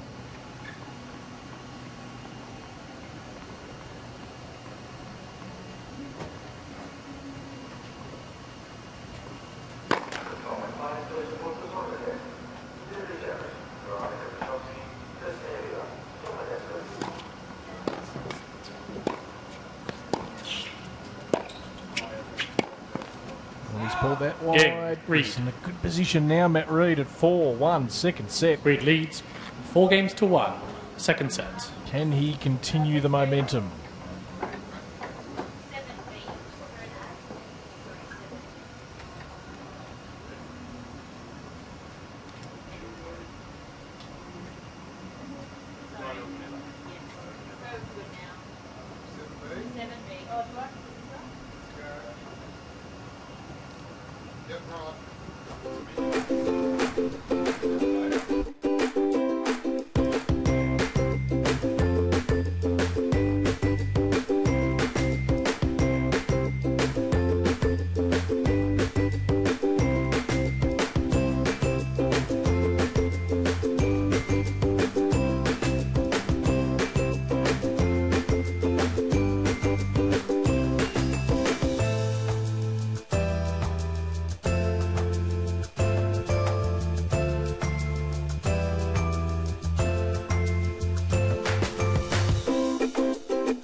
So back here on our show court on tennis.com.au, 4-1. Matt Reed leading Luke Saville. Second set, he won the first set tiebreaker. What can Saville come up with here?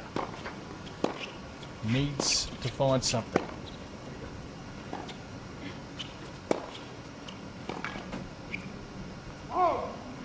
Matt Reed's not allowing him at the moment. Love 15.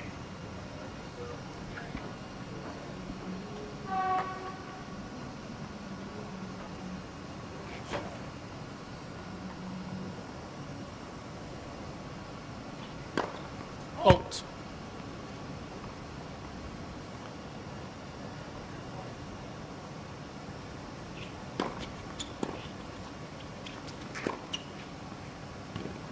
$15. Serve, short ball coming back, so comfortable. Good away here for Luke Saville.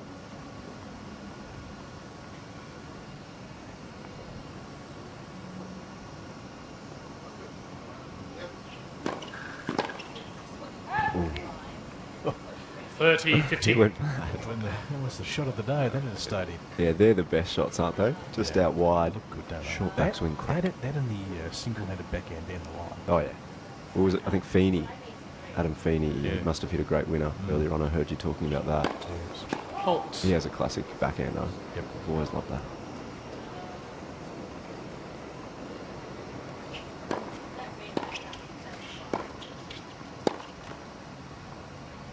$40-15. I think sometimes in these games when it is so hot, you know, Reed knows he's up 4-1.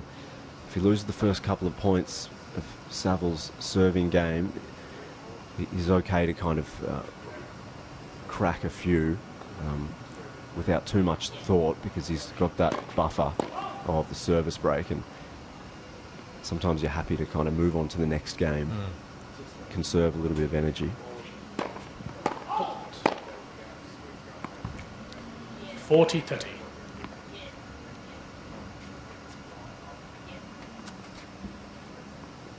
Yeah, I'm not loving Luke Saville's body language at the moment.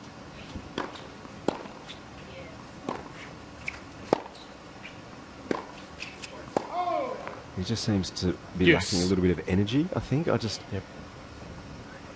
So he's just, even there, he won't show, he's such a professional. He's looked up to guys like Leighton Hewitt for his whole career, and he prides himself on just being an honest, really hard-working competitor. So he'll show you nothing, but right now he just seems to be lacking something. Yep. A little spring in his step at the moment.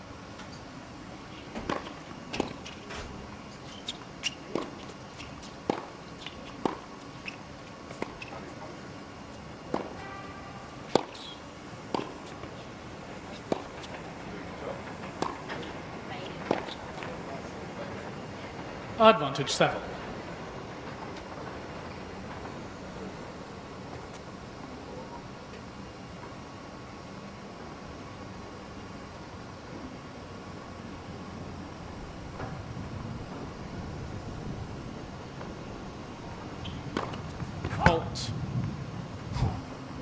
That's why you need to be switched on. Yes.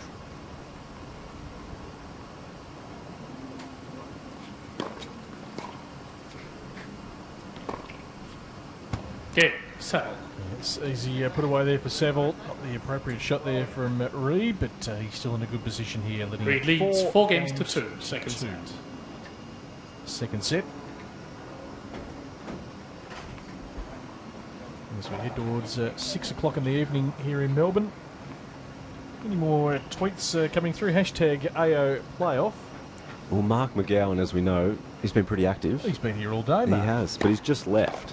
15. Well, Mark, if it's good enough for us to stay, surely you could have gone the journey, Mark. Yeah, but he said he headed off just after JP Smith's 4-set win, and he reckons Smith is stronger than a year ago, more powerful, and still very court smart. Yep. Well, he knows his tennis, doesn't he?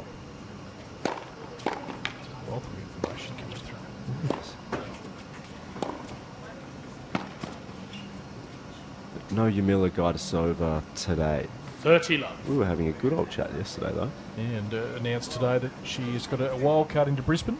Yeah, that's good. Along with Maddie Ebden, who was with us in commentary here earlier. So they can now really plan their January. Yeah, well, she's someone that I think all Australian tennis fans are really hoping can make it back up into the highest rankings because she has the game for it. It's perhaps that mental battle that just needs to overcome.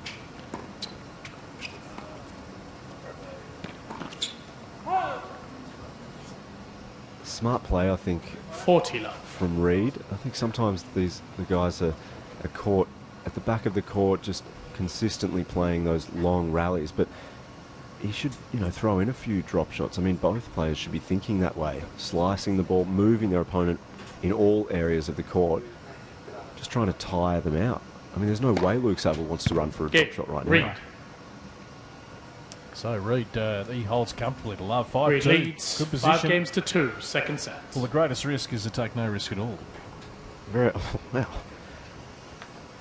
Very profound, but I agree completely. So it is a fine line, absolutely, No. because you've got to take calculated risks. But I think sometimes because the way they train, they want to stay at the back and just belt the ball, really consistent shots. But, you watch guys like, Tomic, Dolgopolov, even Federer as well. They can do it all. And they win points because they can do it all. Yep. I think there's got to be some flexibility out there. I mean, guys sometimes, for some it comes naturally, doesn't it, to come in.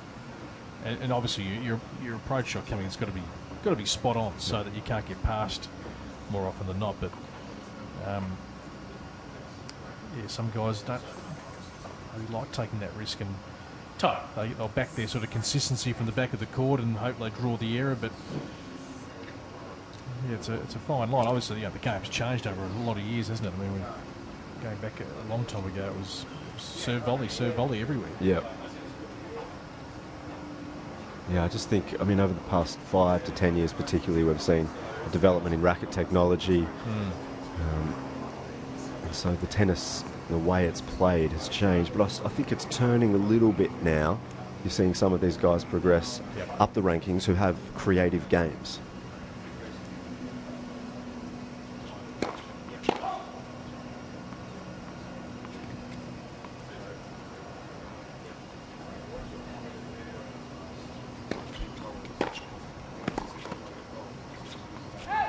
Love 15.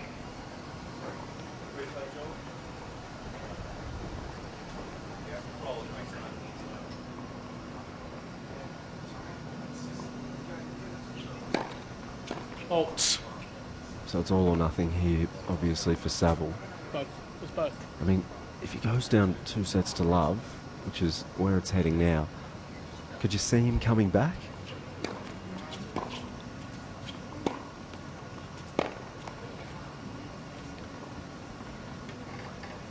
Well, no disrespect to 15 Matt Reed, but you'd always sense you've got an opportunity there. Yeah. I guess he just really needs to take it one game at a time. Yeah, there could be a turnaround. His read might drop off slightly, but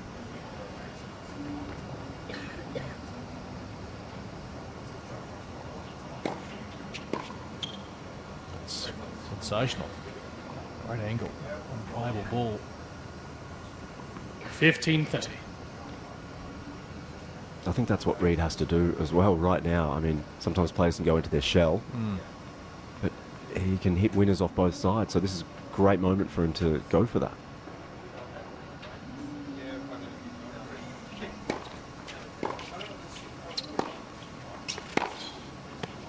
That's a cracking forehand down the line from Reed. 15-40. So now, a couple of set points.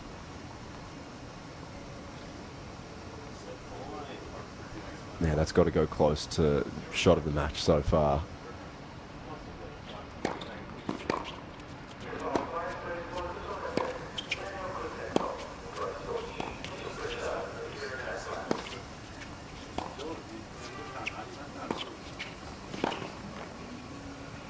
$30-40. Seville denies him for a moment.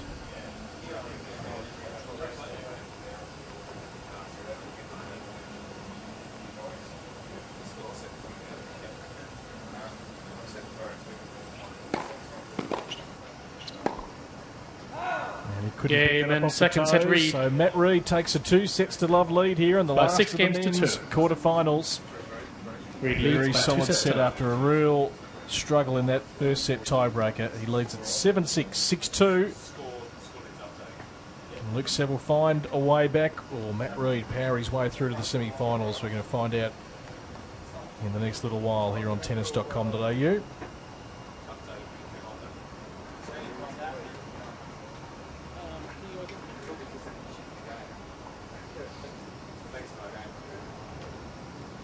So Reed's just headed off perhaps to the bathroom now.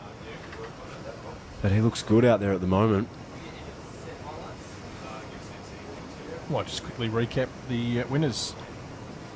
Adrian, so far today, for those joining us late here on tennis.com.au.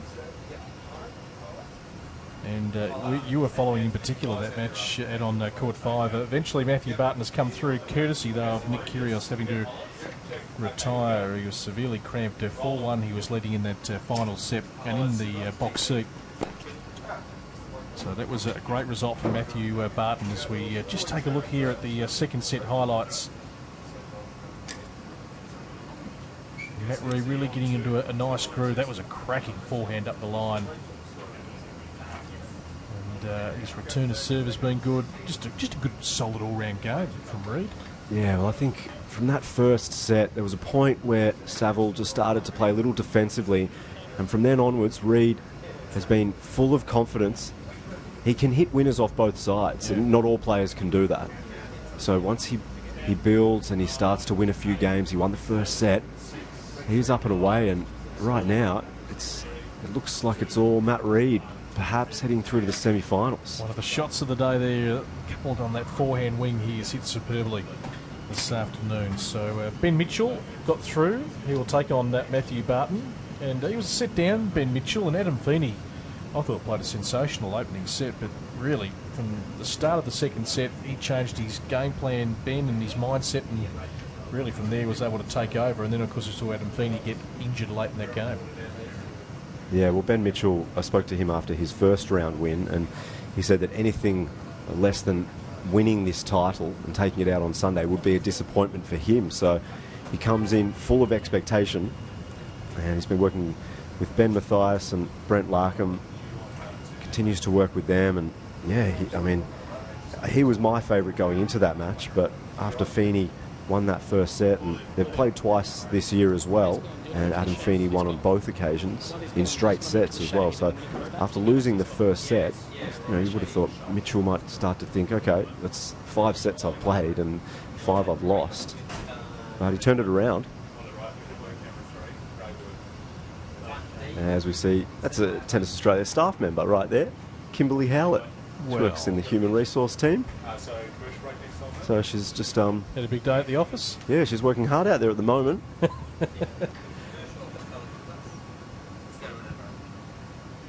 We back in a moment with the third set here from Melbourne Park.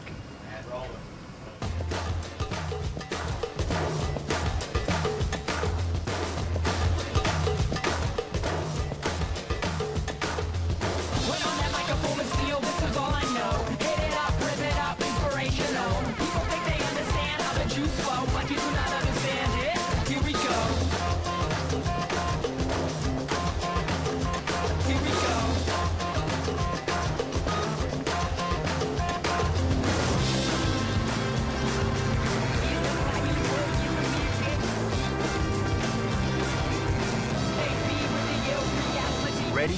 Play. At Australian Open 2013. Book a Ticketek now. The best tennis players in the world are coming for the Brisbane International presented by Suncorp. Are you? Enjoy live bands and family fun in the Tennis Central Entertainment Precinct. And free selected travel with Translink. Brisbane ready? Play. And book a Ticketek now.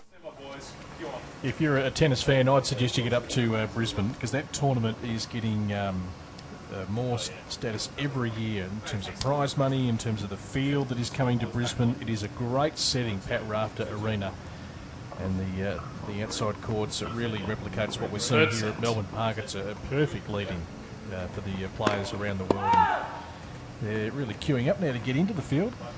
Yeah, huge names coming through, and having all of those tournaments really built up over the past few years. Sydney, Brisbane, over in Perth as well, obviously with the Hopman Cup. It's as though the Australian Open really expands. It's not just for the 2 weeks. That feeling, the summer of tennis, it lasts for a good month or two.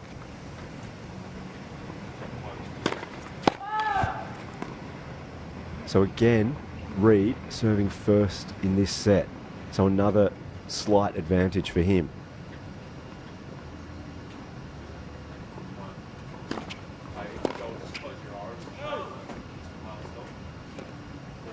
$15.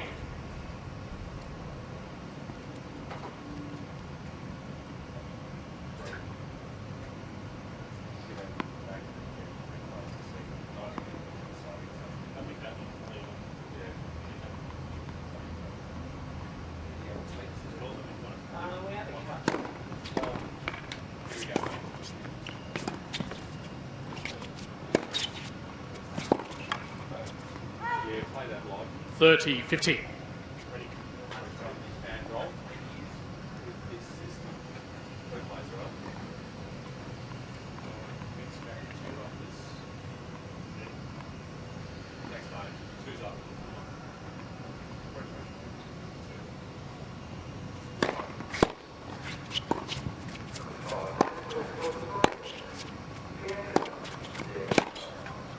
Out. That's the first one he's missed for a 30. little while. So he's hit a couple on that forehand wing beautifully. And the line has Reed. Now it's a little window of opportunity here, 30 all. He hasn't had too many opportunities over recent times. So a big point here. 40-30. Just a strong serve down the middle, but sort of tucking into Saville's body. And Saville will know when it sits at 30 all, early stages of this one, he's just got to go for anything, take any small opportunity.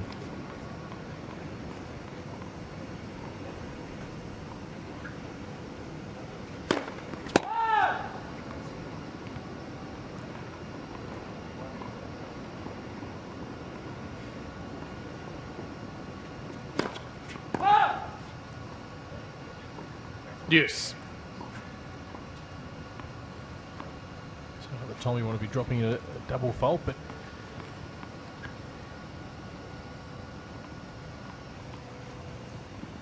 Reed still bench serving here, back on these terms.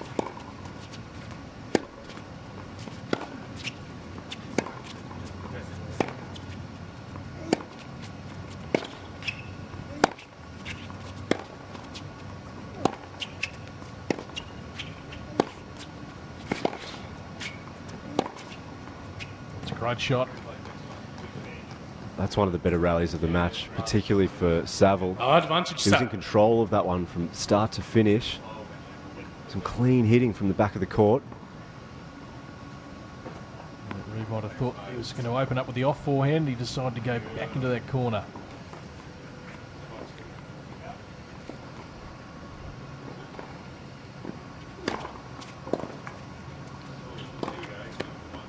Yes. What a shot. That's not easy to do. No. I'm surprised he actually did that. It was a risky shot.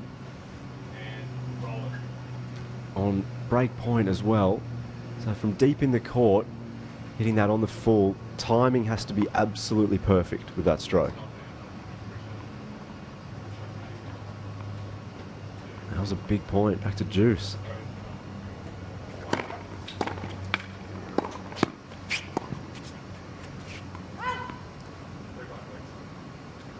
Advantage Reed. So if he can hold here, and they're very frustrating misses. Luke Saville, the slice backhand, just getting underneath it, probably not staying low enough to the ball, and scooping it up. But Reed, game point.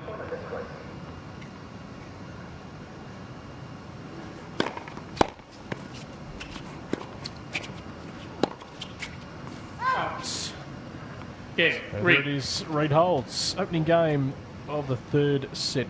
First game, You mentioned third the set. advantage of serving first.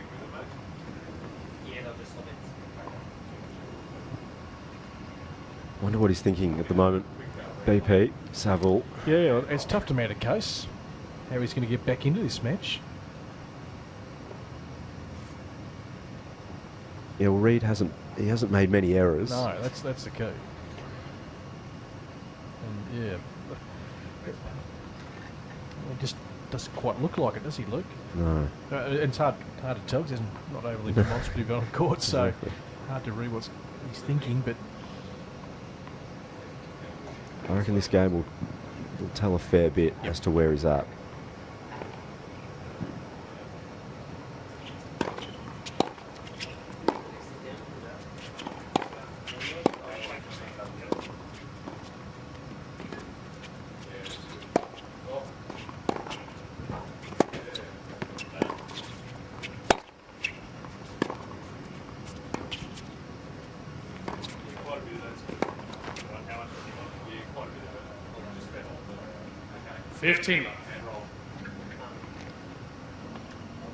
Quite a searching rally, and Saville just doing probably something he needs to do a little bit more of, and that is coming to the net.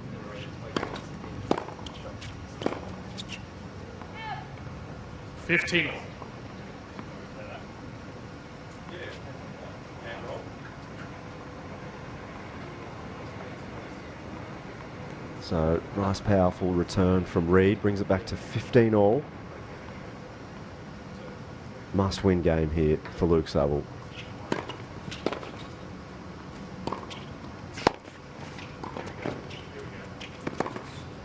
And that hurts.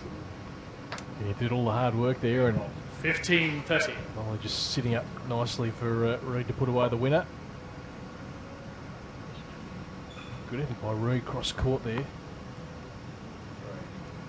The lunge with that volley, Luke Saville wasn't able to really get it down enough.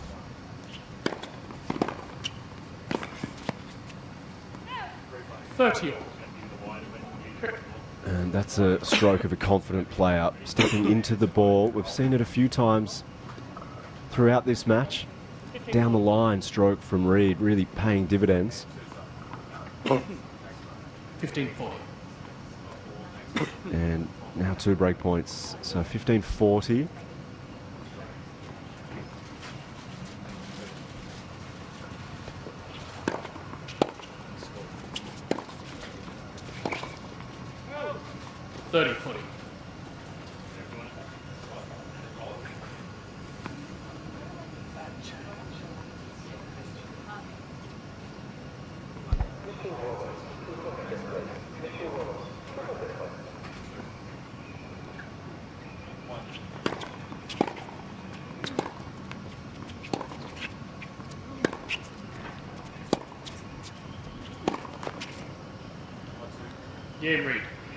So Reid gets another Reid break. leads 2 games He's to in love. control here.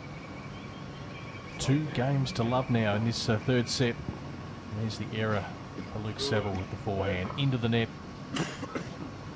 Yeah, it was as though he was trying to move forward into that one, but you just could tell he's really lacking some energy out there at the moment. Sometimes he's hitting in hope a little bit.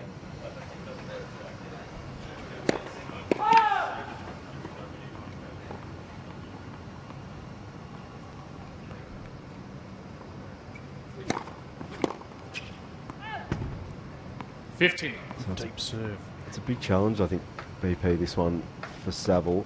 I mean, obviously it looks like he may not take this match out, but experience-wise, I think he's got to learn a lot from a match like this. He's going to need to play a lot of 5-setters in his career, still only 18. Yeah, the powers of concentration and hanging tough when it's not quite going your way.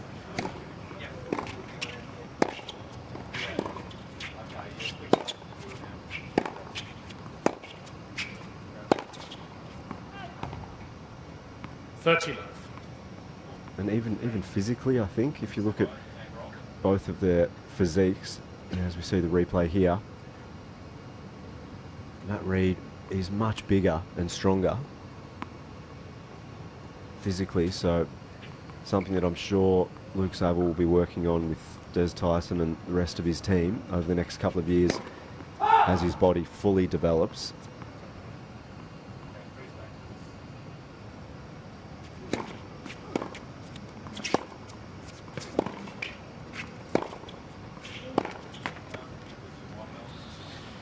Now 3 game points for Reid. He's a chance to really race through this third set. Just consistently keeping the ball in play. Going for the winners when the opportunity presents. The error is now coming off the racket of Luke Saville.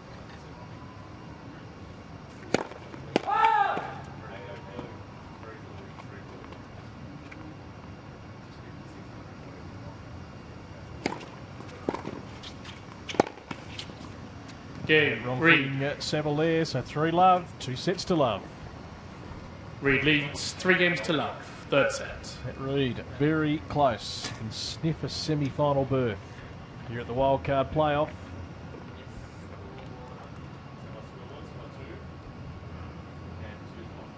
Of course, we'll be back here tomorrow for the women in quarter-final action. Make sure you join us right through till Sunday, because it's going to be a great weekend of finals action. The men's semis on Friday coming up.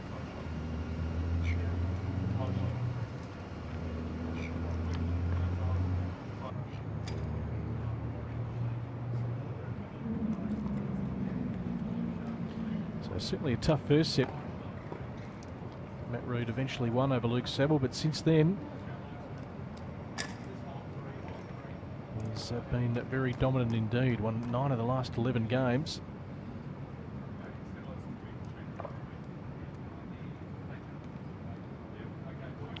Back of just some very good, solid play. Solid off the ground. Good serving. Mark McGowan, who's been with us for a fair chunk of the day, Mark. Caught in the training this morning. Good to see there are still a few people at the AA playoff. I was a victim of the heat. Now, Mark, I tell you what, mate, if we can go the distance, surely you could have stayed with us. We could have all exited together. Welcome back, Peter Mercado. Hello. Adrian Franklin has a break. Yep, we've been here, and I tell you what, someone else who's struggling with the heat is Adrian Franklin. These are very sweaty headphones. I've just parked on my head.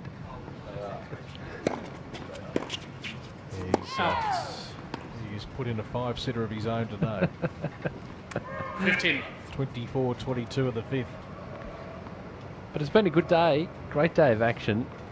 And one of the best things if you're running a tennis tournament is the weather has stayed fine.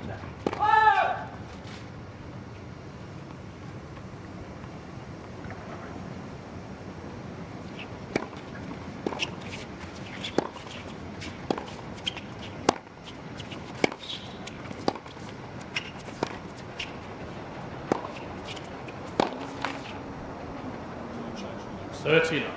So just a chance here for Luke Saville just to hold serve and get on the scoreboard in this third set. It was a bit of an arm wrestle, that opening set. But then Matt Reid just taking control of the match. 30-15. And the unforced errors starting to mount up now.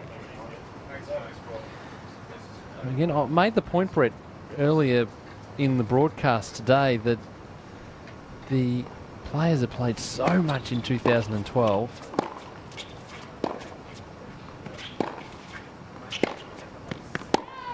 And you look at these two players and the way that their years have been structured, they've played so much tennis. They've gone deep into tournaments and really get to this stage and fantastic opportunity, but no doubt there would be some fatigue issues creeping in as well, because it has been a long year. And it's been a successful year for both of these players as well. It just goes to show you, Pete, how brutal this game is on a global world stage. You have to come through and really reach the scale of heights that you want. New balls, please.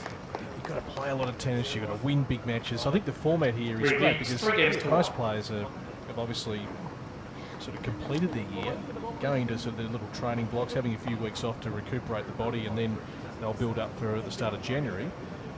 Here are the Australian players having to play 5-set matches in December, but all part of the strategy. Well, if you want to be a star going forward, and we want you to genuinely earn your spot in the main draw of a Grand Slam, and I think it's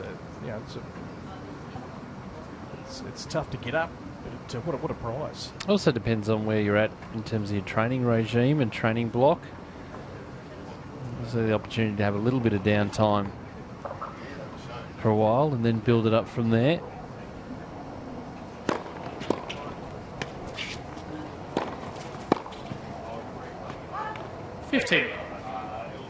Reid looking to finish this off.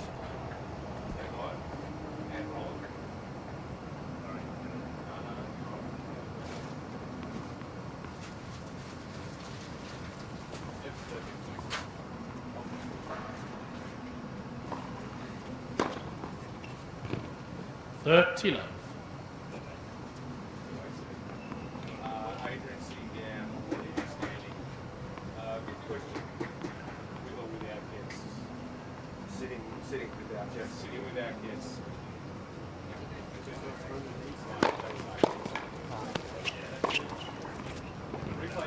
40. So Reid looking to get to a 4-1 lead, just in a really strong position, be in a comfortable position. I still need to finish it off.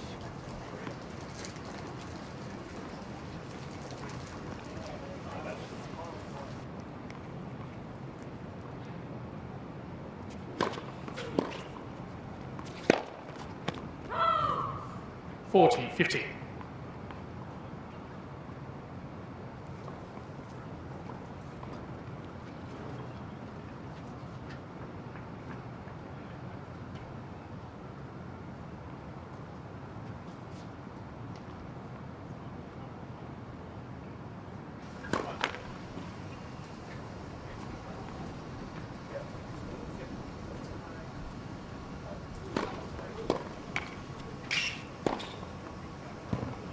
Reid. Comfortable hold. 4 games to 1 now. Reid cruising to victory in the last of our quarterfinal matches here at Melbourne Park. The women's quarterfinal matches to be played tomorrow. All the action getting underway from 10 o'clock local time.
Toe.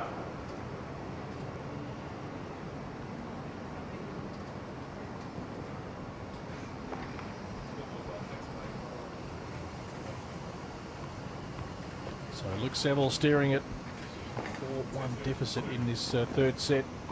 Matt Reid having won the first 2 sets. So Reid in the box seat here.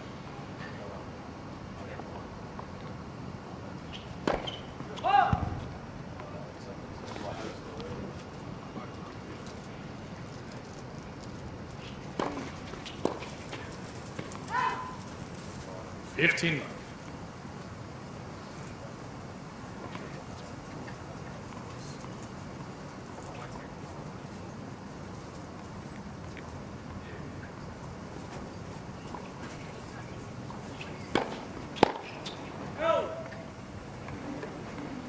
$30. Some very quick points now as we get towards the finish line, potentially the finishing line in this match.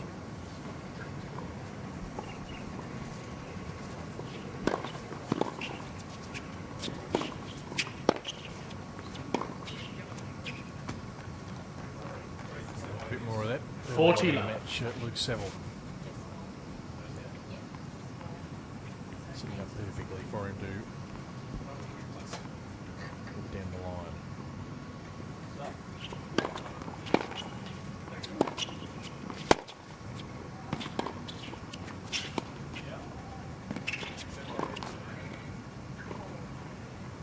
$40-15.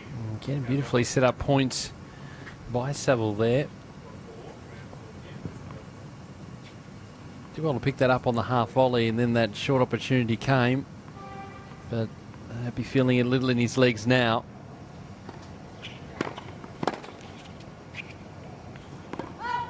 Game 7. So 4-2. Reid leads 4-2, third set.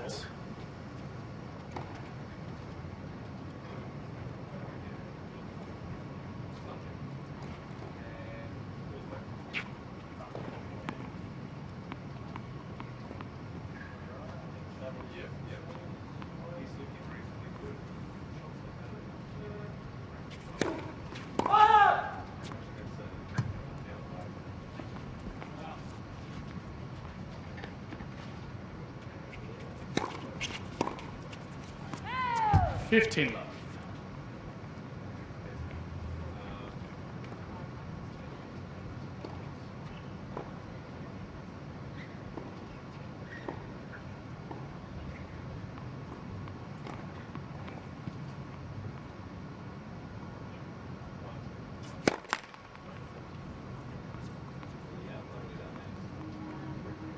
Evans.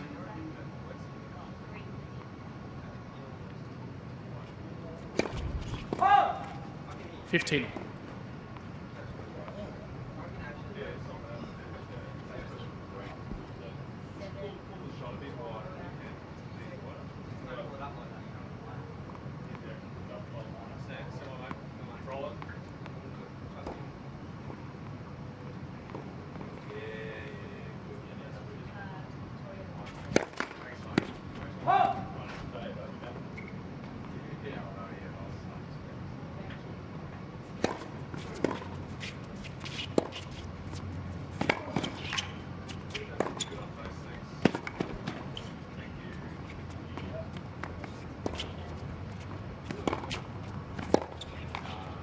See, good fight back from Saville in that point.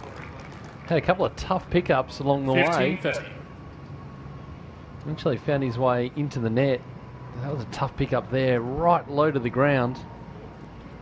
And then again, just making Reid play every single ball. Great defensive work. Ended up earning the point.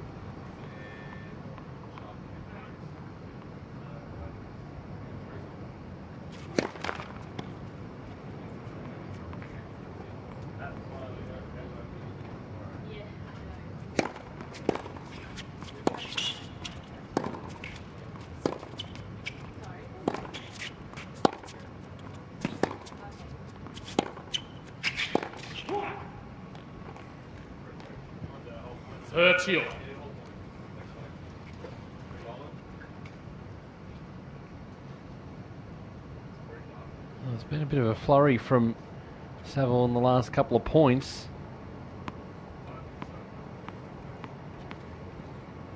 Reed just to stay focused here. Just keep those first serves coming.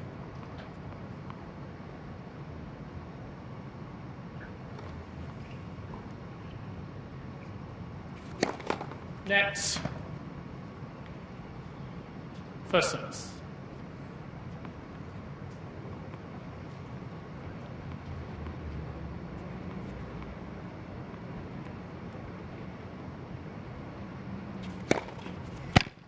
(40-30).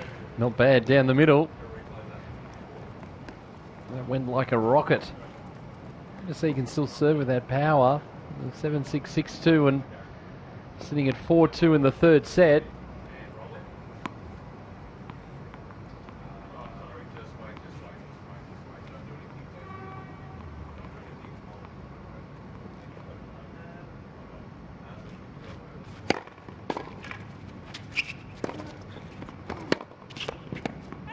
Game, Reed. So Reed holds 5-2. Saville serving to stay Reed in leads the 5 match. games to 2.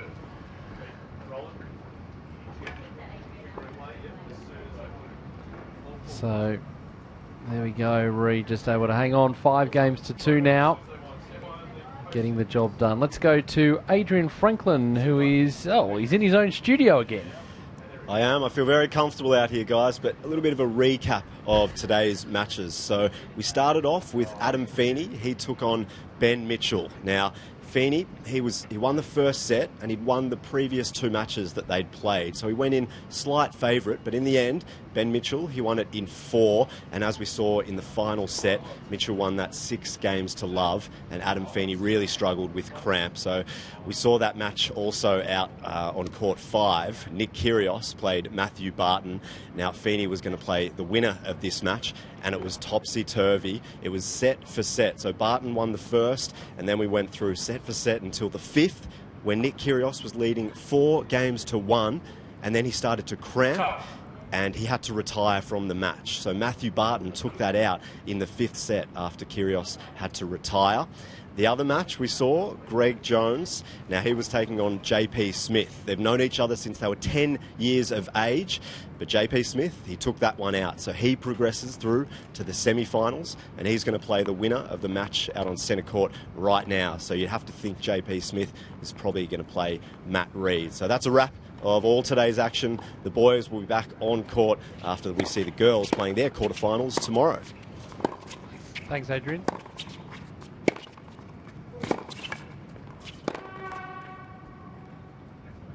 $15. There's a chance for the women back tomorrow. 35 degrees in Melbourne. It's going to be tough conditions. Absolutely. 15. Just from what you've seen of the men, Pete, with Sam going out, it's opened up things. After watching a couple of days of the men, where are you sort of leaning? It's hard to get a read on it. Been some impressive performances.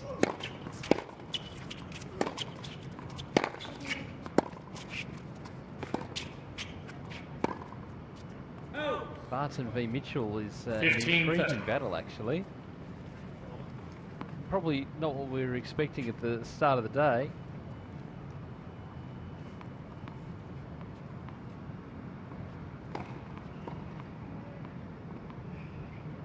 JP Smith at the moment 30. Doing a little tally board. I would suggest be notionally in front. Yeah, of course, seated second behind Sam, but his form has simply warranted that seating.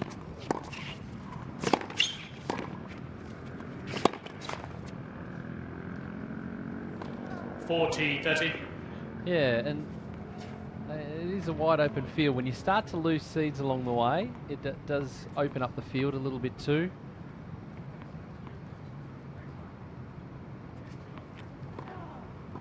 So then you have a range of different options.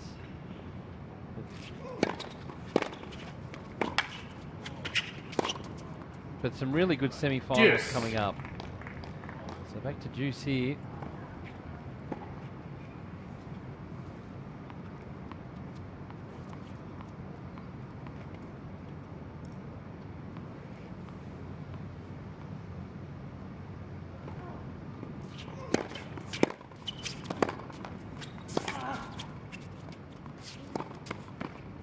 That's a good finish.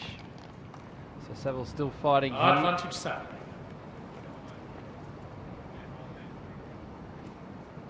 The big theme would be that consistency, to be able to keep doing this time after time after time.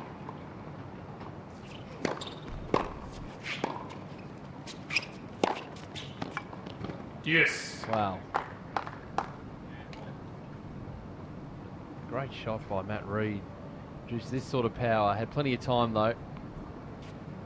Wants to finish things off right now.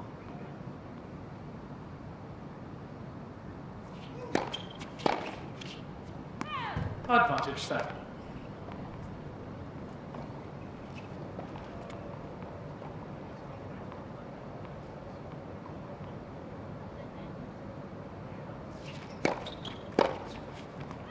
Game, Saville. So Saville holds. Matt Reid now serving for the match Reid at 5 games to 3. Third set. Yeah, plenty of pride from Luke Saville. Just want to make your opponent come out and serve for the match rather than be broken. We'll see if Reid can close things out here. So, been the dominant player after that first set. Spot in the semi-finals up for grabs if he can get through here. 15. Perfect start. 3 more of those. Beautiful placement. Swinging out wide. Best wouldn't get a racket to that.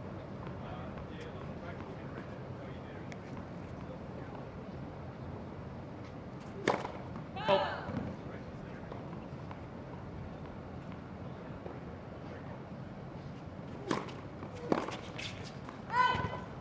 That's what he wants, just a nice comfortable service game. 4 big first serves, put the pressure on Saville, just get the job done, get back in the locker room. To fight hard off after a slow start in the opening set.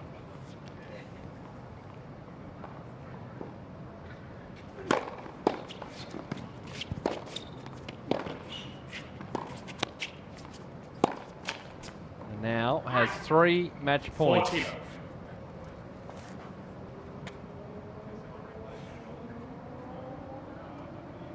Forget we're back tomorrow with the women's quarterfinals from 9:45 Eastern Daylight Savings Time. Join all the action then. That's a good way to finish. Matt Reid through to the semi-finals 6-2 of the wildcard playoff. 7-6, 6-2, 6-3 over Luke Saville in our final match for broadcast. It's a perfect way to sign off, as we're about to see here, and he's serving in general right throughout the game was terrific. Matt Reid, and after a titanic struggle in that opening set, he was able to dominate the match from there, 6-2, 6-3, winning 12 of the last 15 games. With some great forehand winners down the line.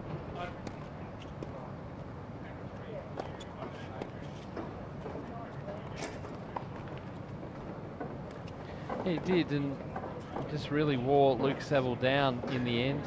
Both players having to do a lot of running, and as I mentioned, got off to that slow start, but then really just worked his way back into the match from there, and was able to be more powerful for longer, more consistent for longer as well.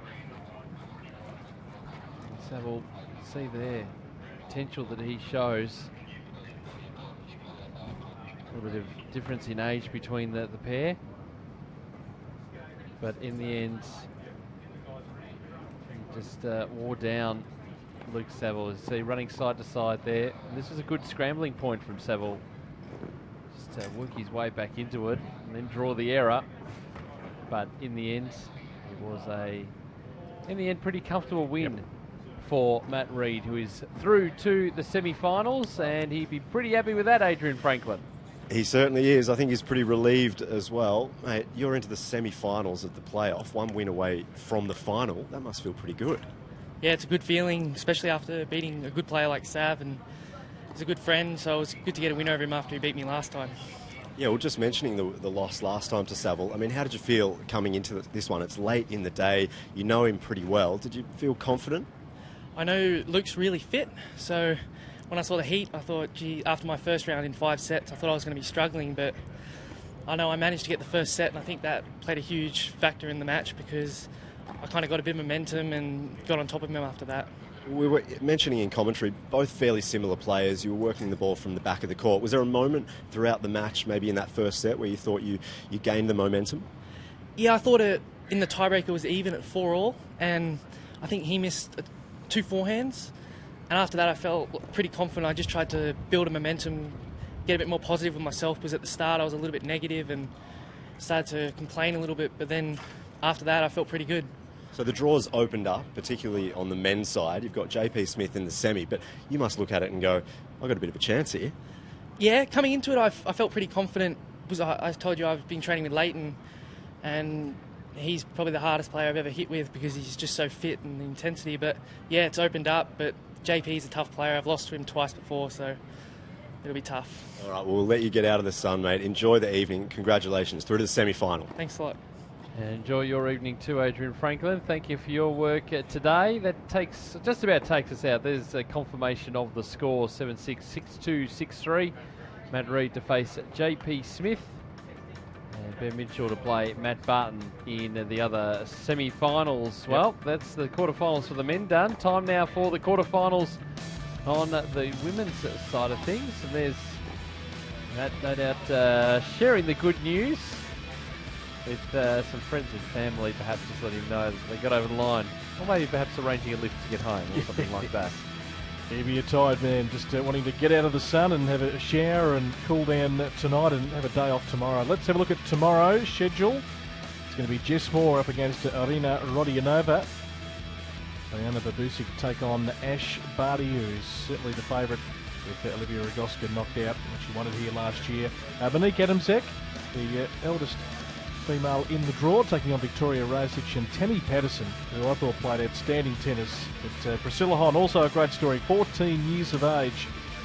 She will certainly give a good account of herself tomorrow.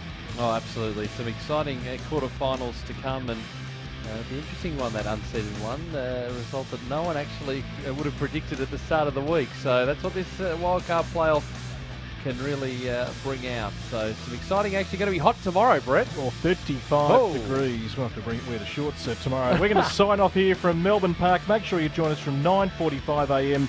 Australian Eastern Daylight Summertime tomorrow for the girls and some big quarterfinals. We'll talk to you then.